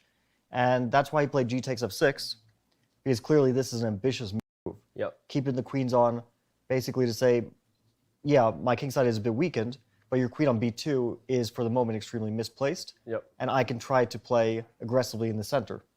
Right, and after rook to c1, he did play aggressively instead of with knight to d4, although, as we commented on, there is a debate that despite g takes f6 being the more aggressive dynamic try, maybe he could have kept some pieces on the board with something like e5, but obviously very double-edged and risky to go for something that has positional weaknesses to it. So we'll kind of let that pass and go for the next critical position. Just to mention that Jan did say e5 might have been a better option. Okay, yeah, in the press. He did mention this move, so maybe that was one of the moments, not a big moment, but one of the moments when he could have tried to press for more. Yep. Okay, he did not. He played knight to d4. The trade occurred on d4. And after queen to a2, bishop takes g2, we were still, while we were kind of sensing, Robert, that if we got an endgame, this knight might be the better minor piece than the bishop, this was still a position that black was in control over. Yeah, it's something that I highlighted early, that the light square knight on d3, protected by a pawn, the bishop can't kick it out. The bishop can't really threaten anything. That said, with the queens on the board, the knight doesn't have access forward, right, and white needs to care about the king. So I think that with the activity that black has in the position, it's definitely fine for black, but the way Magnus played it, it begged questions out of Jan that resulted in a material imbalance. Yeah, and you start to see that right away, because after the move queen to c2, which opens up the possibilities, as you said, if the queens come off the board, you already start to like white a little bit more. And then after a5, rook to d1, you're really preparing to get the queens off the board with Magnus's next move, rook to d2. This defends the queen, it defends the e2 pawn, really opens the idea for this knight to move. Ideas like queen to c6, for example, if bishop b6 is played, we might have seen a move like this. We spent some time analyzing that. And did that force Jan's hand? Was this not something he wanted to go for? We saw both players asked about it, and Jan said he thought rook to c8 was okay. Magnus said he thought it was okay, but that it was more okay for white. I think that this was the first huge decision, and Jan, to his credit, took a very brave one. Yeah. He imbalanced the position.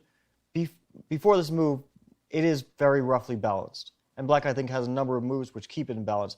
I think I heard mention of the move b4 in the press conference. And maybe this was a very concrete way of trying to simplify everything, because if the bishop gets to c3, black is doing very well. And if white takes on b4, queen takes c2, rook takes c2, or maybe bishop f2 check, right? Bishop takes f2 check, in fact. This is the first idea. And black takes on b4. And then you take. And equalizes completely, maybe even more than equalizes. So this is probably one of the only lines we actually didn't look at in live fashion. This maybe is what black should have done. So Jan decided maybe against this, or maybe he didn't spot it, but rook c8 was a brave decision. Perhaps one which, in hindsight, he may regret slightly. Yeah.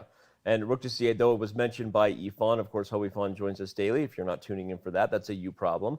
But it doesn't mean that it wasn't without great risk. We now had the imbalance that is going to set the tone for the rest of this Coinbase Rapid Recap, because it was very instructive and dynamic to see how the two rooks and queen battled it out.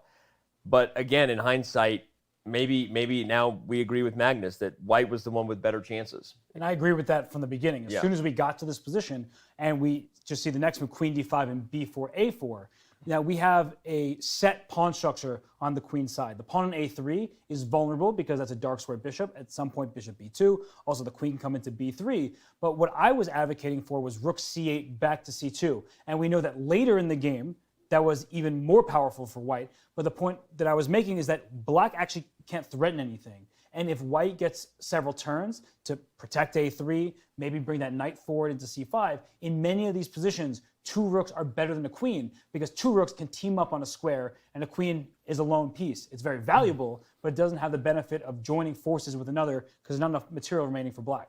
And another idea you highlighted, and Fabi, of course, was right there with you, and we're going to see lots of variations that display that. Black's long-term weaknesses on the king side, even if they're not an issue in 5 moves, in 10 moves, in 15 moves, they will be an issue at some point. It's only a matter of time for white to coordinate and defend the threats, as you said, on the queen side. And that's kind of what we saw here. e3 was played, bishop e5, and then h4. h5 was a quick response. And after king h2, a slightly curious bishop b2 really forced us into variations where Magnus, he actually missed his first opportunity to maybe put the game away.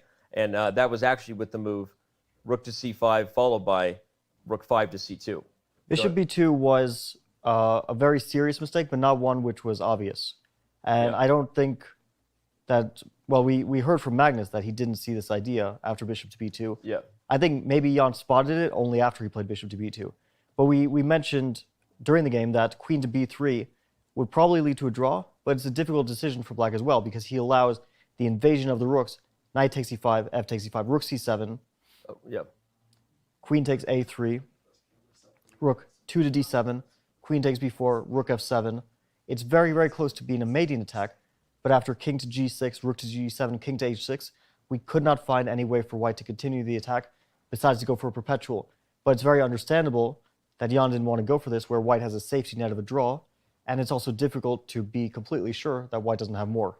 And on top of that, the sort of winning strategy that white had was like 8 moves down the line and included some sacrifices. So if we go to the rook c5, rook c2 moment that was actually played in the game. That was here. Or not played, yeah. Right, rook c2 is what we're looking at. There are all these variations which we did analyze. A bishop takes a3. We talked about knight to f4, queen takes b4, and here after rook d7, e5, we were struggling to figure it out. But after knight h5 check, king g6, I believe the move rook c6, you're giving up your knight on h5, and you're creating a mating net, which doesn't look immediate, but the king is in trouble. And look at black's pieces, the queen on b4, the bishop on a3, not helping to save that king, and that's really hard to spot from so many moves away. So the criticism when you have the engine evaluation with you, I know we were talking about rook c2, we didn't see it all the way through, but we liked the dynamic chances. But look at how difficult that variation was in Magnus's immense time trouble. I would say that even if you spot this, even if you calculate all the way through, and Magnus only had 3 minutes to do so, it still doesn't seem clear, because let's say you win the queen for one of white's rooks. Black still has 2 connected passed pawns on the queen side. Even there, you're not 100% sure that you can stop those pawns or advance your pawns in time. So this was immensely difficult, but it was a big chance anyway for Magnus. Yeah, well said. And this moment, instead of the move rook to c2, was met with rook to d1, which, as you can see, again, ignoring the eval bar, knowing how difficult this was, especially given the time pressure the players had, set us down a new time scramble where suddenly we were talking about maybe this was going to be a game for the challenger. He captured the a pawn and is now going to win the b pawn by force, or so we thought, after the move e5, rook c2. This was, in hindsight, maybe the last real opportunity that Ian Nepomniachtchi had. Yeah, bishop takes b4. We were screaming for that move, and it's begging to be played in this position because the knight is pinned to the rook, and now black can safely retreat the bishop, try to put the pawn in a3, and it's a much better version of the game because instead of taking on b4, what ended up happening is that Jan lost his e-pawn, and that left him with such a horrible pawn structure in the resulting position that even though the evaluation, it's remained level, his task is so much harder because all of these different endgames, even if white gives away some material, the pawn structure is so bad that a rook and a knight can dominate against the queen. Foreshadowing you are, for those who might be watching this Coinbase Rapid Recap on our YouTube channel in terms of what's ahead. All right, again, Nepomniachtchi did not capture on b4. He played the surprising queen d5, and after rook d to d2, which credit to Magnus, he found this move in no time, and a very difficult and subtle rook coming forward. But as you said, in hindsight, kind of the only move, and suddenly you realize this bishop is trapped unless you're going to get rid of the knight. But getting rid of the knight requires you making a weakness with the e4 pawn advance, and suddenly everything is changing. I think we should mention e4 was probably a very big mistake. Okay. It was understandable that Jan didn't want to go for bishop takes b4, rook d to b2, queen takes d3, rook takes b4, where white wins the a4 pawn and can only play for 2 results. It's difficult to foresee if white can actually make progress here, but I don't believe white can. And if he were to go for this, I don't think his defensive task would be too difficult. Because once you get here, black really doesn't have too many more difficult moves left. Black simply has to keep an eye on the f2 pawn so that white's rooks can't get too active. If he had done this, I think that we would likely have seen a defense by Jan. And it was move, I believe, 38. I was just about to say, he was also under time pressure. He was, and you're entering a point of no return, because once you get here and we sell those trades, then it's either you're holding, which doesn't initially look like it because your pawn structure is bad, and the rooks can team up, but it does in fact appear that you end up holding, right? So with the analysis, with some calculation, he didn't have enough time to calculate all the way through, so e4 was an understandable mistake from Jan, but it put him in some tremendous pressure, and that resulted through the rest of the game. E4, knight to c5, queen takes b4. And we spent a lot of time analyzing another maybe fun opportunity Magnus had, which was this surprising rook d to c2, where despite what it looks like at first, black's pieces are actually frozen in place. And without any ability to move out, we're going to get variations where, let's say, the pawn is protected with f5. White is able to rid the queen side completely of pawns, and we spent a lot of time analyzing that this endgame, unlike with the pawns on e5 and f6, which do prevent the rooks from being ideally coordinated is probably winning for white. Again, a very, very difficult endgame, but back up and watch the show in real time to see Fabiano's full breakdown. Okay, Fabiano's full breakdown. That sounds like a... Hopefully not a full breakdown. Hopefully not a full breakdown. Magnus didn't play rook dc2. He took on e4, and after queen to b3, rook a to c2, we start to get into this struggle here where, okay, we were definitely considering the fact that it's now a two-result position for white, but skeptical of how that was going to happen until one later critical moment. Go ahead, Robert. Yeah, I actually had mentioned this because I was looking at the weak pawn structure and thinking that white could give up a rook for the bishop and a pawn, something I mentioned during the commentary, and something you need to keep in mind, that just because a rook is more valuable and you want to keep a rook compared to a bishop and pawn, the resulting position leaves black no active play. So by eliminating that pawn, and it was a big mistake on Jan's part coming up, he allowed that pawn to be eliminated, and then he was really in trouble. Yeah, and you could already foreshadow, if you just imagine the bishop and pawn off the board for either of these rooks, you realize just how perfect and solid white's structure is and how difficult it will be for black to defend. So the maneuvers that continued were kind of logical and clear until we reached one critical moment, which really in the end may have been the critical moment because it surprised all of us in that Jan, I used the word at the time during the live show, careless. Maybe that was harsh. It just felt a little bit short-sighted in the potential that white had here with the mistake that was made. I think this is certainly a careless mistake. And with Magnus's last move, king to g1, king g1 to h2, he showed that predicting a draw almost. I was already predicting a quick draw because it seemed like they were both shuffling their kings. King g1 to h2 doesn't prepare anything. In fact, the only idea of it is to provoke queen e4 because suddenly the king is in the line of that bishop. There's a pin on a g3 pawn, so he's in a way asking, well, why don't you give queen e4 a shot? King h2, the king can't go anywhere. So if black were to play king g6 here, king g7, a move like that, I don't believe white has anything better than to keep shuffling. I'm curious to see, well, we'll never see, but I would have been curious to see what Magnus would have done if Jan kept shuffling. Maybe we would have seen a draw. Maybe Magnus had some idea in mind, but it's not very clear what that is. Well, as you said, king h2 provokes the idea that the g pawn is pinned, and apparently that was all the provoking that Jan needed because he played queen e4.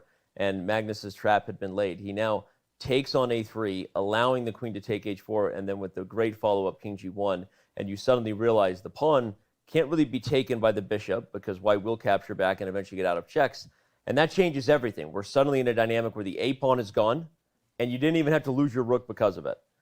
We're going to get a lot more moves now where essentially white spends the next 15 or so moves coordinating the two rooks in the knight to be in their best possible position to eventually make way over here against the weak kingside structure. Knight e2, the pieces maneuver, queen e4 check. F3 definitely turned a little bit of our heads, right, Robert? Well, I was wondering why he was thinking, so I figured he was going to play the move f3, and I guess he thought that he couldn't win without making that move because there's so many times where black tries to move the pawn to h4. If the king's ever on h2, you need to leave the h file with your king before playing h4 as black, but that was the problem that he foresaw. So he ends up playing f3, and that gave him more time to maneuver around, and eventually it led him into a very promising position. F3 was followed by f4, and we suddenly saw another reason why f3 was playable because, surprisingly, you don't even have to keep the pawn there. Once you dislodge the bishop, these pawns can't be protected, which means the fortress is starting to show some holes.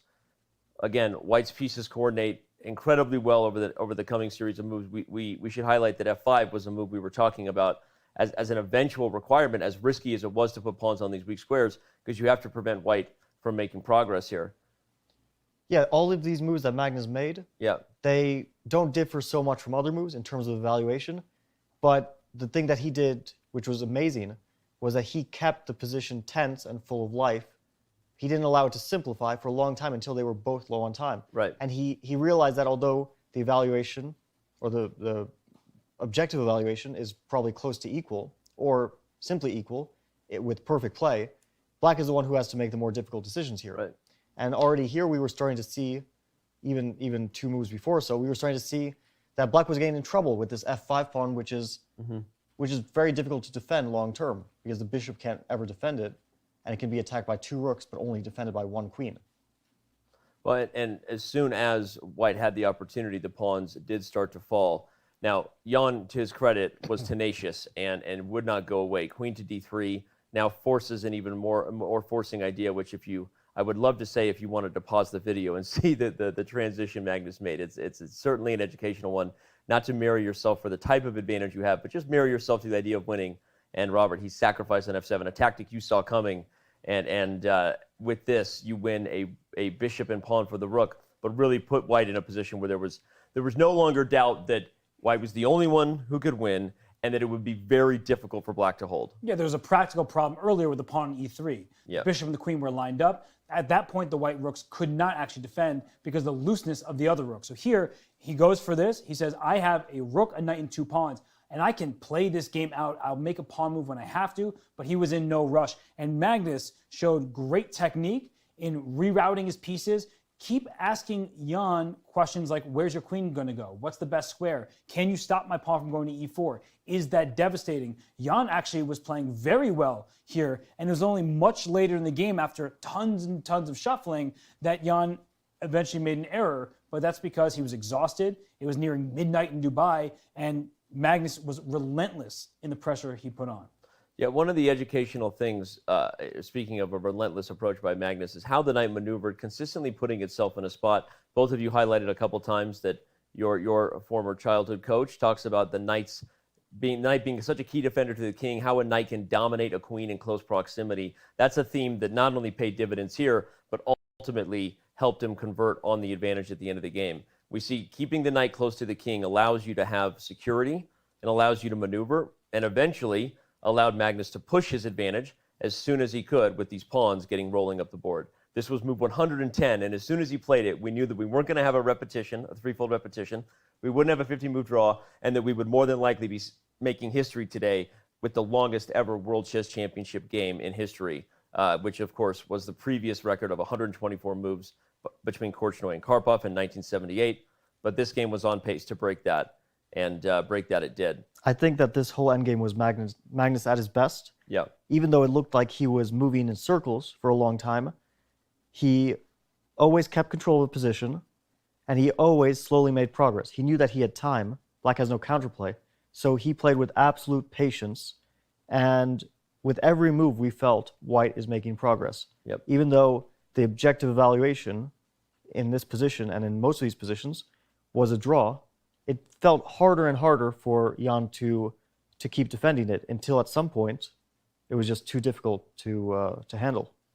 We're going to get to that point here in just a second, because as Fabiano and Hester both saying, it was a difficult battle, and in fact, it was right here. This was the moment, and I'll let you take it away, Robin, and explain why the table base says Black should draw this, but why that is a completely unfair standard to hold any human to. Yeah, it's pretty hard to hold the queen e6 against Jan, because you're putting the rook in a pin and you're bringing the queen to a place where it can deliver some more checks. The problem is knights are amazing at defending kings against queens because they cover so many important squares while blocking the file that the queen is on. So queen c2 or queen b1, those were necessary choices for Jan. That's why the only two moves that objectively hold the game, because the knight needs to remain protecting the rook, of course, but it also leaves many checks open. So if the king tries to run up the board too quickly, there are more checks to go. You can pin the knight, of course, like this. And so White isn't able to just run forward. And in the game after queen e6, we saw a very quick conclusion here, because up goes the White king. You get one more check on h6, and look at the knight on h5. Even if you're a rook, we're not an f5,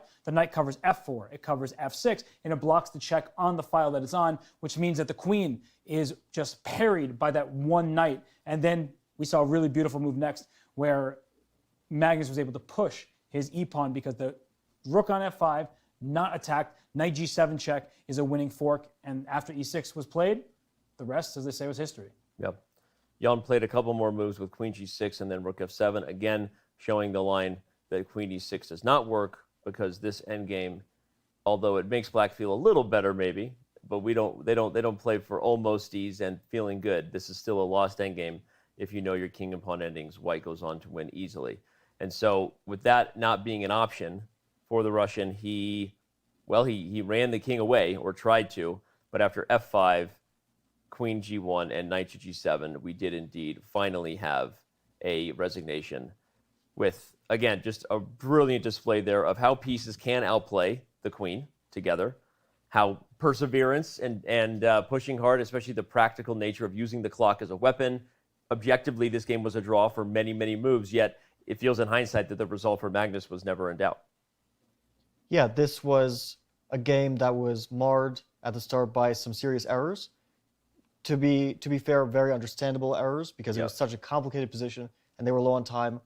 But the end of the game was quite long. The last 50 moves or so was just absolutely brilliant technique from Magnus. Very tenacious defense as well, but Magnus never let up on the pressure. And when you never let up on the pressure, at some point your opponent cracks, and that's exactly what happened.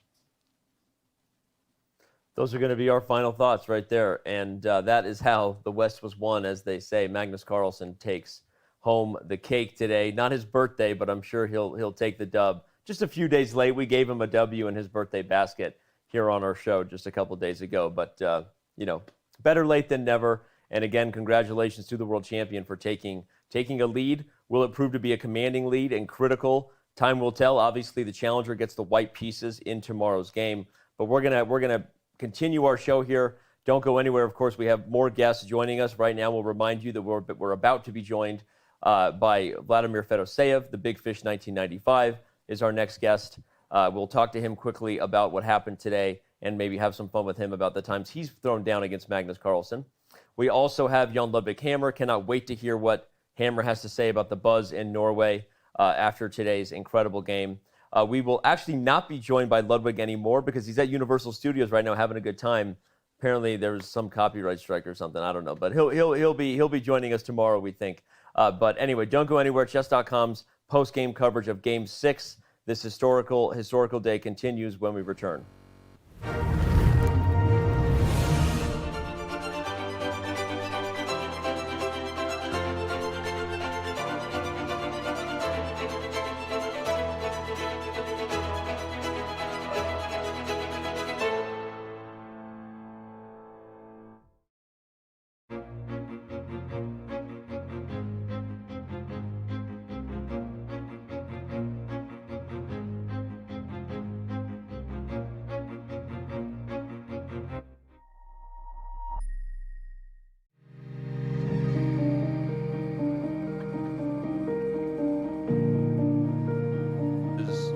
This. So here's what we're saying. Yes, we would discuss it on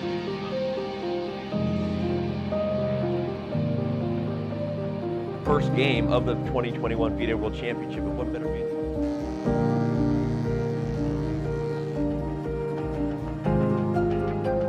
Camera lighting and audio. We're going to crush through the top of the show. All right.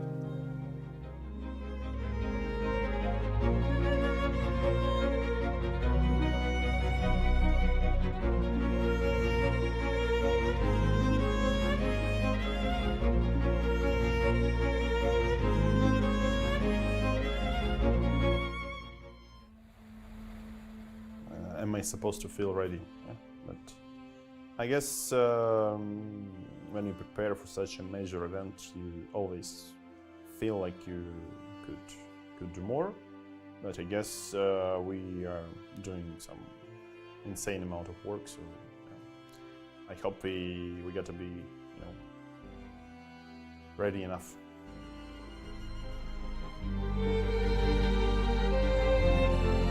Did you know you can watch top chess events right on your phone? You don't even need to download an app. Just open any mobile browser and head to chess.com/events.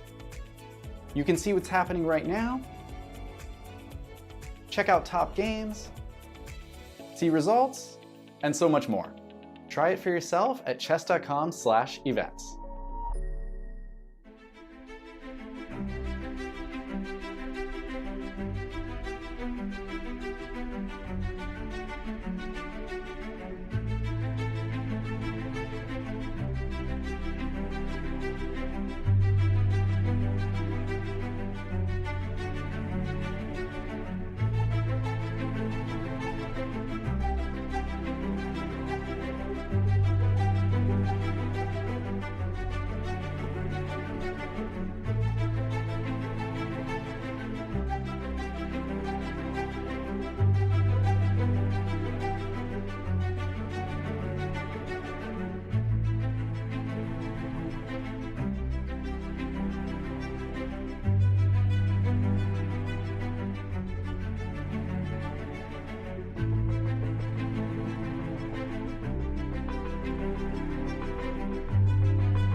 Chess.com's coverage of the 2021 FIDE World Championship is brought to you by Coinbase.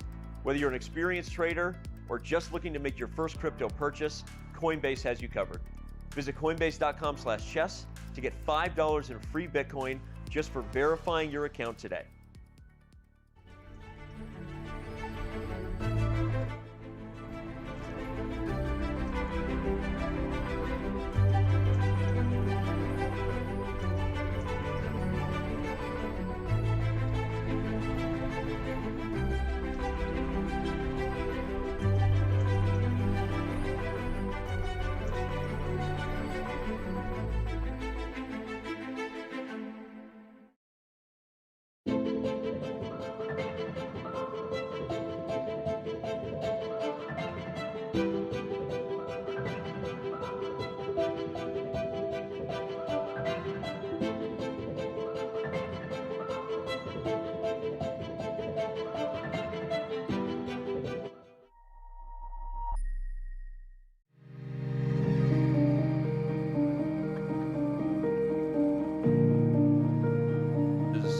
Is this. So here's what we're saying. Yes, we would discuss it on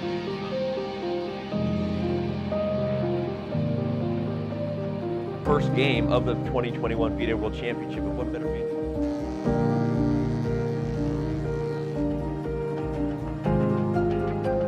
Camera lighting and audio. We're going to crush through the top of the show. All right.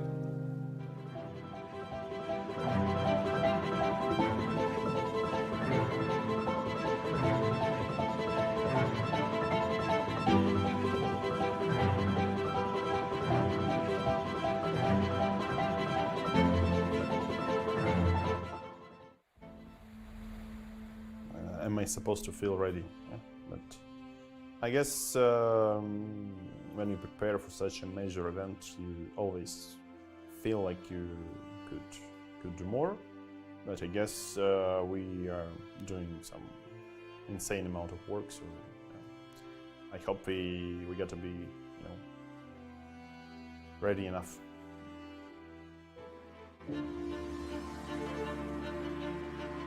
Did you know you can watch top chess events right on your phone? You don't even need to download an app. Just open any mobile browser and head to chess.com/events. You can see what's happening right now, check out top games, see results, and so much more. Try it for yourself at chess.com/events.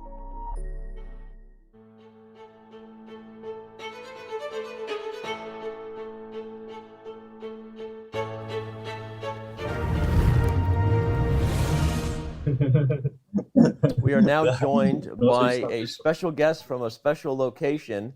Vladimir, where are you at right now? I'm in the Moscow Center. We have a late dinner here. I'm just enjoying cake and tea. This game was incredibly long.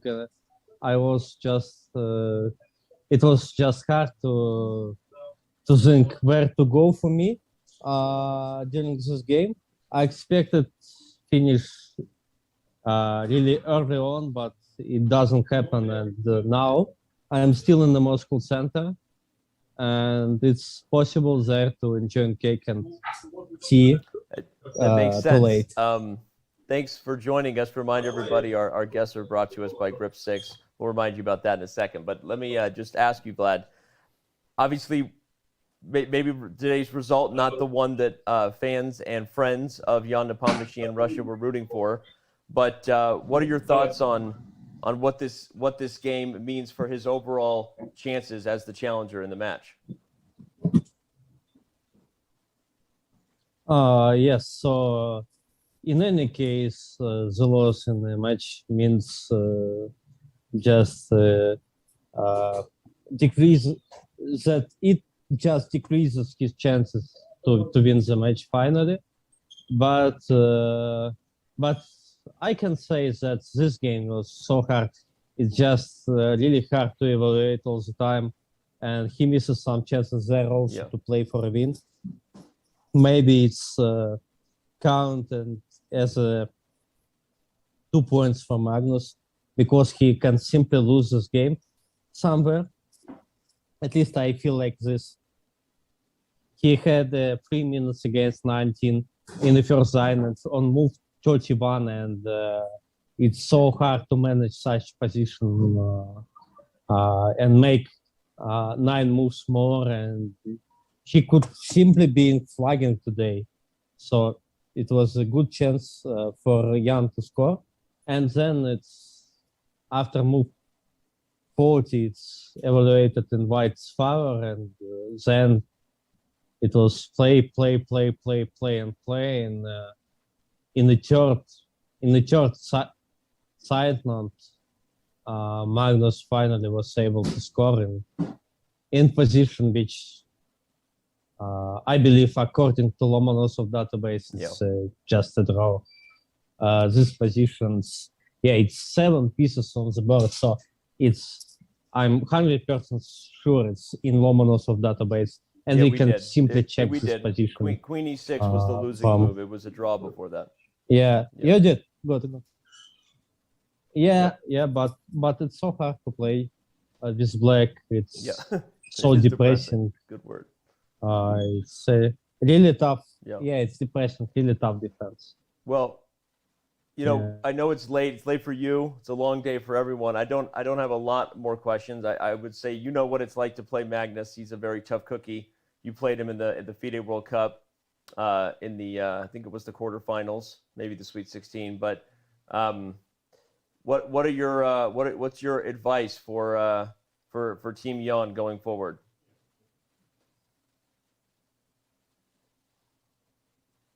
I think we might have lost him. Did we lose Vlad? No? I have no idea what's going on.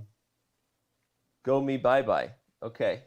We're going to take a quick break, and when we come back, we'll continue our post-show. Don't go anywhere, everybody.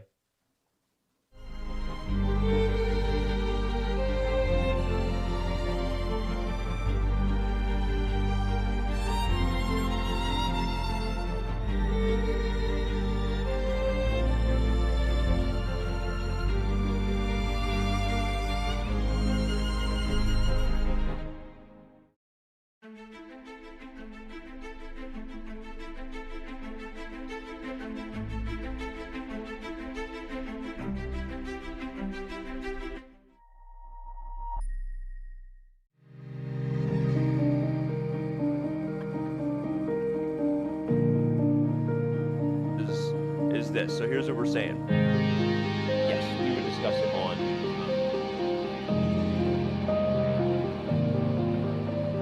first game of the 2021 FIDE World Championship. And what better mean?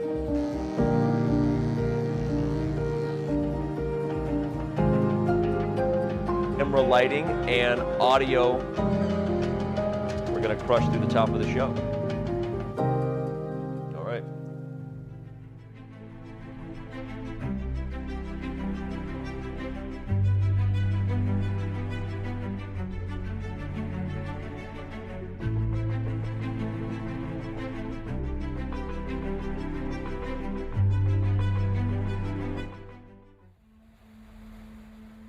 Am I supposed to feel ready? Yeah, but I guess when you prepare for such a major event, you always feel like you could do more.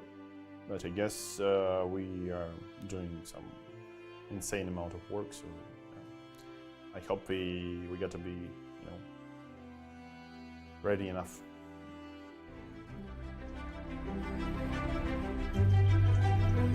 Did you know you can watch top chess events right on your phone? You don't even need to download an app. Just open any mobile browser and head to chess.com/events. You can see what's happening right now, check out top games, see results, and so much more. Try it for yourself at chess.com/events.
Chess.com's coverage of the 2021 FIDE World Championship is brought to you by Coinbase.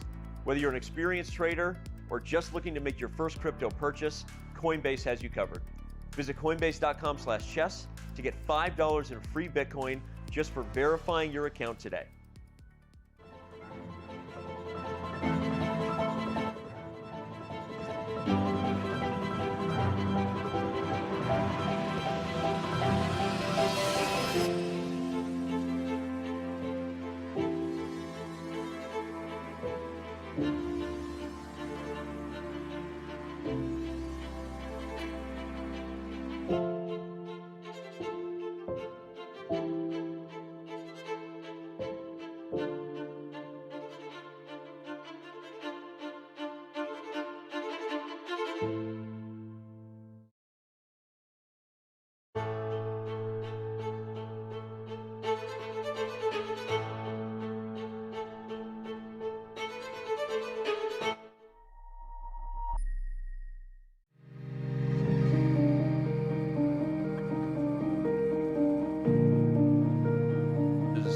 Is this. So here's what we're saying. Yes, we would discuss it on.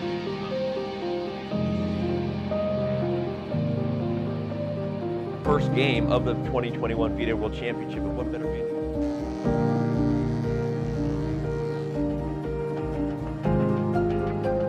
Camera lighting and audio.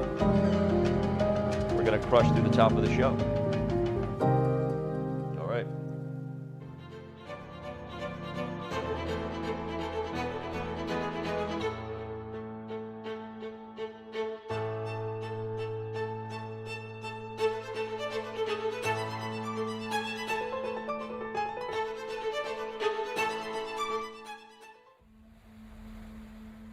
Am I supposed to feel ready? Yeah, but I guess when you prepare for such a major event, you always feel like you could do more. But I guess we are doing some insane amount of work, so I hope we got to be, ready enough.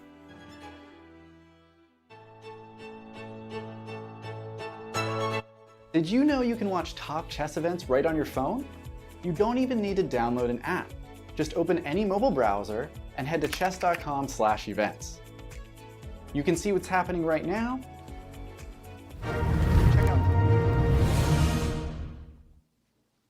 Shout out to everyone with us, and shout out to our next guest, who is brought to you by Grip6. Remember, you can go to grip6.com using the promo code CHESS. You can get 25% off. That's a pretty decent discount. And we're joined daily by a pretty decent guest all the way from Norway. It's late for you, Hammer, but I'll tuck you into bed after the interview, I promise. Let us know your thoughts on this historic, absolutely historic day in the FIDE World Chess Championship. Well, what a game. We don't have enough time to talk about all of it. I will note this, that when Magnus was really low on time, around move 30, after Jan had given away 2 of his rooks in exchange for Magnus's queen, we were quite nervous. We were looking for ways for Magnus to equalize the game and to salvage the draw. We were not expecting him to go for the win, being low on time and facing some quite serious threats to the queenside pawns. But boy, did he prove us wrong. And he went for it, time scramble or not. And he almost could have won it then and there. He almost could have lost it then and there.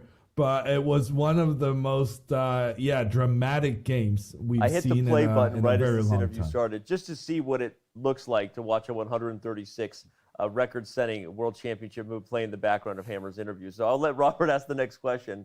But yeah, you described the tense moments well. Yeah, it was a very topsy-turvy game, especially at that point. So Hammer, I guess the question for you is, how seriously did you and the rest of Norway think that Magnus might lose that game, because it was very dangerous around the time control when he was living on his final few minutes? I think it's impossible not to be nervous, but at the same time, we have the computer engines helping us. They were saying, it's not great, but there's not a clear win for black either. And to be fair, I mean, this game lasted almost 8 hours. And that moment when we were nervous lasted for 10 minutes. So in the grand scheme of things, we were way more optimistic about Magnus's chances than we were pessimistic. It was like limited to a very short time span where, to be fair, in that time span, we had no idea what was going on. But we didn't have to worry. As soon as he long. had the opportunity, went back to his room. I'm sure he relaxed for a few minutes after the post-game press conference. Magnus Carlsen, the world champion, tweeted in all capital letters, "Yes." And as if he doesn't need to say anything else. Now that the monkey is off his back, now that he has won a game in the World Championship classical portion for the first time in 5 years, just say a little bit about what you think this means to him to show that he is capable of getting it done in the classical portion and not needing a rapid tiebreaker. Let me give you this stat. The last time Magnus had the lead in a World Championship match was in 2014. And in that match, he did not need the full 12 games to decide the title. The time before that, when he had the lead, was in 2013. And that time as well, he did not need the full length of the match to decide it in his favor. I think when Magnus already makes his breakthrough, he's just the momentum and also like the responsibility and pressure it puts on his opponent to actually take quite a few risks, which Magnus is just a master at exploiting. I don't think Nepomniachtchi is coming back from this, and I don't think he's going to be able to make the match last 14 games. I think Magnus has a track record of when he gets the lead, the psychology of the match changes, and he knows how to exploit that in his statement, favor. for sure. And one of the things that I think will be a storyline heading into tomorrow is both players must be absolutely exhausted, beyond exhausted. They played past midnight in Dubai, and historically, we would say if any player can rebound, it's Magnus Carlsen. He keeps in pretty peak physical shape. But what do you think this leaves him tomorrow? Because yes, the onus is on Ian Nepomniachtchi, who gets the white pieces, and we have seen Ian secure advantages with the white side against the Marshall in the Lopez. So what do you see for tomorrow's game, and how do you settle the nerves if you're both Magnus and Ian? Well, I think Ian has been going into this with a strategy that he's happy to get these kind of slow grinds in the Ruy Lopez that he's been going for. Personally, I came on this show and told you guys I thought it wasn't direct enough. I said I thought it was the wrong strategy, but I changed my mind. I think the previous game, when Ian had the white pieces, he was very close to generating something. And he's so well prepared. He's putting pressure on Magnus in positions that look like it's nothing. And then he comes in and like he has slightly better placed pieces, and he's very close to getting some very solid advantages through that play, which is a surprise because that's a very Magnus-esque play way of playing, whereas Nepomniachtchi has been primarily known for his a pretty blunt attacking play. I think he has a strategy of playing slow. I think it's been working for him, and I think he should not change it. Because if he starts getting desperate just because he lost a game, then did he really believe in his match strategy to begin with? Do you go into a World Championship match against Magnus and think, well, there's no way I'm going to lose the first game? Right. No, you don't think that. But you choose the strategy that gives you the best hope of winning games. And Ian has been putting pressure on Magnus. I think Magnus has defended brilliantly with the black pieces. But I think how brilliantly Magnus has been defending with black has kind of disguised how much pressure Jan has actually put. And so I'm expecting more of the same. And just for Jan, it's just try to act like it's business as usual, and don't let the game, losing one game, affect your match strategy at this point. Because if you win one, then it's all tied, and then you have. But as they say, momentum. everyone has a strategy, everyone has a plan until they get hit, right? So I heed your words and hear them well, and I agree with you. Although I am very curious to see what happens in the coming games. Will this be a rebound? Yeah, go ahead. Yeah, no, I think this is getting the lead is what Magnus needs to win the match. But I would have said the same thing against Fabiano, right? Magnus was very close to winning the very first game of the match against Fabiano. And if he had succeeded in converting that position, I think it could have been a blowout. So Magnus taking the lead in matches is just such a terrifying thought that he hasn't managed to do that against Karyakin and against Fabiano. It's been 7 years since Magnus had the lead in a World Championship match, but 7 years ago and 8 years ago, that the lead was enough to do some serious damage. What does that mean for us? The last time Magnus Carlsen had a lead in the World Chess Championship, Obama was president. TikTok was not a thing. What are some other fun things? It's been a while. That's the point. And Danny was still the best chess commentator in the world. I'm gonna take that in stride. If that was ever the case, I'll take it as a compliment. But I will bow down to you, Hess, and many others at this point. Thanks for everything that you're doing, Hammer. I don't have any other questions besides, are you going right to bed after this, or are you celebrating as a Norwegian watching your boy get it done? Well, there's a new game tomorrow, Danny. It's a tough life being a chess commentator. No, I might get some dinner first, though. We are also ready for some dinner and maybe some rest, because there is another game tomorrow, as they say. All right, Hammer, thank you so much, man. We appreciate it, as always, bringing it, and we will see you mañana. Bye. Bye. All right, there he is. Yeah, the heat from Hammer. He held nothing back. He just said this match is over. Yeah. He didn't mince words. Yeah. He said now that Magnus Carlsen has the lead, it's done. Yep. And I think a lot of people have felt that way in previous matches as well, and Hammer said the same.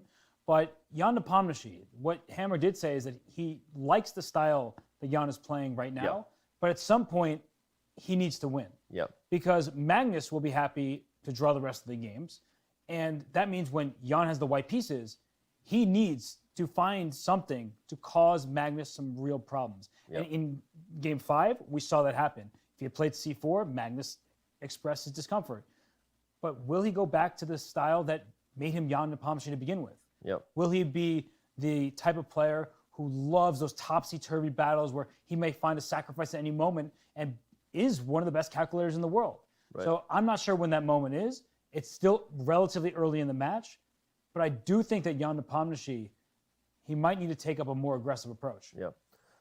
We talked about this. While I don't totally agree with Hammer and would say the match is over, we do all agree that Magnus Carlsen leading a match, no one wants to be trailing against Magnus Carlsen, and certainly there's a lot of questions that we will find out starting tomorrow. Once again, thank you to Grip 6 for bringing us our guests every day. Again, you get 25% off. All you got to do is use a promo code. That's pretty cool. Wearing their belt right now, so to speak. I don't have their socks on today, but I do have many pairs at home. So shout out to Grip 6.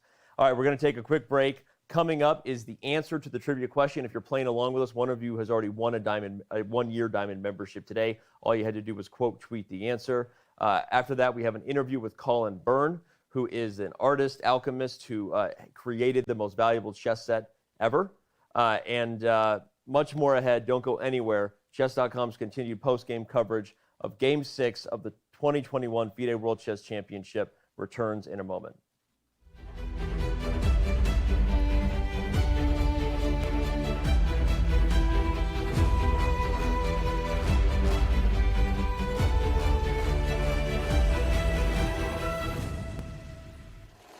Hi, Jonathan Corbla here from Expo 2020 in Dubai with another trivia question about World Chess Championships. During his match with Capablanca, Alexander Alekhine switched his citizenship to France. Now, despite having a rich history in chess, there has only been one World Championship that took place on French soil. Name that match.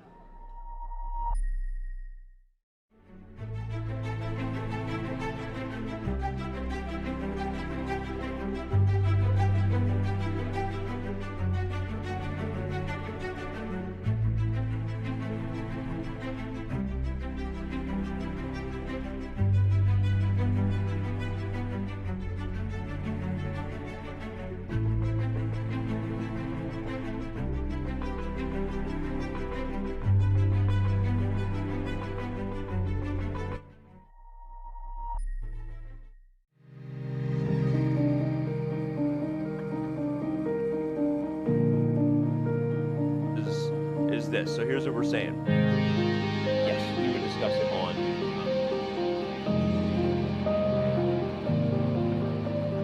first game of the 2021 FIDE World Championship. And what better mean?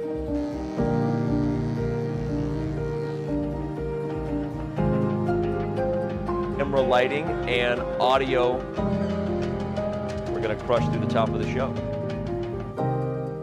All right.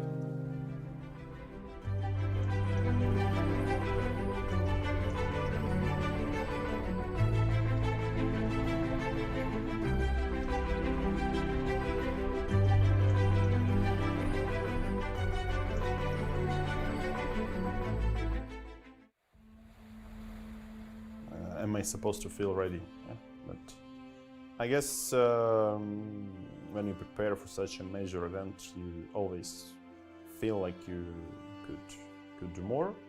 But I guess we are doing some insane amount of work, so I hope we got to be ready enough.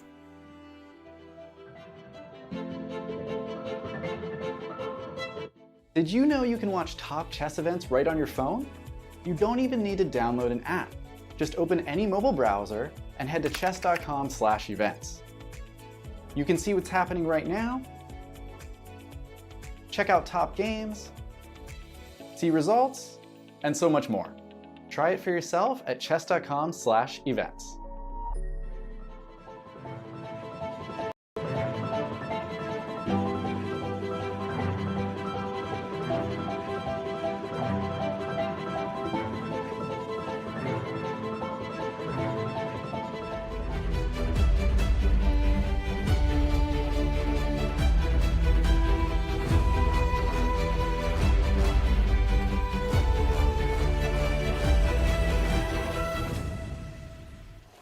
Hi, Jonathan Corbla back again with the answer to our trivia question.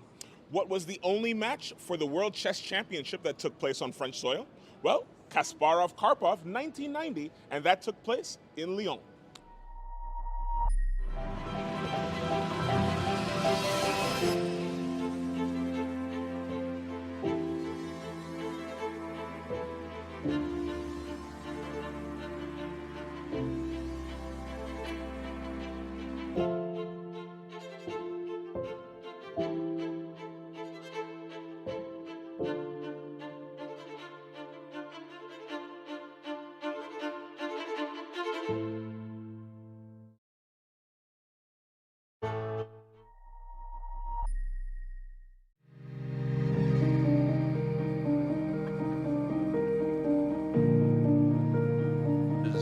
Is this. So here's what we're saying. Yes, we would discuss it on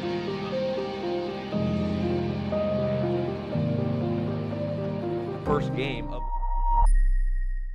We are back here. Chess.com's coverage of the 2021 FIDE World Chess Championship rolls on, and we are now joined by the jewelry artist Colin Byrne. Colin, you are also referred to as an alchemist, so I have to start right at the top. What defines modern-day alchemy, and what exactly is an alchemist?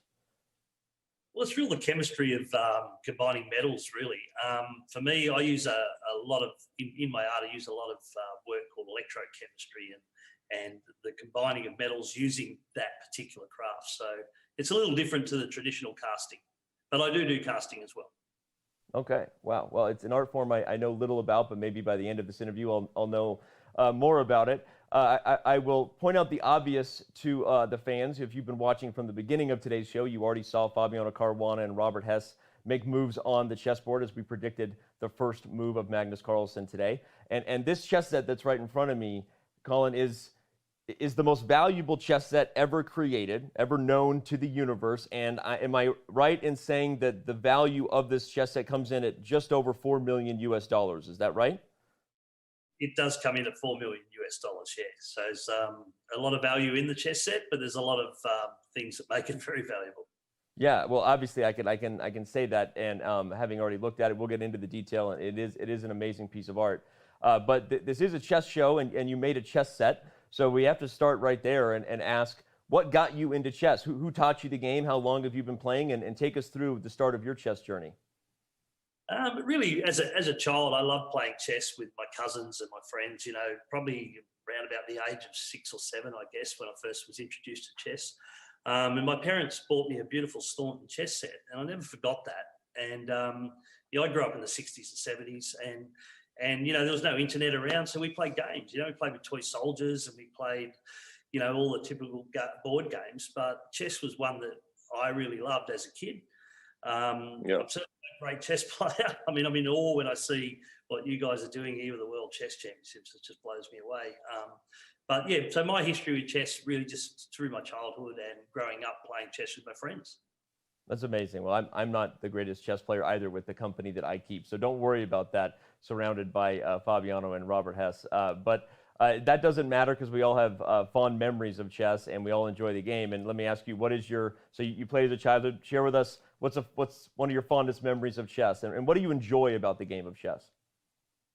What I probably love about it most is the unity of it. Like, it brings people together, you know, and through, like, looking back on it now, as a child, it was just fun. You know, we all just got together and played our games of chess.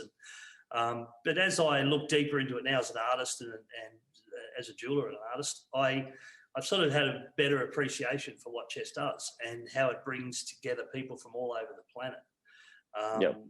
So we're here watching this World Championship, you know, and all the eyes from all over the world are here watching chess, and I think that in itself is the most amazing thing. I love that, and that's exactly one of the things where we love most about what we do at Chess.com. So I love that, chess bringing people together, and couldn't agree more.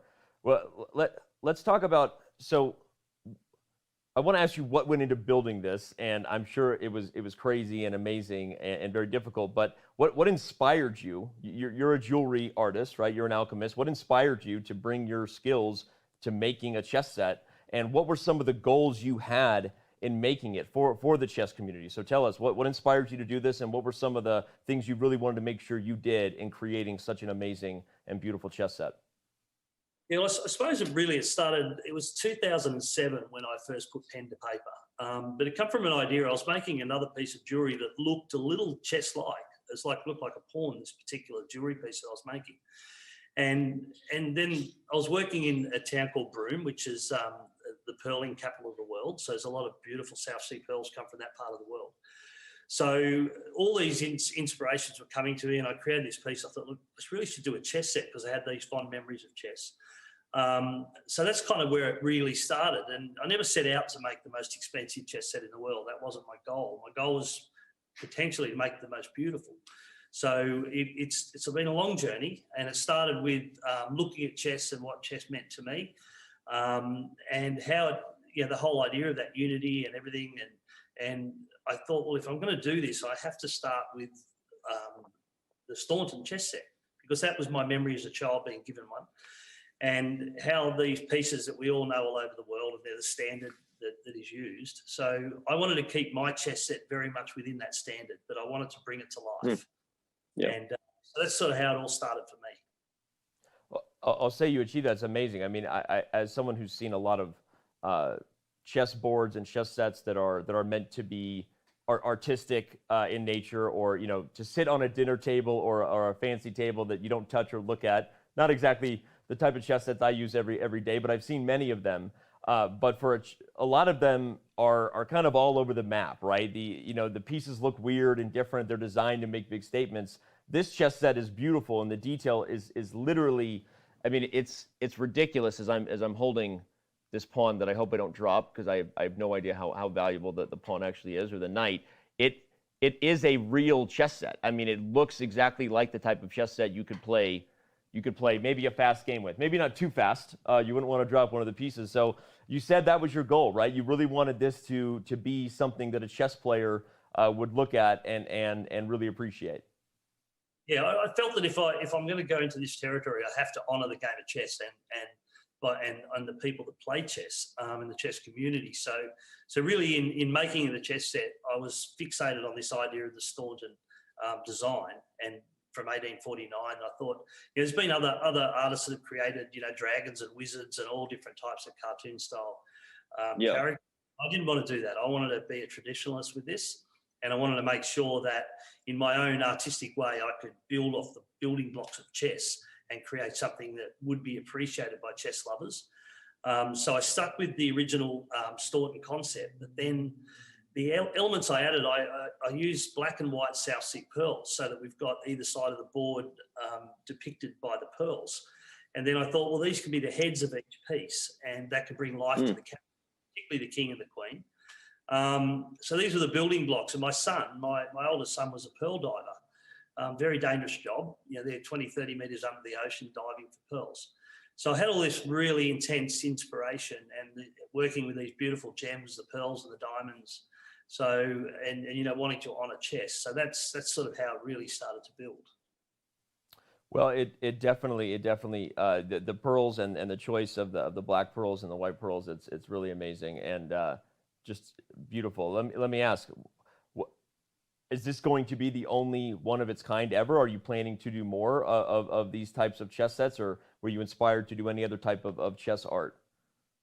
What I've done with that one, I've actually made a limited edition of 3. So there's three in the edition as an art edition. Each piece is individually numbered. The piece you have there is actually my set. That's what I call the artist proof, so my original set. And then there'll be 3 editions. So, if people are inspired to like the art and want to purchase it, there are 3 editions available. So it took a long time to make. It was 2007. Yeah. So 2007 was when you started, right? So it took 14 years. Yeah, and then 2018 is when I actually started then casting the gold and setting the stones, and that was a journey in itself. Like just from 2007 to, and a lot of jewelry projects in the middle of all of that. I wasn't sitting idle. But it was always in the back of my mind, I've been in jewelry for about 40 years, and it was time in my life I thought, stop making just, conventional jewelry and really focus on the art, which is the part of jewelry making I love. And the chess set was the highest on my priority. So we really, I assembled a small team of the best setters in the world for the diamonds, because there's 20,000 diamonds in it, and that's a lot of setting. So, and everyone had to be beautifully, so it was quite the project.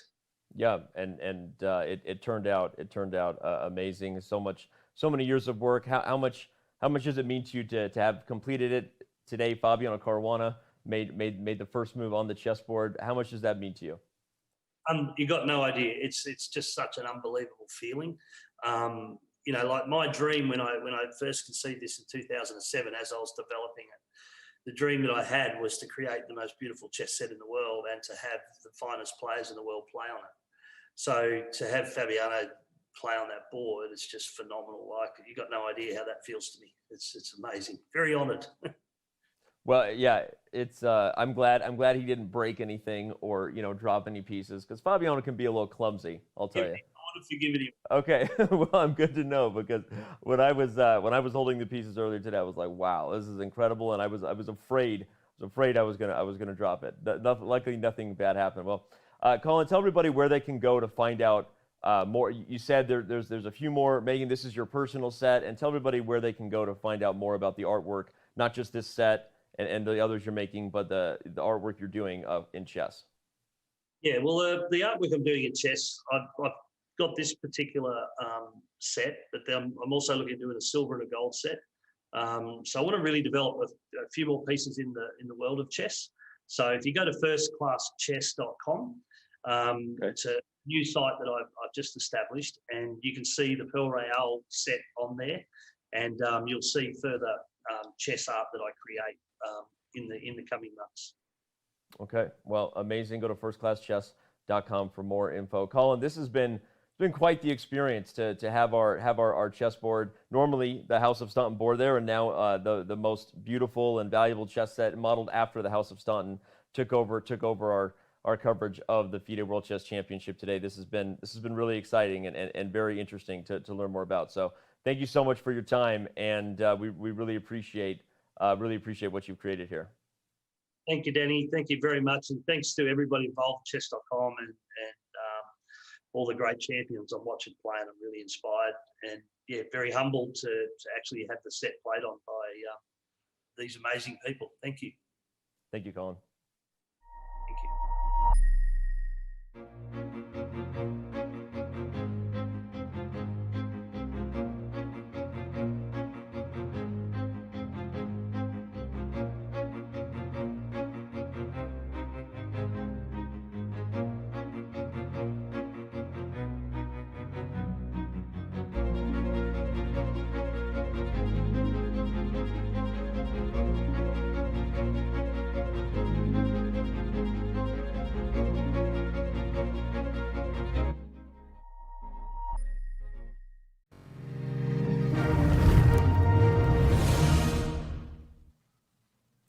What a historic day this was. If you're still with us, first of all, thank you, and for being a part of this moment with us. The longest game in World Chess Championship history occurred today on, do I even know the day? December 3rd, 2021, and Magnus Carlsen scores his first victory in more than 5 years in the classical portion. Amazing stuff, amazing chess. If you happen to be just tuning in, take the time to back this thing up this weekend and check it out, even with you tuning in for our live coverage tomorrow. Before we go any further, I want to, as usual, thank our sponsors, House of Staunton. This beautiful board brought to us by them, and our Coinbase critical moment of the game displayed on the board. Our Coinbase critical moment was the move Queen to E4 by Jan. Unfortunately, the critical moment going to a moment that the challenger will not remember fondly, when it doesn't seem clear why he didn't just keep the position where it was, holding on to the A3 pawn. But when he played Queen E4, and Magnus had the opportunity to simplify the game into a position where only the rook and knight could outplay the queen, one thing we learned is that Magnus does know how the knight moves, given how well he played for the rest of the game. So again, thank you to House of Staunton for our board here. Remember, you can get 10% off. Actually, I think it's 15% off. In fact, if you order a House of Staunton board, they have all kinds of amazing handcrafted chess sets and boards. All you got to do is go to House of Staunton, use the promo code Chess.com to do some holiday shopping, get someone in your life an amazing chessboard this holiday season. While we have you, of course, let's remind you again, just like today, no matter how long the day is, we are going to bring it to you in the post-game show. Tomorrow we have more amazing guests. We start out with Levon Aronian, another super grandmaster, bringing us the chess takes right at the top. We also will have Eric Hansen, the streamer, and also very strong grandmaster. We will have Hammer, of course. We always do. He joins us from Norway, no matter how late it gets for him. And then we will have Ludwig Agren tomorrow. We'll catch up with Ludwig. Again, he will give his first live interview since leaving Twitch for YouTube Gaming for live streaming. We can't wait to dive into things with him, ask him some interesting questions, and really get deep with him on his future, where things are going with YouTube Gaming, and just talk to him in general about the World Chess Championship. We know he's a chess fan, and he's also a Hess fan, so we'll ask him to give our Hess Hampion a little bit of a ranking in terms of how Robert has been performing with us. This has been an amazing day. My voice is sore. I'm exhausted like everybody else is, but I think it was worth the wait. Super glad to have shared this moment with you. Thank you so much. So no matter what you're about to do from here, whether it's about to be a good day, you're having a good night, this is goodbye, Dubai. Today, more than ever, when the world comes together to create a better tomorrow. It's going to be magic. Oh, La magie. Magic. Magic with music. with architecture. With colors. Magic with celebration. With your safety. From here, There. and everywhere.